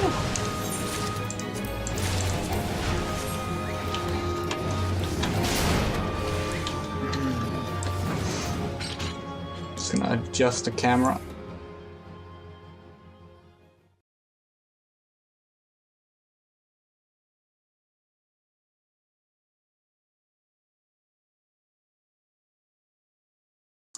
There.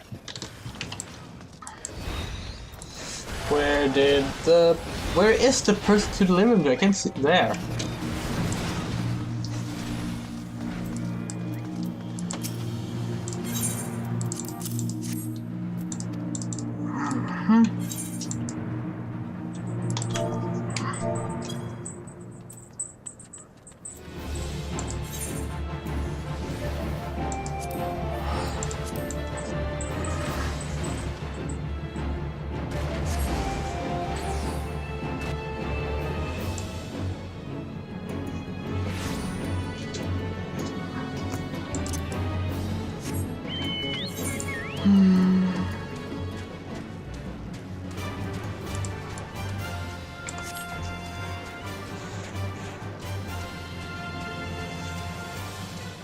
I really thought we would be done by now. Yep, that's 7.5 hours. I mean, this once again really just shows how important the change they're doing really is, because this is really just absurd.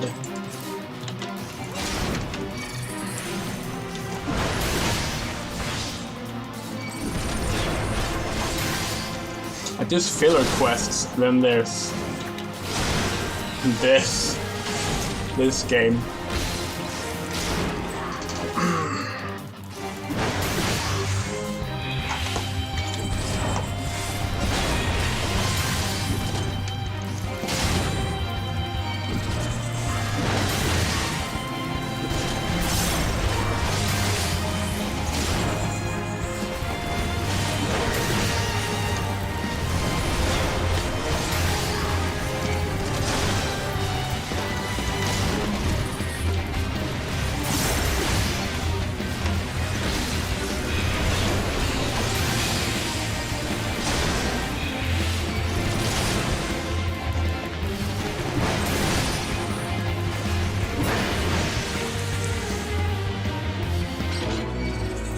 Oh, I'm so close now. I wonder if I'm close enough to actually get the level up from turning in these quests. That would be lovely. That would be like just absolutely peachy.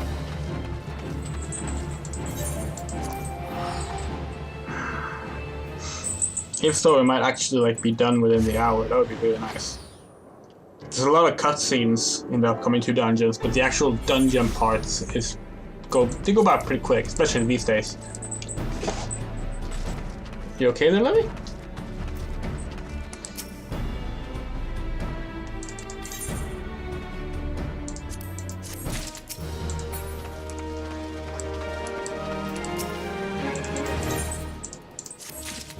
Ah, no, not enough. Well, I guess we're going there next.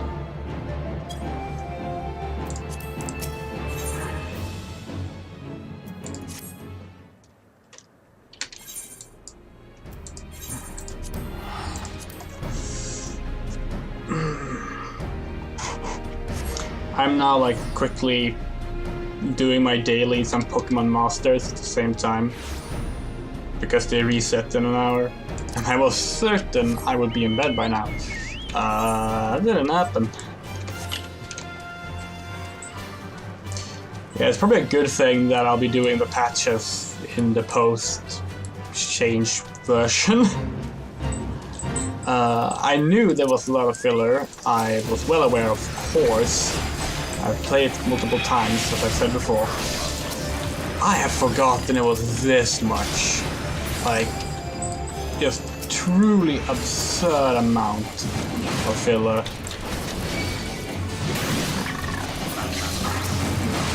It's frankly baffling that it has taken this long for them to actually finally go back and fix it. I mean, I've been calling for them to do that for a while. Replaying it again is like, yeah, it was definitely needed. It is needed. Still, I am glad, if nothing else, that I have like one final memory of this version. It will be, you know, archived for all eternity. Unless Twitter, I mean YouTube, just suddenly decides to like delete my entire YouTube channel for some reason. They did that with my original YouTube channel, my very first one. Just found out the other day that apparently it's gone. Like, a really old one from like 2005 is gone. I don't know why. I didn't get an email or anything about it, it's just gone. One fate more might be enough? Well, that one definitely. NM ones are the most fun ones in my opinion.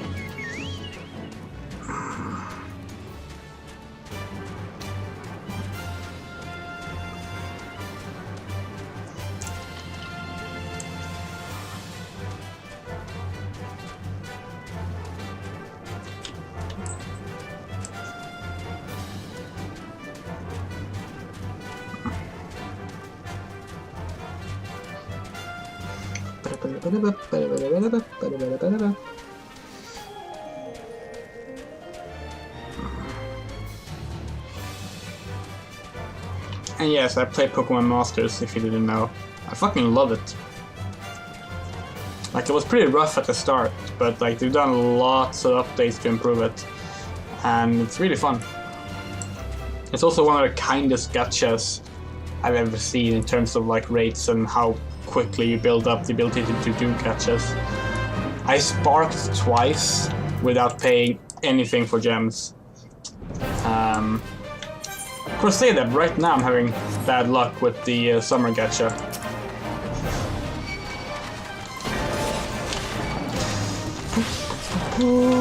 It's a Manticore! Manticore. I don't even like that song. Why did I have that on my head? Oh my fucking god, there's a lot of them. Let's see if I can gather them up at least. Oh, I'm stunned.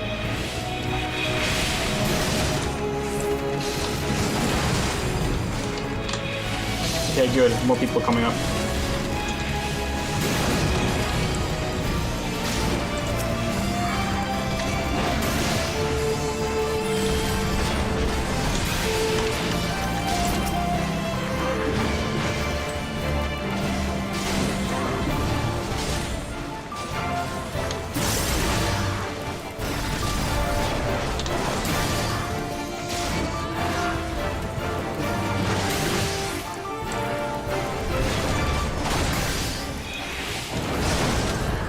God, this fucker has a lot of health.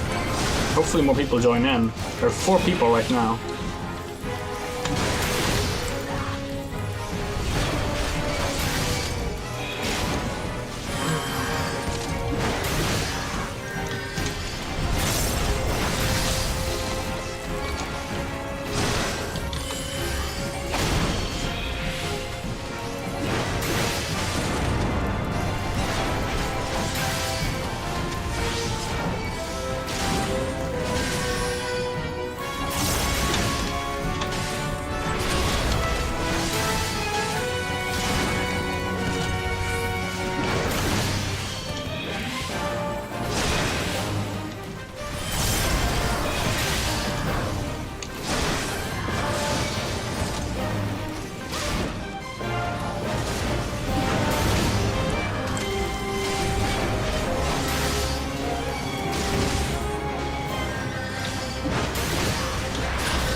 about how absurd it is that Speed Racer, even today, is more known under the name Speed Racer than under the original name Go-Go Mach 5.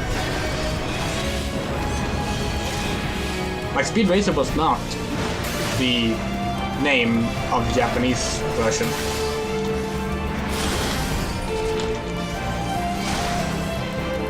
But it's what everyone calls it now. Hell, I'm pretty sure it's actually what's like what most people in Japan would refer to it as. That's like it's the most famous version of it. And I could be wrong there, but I wouldn't be surprised.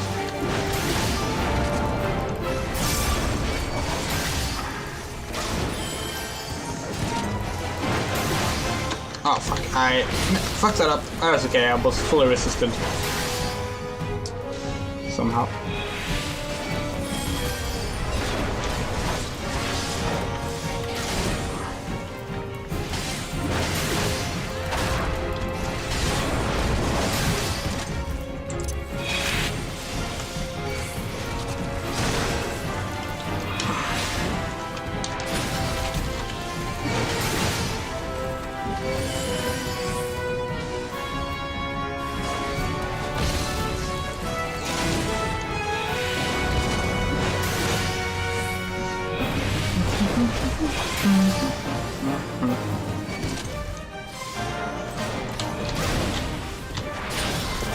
Oh, now I'm not resistant to heavy other stuff. I feel that I dodged that though. That I did not dodge.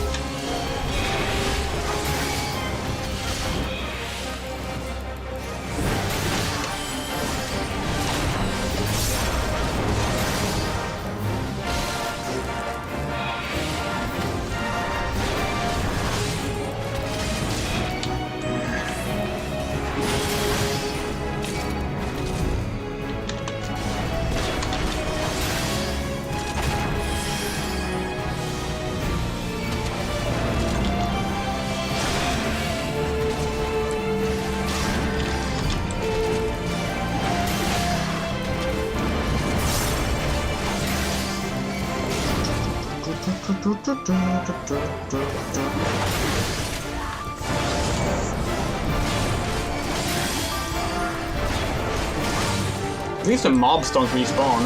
That's nice.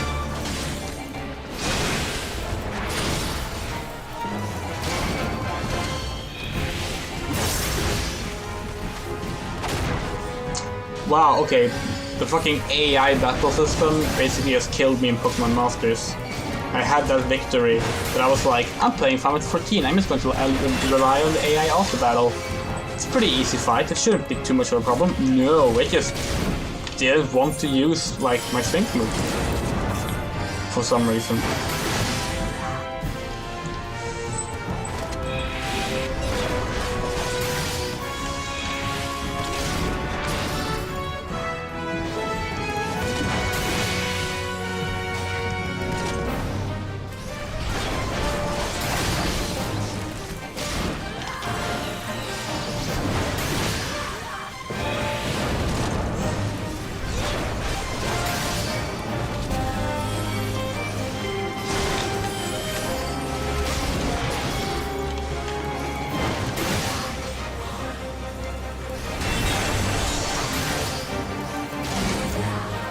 Oh, the rewards. Oh wait, no, the mobs do respawn.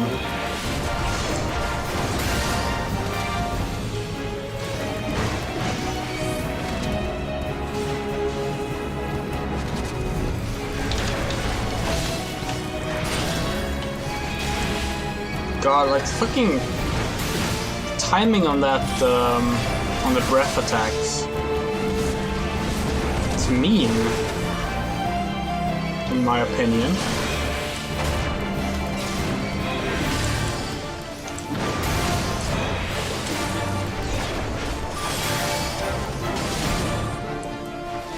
Oh wait, I can interject. I keep forgetting that I actually put interject into use in some of the pre-50 stuff. It's just hard to know when, because you have to look for like the flashing attack bar.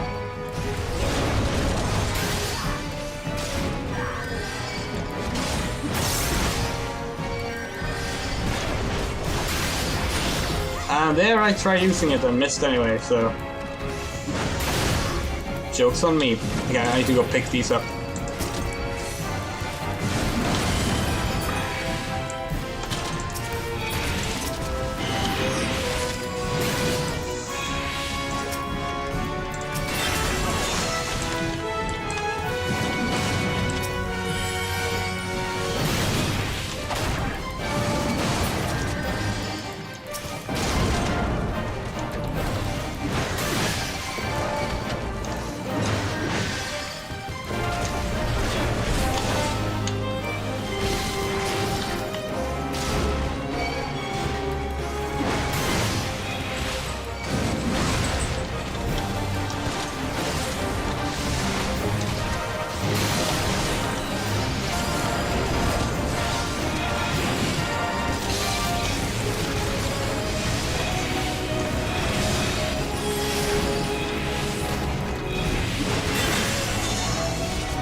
I wonder if the attack bar appears before the AoE thing, because I tried to match it with the AoE thing and it never works.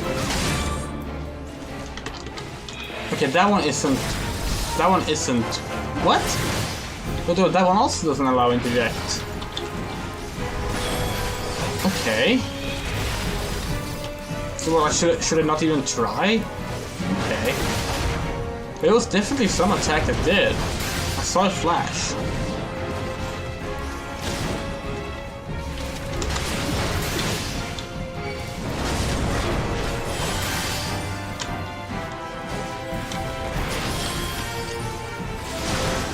It's that one.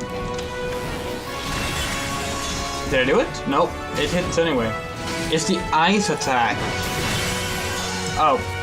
Well, I'm dead.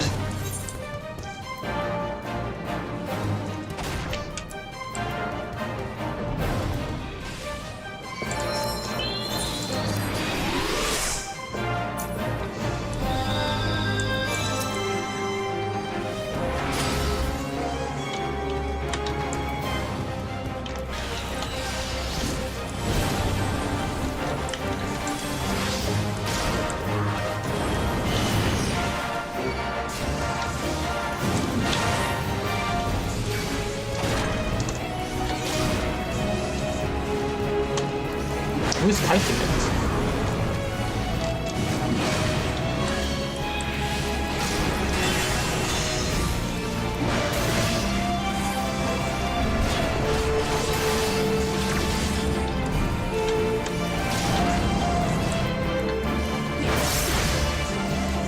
Oh, it's the voices that you can interject, the breaths you can't. That's it. So it's the circle AoEs versus the cone AoEs. If I realized that earlier, it would have been...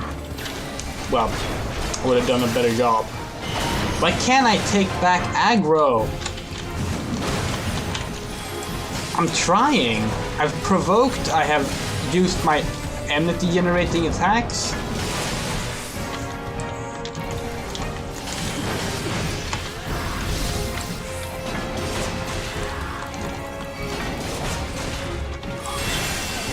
I'm dead. God damn it, I'm so bad at this.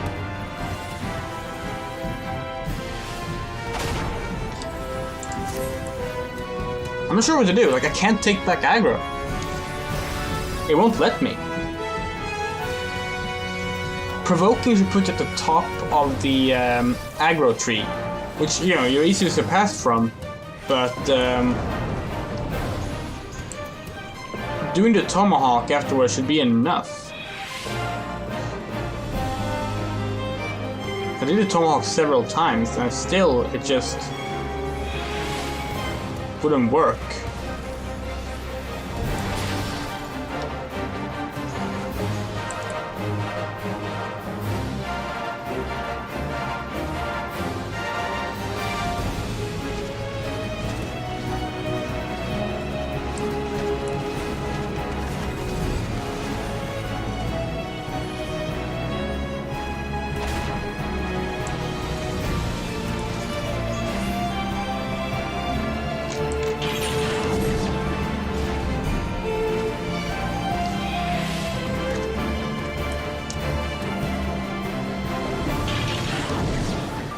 I know healing increases enmity, but like, this is ridiculous.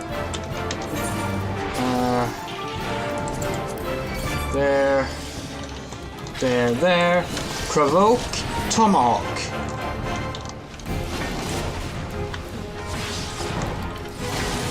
I can't. It will not let me. Like, provoke does nothing. Place yourself at the top of the target enmity list while gaining additional enmity. Then why is it not working? I literally, I can't even get close to taking it from Georgina. It doesn't even get close. And of course, I get hit by the poison thing.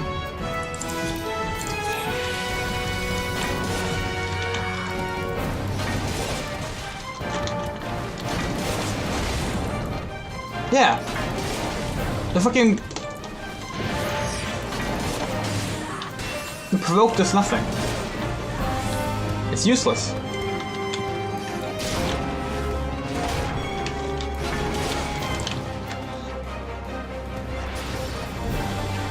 I don't have any skill that like...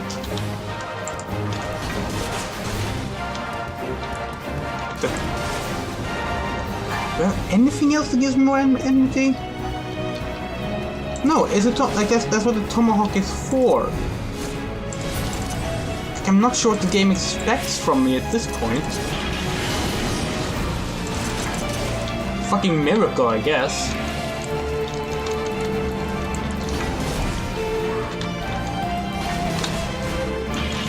Well, I've almost taken aggro. There, I have aggro.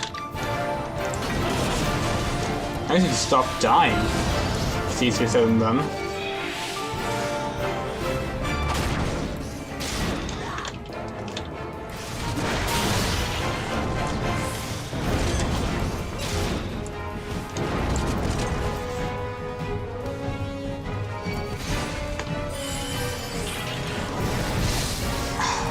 Fucking can't.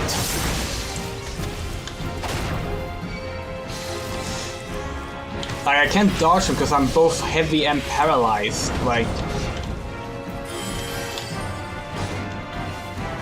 I'm outside of them on my screen, but it doesn't matter. Hey, I interjected. I did a thing.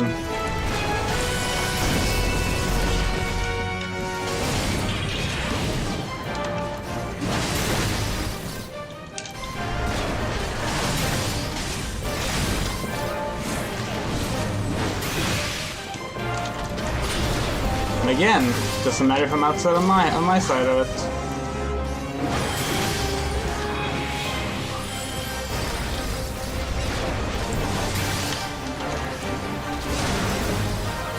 What happened to the other players? Oh, there's another one that came in here now.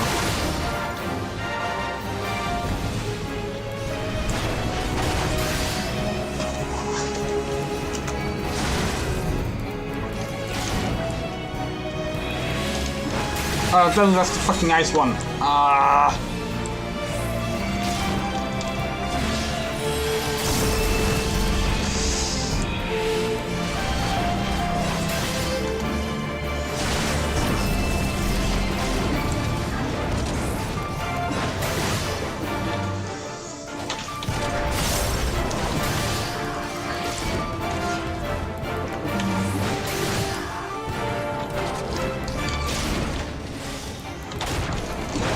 I'm running too far outside of the... Is that enough? No, of course not.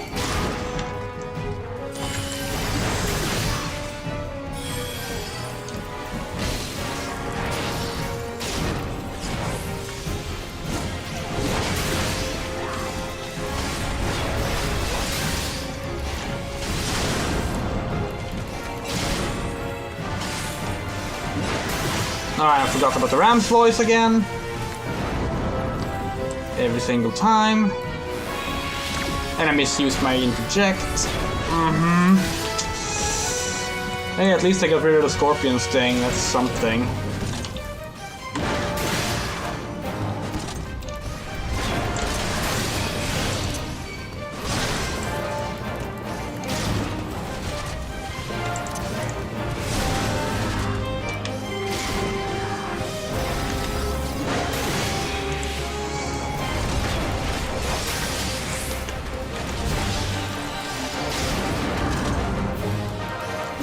know I've said that, like, oh, hey, if we get to 50 now, we might be done within the hour.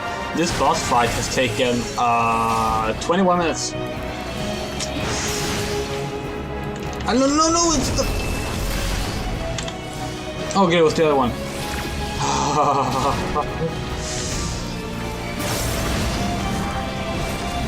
That was pure luck that I actually happened to be that I actually started with the electricity one this time, which must happen to mean that I was in the right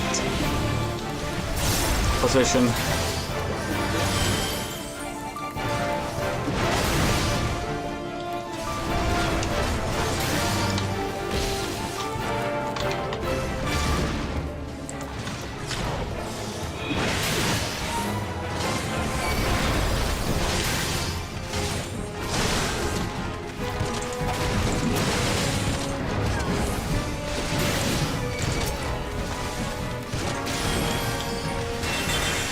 Up. Yeah. Fuck that up.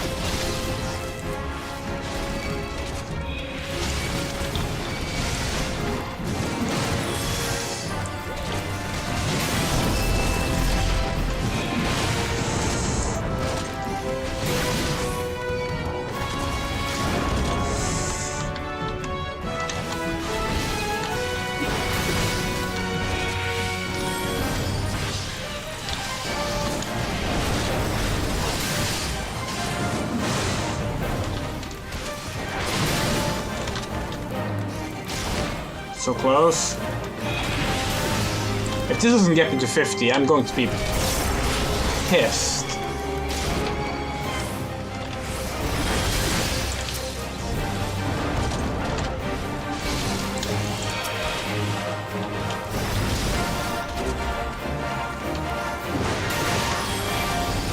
Did I interrupt it? Oh, I did. Holy shit. I was pretty certain I fucked that up. I fucked up the second one, but I can only interject one of them. That's how it works. So I guess I didn't fuck that up then, because I couldn't do anything.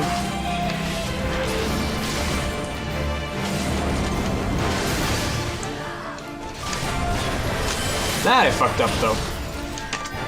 Hit the wrong hotbar key. Oh, I'm dead. I'm dead. Wonderful. You know, if you're dead when something dies, you don't get the clear XP from the, you don't get the kill XP, so I'm glad that I was able to get survive there. But now I need to once again take back aggro, which, as we have established, is easier said than done.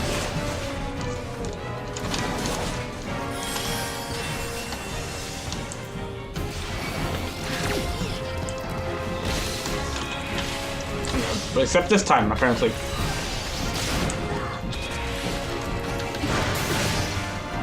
Can't do interject. I'm out of interject.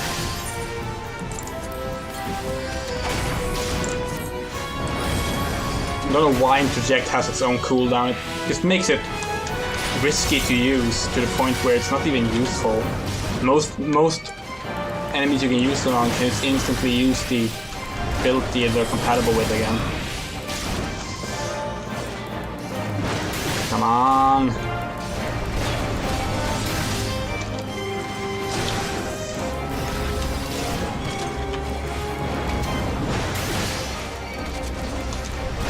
"24 and a half fucking minutes. Yes, I leveled up. Oh. Thank fuck.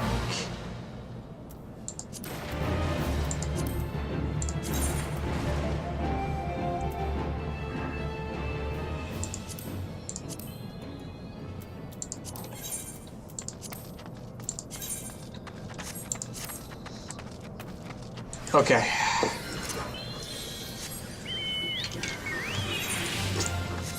Need to repair. But first, let us unlock the final.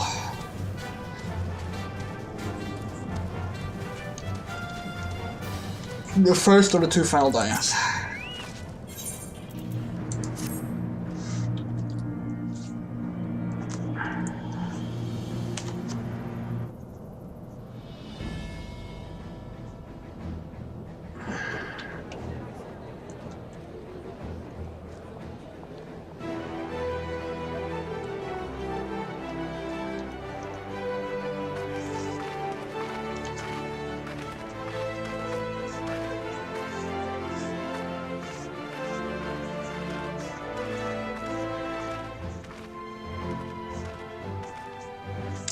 brothers and sisters of the Alliance, I would share with you glad tidings.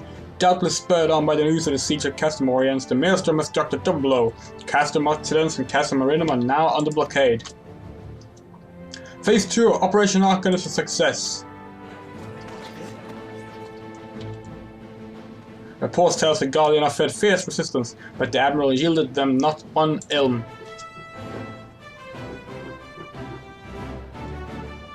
With Occidens, Marinum and Orients then suppressed, the third phase may begin in earnest. Even as we speak, the Order of the Twin Adder moves to block the railway leading hither from Castrum Sentry, and that can mean but one thing. The hour has come to strike at the heart of the Guardian invasion force. Castrum Meridianum, the den of the Black Wolf.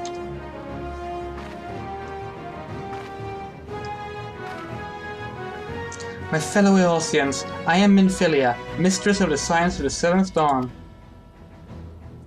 There exist myriad barriers to divide us, those of race and nation, language and creed, to name but a few. Such barriers serve to isolate us from our neighbors, yet they also serve to define who we are. Shorn on them, there will be little to distinguish one from another, and the rich variety of our lives will give way to sterile orthodoxy. These barriers can never truly be broken down, of course, not so long as there is liberty in the world, but they can be transcended. Verily, we do so now in coming together for this grand endeavor, to fight side by side in defense of our shared home.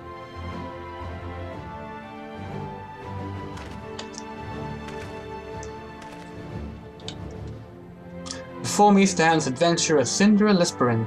You all know her as the woman who will lead the unit tasked with destroying the Ultima weapon. We Scions know a different Cinder. However, we know her as a dear friend, who has endured untold hardship on our behalf, a true hero who has ever blazed a path for us to follow. And why do I tell you this? I tell you, friends, because it is time for us to blaze a path for her. Our objective is to wreak havoc outside the walls of the Meridianum as they afford Cinder and her comrades the time they need to disable the Magitech field generators within. With the path thus clear, we will finally turn our minds to the true goal of this operation, the destruction of the Ultima weapon. All troops, prepare for battle!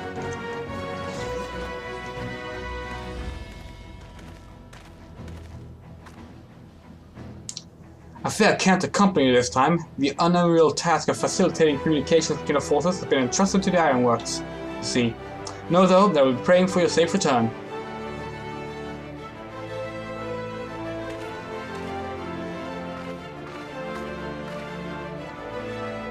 See you come back to us, my friend. May the crystal bless you and keep you. We will suffer the Black Wolf to prowl lands no more. Let us teach the hunter where it is to be hunted. Forward, comrades! For Eorzea! For Eorzea!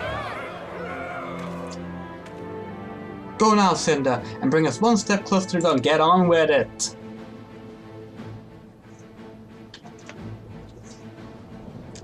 There were like 3 endpoints in that cutscene. Okay, repair and then Castrum.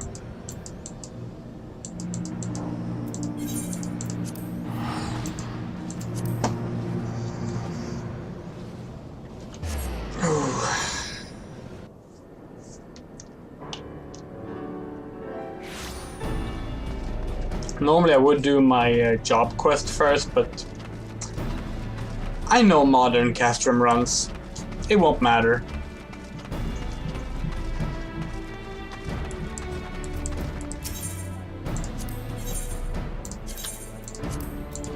There we go. Let's do this.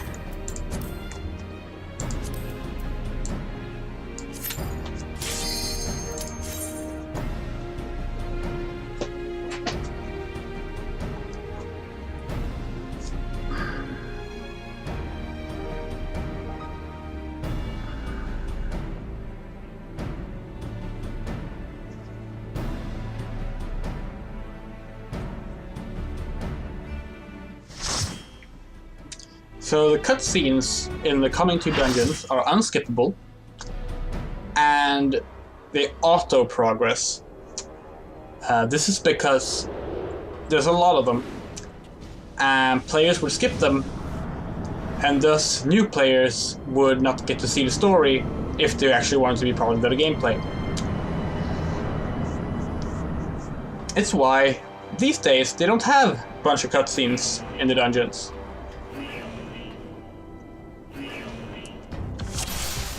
The first goal is the darkness and the searchlights.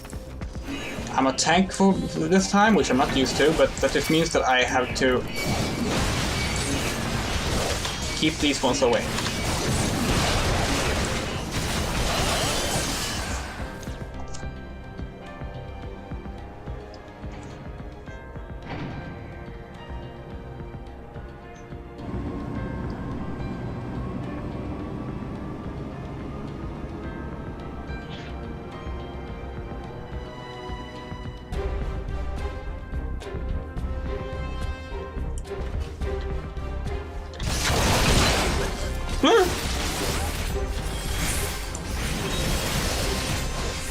Yeah, I should off-tank this, obviously, because I am the lower leveled one.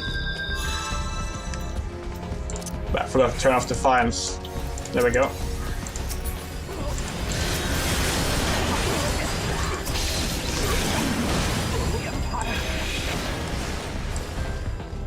So yeah, for the most part these days, we just like run through everything.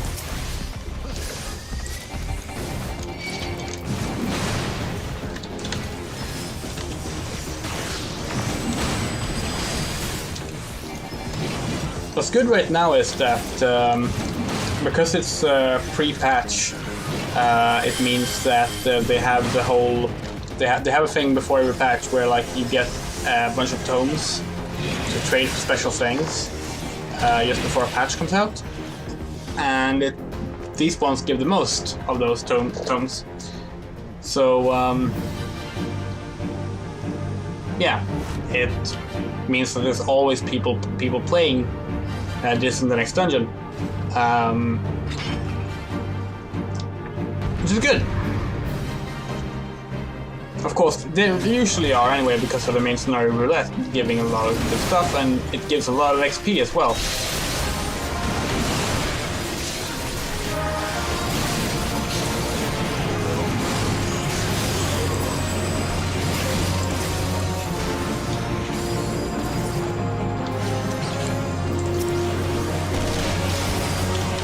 Also, first clears of Castrum, Meridianum, and the final dungeon, Praetorium. I believe these days they actually guarantee you a level up on the first clear of those, meaning that you will start the patches on level 52, at least. Don't know why they do that.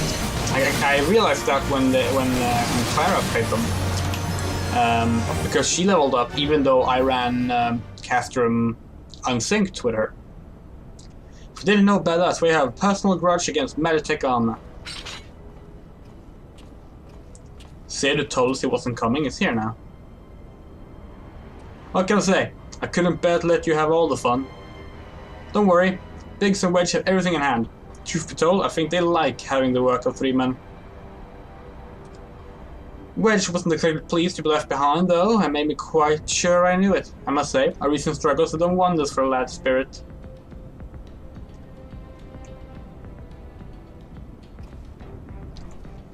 Given the size of this place, I suspected there might be an armor of 3 to be had, and here we are. Not as bad as I thought.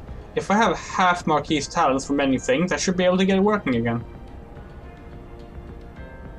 Listen, Cinder, we intercepted an Imperial communication indicating that the ultimate weapon is indeed being housed within the Praetorium. We also learned that the field which protects the compound is powered by no fewer than 3 generator towers. If you deactivate the field, you need to locate and disable them all. And I'm here to help you do just that.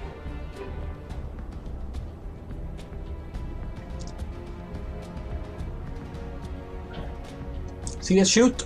It leads to a waste disposal. Somewhere nearby, there will be a cerulean facility supplying fuel to the closest of the 3 towers. Find a place and break things.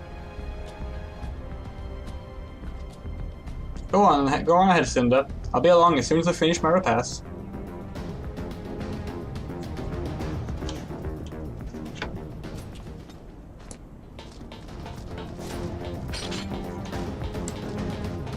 Finny fun. That's interesting, right?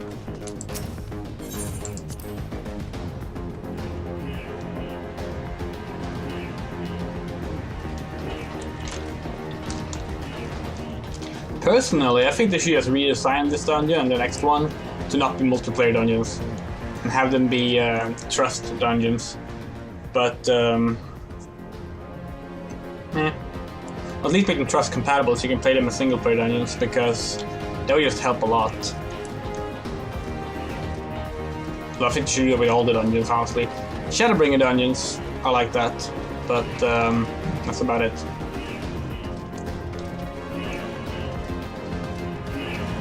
Regina sprinting up to the next searchlight.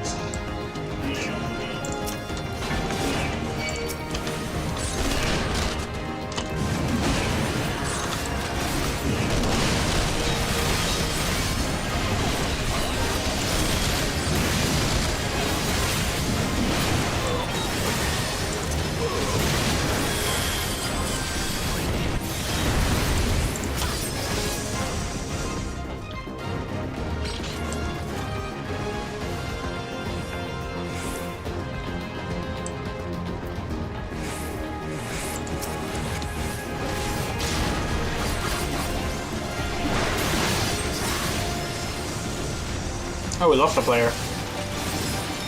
That's a shame.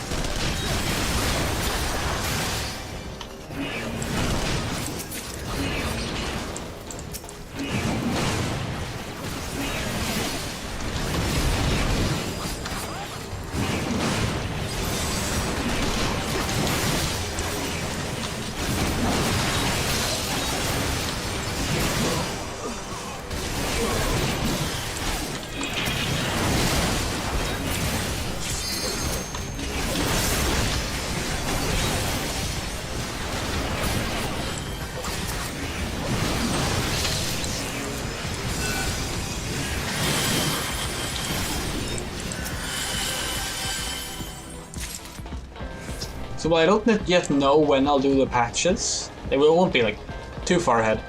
But the good thing about those is that since they require no leveling, and they're only like a fifth of a main scenario short,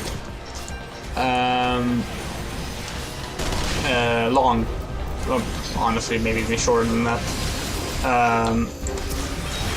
it means I can probably just do them in one sitting each, and they won't have to be like long streams like these. Like, with a few exceptions, like 2.55 is fucking long, but apart from that, like, it should only take like maybe 4 hours per stream, per patch, maybe. That'll be nice. Cause this has been fun. It's been a lot of fun, but I don't want to do 8+ hour streams that often. And if I do them, I would rather like to be prepared for them better. And actually do proper endurance streams.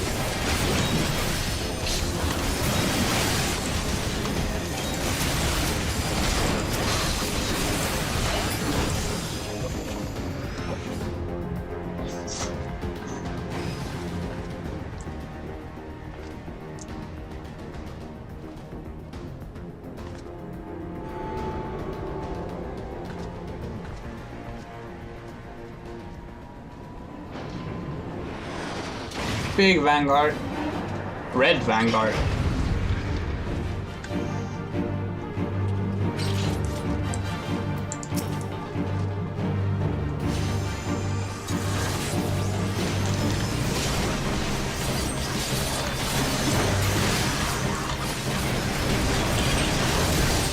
But yeah, after 2.5 they also stopped doing 8-player dungeons. 8-player raids, yes, of course, they exist in every expansion pack. 24-player raids, yep, that too. But no more 8-player dungeons. It's a pain to get people together for that, unless they make them like these where you like get like 15 different incentives to replay it.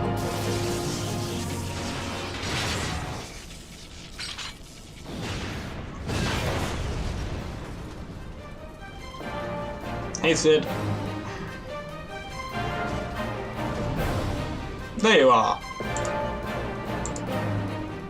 Alright, I can't click. I don't even have to try. I didn't have the patience to take the long way around. I see you disabled the first generator. That leaves us with 2.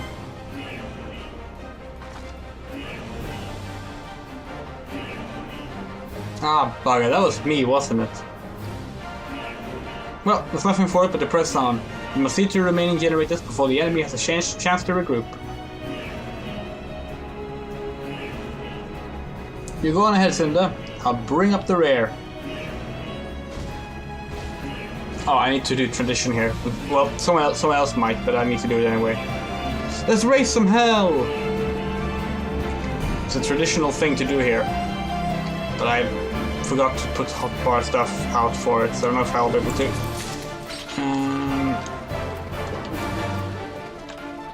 No, not duty. Party? Yes, waymarks. Okay, here we go. Sid!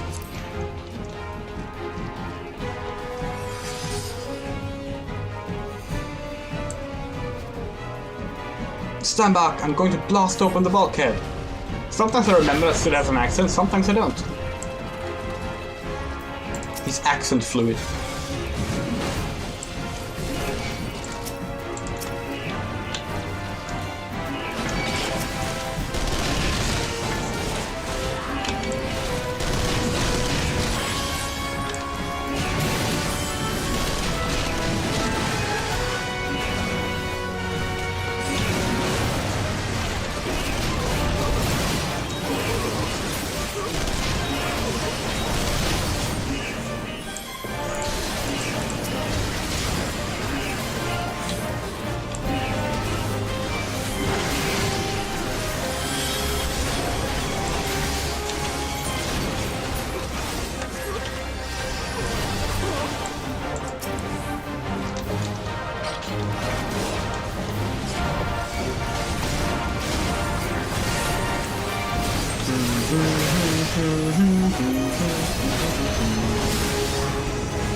These big ones you're supposed to use these big like grenade turrets on, but it's wrong. No one can tell us we're wrong.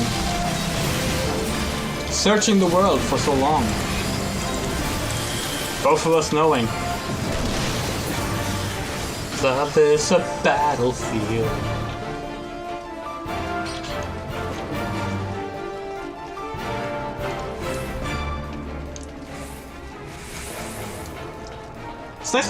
It's actually kind of nice to play this with music for once. As I mentioned in the first stream, Dick! Sid! Sometimes those are one and the same. Such as in Final Fantasy XII, for example. God, I want to replay Final Fantasy XII. So, fun story. You might know this, you might not. 2016, May, I believe, the 10th anniversary of Final Fantasy XII. I started a Let's Play on this YouTube channel of Final Fantasy XII. I ran it in an emulator. It was the Zodiac edition. And yes, I own a legal Japanese copy of that in case you care. And I had an English translation for it. And the reason I was playing it that way was because I had decided that I would wait until the 10th anniversary, and if at that point Square Enix hadn't announced an HD remaster, I would take that as there's no HD remaster happening, and I would start a Let's Play of my own emulated version. So I start, and then like a week fucking later they announced it. They missed their own anniversary, and then they announced like, oh yeah, we're doing an HD remaster, and I was like, oh well, I guess I will just not do this original playthrough I had and already had a few hours into then 1 hour, 2 hours, I don't remember.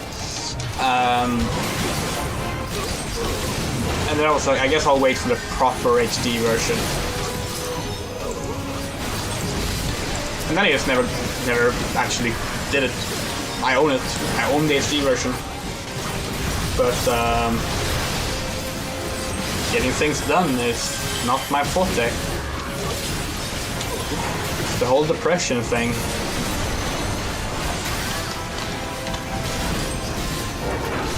It's very easy to want to do things. It's very hard to actually start and do them.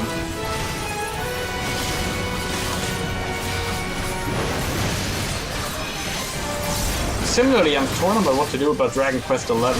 Me and Clara started a playthrough of that on this channel, on the original PC release, the English PC release. But like, now there's the S version, which is like just much better, and I kind of want to play that version. Fine work, Cinder. Stand clear. I have a mind to lose some fireworks. Dividing all powers to cannons.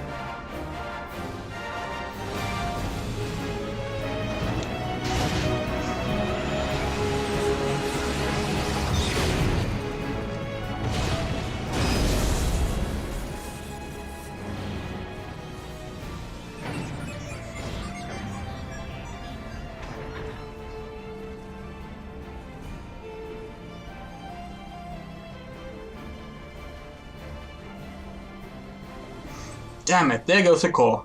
I fear I may have overestimated its maximum operating capacity by a few orders of magnitude. I blame Marquis. We need to find another way to bring down the third generator. This dungeon is really short, actually. Like... yeah, it's almost over.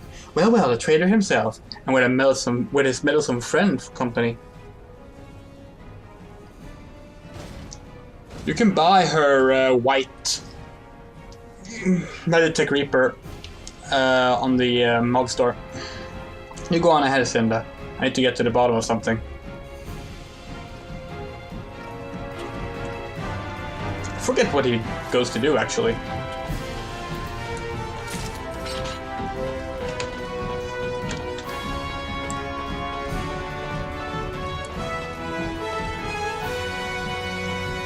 But yeah, we're almost at the final boss arena, actually.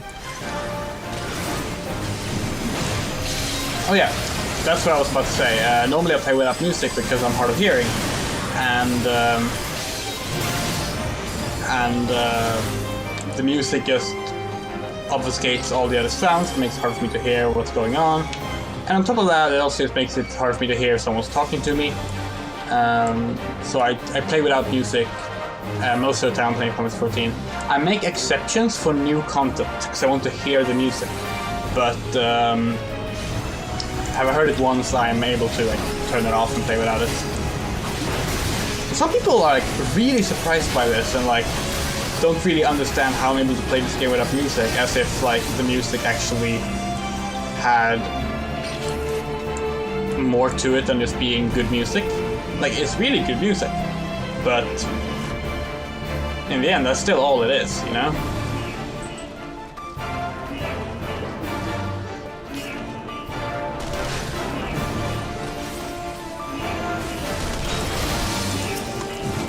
You know, if Sid hadn't just randomly left, he could have like stolen this Meditech Reaper and blown up the last one. But to be fair, the way we're doing it is much cooler, but you'll see.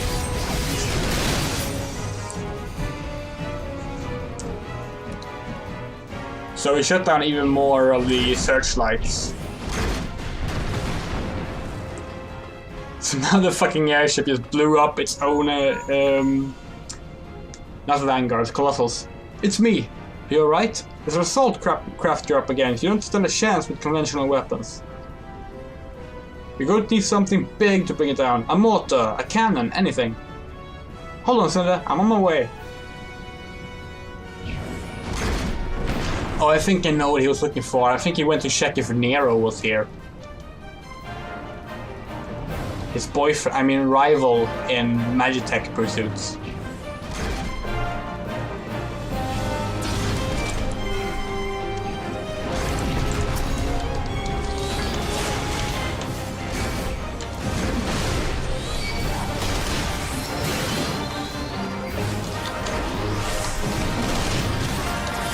Yeah, so what I have to do now is basically use these anti-aircraft cannons. They don't need to be aimed or anything, we just need to like right-click them. We'll have to aim them later though. And after a few shots, it will have taken down that aircraft. Because they are somehow perfectly aimed at it.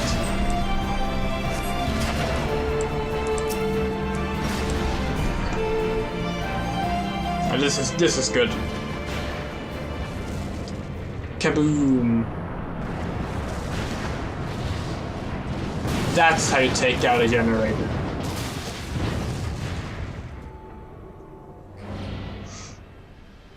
Fools! If you resolve to die here, you might at least have done so without first making a mess of the place.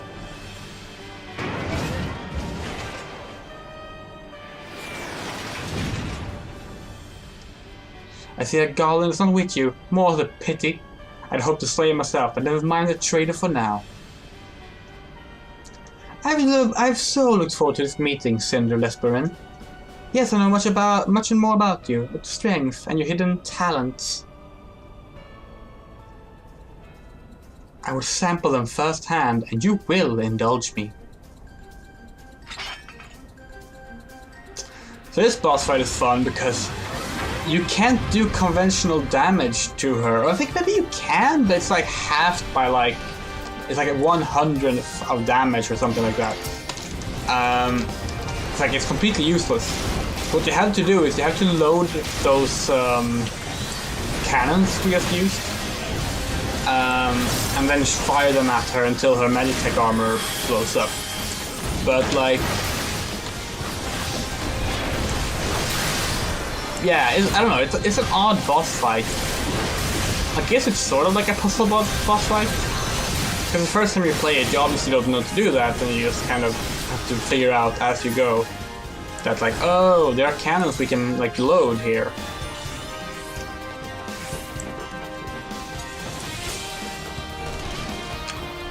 Preferably you want like to aim all four and fire all four at the same time. You can only load one at a time. Because it takes a certain amount of hits to break the armor, and afterwards, like, there will be mobs trying to destroy the cannons and such, which is annoying.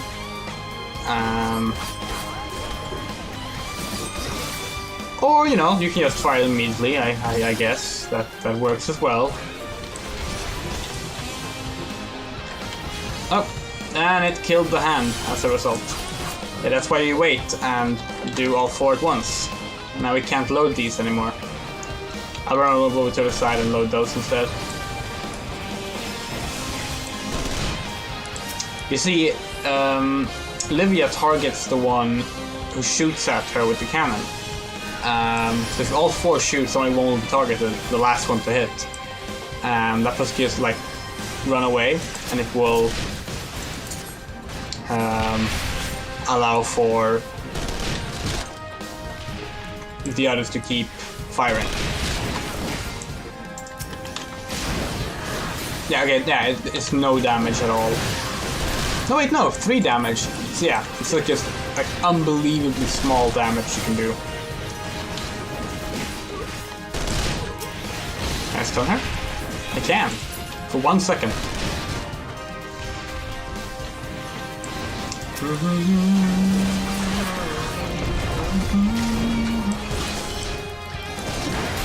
This is only for the armor phase. After that, she can take regular damage, which means that she dies instantly because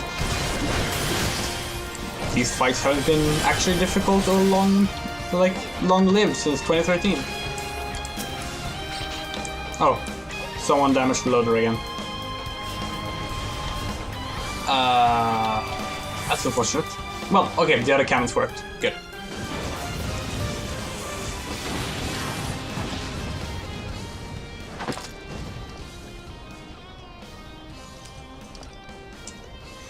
Hello, I was quite taken with you and the power you possess, the Echo. Naturally, I cannot help but wonder whom this princess among women might be.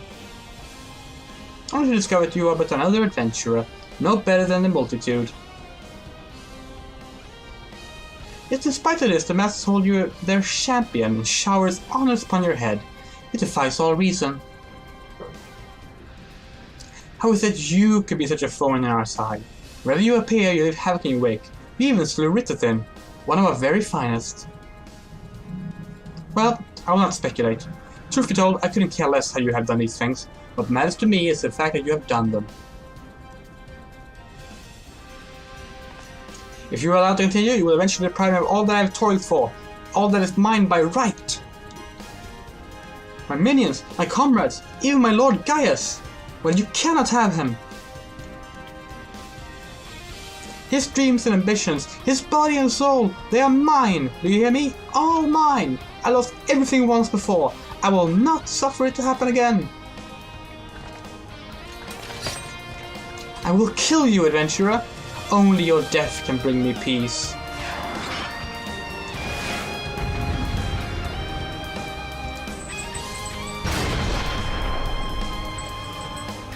Did she die before? No, okay, good.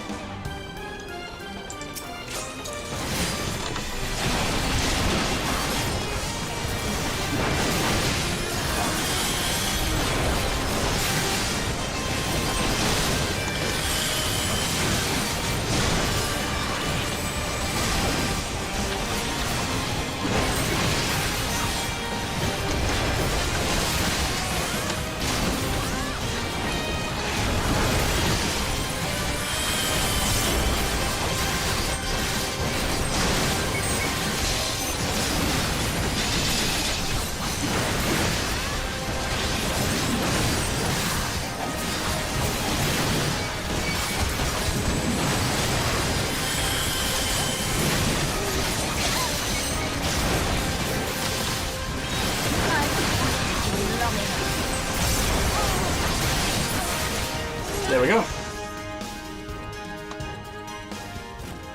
Only one dungeon left. No, it's happening all over again. Please, I can't bear him. Don't take him away from me. My Lord Gaius!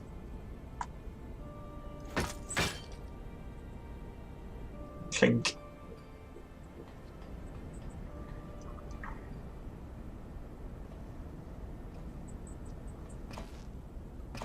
Not a poor fool who craved Gaius' affection over all else, may her soul know rest.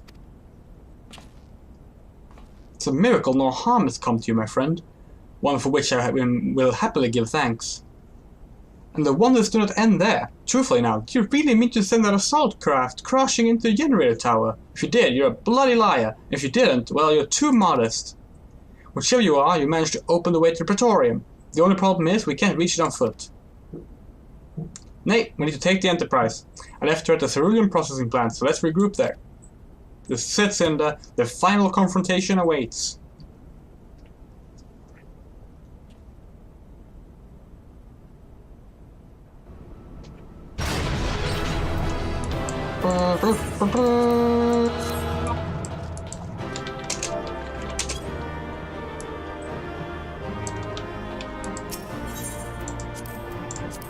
I got 2 play combinations. Why? I'm like the only person who died. I knew you wouldn't let us down, soldier. With the Praetorium stripped of its defenses, the way to the ultimate weapon lies open. The time has come for the final phase of Operation Archon. For the final phase of the operation, our flames will storm the Castor Meridianum and suppress what is left of the Imperial garrison. If all goes well, this will allow you to reach the Praetorian unopposed, fit and ready for your encounter with the ultimate weapon. Yours is the most dangerous mission of all, but the best must bear the heaviest burden. You are the best we have. There's none other soul in this realm that can see the deep down. But Melweb and Kennedy are in the same mind as me. Though all hangs on your success, you must not let our plight make you desperate. Victory belongs to the bold, not the reckless. Bards are wont to sing of heroes who vow their life at naught next to honor, love, and liberty. But I tell you now, that which men value at naught, they sell cheap. Risk no more than you must, you hear me?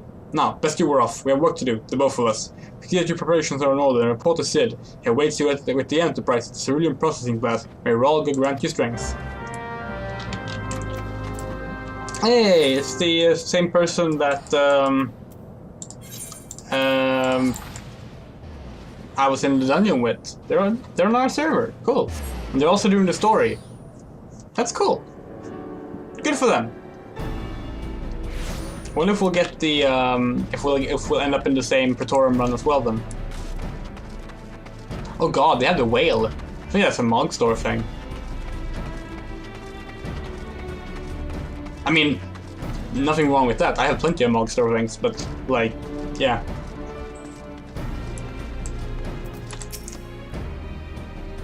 The Enterprise is at your disposal. When you're ready to head for the Praetorium, you need only say the word. If you succeed in destroying the ultimate weapon, you will deal a crippling blow to the Empire's horde of conquest. After that, the 14th Legion will not dare to move against us.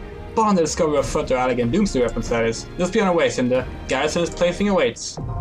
Yay! That won't inconvenience her. She's an RP player too, so like... I mean... Yeah.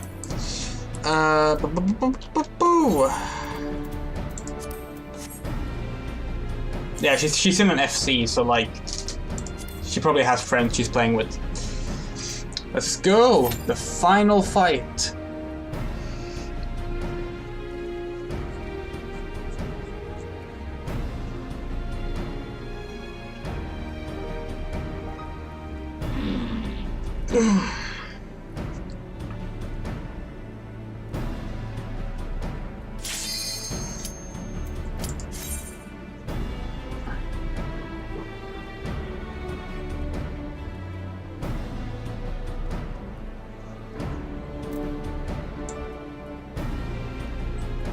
Well, they just changed gear, so don't think they're going into the same one as we did. You can't change gear after you're waiting.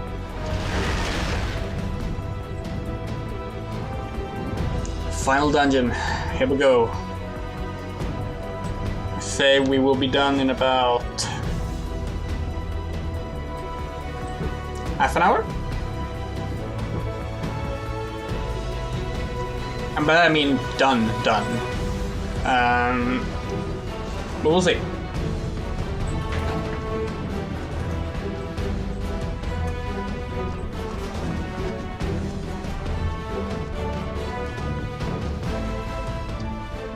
So here we are.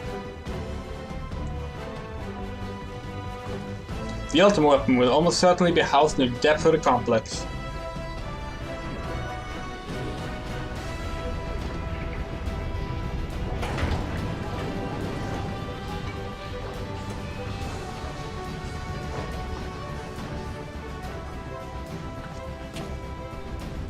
This is it, my friend.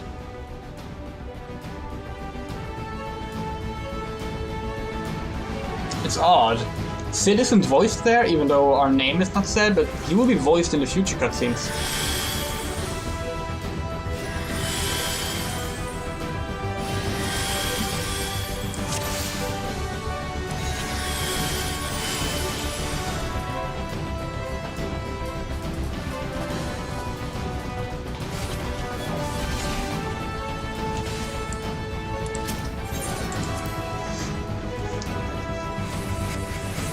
So the way that works, like this dungeon is basically only speedrun. Speedrun? Speedrun. Speedrun.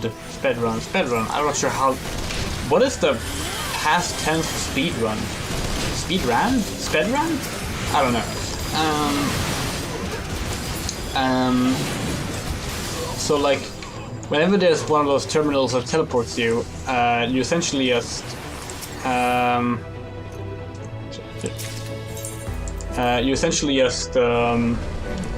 have one player, tank preferably, run in, grab all the enemies, run away from the teleportation, have the other players teleport, and then run far enough to where there will be a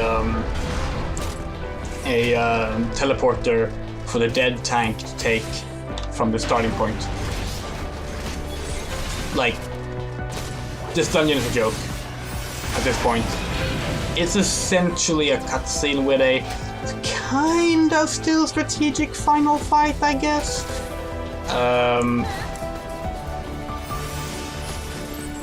It's a part of the problem with how 2.0 designed its dungeons, but still, I like it in theory. I think it would have been really good as a single-player trust dungeon.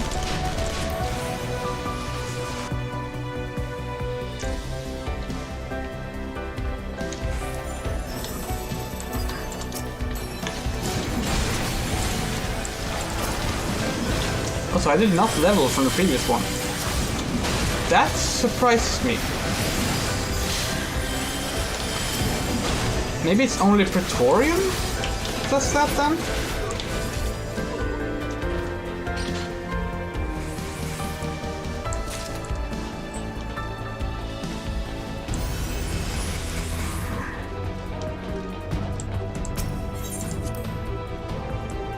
No one else was interested in using the terminal.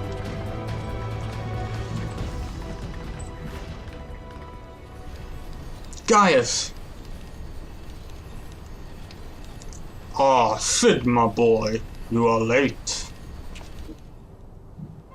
There's something I always meant to tell you, but the time never seemed right. It concerns your father. What of him? In the winter of his years, Midas came to abhor his part in Meteor. He told me he wanted nothing more than to wash his hands of the whole sordid business. But he did not wash his hands of it. He helmed the project until the day it killed him. Come now, Sid. You must know that he did not have the luxury of choice. By the time he realized his error, it was too late. Meteor had him completely in its thrall. Shortly before his transformation, perhaps sensing that something was amiss, your father confided to me all the regrets of his life. Most of them concerned you. Early on in your career, he realized that while you had talent for devising armaments, it would never fulfill you. Long before you knew your own mind, he saw that you would be far happier using your knowledge for peaceful purposes, and the thought touched him. He was a changed man for it. Though he could not let it show. You blew holes in this place just so you could say this to me. What is it you want, Gaius? I want you at my side, Sid. Take up your father's mantle and become the Empire's lead engineer. It is your destiny. I'll never join you. My father had a change of heart, you said so yourself. Besides, I have long known my destiny. I assure you, it lies not with the Empire. A pity. And what of you, adventurer? Will you consider making common cause with me? With your powers joined to mine, we might do much for this realm. Together we could bring order to Eorzea and usher in lasting peace. No, and I can expect no better answer than this. So be it. It was your strength that made me proffer my hand in friendship, and it is your strength that made me proffer now my blade. Save as an ally, you are too dangerous to be let remain.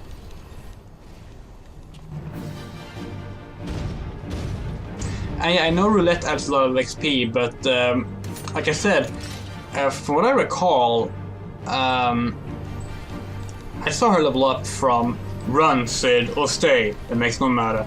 You can't escape the past. From Gaius, wait, damn it! They talk so fucking much. What I recall, she leveled up from me guiding her in an unsynced dungeon. And not through a roulette. It might have been Praetorian I'm thinking of then.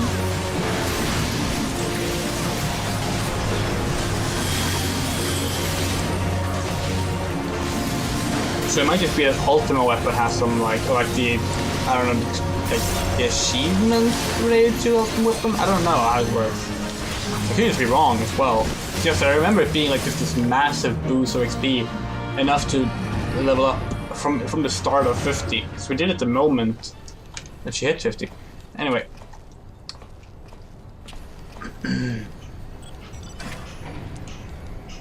Oh yeah, fun fact about... Okay.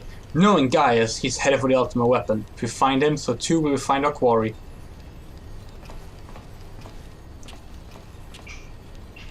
This instrument we can monitor every nook and cranny in the castrum. I think it's time we divided our forces. Pray go on and give chase. I'll track your movements from here and guide you through the complex. We'll stay in contact via link pearl. Be careful, alright? This is fun, okay? This elevator that Sid brought up to us, it's a real elevator. Like, it works in the game, you have to use it. So if someone used it too early, then we have to bring it all the way up. But this terminal to use it, you can use it through the boss barrier. So you can actually like call the elevator back up, even though Gaius should be on it at that moment in time. I like doing that when I get this in main scenario roulette. Whew. Ba ba ba ba ba ba ba ba ba ba ba.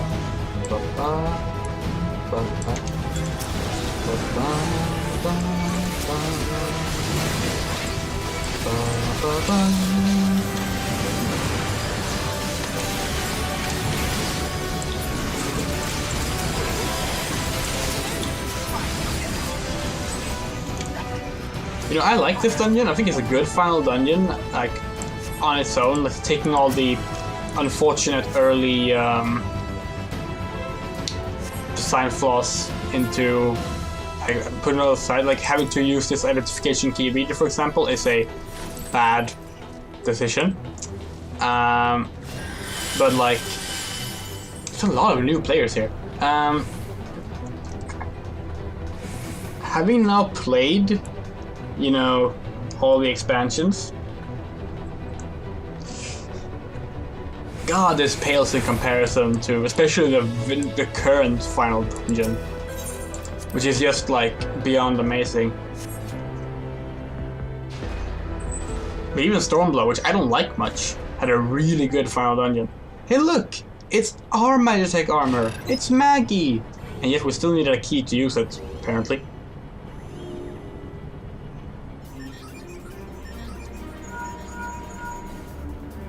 Oh yeah, it might just be people doing it like me, that's true.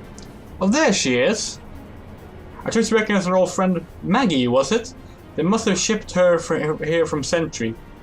Considering all she's been through, it's a wonder she's still operational. Tough old girl. So yeah, our sentient Magitech armor. We never named her Maggie though. Now that you're suitably armed, you can blast open the bulkhead. The external walkway will take you back there. I think the only mention of Maggie is if you talk to the NPCs, not the quest-specific ones. Follow it to come upon our way down to a low level. Which is why I kept referring to it as Maggie, but I never read out a line where it was called Maggie.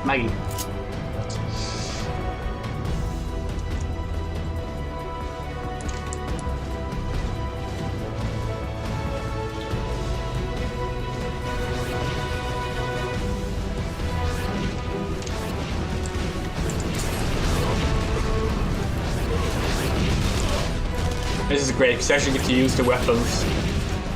It's the only time the weapons do damage. Even when you like have your own Magitech armor post game, if you upgrade it to have weapons, it doesn't actually do any damage. Which I think is a shame. They could have it do like a tiny smudge of damage. That wouldn't break the game. Like even like the Step of the Land and hand units can attack things, so like. Yeah.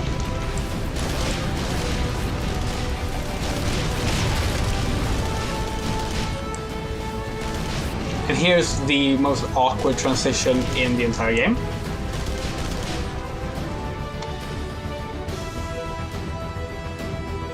That elevator is not a real elevator. They just fade out. Proto Ultima Arm Unit. So I find this interesting because either that is one of many Allagan prototypes for the Ultima weapon, or they actually had to reconstruct the Ultima weapon and this was their prototypes in doing so that are now breaking out of their cages. I don't think they ever tell us.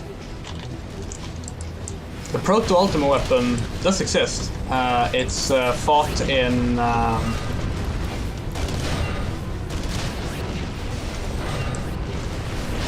is that the one that's fought in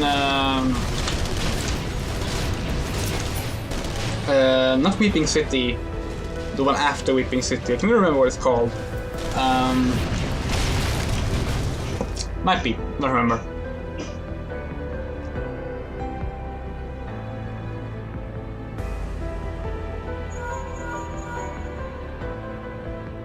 The bulkhead is composed of a special alloy. Extremely tough. Ordinary fire won't leave a mark, I'm afraid. You need to divert all power to the magic cannon, as I did so memorably once before. As may recall, the armor's core is like to expire from the strain. There's no help for it if you want to press on. Now listen, well, the control, engage ancillary, then fire away. Don't mind the warning lights. Sid, do you forget that we don't have a core in it? We have a mammoth heart.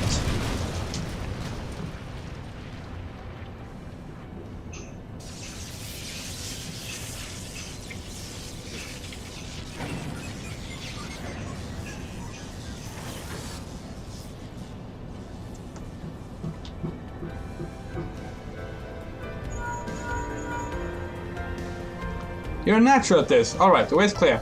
It's just you and your own 2 feet now, so be careful.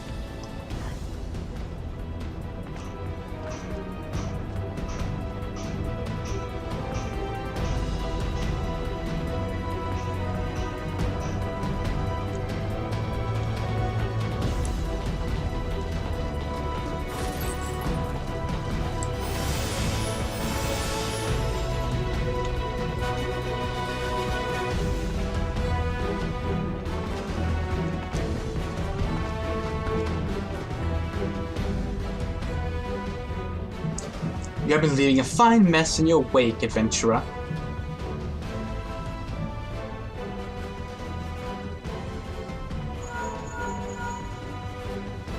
Is someone there?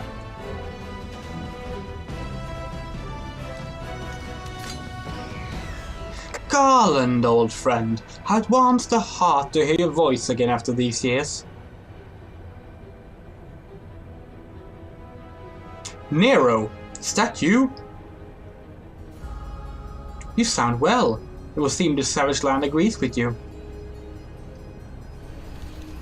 The highest ranking tribune to the 14th. It was you all this time? Tell me, Garland, how long do you intend to keep all the glory for yourself? What? You lost me. Don't play the fool with me. Ever since the academy, I have been condemned to live in your shadow. By all objective measure, I was the more talented of the two of us. Does that fact counted for naught besides your privileged birth? You were admired as the young prodigy because your father was the great Midas Nan Garland. When you defected, I felt sure my star would finally rise. But by disappearing, you acquired the status of a legend. You're a pure genius, gaining credence merely by dint of your absence. Instead of cursing you for a traitor, the people actually came to think of you more fondly. To this day, you are still the young prodigy of Magitech. I, meanwhile, have ever been made to feel second-rate. I, who have continued to serve our nation faithfully, whenever I fail to excel, why, it is only to be expected. Yet when I exceed all the reasonable expectations, people proclaim that I walk in the footsteps of the great Sid Nan Bloody Garland. Nero, I don't know what to say. It matters not a whit what I achieve. Your existence has rendered mine worthless. Even Lord Van Belsen saw fit to offer you a place at his side, and this in spite of your betrayal. Did he extend any such offer to me? The man who has remained loyal to him for all these years? Why no, he did not.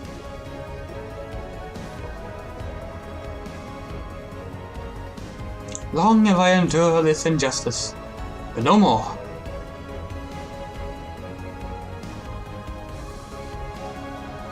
Lord Van Belsen in the midst of achieving the fully powered Ultima weapon. It is my magnum opus, the creation that will win me the recognition I am due. I will not let anyone interfere. Nero, what are you?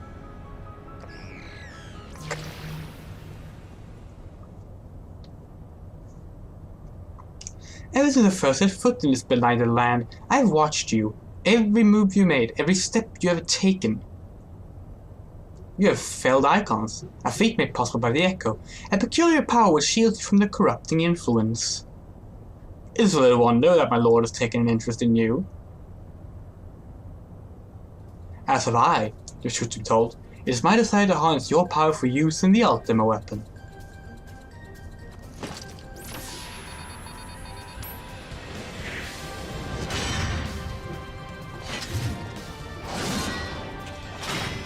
Gunhammer.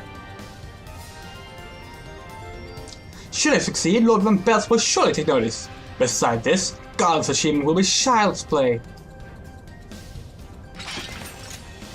Come, adventurer, and yield to me the secrets of your power.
This changes nothing.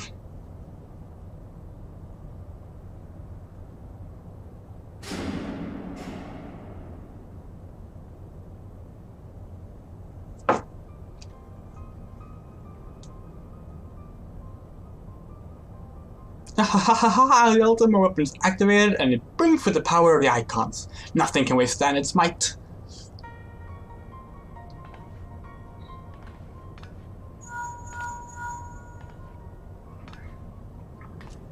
Are you alright? What of Nero? Fled? Damn it. In the instant part of the blackout, the instrument detected a massive power surge from the deepest chamber. Guys are certain to be there. We have no time to waste.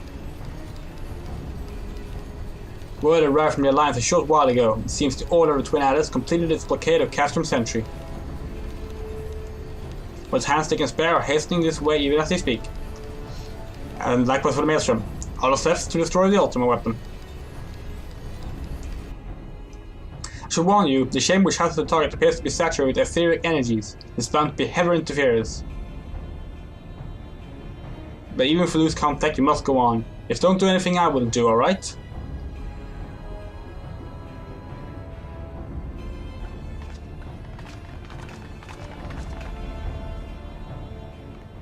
Is there only one cutscene with voices in this dungeon? Because I know there is at least one where Sid speaks with a voice.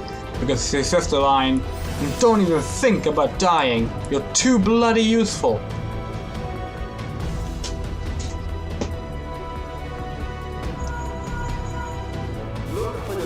Oh, here it is. It'll be somewhere nearby. Take the lid down, and you should find yourself in the chamber of the Ultima weapon.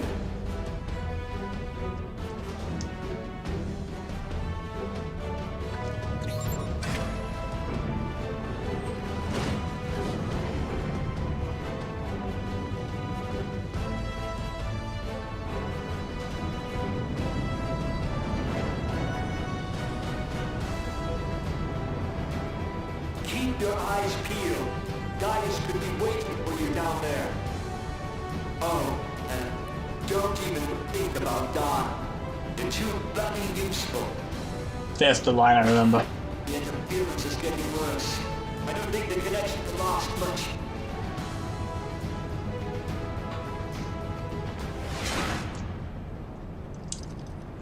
There he is. The Black Wolf. Tell me, for whom do you fight?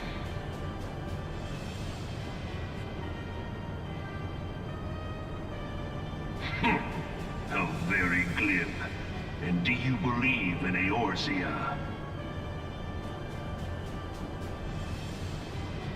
There used to be choices here, but they're no longer here. Eorzea's unity is forged of falsehoods.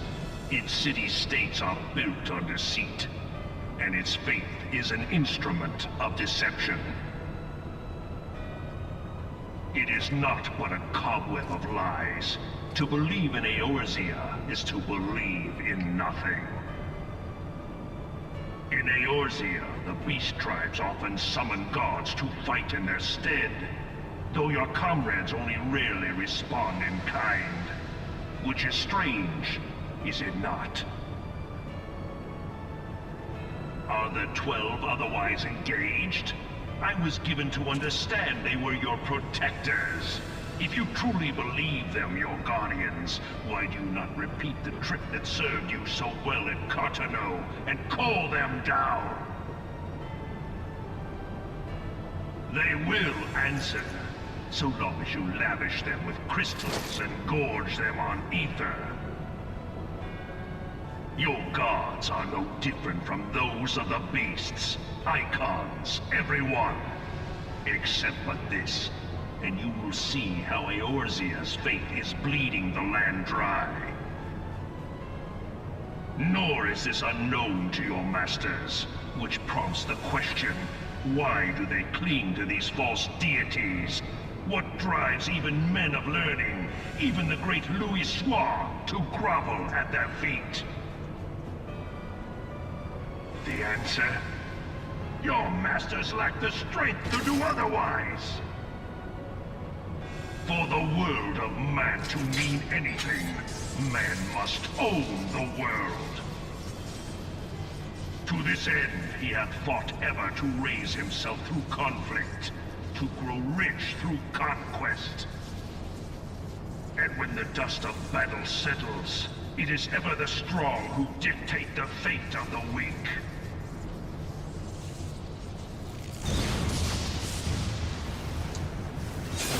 Yeah, he is fucking Saint Seiya. But a single path is open to the infinite ruler, that of false worship, a path which leads to innovation and death. Only a man of power can rightly steer the course of civilization. And in this land of creeping mendacity, that one truth will prove its salvation. Come, champion of Eorzea, face me. Your defeat shall serve as proof of my readiness to rule. It is only right that I should No, the fight has started apparently. For none among you has the power to stop me.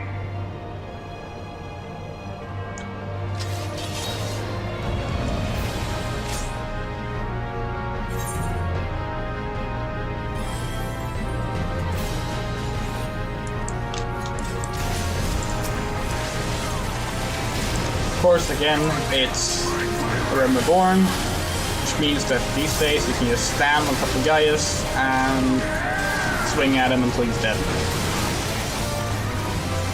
Although that was actually a tactic quite early on, because one of his abilities is to like teleport to another player. So if everyone just stands on top of him, he will just stand in one place, and every attack will hit him.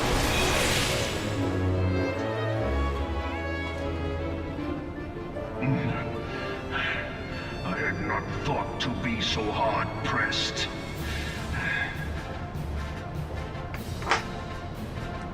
Your strength is most impressive.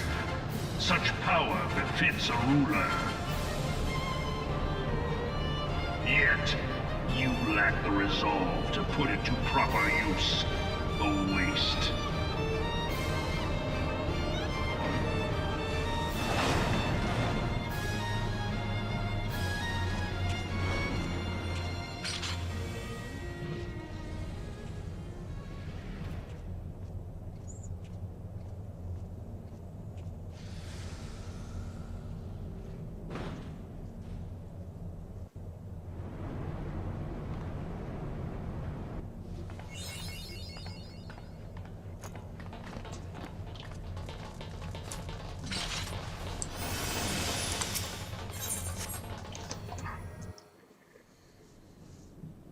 Ultimate weapon time.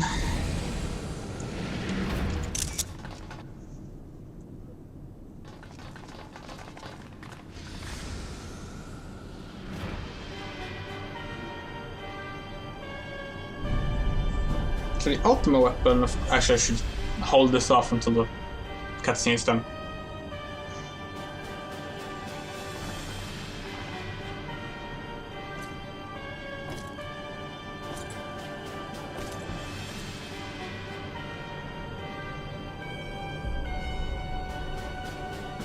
Allow me then, hero, to do that which you will not.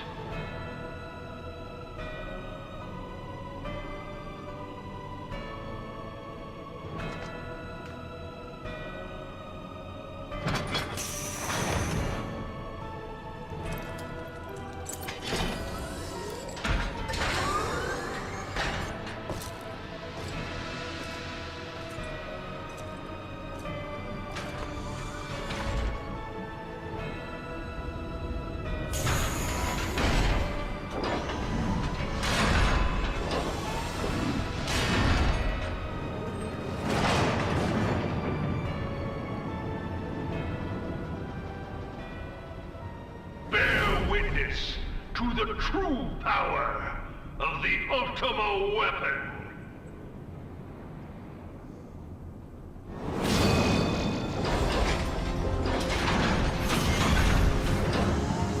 Okay. So, Ultima weapon, I believe, first appeared in Final Fantasy VI, maybe? Looks very different. This one is mostly based on Final Fantasy VII, but with a very different color scheme. So this battle is interesting because if you look here, again, it's like with Livia, you don't really make any actual. You don't do any damage. It's useless. Look.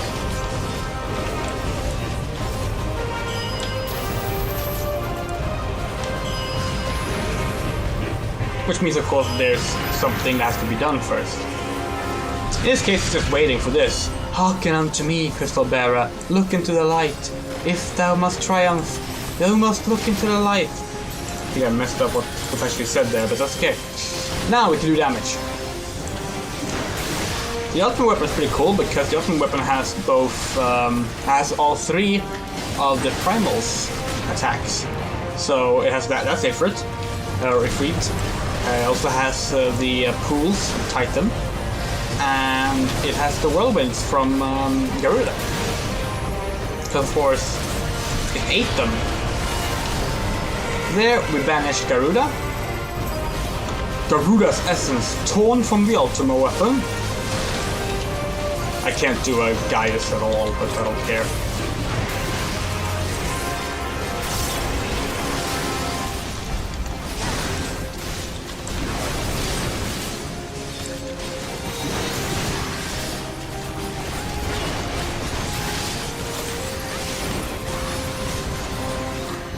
There's the Titan Pulse. That was triumph, you must look into the light. Titan as well? Impossible!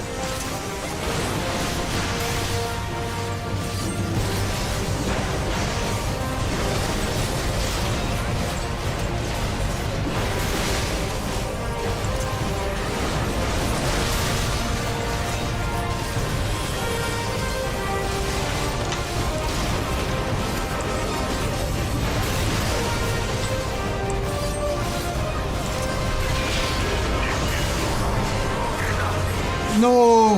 How are you doing this? That's phase 1 of Ultima Weapon. There's one phase left. But the Ultima weapon is all-powerful. Why does my enemy still stand? Power of friendship. Can her strength truly be so great? It is the blessing of light that confounds you.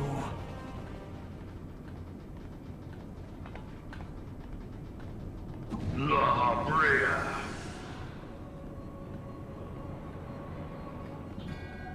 Your foe acts under the protection of the crystal she bears.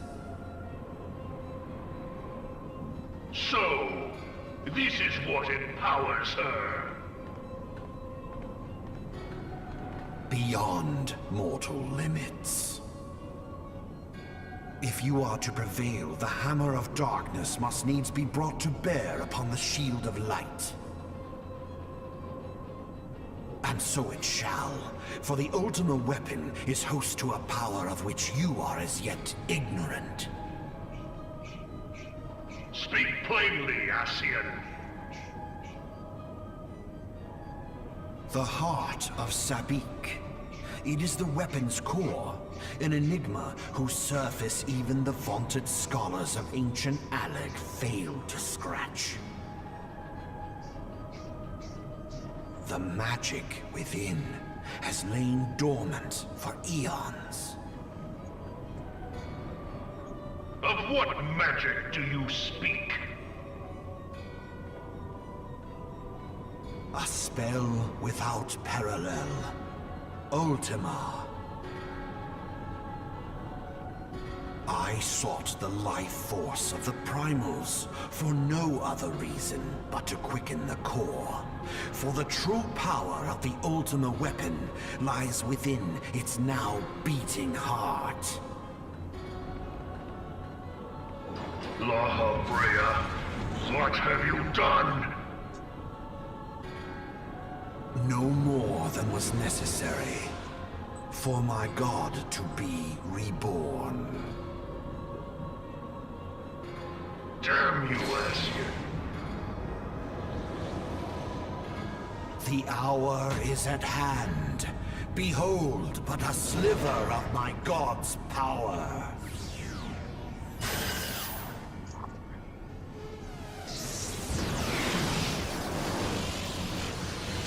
From the deepest pit of the seven hells to the very pinnacle of the heavens, the world shall tremble. Unleash Ultima!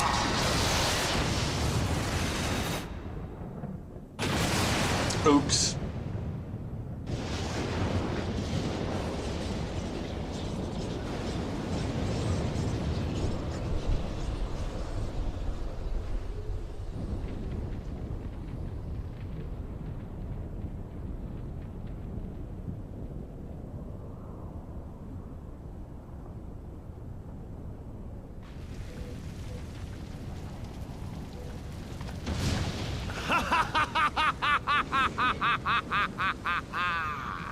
Such devastation!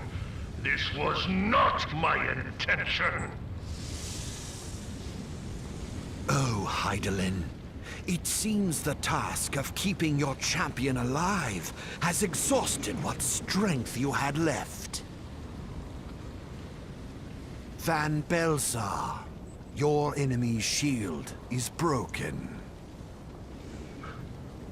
The rest I leave to you. We will speak later, Ascian. But first, I must deal with you. The question of who is mightier remains. Come, adventurer. Let us find the answer together.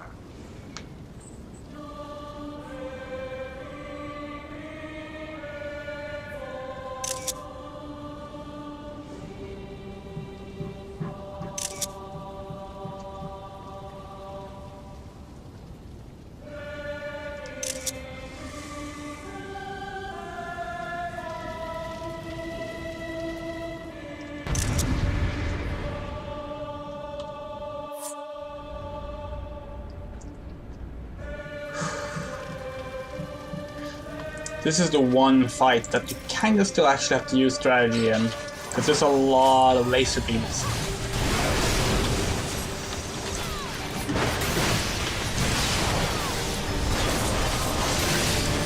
And crashing ships. Yeah, you don't want to get hit by these, so some positioning is actually important.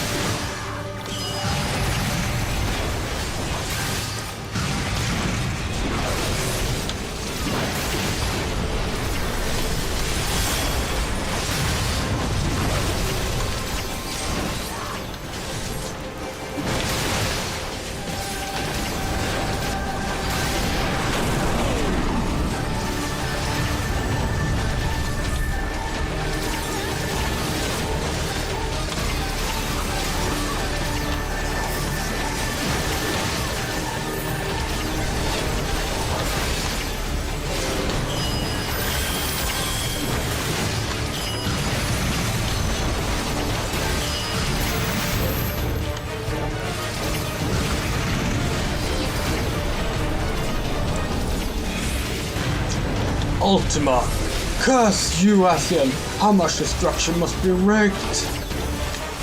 Permit not the manifestation of violence. Does text appear instantly? Yeah, Hydralin tells us to stop it before Ultima happens because Hydralin cannot save us from Ultima one more time. No! Yeah.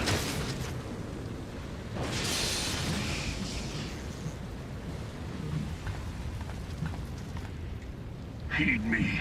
The subjects of a weak ruler must needs look to a higher power for providence, and their dependence comes at a cost to the realm. The misguided elevate the frail, and the frail lead the people astray. Unless a man of power wrests control, the cycle will never be broken. You of all people must see the truth in this. You who have the strength to rule.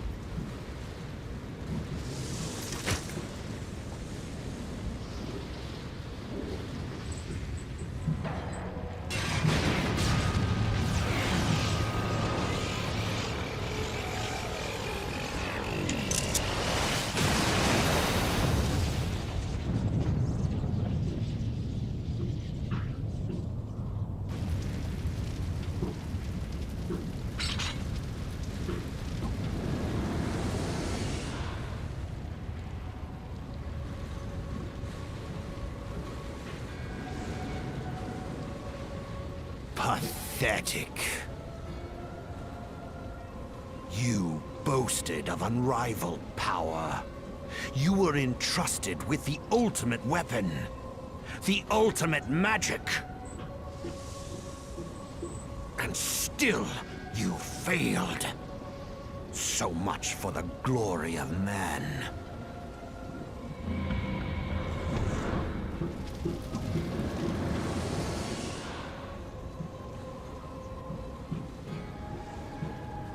The growing imbalance afflicting the planet must be redressed.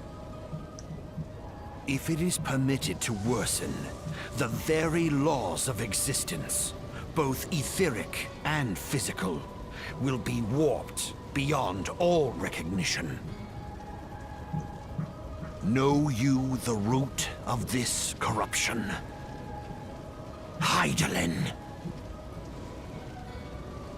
Like a parasite, she must be burned out if the planet is to recover. And naught but the return of the one true god will ensure her complete excision. Yet, to pave the way for the Master's return, a chaotic confluence of untold proportions must needs be brought about.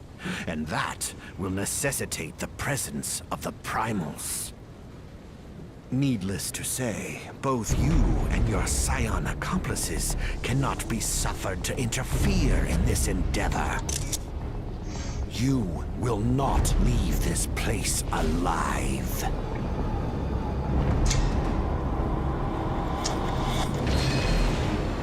I can't take Lesbiandrea serious anymore because I've played Shadowbringers. You learn a lot about the Asians there. Your flame was extinguished, bringer of light.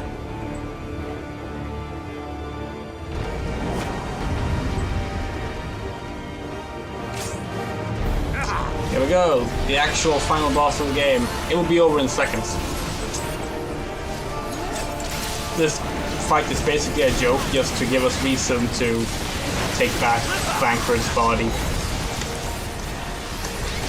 Even back in 2013, this was a fight that you almost can't lose as long as you're fighting.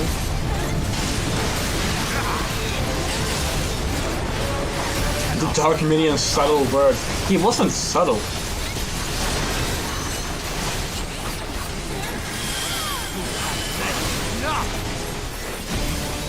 He's dead, but we have to wait for Hydralin. I leveled.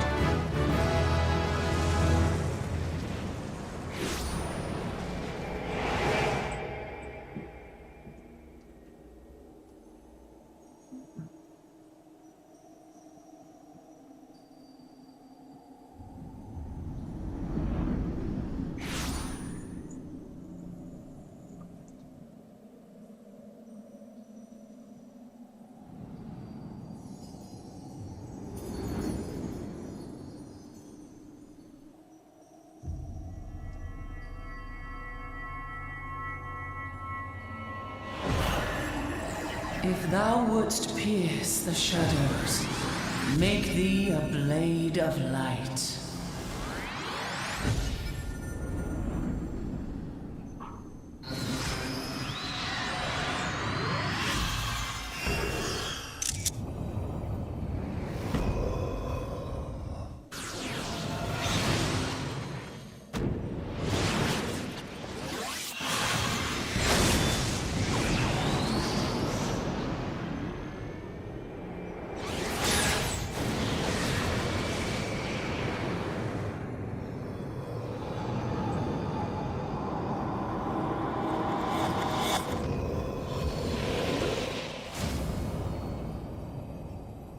What?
Told you it was the power of friendship.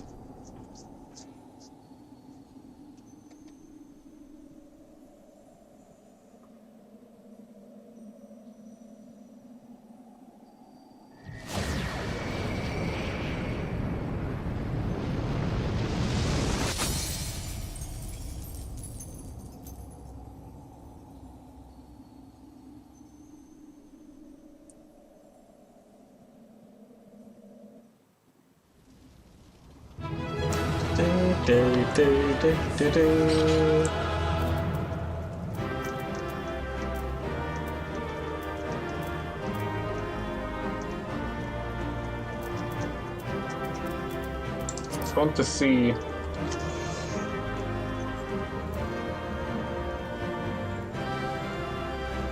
Damn, 473,000 Marauder experience points.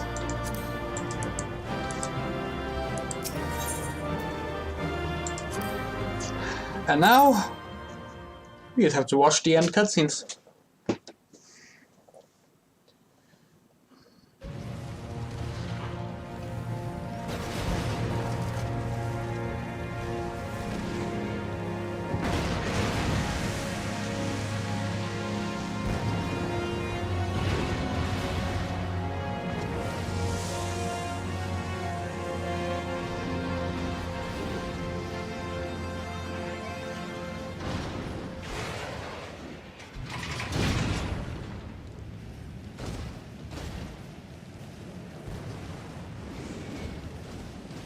Maggie!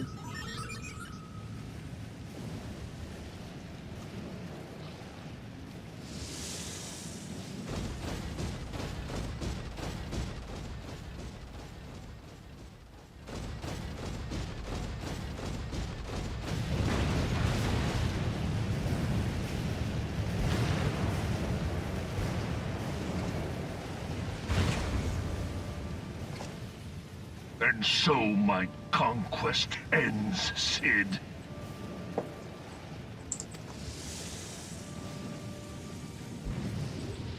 In smoke and ashes.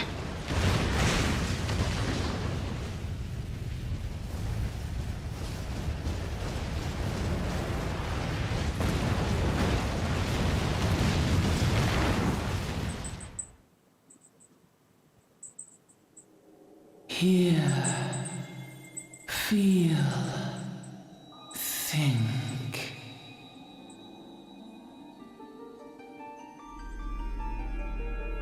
Warrior of light, beloved daughter.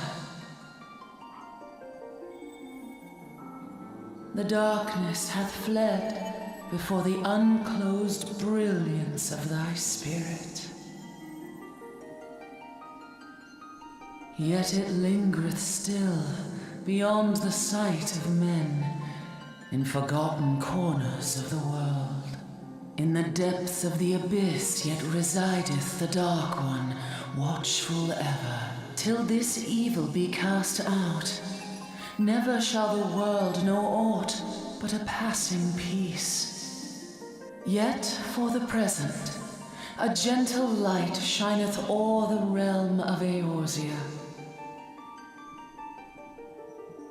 With thee at its heart. From sparkling moat shall it swell to glorious sun, and all the world shall bask in its warmth.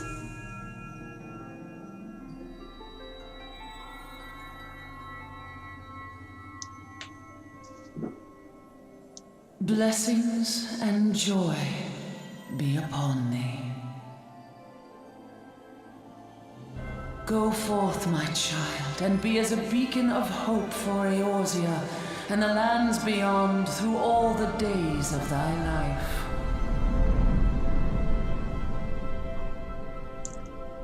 Like sand through the hourglass.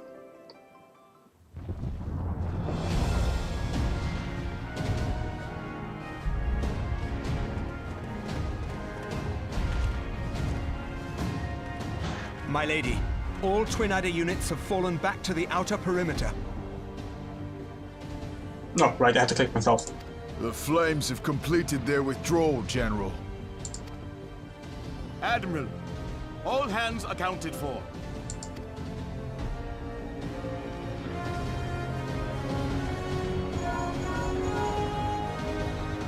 She's still in there.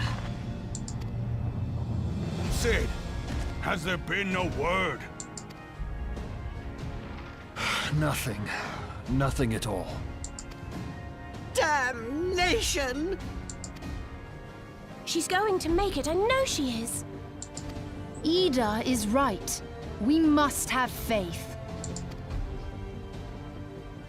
Sid, can they not be evacuated aboard the Enterprise? That adventurer and the Scions are as the Warriors of Light reborn.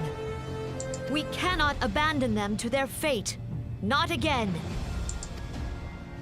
I wholeheartedly agree, but flying into the midst of that would only add to the fireworks. There must be something we can do. Please, Mother Hydaelyn. Please light her way through the darkness. Look into the light, my child. If thou would see thy companions returned safe to thee, reach out to them now.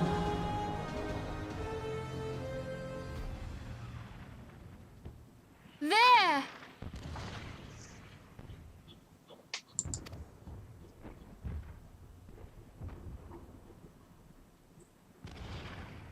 Oh!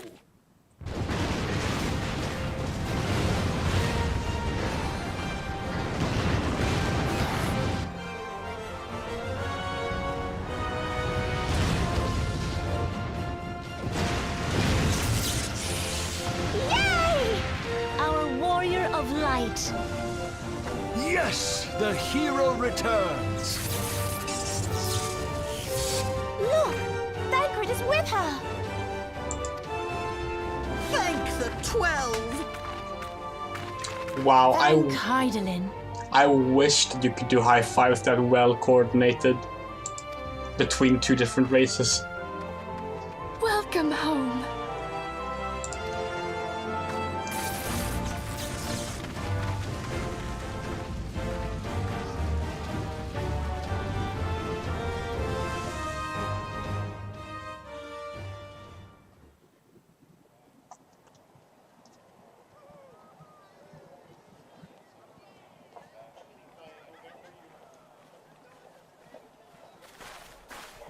You almost got us killed that one time, remember? Now, we both know that was your fault.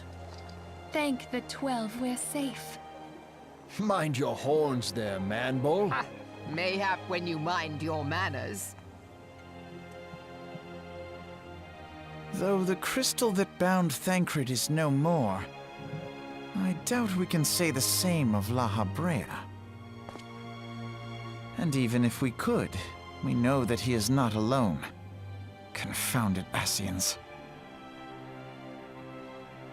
Their god may be unknown to us, but their zeal is unquestionable. Suffice it to say, it would be folly to assume that they no longer pose a threat. Nevertheless,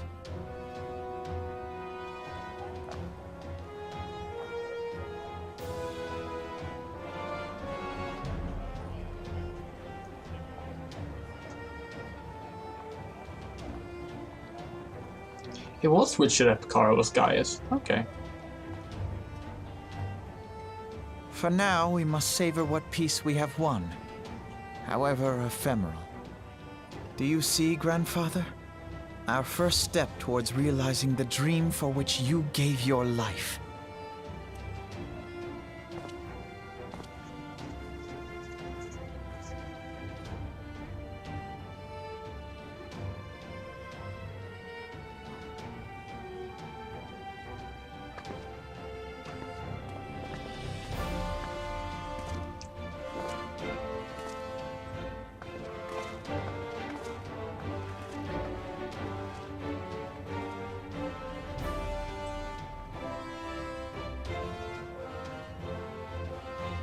Friends, the dread night of Imperial tyranny and Ascian machination is ended. A new day now begins in Eorzea. True to their name, the Scions of the Seventh Dawn, along with our champion, have delivered us from darkness. Let their shared victory serve to remind us of our shared history. And let their bravery in the face of adversity inspire future generations. Doubt not, the realm will need bravery in the days to come. Old rifts threaten to divide us within our walls, while hordes of beastmen claw at our gates. And though the Black Wolf be slain, the rest of the pack remains. Right, Kitamara Eri is probably in Japanese. Fear, so long as we stand as one. So long as the Scions stand for peace. So long as our champion stands fast. For there exists no adversity over which we may not jointly prevail. No longer can we turn a blind eye to the suffering of our allies. No nation stands alone. If one should fall, so shall we all. Eorzea is our shared home. For any one of us to know peace, so too must our neighbor. Just as we join in solidarity before you this day, so too shall our grand companies be joined henceforth to strive not only for the good of mere nations, but for the good of all the realm. Change will not come overnight. Yet I foresee a day, not so very far from now, when the lines that divide our lands fade, and all of Eorzea is one. It has been but 5 short years since the Battle of Cartano. 5 years since the advent of the 7th Umbral Era. No victory, however sweet, can wash away our bitter sorrows. No triumph can reclaim those we lost. Yet do not presume you honor them by dwelling on the past. It was not the past they fought for. You would repay their sacrifice by looking to the future. A future united, as the warriors of light united in the champion. Now is the time for us to rise as one, bearing all of Eorzea on our shoulders. 5 years ago, Eorzea bore witness to the end of the 6th Astral Era. Now, the 7th Umbral Era draws to a close, yet we come together not to glory in its end, but to mark a new beginning.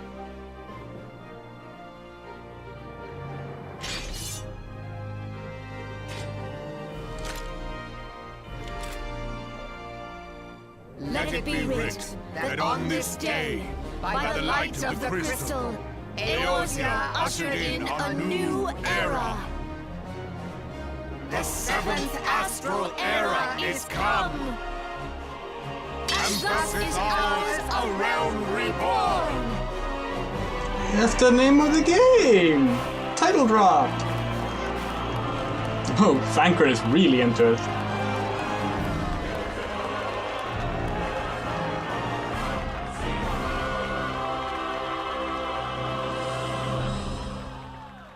Well, I'm assuming they probably, like, agreed upon calling in the new realm and such and decided what to say. You know, filler quests aside, needlessly long quests aside, I still really like A Realm Reborn. I'm not watching the credits, because the Realm Reborn credits are really long, especially because of this part, where you can basically look up your name if your character survived 1.0. A Realm Reborn has the longest credit sequence in the history of video games. It's in the Guinness World Records. It's a couple of hours long if you want to watch everything.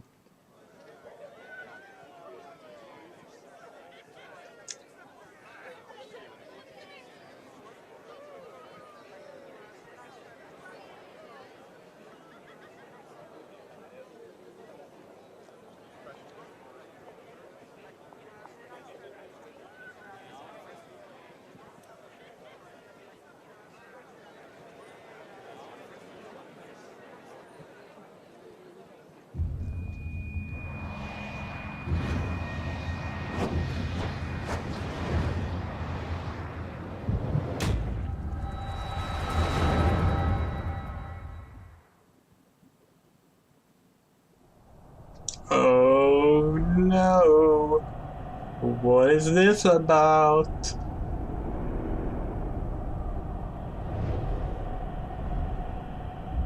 Oh dear. That doesn't look good. They're not gonna follow up on that until I believe 2.5.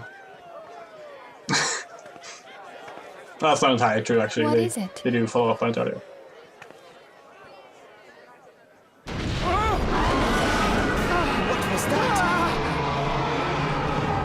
That roar. It can't be. Did you hear that? There's no time to spare. Where is it coming from?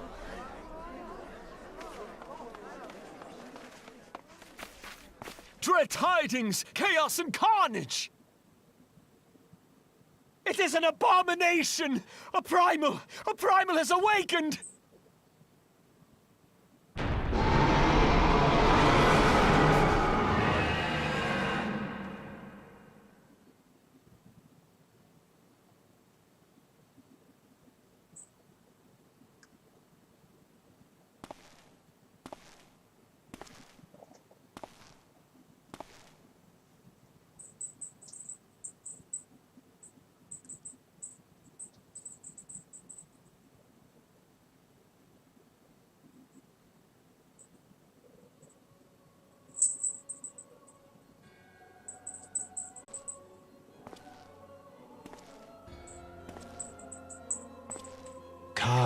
Bahamul, move.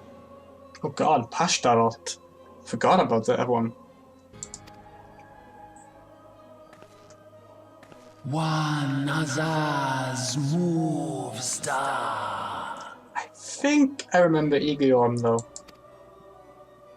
Fanzar Lokpai ki Hads Aldorn Zul, Ukudorn. Oh yeah, Igeorm by the way has lightning from Final 13's haircut. Nabrialis. We next starve Chemuv. They only cause the pause right ball.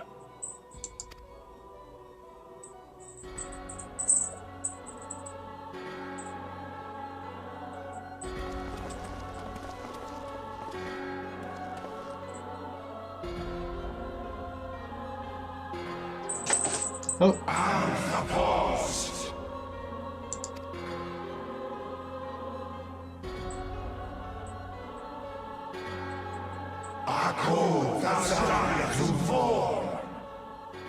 Zodiac. There we go.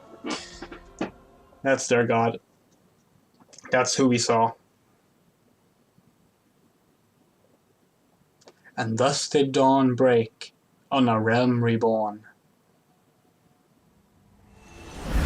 But where there is light, there is always a shadow.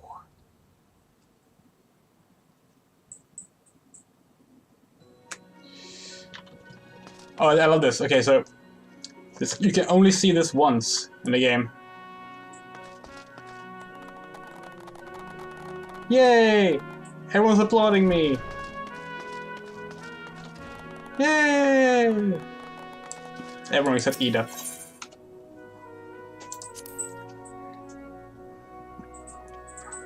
So the very last thing you do in every main scenario quest line is turn in the final quest. The Archons have conducted a preliminary investigation to the origin of the roar that rang out during the celebration. The findings strongly suggest that a new primal has appeared. That's the Alizé stuff, by the way. The roar generated a distinctive wave pattern in the ether, a pattern observed only once before in history, 5 years ago to be precise. I should like to think it may be a coincidence, yet we can't discount the possibility. Well, I trust I need to say no more. At great sacrifice, we have delivered Eosa from the threat posed by the Empire and the Primals, and thereby secured peace. We can't well allow the realm to plunge into chaos once more. We've given your all for our cause, risking life and limb on not how many occasions, yet our struggle continues, and we need you now no less than before. Please continue to stand with us, and together we shall safeguard the future of the realm, of this very star. Yay! Warrior of Light! We're officially a Warrior of Light. Oh, is there no epilogue scene in a REBORN? I guess they put those before the quest marker, quest delivery in REBORN. Yeah, all the other ones, they put it after you deliver it. That's a REBORN. I'm going to just return to a rested area. And thank you all for watching. Tonight's stream took, holy shit, 9 hours and 45 minutes. Yeah, not doing a stream this long for quite some time, but I will do a Realm Awoken, which is the next story, but I don't know when. But as always, you can, follow me on Twitter, and you can find it there. My Twitter account is down there, if you don't follow it already. Alana, thank you so much for playing with me. You were with me in, I believe, every dungeon, right? I think so. That was awesome. I hope you will come along for future streams. I should have you on voice at some point if you want to. That could be fun as well. And yeah, we did it. We did my goal. The servers close in 45 minutes.